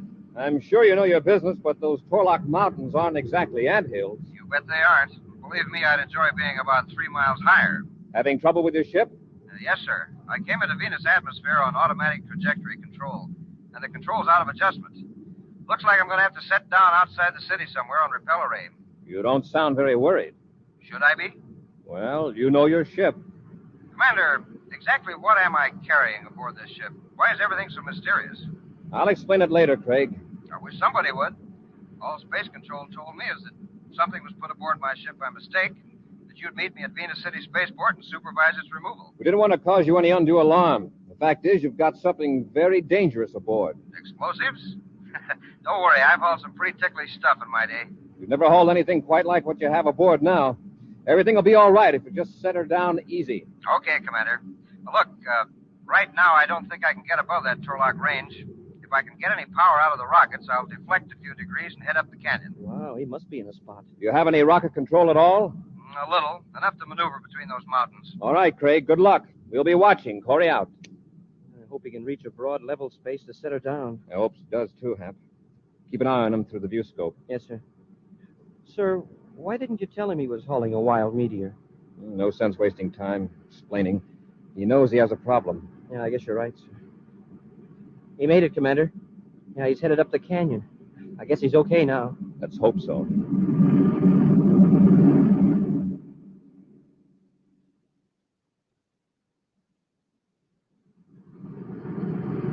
Hey, his speed's dropped way down, sir. He's losing altitude. Cory aboard Terra 5 calling Bill Craig. Craig here, go ahead. How you doing? Canyon widens out into a valley beyond Crescent Dam. I think I'll be okay when I pass there. All right, Craig. When you find a good spot, ease her down carefully. Right, sir. Craig on. Well, he's pretty cool about it, I'll say that. He's a skilled spaceman, Happy. He's going to need all the skill he's got.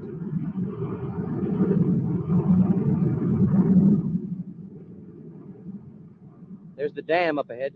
He's getting awfully close to that canyon wall. Yeah. He isn't going to clear the dam by more than a few... He hit the side of the hill. His ship's skimming along that shoulder. If it'll only hold together. Smoking rockets, Commander. I can't look. Did he hit the dam? Not quite. It's a bad crack up. It broke the hull open. It's hanging over a rock halfway down the side of the canyon. At least the meteor didn't explode. The seal on the Endurium crate must have held fast.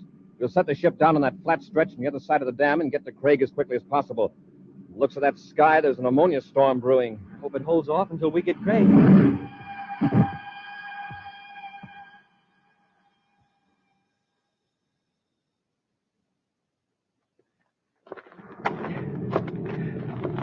Hey, this climbing is no cinch, Commander.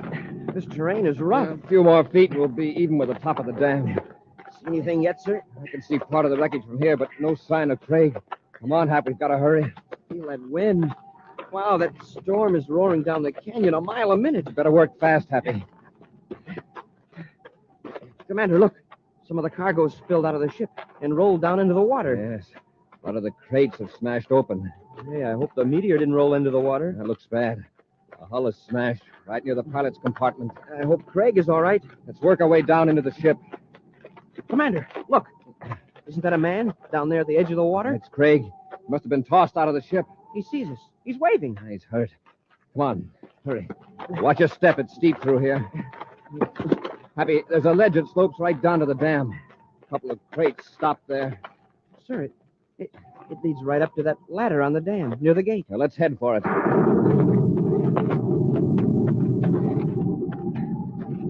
It's sure lucky we trailed Craig into Venus instead of going on ahead to meet him at Venus City. All right. Hey, look at that water level. There must be a flash flood up the canyon. Smoking rockets. Nearly up to where Craig's lying. It's rising fast. Got to get him out of there. Now, take it easy climbing over that Endurium crate, Happy. That's the meteor. Hey, the seal's broken. The meteor's part way out of the crate. We're in luck. Fortunately, none of those pieces of machinery came in contact with it. All right, let's climb down the face of the dam. Watch that ladder. It's going to be slippery.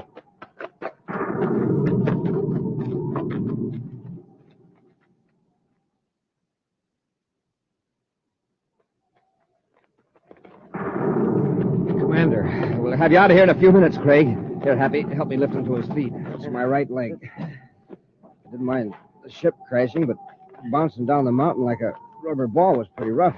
Can you put any weight on that leg, Craig? I'll try. I think I can make it. All right, put your arms over our shoulders.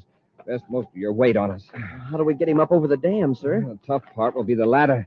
From there on, we can work back up the ledge and zigzag to the top. Yeah. I figure I can make it with a boost now and then. All right. Start up the ladder. Okay.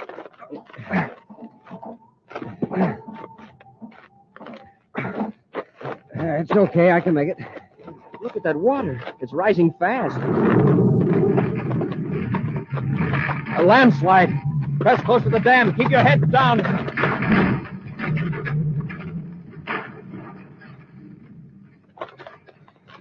Smoking rockets. That was close. Look at that.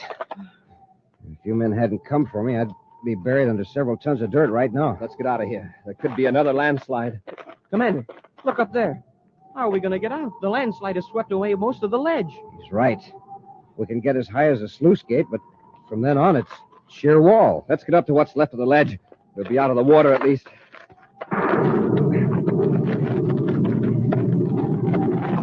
All right, Craig, get on the ledge. Okay. All clear. Go ahead, Happy. There. All right, sir. Here, I'll give you a hand. Thanks. Gee, look at the water now. It's halfway up the ladder. Yeah. And look back up the canyon. It's streaming down at big waves. Commander, do you think it'll come as high as the ledge? Look at the watermark of previous floods. It comes this high because of the sluice gate. Wow. Even if the water doesn't come over the ledge, we're stuck here. If that sluice gate were only open, we could go through the spillway to the other side of the dam. There's a ladder on that side, too. I saw it coming up. How can we get it open? No, we can't. The control machinery is at the top of the dam. It's operated by remote control from a station far down the valley. Say, maybe they'll open the gate. By that time, it won't do us any good. See that line painted 10 feet over the gate? The water has to reach that level before the flood warning sounds. He's right, Happy. Looks like I led you fellows into a trap. I'd only managed to get the ship over the dam. No, it isn't your fault, Craig. Well, I suppose we might as well sit down on the crates and relax. I'd be careful of my feet if I were you, Craig. Don't let the metal in your boot buckles hit that meteor. Meteor? What are you talking about? There's a meteor in that crate. That's what we were worried about. If certain metals touch it, they explode. Craig, get off that crate. Huh? But quickly, Happy. Give me a hand with that meteor. What do you mean, sir? Let's get this meteor rolling down the slope of the ledge. Into the water? No, toward the dam. If it gets up enough speed, it might crash into that sluice gate. Sure, but will it be going fast enough to knock that gate out? Well, no, sir. Hey, Commander, that gate is solid steel. Exactly. Hey, solid steel, like the first power shovel scoop. Okay, Commander, I get it. Craig, get over behind that other crate. If this works, it's going to be quite an explosion. Careful, Happy. Remove your cadet ring. Yes, sir. It'd be a pretty painful way to find if the meteor has platinum in it. Hey, this thing is sure hard to move. After we get it rolling, it won't be so bad. At least it's lighter here on Venus than it was on Earth. Watch your feet. We've got it rolling, sir. Quickly now. Get behind the Endurium crate. Hope it doesn't wobble off into the water. Craig, keep your head down.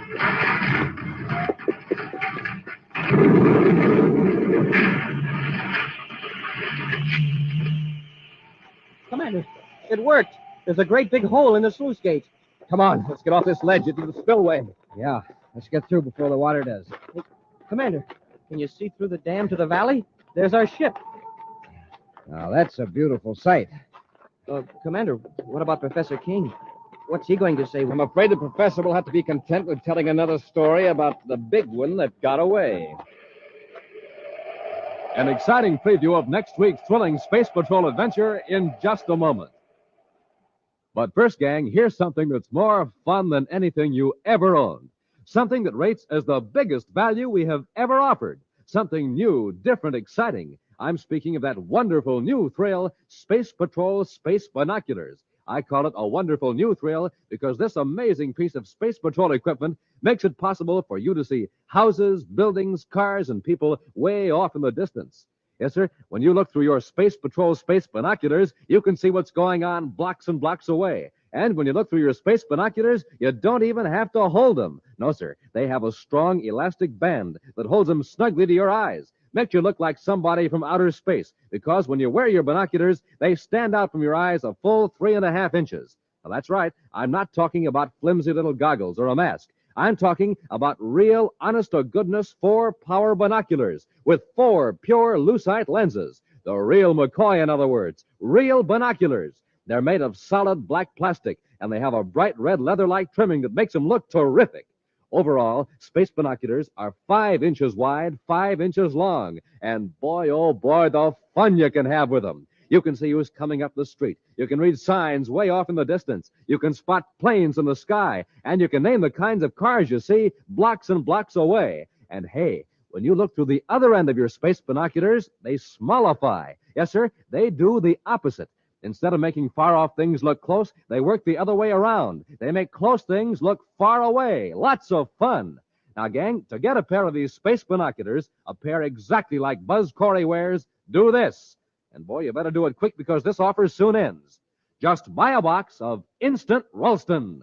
Then, with your name and address, send 25 cents in coin and an Instant Ralston box top to Space Patrol, Box 686. St. Louis, Missouri. This offer good only in the USA and may be withdrawn at any time.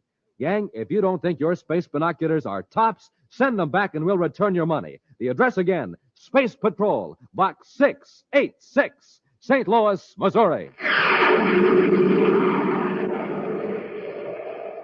And now, a preview of next week's exciting Space Patrol adventure. Buzz and Happy are on the 3rd moon of Jupiter in their spacesuits, attempting to pull Major Robertson out of a crevice into which he's fallen. Buzz has lowered Happy into the crevice where thousands of beetle-like insects are swarming, impervious to the cold and lack of atmosphere. Lower me a couple more feet, sir. Doggone these bugs. That's it, sir. Loop the rope under the Major's arms, Happy. Just a minute, sir. Till I brush off some of these insects. Some of them just won't brush off. They're awful. They're on my suit, too. Yes, and all over the majors. Hey, Commander, they're eating through our spacesuits. We gotta get the major out of there and get back to the ship. If these insects puncture our suits, we're finished. Be sure to be with us next Saturday for the exciting story, The Moon Beetles, when wheat checks, rice checks, and good hot Ralston again bring you Space Patrol! High adventure in the wild, vast reaches of space. Missions of daring in the name of interplanetary justice. Travel into the future with Buzz Cory, Commander-in-Chief of the Space Patrol! Space Patrol, an original Mike Moser production starring Ed Kemmer as Commander Cory and Lynn Osborne as Cadet Happy, was written by Lou Houston and directed by Larry Robertson. Other players were Norman Jolly, Ken Mayer, and Bela Kovac. Dick Tufeld speaking. Now, don't forget to tune in next Saturday and every Saturday when wheat checks, rice checks, and good hot Ralston again present the new exciting Space Patrol. Be sure to see another exciting Space Patrol story on your local ABC television station. Consult your local paper for time and channel. Space Patrol comes to you transcribed from Hollywood. This is ABC Radio Network.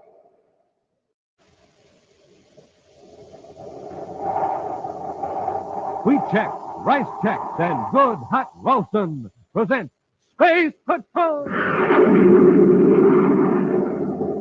High adventure in the wild, vast reaches of space. Missions of daring in the name of interplanetary justice. Travel into the future with Buzz Cory, Commander-in-Chief of the Space Patrol! In today's transcribed adventure, Buzz and Happy are on the third moon of Jupiter in their spacesuits, attempting to pull Major Robertson out of a crevice into which he has fallen. Buzz has lowered Happy into the crevice where thousands of beetle-like insects are swarming, beetles that seem impervious to the cold and lack of atmosphere. Just a couple more feet, sir. That's it, sir. Loop the rope under the major's arms, Happy. Just a minute, sir.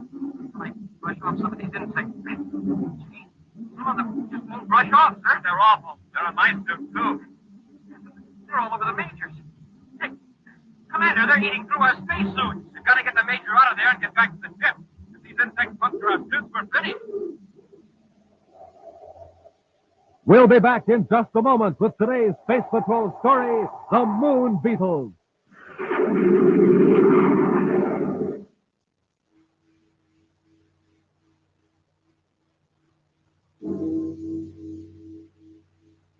The hour has struck. Yes, today is the last time we can offer you a pair of those wonderful new space binoculars that you can see way off in the distance with. Big 4-power plastic space binoculars, 5 inches wide, 5 inches long, plenty big and plenty of fun. Gang, you can watch people blocks away, study birds in real tall trees, read signs way off in the distance, spot planes high in the sky, and listen, you wear space binoculars on your head. Yes, sir, a strong elastic band holds them snugly to your eyes, makes you look like a strange man from Mars, leaves your hands absolutely free. Yes, the hour has struck. Today is the last time we can offer you these terrific new Space Patrol space binoculars. To get a pair exactly like Buzz Cory wears, do this. Buy a box of Instant Ralston. Then, with your name and address, send 25 cents in coin and an Instant Ralston box top to Space Patrol, Box 686, St. Louis, Missouri. This offer good only in the USA and may be withdrawn at any time. That's Space Patrol, Box 686, St. Louis, Missouri.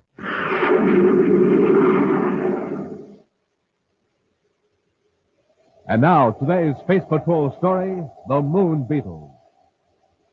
In their space battle cruiser Terra 5, Buzz and Happy are approaching Jupiter's number 2 moon to investigate the mysterious failure of equipment in one of the automatic instrument stations. Their viewscope is trained on a surface of a cold, barren, airless satellite as Happy watches for the dome-shaped image of the atmosphere shell to reveal they're nearing the unmanned instrument station. Jupiter's #2 moon sure is a desolate place. Nothing but craters and mountains, and more craters and mountains. And they all look the same. I don't even recognize any landmarks. And we should have brought Robbie along. He knows most of Jupiter's satellites the way you and I know the Earth's moon. Oh, speaking of Major Robertson, sir, I was a little surprised to find out he was meeting us on Jupiter. Oh? Well, I figured he'd be getting ready for the big day on Terra, on the 3rd of the month. The Interplanetary Medal Award ceremony. I hope we can all be there. We will if we don't run into serious trouble on this instrument failure investigation. But, sir, doesn't the Major have to be there to receive the award? Well, I was under the impression that the name of the person to receive the Interplanetary Medal was kept secret until the day of the ceremony. What makes you think Robbie's going to get it? Well, I heard rumors. Well, personally, I'd like to see Major Robertson get it, too. The final decision is up to the award committee. They aren't going to let the news out ahead of time. We're getting close to the instrument station, Happy. See those two cone-shaped peaks at the edge of that broad, shallow crater? Yes, sir. The instrument station is right between those peaks. That's funny. What's that, Commander? The small atmosphere shell should be visible now. Maybe the sunlight's hitting it at the wrong angle. It should still show up on the viewscope. Happy, the shell's gone. Huh? Switch the spacephone receiver to the ultra-high frequency automatic instrument channel and see if any signals are getting out. Yes, sir.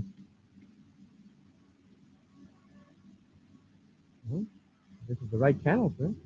Some of the instruments are still sending, but I can't understand what happened to that atmosphere dome. Maybe a meteor hit it. If it came in at a tangent, it might break the shell without damaging all the instruments. Get our spacesuits, Happy. While I set the ship down, we'll make an on-the-spot check.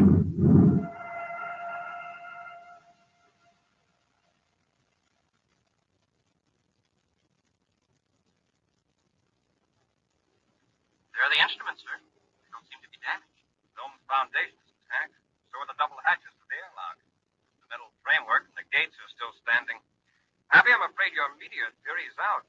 But if it came in almost parallel to the surface of the moon and hit the shell... There would still be fragments of the plastic shell scattered all over the area. Take a look. The ground all around is perfectly clean. Wow, the shell must have been completely disintegrated. That would put most of the instruments out of commission, even those that were picking up cosmic radiations from the receptors outside the shell. It's very strange, Happy. Cut off the atmosphere plant. We'll get back to the ship and blast off. Yes, sir. I'll spacephone Robbie and ask him to meet us to Chargon instead of Jupiter City. Well, isn't that just south of Jupiter City? Yes, it's a technological center. It's where Dr. William Conrad receives and analyzes the data transmitted from these instrument stations on the different moons. I wonder how he'll analyze the fact that a whole atmosphere...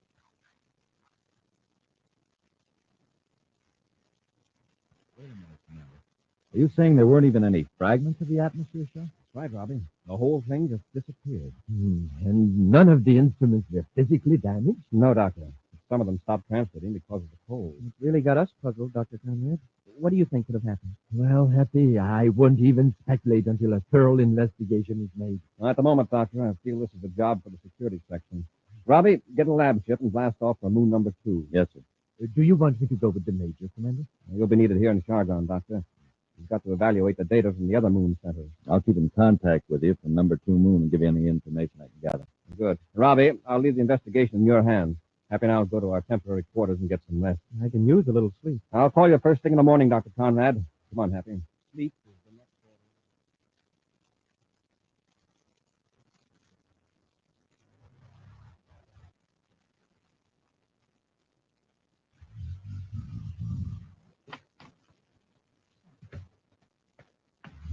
Happy.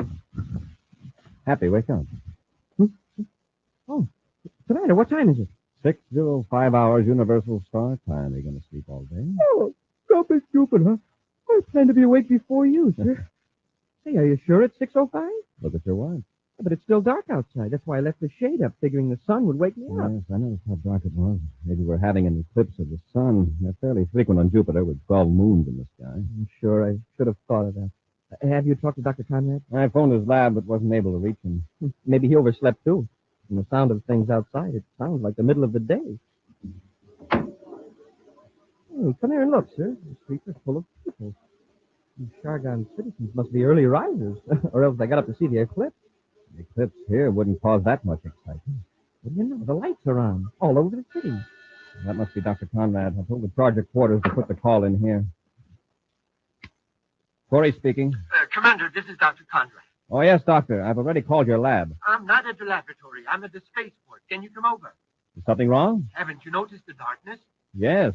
The 4 biggest moons must be eclipsing the sun all at once. This is no eclipse, Commander. The Shergon atmosphere shell is completely covered with insects. Insects? Yes, I know it sounds crazy, but it's true. They're blanketing the entire dome. Billions of them. Space control isn't letting any ship in or out of the space lots. They're afraid the insects will swarm into the city. Doctor, where are you now? I'm in the Spaceport Master's office. I'll be right over. I'm ready, Commander. Then let's go.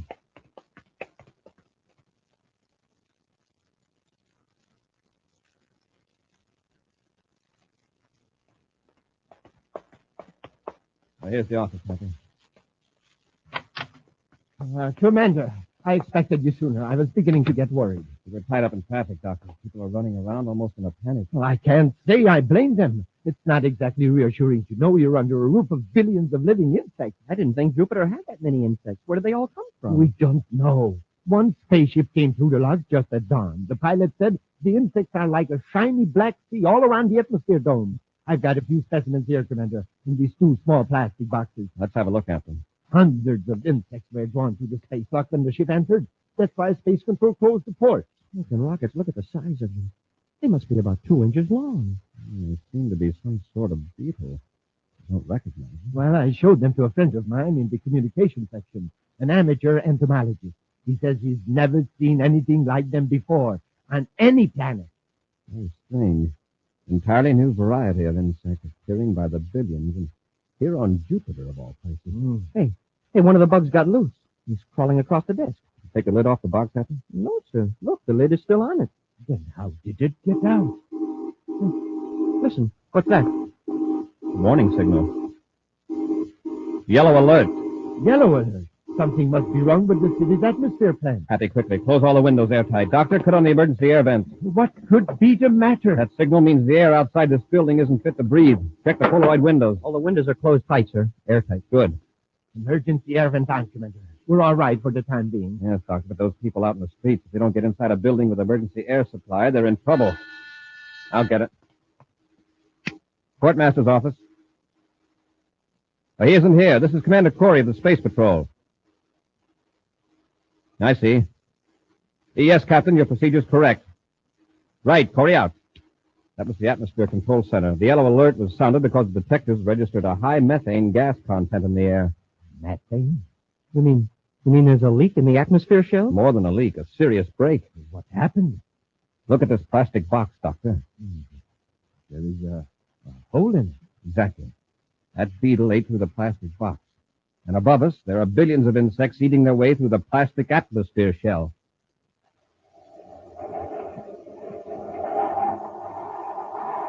We'll be back with Space Patrol in just a moment. Presenting the mystery of the baffling basketball player. Sometimes this 10-year-old boy would be a sharpshooter. He'd make basket after basket after basket. But then, at other times, ouch, he'd miss shot after shot. And so it went. Sometimes a shooting star, sometimes a falling star. Here was the trouble. This boy was only getting supercharged now and then. On some mornings, he'd have a power breakfast with rice checks or wheat checks, the super cereals that help to supercharge you. That's when he'd really shoot those baskets. But then, at other times, well, he'd just eat any old breakfast. And that's when they'd call him Fumbler. So, gang, remember, to be a winner every day, you have to get supercharged every day. In other words, enjoy that rice checks and wheat checks and you're covered all the time, not just some of the time. Make it a rule to do what Buzz Cory does. Eat a power breakfast with rice checks or wheat checks every single day. The bite-sized super cereals that help to supercharge you. Delicious checks.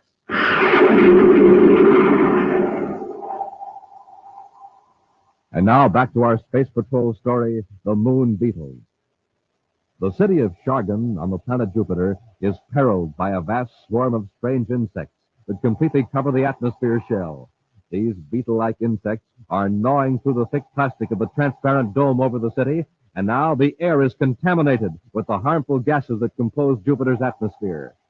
Buzz, Happy, and Dr. William Conrad have rushed to the atmosphere washing plant, while Major Robertson, at the commander's order, is at the spaceport, ready to lead an exterminator's squadron. Happy and the doctor are standing before the giant motors that force the atmosphere through chemical filters and purifiers, waiting for Buzz to return from the office of the chief air control engineer. Oh, the engineers just cut on another auxiliary motor. That's the last one. The plant's working at full capacity. Yeah, but so are those bugs. Oh, here's the commander. Commander, what did the chief engineer say? Oh, it's a losing battle. You just can't build up enough pressure inside the shell to equal the heavy Jupiter atmosphere pressure on the outside. Unless those insects are stopped, pretty soon big chunks of the dome will fall in on the city. They could plunge right through the roof. Well, do you think that DB12X insecticide will kill the bugs, Commander? I don't know. And if I give Robbie the order to take the exterminator squadron outside the shell, that insecticide will contaminate the entire city. You mean it's harmful to human beings? Definitely. But don't you think it's worth the risk, Commander? If the dome collapses... Oh, you're right, Doctor. There's no time to waste. We'll broadcast a warning for everyone to keep off the streets and to seal their doors and windows. Then we'll go back to Space Patrol headquarters, and I'll tell Robbie to take the squadron up.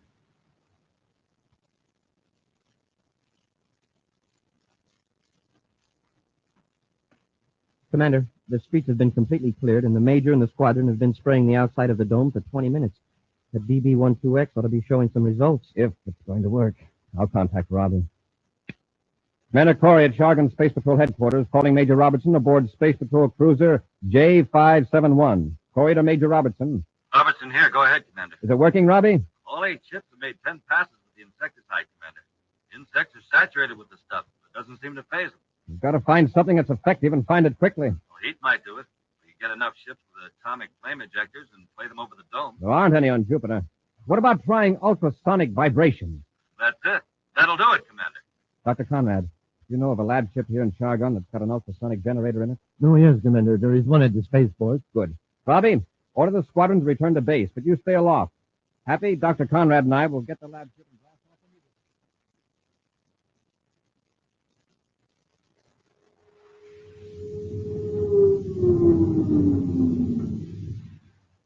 Lab ship secured for blastoff, Commander. All right, Hap, I'll notify Space Control. Commander Cory and Lab Ship X211 in Area 28, calling Space Control Shargon. Space Control Shargon, go ahead. We're ready for blastoff. You may blast off at will, sir. Space Control out. Stand by to fire rockets, Happy. Standing by, sir. Ready, Doctor? Yes, Commander. Fire rockets.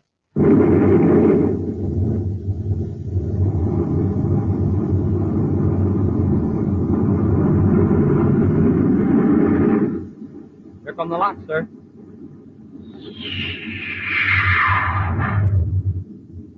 Reduce power and we'll circle back to the dome. What a sight. The dome is black with those insects. I hope this ultrasonic generator does the trick. I'd hate the idea of going back down through that roof of beetles. Dr. Conrad, will you operate the generator? Of course, Commander. That must be the Major ship off on our starboard viewport. Right. Cory aboard Lab Ship X211, calling Major Robertson. Robertson here. Go ahead, sir. We're going to make a head-on pass at the dome, Robbie. Good hunting. All right, Doctor. Turn on the generator. I've set it at 1 million cycles, Commander. That frequency should be fatal to most insects. Give it plenty of power. Yes, Commander. Here we go, right over the dome. Happy, set the viewscope to high magnification. Yes, sir.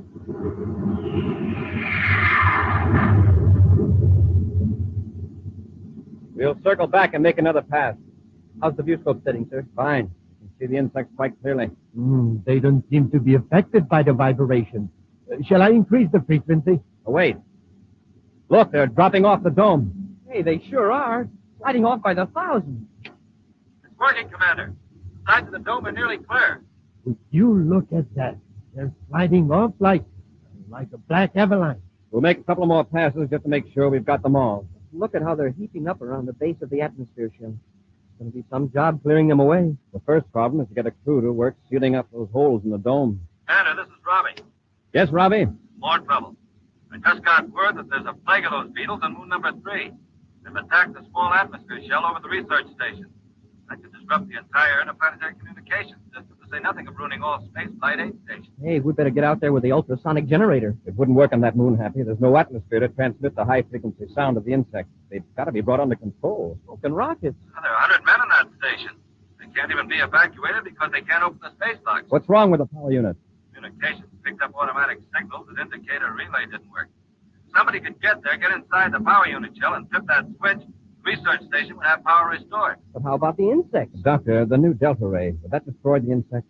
Yes, but it has to be focused so that the rays wouldn't penetrate the shell, or it would destroy the man inside, too. Is there a delta ray here in Chargon? No, the nearest one is in Jupiter City. Robbie, you blast off for moon number 3 and get that power on. Happy and I'll go to Jupiter City for the delta ray and join you on the moon at the research station.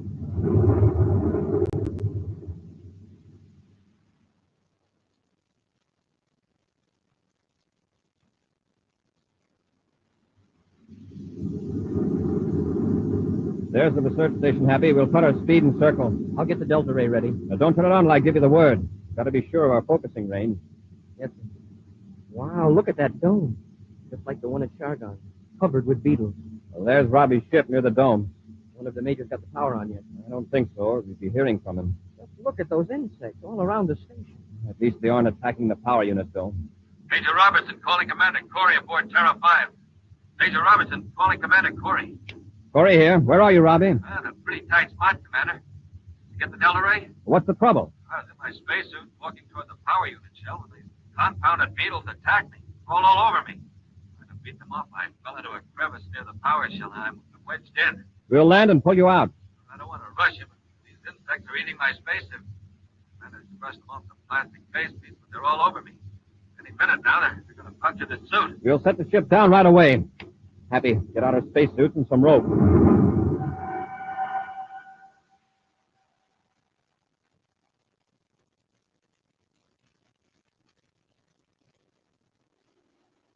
There he is, Commander. He's really wedged in. Look at those beetles. There are hundreds of them down at the crevice and all over him. Robbie, can you read me? Yes, sir. They're going to drop you a rope. Grab it. Go ahead, Hap. Catch, Major. All right, hang on. We'll pull you up. Hey, it slipped out of his hand.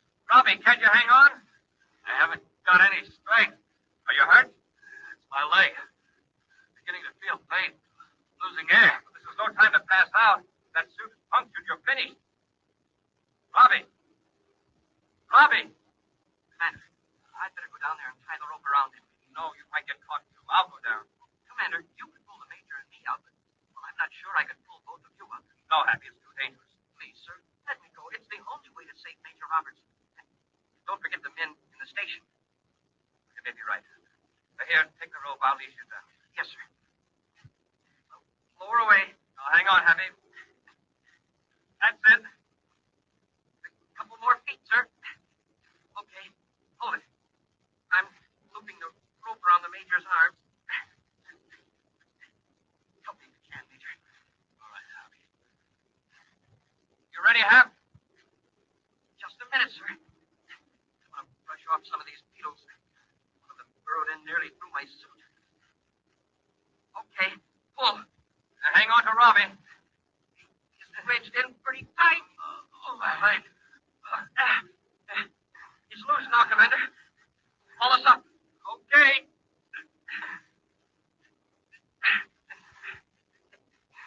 Commander, your face piece. There are beetles swarming all over it. I can't brush them off now. But they'll eat through the plastic. I can't let go of the rope till you and Robbie are out of there. We're nearly to the top. That does it. Better take the Major, sir. He's in pretty bad shape. All right, Hap. Clean off your face piece. A beetle is half buried in it. They're all over you. Yeah, I know. They're all over you, too, sir. Get to the ship quickly. We'll peel out of these spacesuits in the airlock and then turn the delta ray on the research station shell. I guess we'll have to carry the Major, sir. All right, Happy. Come on. You've got to hurry.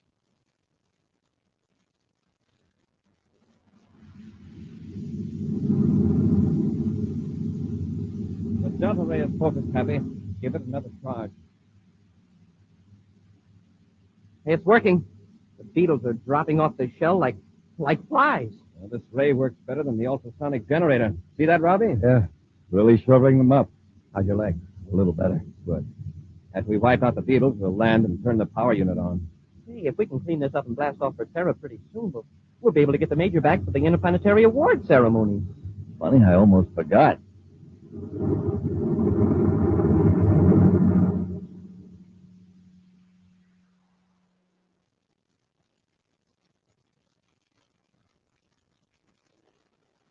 Thank you. Thank you very much. Go on up, Major. The commander's ready to give you the medal. Quiet, Happy. The commander's going to speak.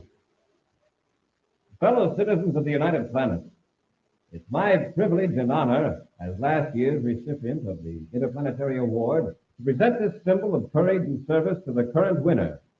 It's a special source of pride to me because the award goes to a member of my own space patrol. Major, the commander's looking this way. He wants you to go up. The choice this year was a difficult one for the committee, and the person chosen by them has declined the honor. But, Major, I Quiet, Hap. The commander's speaking. Yes, the selected candidate, Major Robertson, Security Chief of the Space Patrol, feels that the Interplanetary Award should go to the man who risked his own life to save another, and thereby help save the lives of 100 men. So, in a special session, the committee accepted the Major's suggestion, and I shall now present the Interplanetary Award to a member of the Corps of Cadets, Cadet Happy. Huh? Me? But I... Go on, Happy. Get up there. Hey, Happy. Hap. Ladies and gentlemen, I'll have to ask Major Robertson to accept the award for Cadet Happy. It seems the courageous winner of the Interplanetary Award has just fainted.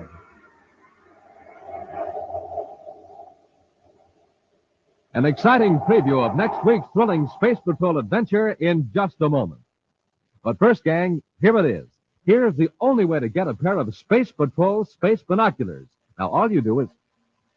Uh-oh. Here's a radio ray from Terra. Boys and girls, this is your commander, and I have a message for you that's so important, I've interrupted Dick Truefell. Here's my message. Today is positively the last time we can offer you a pair of official space binoculars. This is the greatest offer we've ever made, and it's one item I feel that every one of you should have. Although thousands and thousands of boys and girls now have their space binoculars, I know for a fact that many of you have still not sent in. So don't wait. This is important and vital. Send in today for your Space Patrol space binoculars. This is absolutely the last time we can make this sensational offer. Cory out. Thank you, Commander. And boys and girls, remember this. These are not flimsy goggles. They're real, full-size, full-field, 4-power binoculars made of long-lasting plastic. Real, full-size, full-field, 4-power binoculars that make everything in the distance look bigger, closer, clearer. The revolutionary new binoculars you wear on your head. Thrills and fun galore. You can identify buildings way off in the distance, spot planes, study birds, watch far-off traffic, read distant signs, and do lots and lots of other things with your space binoculars all year long. Now, to get a pair, buy a box of Instant Ralston. Then, with your name and address, send 25 cents in coin and an Instant Ralston box top to Space Patrol, Box 686, St. Louis, Missouri. If you don't agree your binoculars are tops, return them and we'll return your money. That's Space Patrol, Box 686, St. Louis, Missouri. And now, an exciting preview of next week's thrilling Space Patrol adventure. Buzz and Happy have just left Terra 5 to enter a damaged spaceship far out beyond the Pluto orbit. They've entered the wrecked ship in their spacesuits to rescue 2 unconscious men. Around the ship, huge chunks of metal hurtle through space on an unknown orbit. We'll have to carry them, Happy. You take this one, I'll handle the big fellow. Yes, sir. Hey, Commander, the ships are swerving right into that stream of metal fragments. I thought I set the controls to keep pace with them. Aha! Those fragments aren't going in a straight line. They're in a swirling motion like a whirlpool. Hey, Commander! They're battering the ship to pieces. They're breaking us up. We gotta get these men inside, quickly. Before the fragments puncture the ship, or we're finished, all of us. Be sure to be with us next Saturday for the exciting story, The Strange Gift of the New Star, when Wheat Checks, Rice Checks, and Good Hot Ralston again bring you Space Patrol! High adventure in the wild, vast reaches of space. Missions of daring in the name of interplanetary justice. travel into the future with Buzz Cory, Commander-in-Chief of the Space Patrol. Space Patrol, an original Mike Moser production starring Ed Kemmer as Commander Cory and Lynn Osborne as Cadet Happy, was written by Lou Houston and directed by Larry Robertson. Other players were Ken Mayer and Bela Kovach. Dick Tufeld speaking. Now, don't forget to tune in next Saturday and every Saturday when Wheat Checks, Rice Checks, and Good Hot Ralston again present the new exciting Space Patrol. Be sure to see another exciting Space Patrol program on your local ABC TV station. Consult your paper for time and channel. Space Patrol comes to you transcribed from Hollywood. This is ABC Radio Network.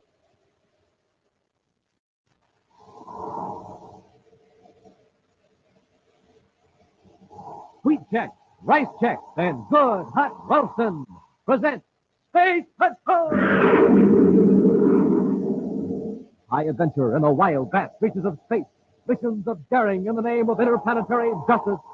Travel into the future with Buzz Cory, Commander-in-Chief of the Space Patrol. In today's transcribed adventure, Buzz and Happy have entered a damaged spaceship far out beyond the Pluto orbit to rescue two unconscious men. All around the ship, huge chunks of metal hurtle through space on an unknown orbit. You'll have to carry them, Happy. You take this one, I'll handle the big fellow. Yes, sir. Commander, the ship is scurrying right into the stream of metal fragments. Now, they aren't all going in one direction. They're in a swirling motion like a whirlpool. Commander, the batteries in the ship are breaking us up. We've got to get them into our ship quickly. One of those fragments goes to the ship. We're through. We'll be back in just a moment with today's Space Patrol story, The Strange Gift of the New Star. Captain Dick Tufeld speaking, gang. Speaking to you from an atomic power plant on Mars. Now, they're having trouble getting power, but I think I've found the trouble. Listen to this main-powered generator. Sounds pretty weak, doesn't it? My guess is this. They've been using ordinary fuel. Let's see what happens when I put in some of this super fuel. Listen to that power now. Supercharging does it.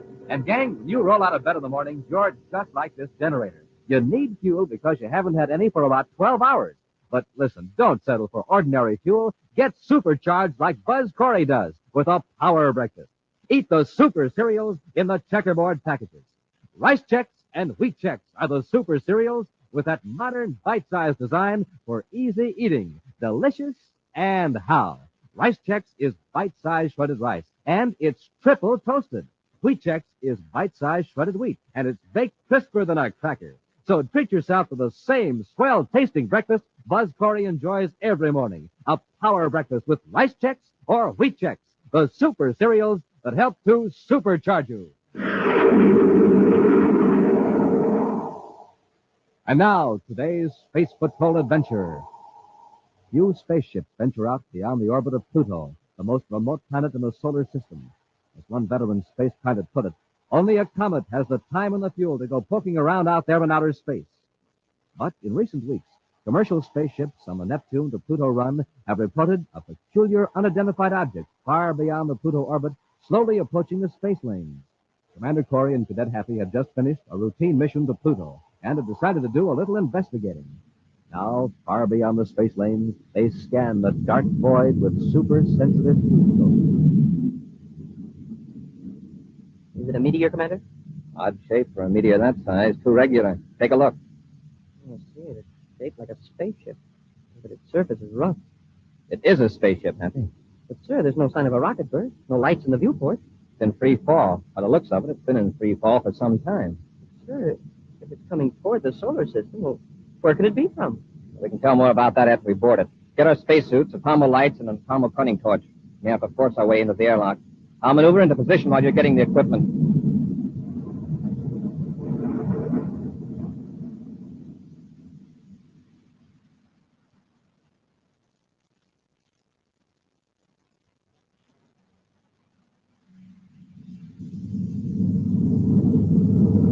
Stand by to cut rocket.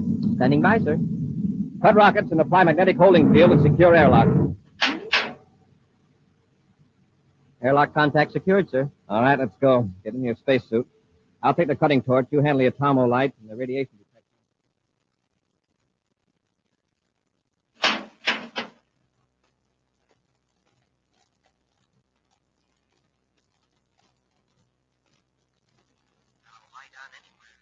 Flash your light over here, Happy. See if we can find the registry number. Doors open, sir. Nobody in the control compartment. No lights. Maybe this is a lost robot control job. I see the number now. It's U87. U87. Let's see, that would be... That's an old registry number, Happy. The ship must have been out of commission for 5 years. That I can believe. It's not a robot job, though. Better take a look around. Search the aft section. Yes, sir. Hey, look there on the floor. Empty ration containers. Hap, turn your light on the air indicator. Should be up there in the bulkhead. Hold it, that's it.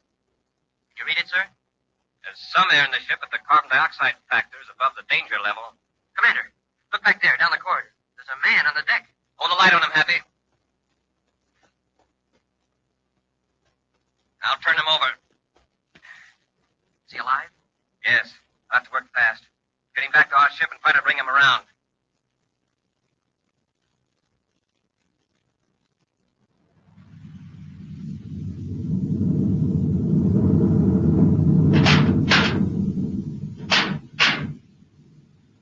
Commander? How's our passenger, Happy? He opened his eyes for a minute and then passed out again. I've still got him on pure oxygen. His pulse rate's increasing and his respiration and temperature are approaching normal. Good. He's not as old as I thought at first. That heavy beard fooled me. I've space-phoned to Terra headquarters for a check on the ship registration. Did you find any identification on the man? None, sir. But from the looks of his ship, he must have been aboard for months. We'll have it thoroughly examined when we tow it to Terra. I don't like that high radiation count. It could give him trouble. I wonder how long he's been exposed to it. It may not have been as bad inside the ship, but the rate from the hull is terrific. He must have had some experience. Why, he may have circled through a part of space where no one has ever been before. Base Control Terra calling Commander Cory aboard Terra 5, Sector 7, through to orbit. Base Control Terra calling Commander Cory. Cory here, go ahead. I have some information for you now on spaceship U87. Happy, go back and keep an eye on our patient. Yes, let's have it, Space Control.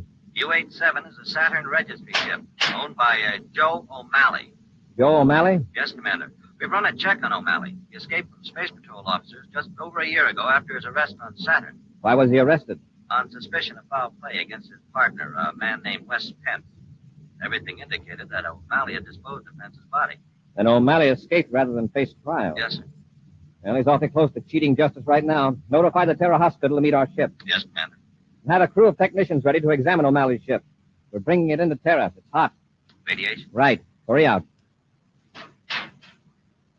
Commander, he's conscious now, he's talking, but, well, he's still pretty weak. I'll go back and have a look. He wouldn't tell me where he's been. I asked him, and he acted like he wanted to slug me. You get his name? Yes, sir. Was it Joe O'Malley? No, sir. He says his name was Wes Pence. Wes Pence. Happy, put on full acceleration for Terra. We've got a double mystery on our hands.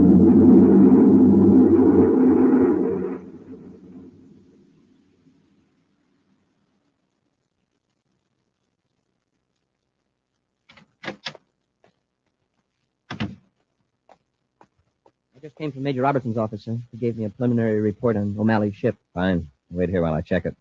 I may want you to go over to the hospital and talk to our space hermit. Well, who is it, Commander? Pence or O'Malley? He may or may not be Pence, but he certainly is not O'Malley.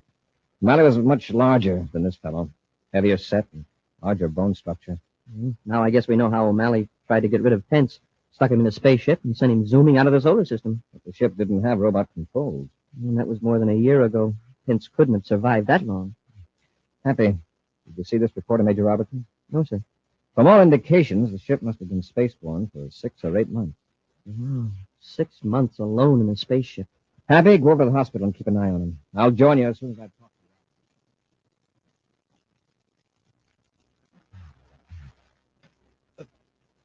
to you. Wrong. Want some water, Mr. Pence? Doctor, you're not the doctor. No, I'm Cadet Happy. I've seen you before. No, I haven't. I don't know where. In the spaceship. Commander Cory and I found your ship out beyond Pluto. Yeah, as I told you, you saved my life. You just take it easy, Mr. Pence. Lie back and rest. I never felt so weak. My ship. Where's my ship? Don't worry, it's here on Terra at the spaceport. Oh, you brought it in? That's right. Fine. Where's the doctor? Well, he'll be dropping in shortly. I'll ring for the nurse if you want her. Oh, don't bother. I'm so weak. Oh, could you get me some water, kiddo? Sure. And raise the head of my bed a little left.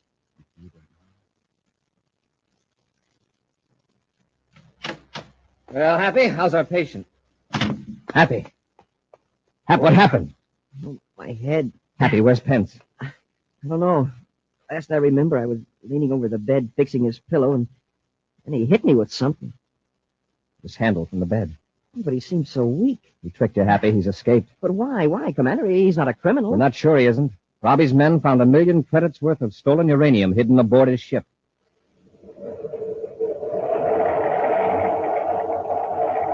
We'll return to Space Patrol in just a moment. Hey, gang, you want to hear something funny? Listen to this. That's all. That's Nick, though. So, off, buddy. Josh, you're good.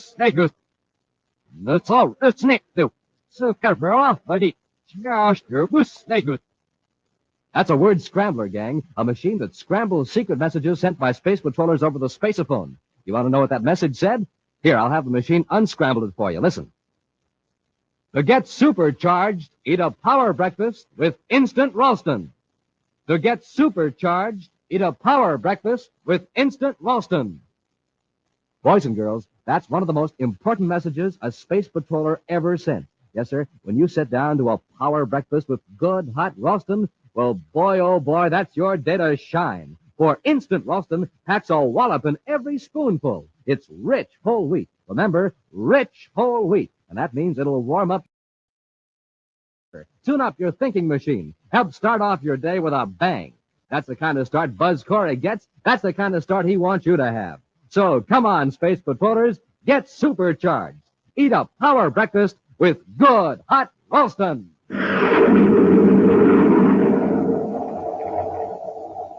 And now back to our Space Patrol adventure, The Strange Gift of the New Star.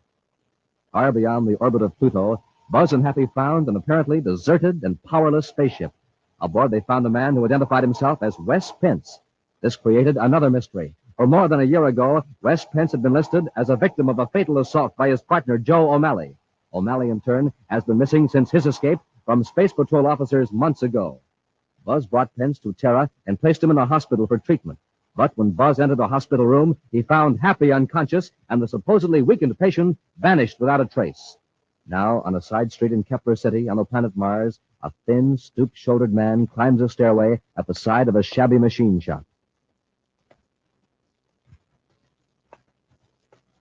He knocks at the door.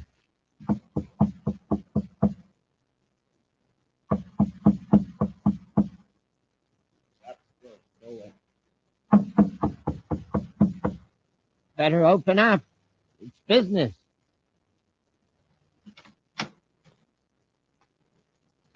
I don't discuss business this time of day. Don't you recognize me, O'Malley? There's no O'Malley here. My name is Emil Forbach. You have the wrong address. You can fool a lot of people with that Emil Forbach front, but not your old partner. My partner? I have no partner. You did have. Don't you recognize me? Oh, I admit I've been through a lot since the day you and I had that fight on Saturn. What? No, it can't be. This is some joke. Better let me in. We got a lot to talk about. Go ahead, come in. I'll have to sit down. I'm pretty weak. Well, this isn't much of a place after what we used to have in the old days. I've had to lie low on account of the space patrol. I think I did away with it. Yeah, and so did you. Until a moment ago. You thought I was finished. But I managed to crawl away and get help. You know, for nearly a year I thought of nothing but revenge. All those months on Venus, later out in space. Out in space? Yeah. Beyond Pluto, far beyond. The sun is just a tiny star. It's good to have a strong hate out there. It keeps you warm and keeps you from going mad. What were you doing out there? Chasing your romance. In your old ship, the U-87. The one you abandoned in the Venus swamps. You got that old tub spaceplane? Yeah. I lived like a miser to get it in shape. I starved myself. Then one day I blasted out. In your ship. Yeah. That's what we had the big fight about, remember? I wanted you to outfit a ship and you refused. But you wouldn't tell me what you wanted it for. No. But I tell you now, I need help. I thought you hid it. O'Malley, let's face it. One of us isn't worth a handful of space dust without the other. What's the pitch? What's out there, West? Uranium. Pure uranium. Tons of it. You're crazy. I've seen it. You don't have to mine it. You just lower a cargo scoop and pull it aboard. It's a cloud of uranium. Uranium particles all sizes. From dust out to chunks as big as a spaceship. Now I know you're crazy. Yeah? Well, I brought some back with me. In your old ship. Huh? Before I broke out of the hospital. I came looking for you. The Space Patrol is going to figure out I stole the uranium. But before they find me, I want to be back here with a whole freighter load of it. A whole freighter load? I tell you, you're crazy. Yeah. Yeah, that's what they say. But I'm going to prove I didn't steal it. And we'll be rich for life. How do I know this isn't some trick of yours? Revenge. All right, O'Malley. I'll find somebody else. By the looks of you, you couldn't promote the spaceship anyway. Now, wait. Just a minute. I've got connections over in Lowell City. There wouldn't be too many questions. Now you're talking. I can get a spaceship, all right. And I'm going to do it. So you better be on the left.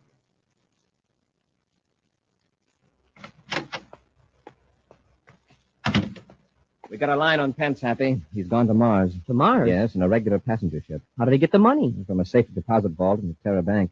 Pence put it there 2 years ago. The banker got suspicious and reported that he identified Pence from a description. Well, and then you checked with the spaceport? Right. He got on the transport ship that kept the city. We're going to blast off right away and lead the search for him. As soon as he realized his ship was here on Terra, he knew we'd found the stolen uranium. That's another mystery about Pence and his ship. That uranium wasn't stolen. A careful check has been made at every plant handling uranium. None missing.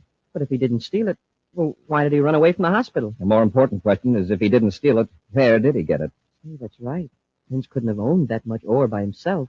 Suppose that uranium wasn't processed.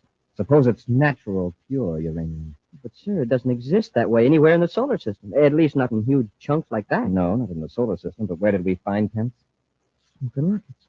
He had been outside the solar system. I have an idea Pence is going back, where he came from. For more uranium? Mm-hmm. Unless he gets medical treatment soon, it won't do him much good. Huh? Pence is in a very bad way from his last prospecting trip. Come on, Happy, let's get one.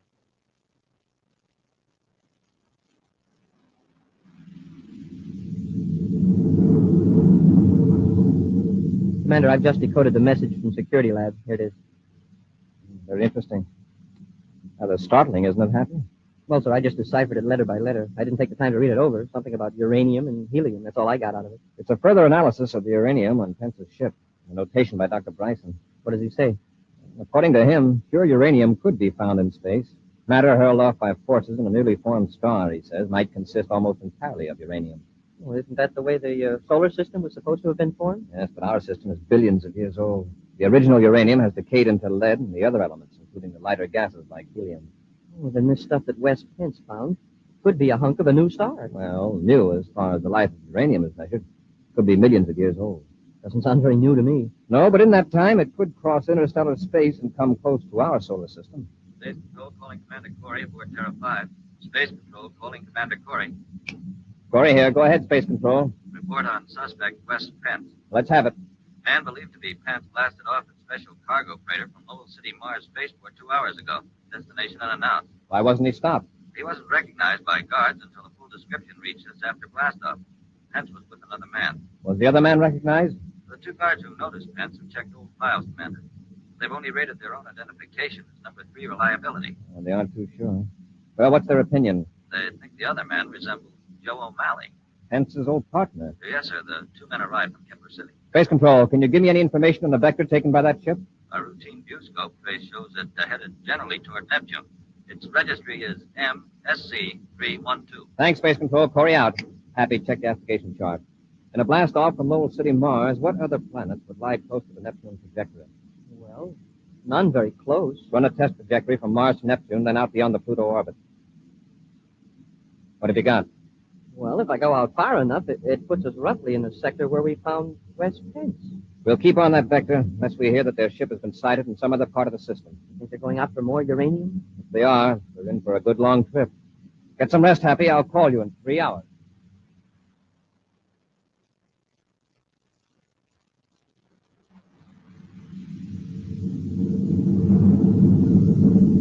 Well, how much further is it? Just hold this vector. On my best calculation, the uranium cluster is moving at about the same velocity as Pluto, which means we'll intercept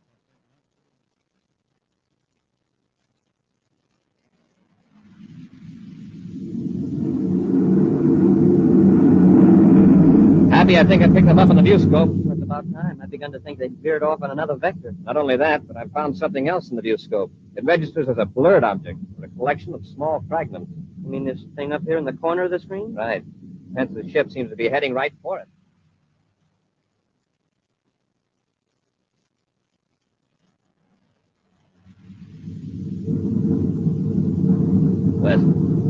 Wes, what's that in the viewscope? I told you a while ago it's the uranium. We're nearly there. No, I mean the rear viewscope. The spaceship. Huh? Hey, you're right. And if they're out this far, they're after us. What do we do? We'll lose them in the swarm. Huh? We'll get the uranium between us and them. When they get closer, those pallets will cloud out their viewscope so bad they'll never find us.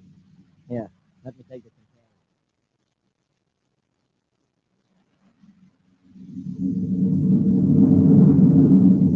Put on more acceleration, Hap. Keep them in sight. Crazy fools. What are they up to? They're flying right into that cluster. And it's uranium, all right. Our radiation instruments are going crazy. Pence must be trying to pick up some chunks at this speed. They'll crack up, sure. Probably trying to ditch us. Don't get any closer till we determine their next move.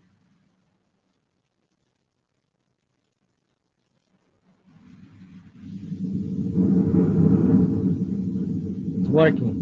We got them buffaloes. Space Patrol, all right. Yeah, terrifying. That means Commander Buzz Cory.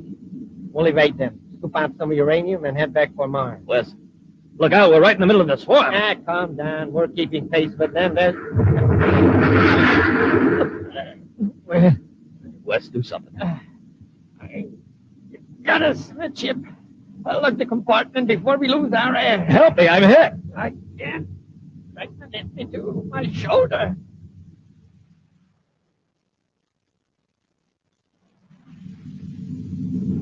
Commander, their ship's wrecked. Yeah, they got a big chunk right ahead of their power unit. Get our spacesuits, Hap. We're going in and get them.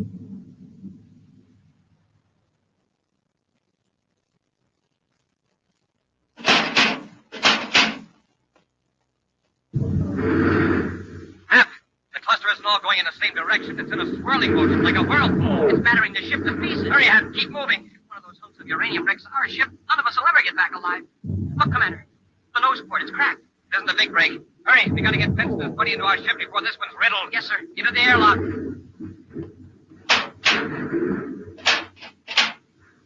Now into our ship. Now we'll drop the men right here and we get the ship away from this hot spot. Yes, sir. I'll close the inner hatch. Take off your helmet. All right, release magnetic holding field. Field out, sir. Now to fire rockets and get away from this uranium bombardment.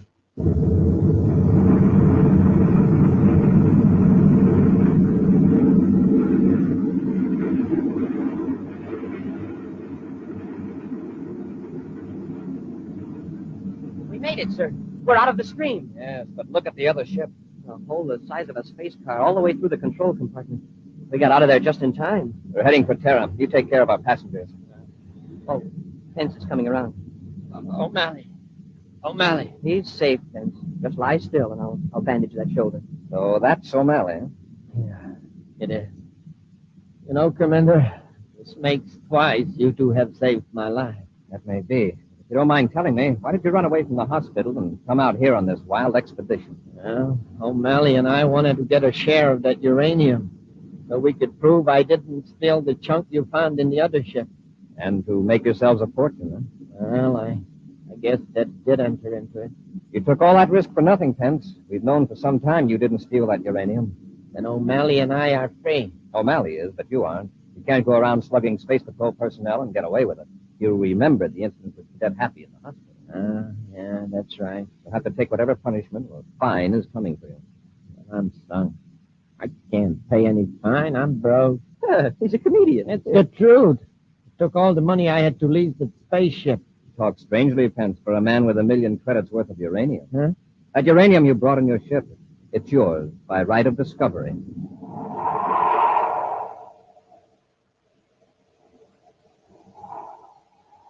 And now, an exciting preview of next week's thrilling Space Patrol adventure. Buzz and Happy are in a relay communication station in space. Jim Comar, who is in league with a strange alien power, is using some mysterious crystals, forcing Buzz and Happy to obey him against their will. The crystals are getting brighter. That's all I can see or even think about. The crystals. Keep walking. Up to the generator. Closer. Closer. Happy, fight it. Touch the connection. Reach out your hand. Don't touch it, Hap. I can't hold back. If you touch it, you'll be finished. Be sure to be with us next Saturday for the exciting story, The Seed Pistols of Zaldibran. High adventure in the wild, vast reaches of space. Missions of daring in the name of interplanetary justice. Travel into the future with Buzz Cory, Commander-in-Chief of the Space Patrol. Space Patrol, an original Mike Moser production starring Ed Kemmer as Commander Cory and Lynn Osborne as Cadet Happy, was written by Lou Houston and directed by Larry Robertson. Other players were Bela Kovac and Ken Mayer. Dick Tufeld speaking. Now, don't forget to tune in next Saturday and every Saturday when Wheat Chex, Rice Chex, and Good Hot Ralston again present the new exciting Space Patrol. And be sure to see another exciting Space Patrol story on your local ABC television station. Consult your local newspaper for time and channel. And now, a special word to mothers about a clever new idea. A salad that looks like a queen's crown, studded with jewels. It's peach coronation salad, one of the easiest and thriftiest salads you've ever made. All you need is creamy cottage cheese, bits of maraschino cherries, and canned cream peaches from California. To make peach coronation salad taste its luscious best, serve with rye crisp, those crisp, toasty wafers with a wonderful, hearty rye flavor. For pictures of peach coronation salad, watch newspapers and magazines during the entire month of March. Your grocery is also featuring this colorful salad. Look for coronation salad displays at his store today. Be sure to serve with rye crisp, the perfect food to make other foods taste even better. For your figure's sake, make your bread rye crisp all the time. Only 21 calories in a double square. The famous rye crisp reducing plan is printed right on the package. Remember, it's smart to make your bread rye crisp.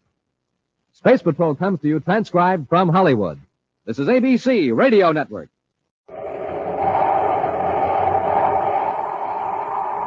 Wheat Chex, Rice Chex, and Good Hot Ralston present Space Patrol!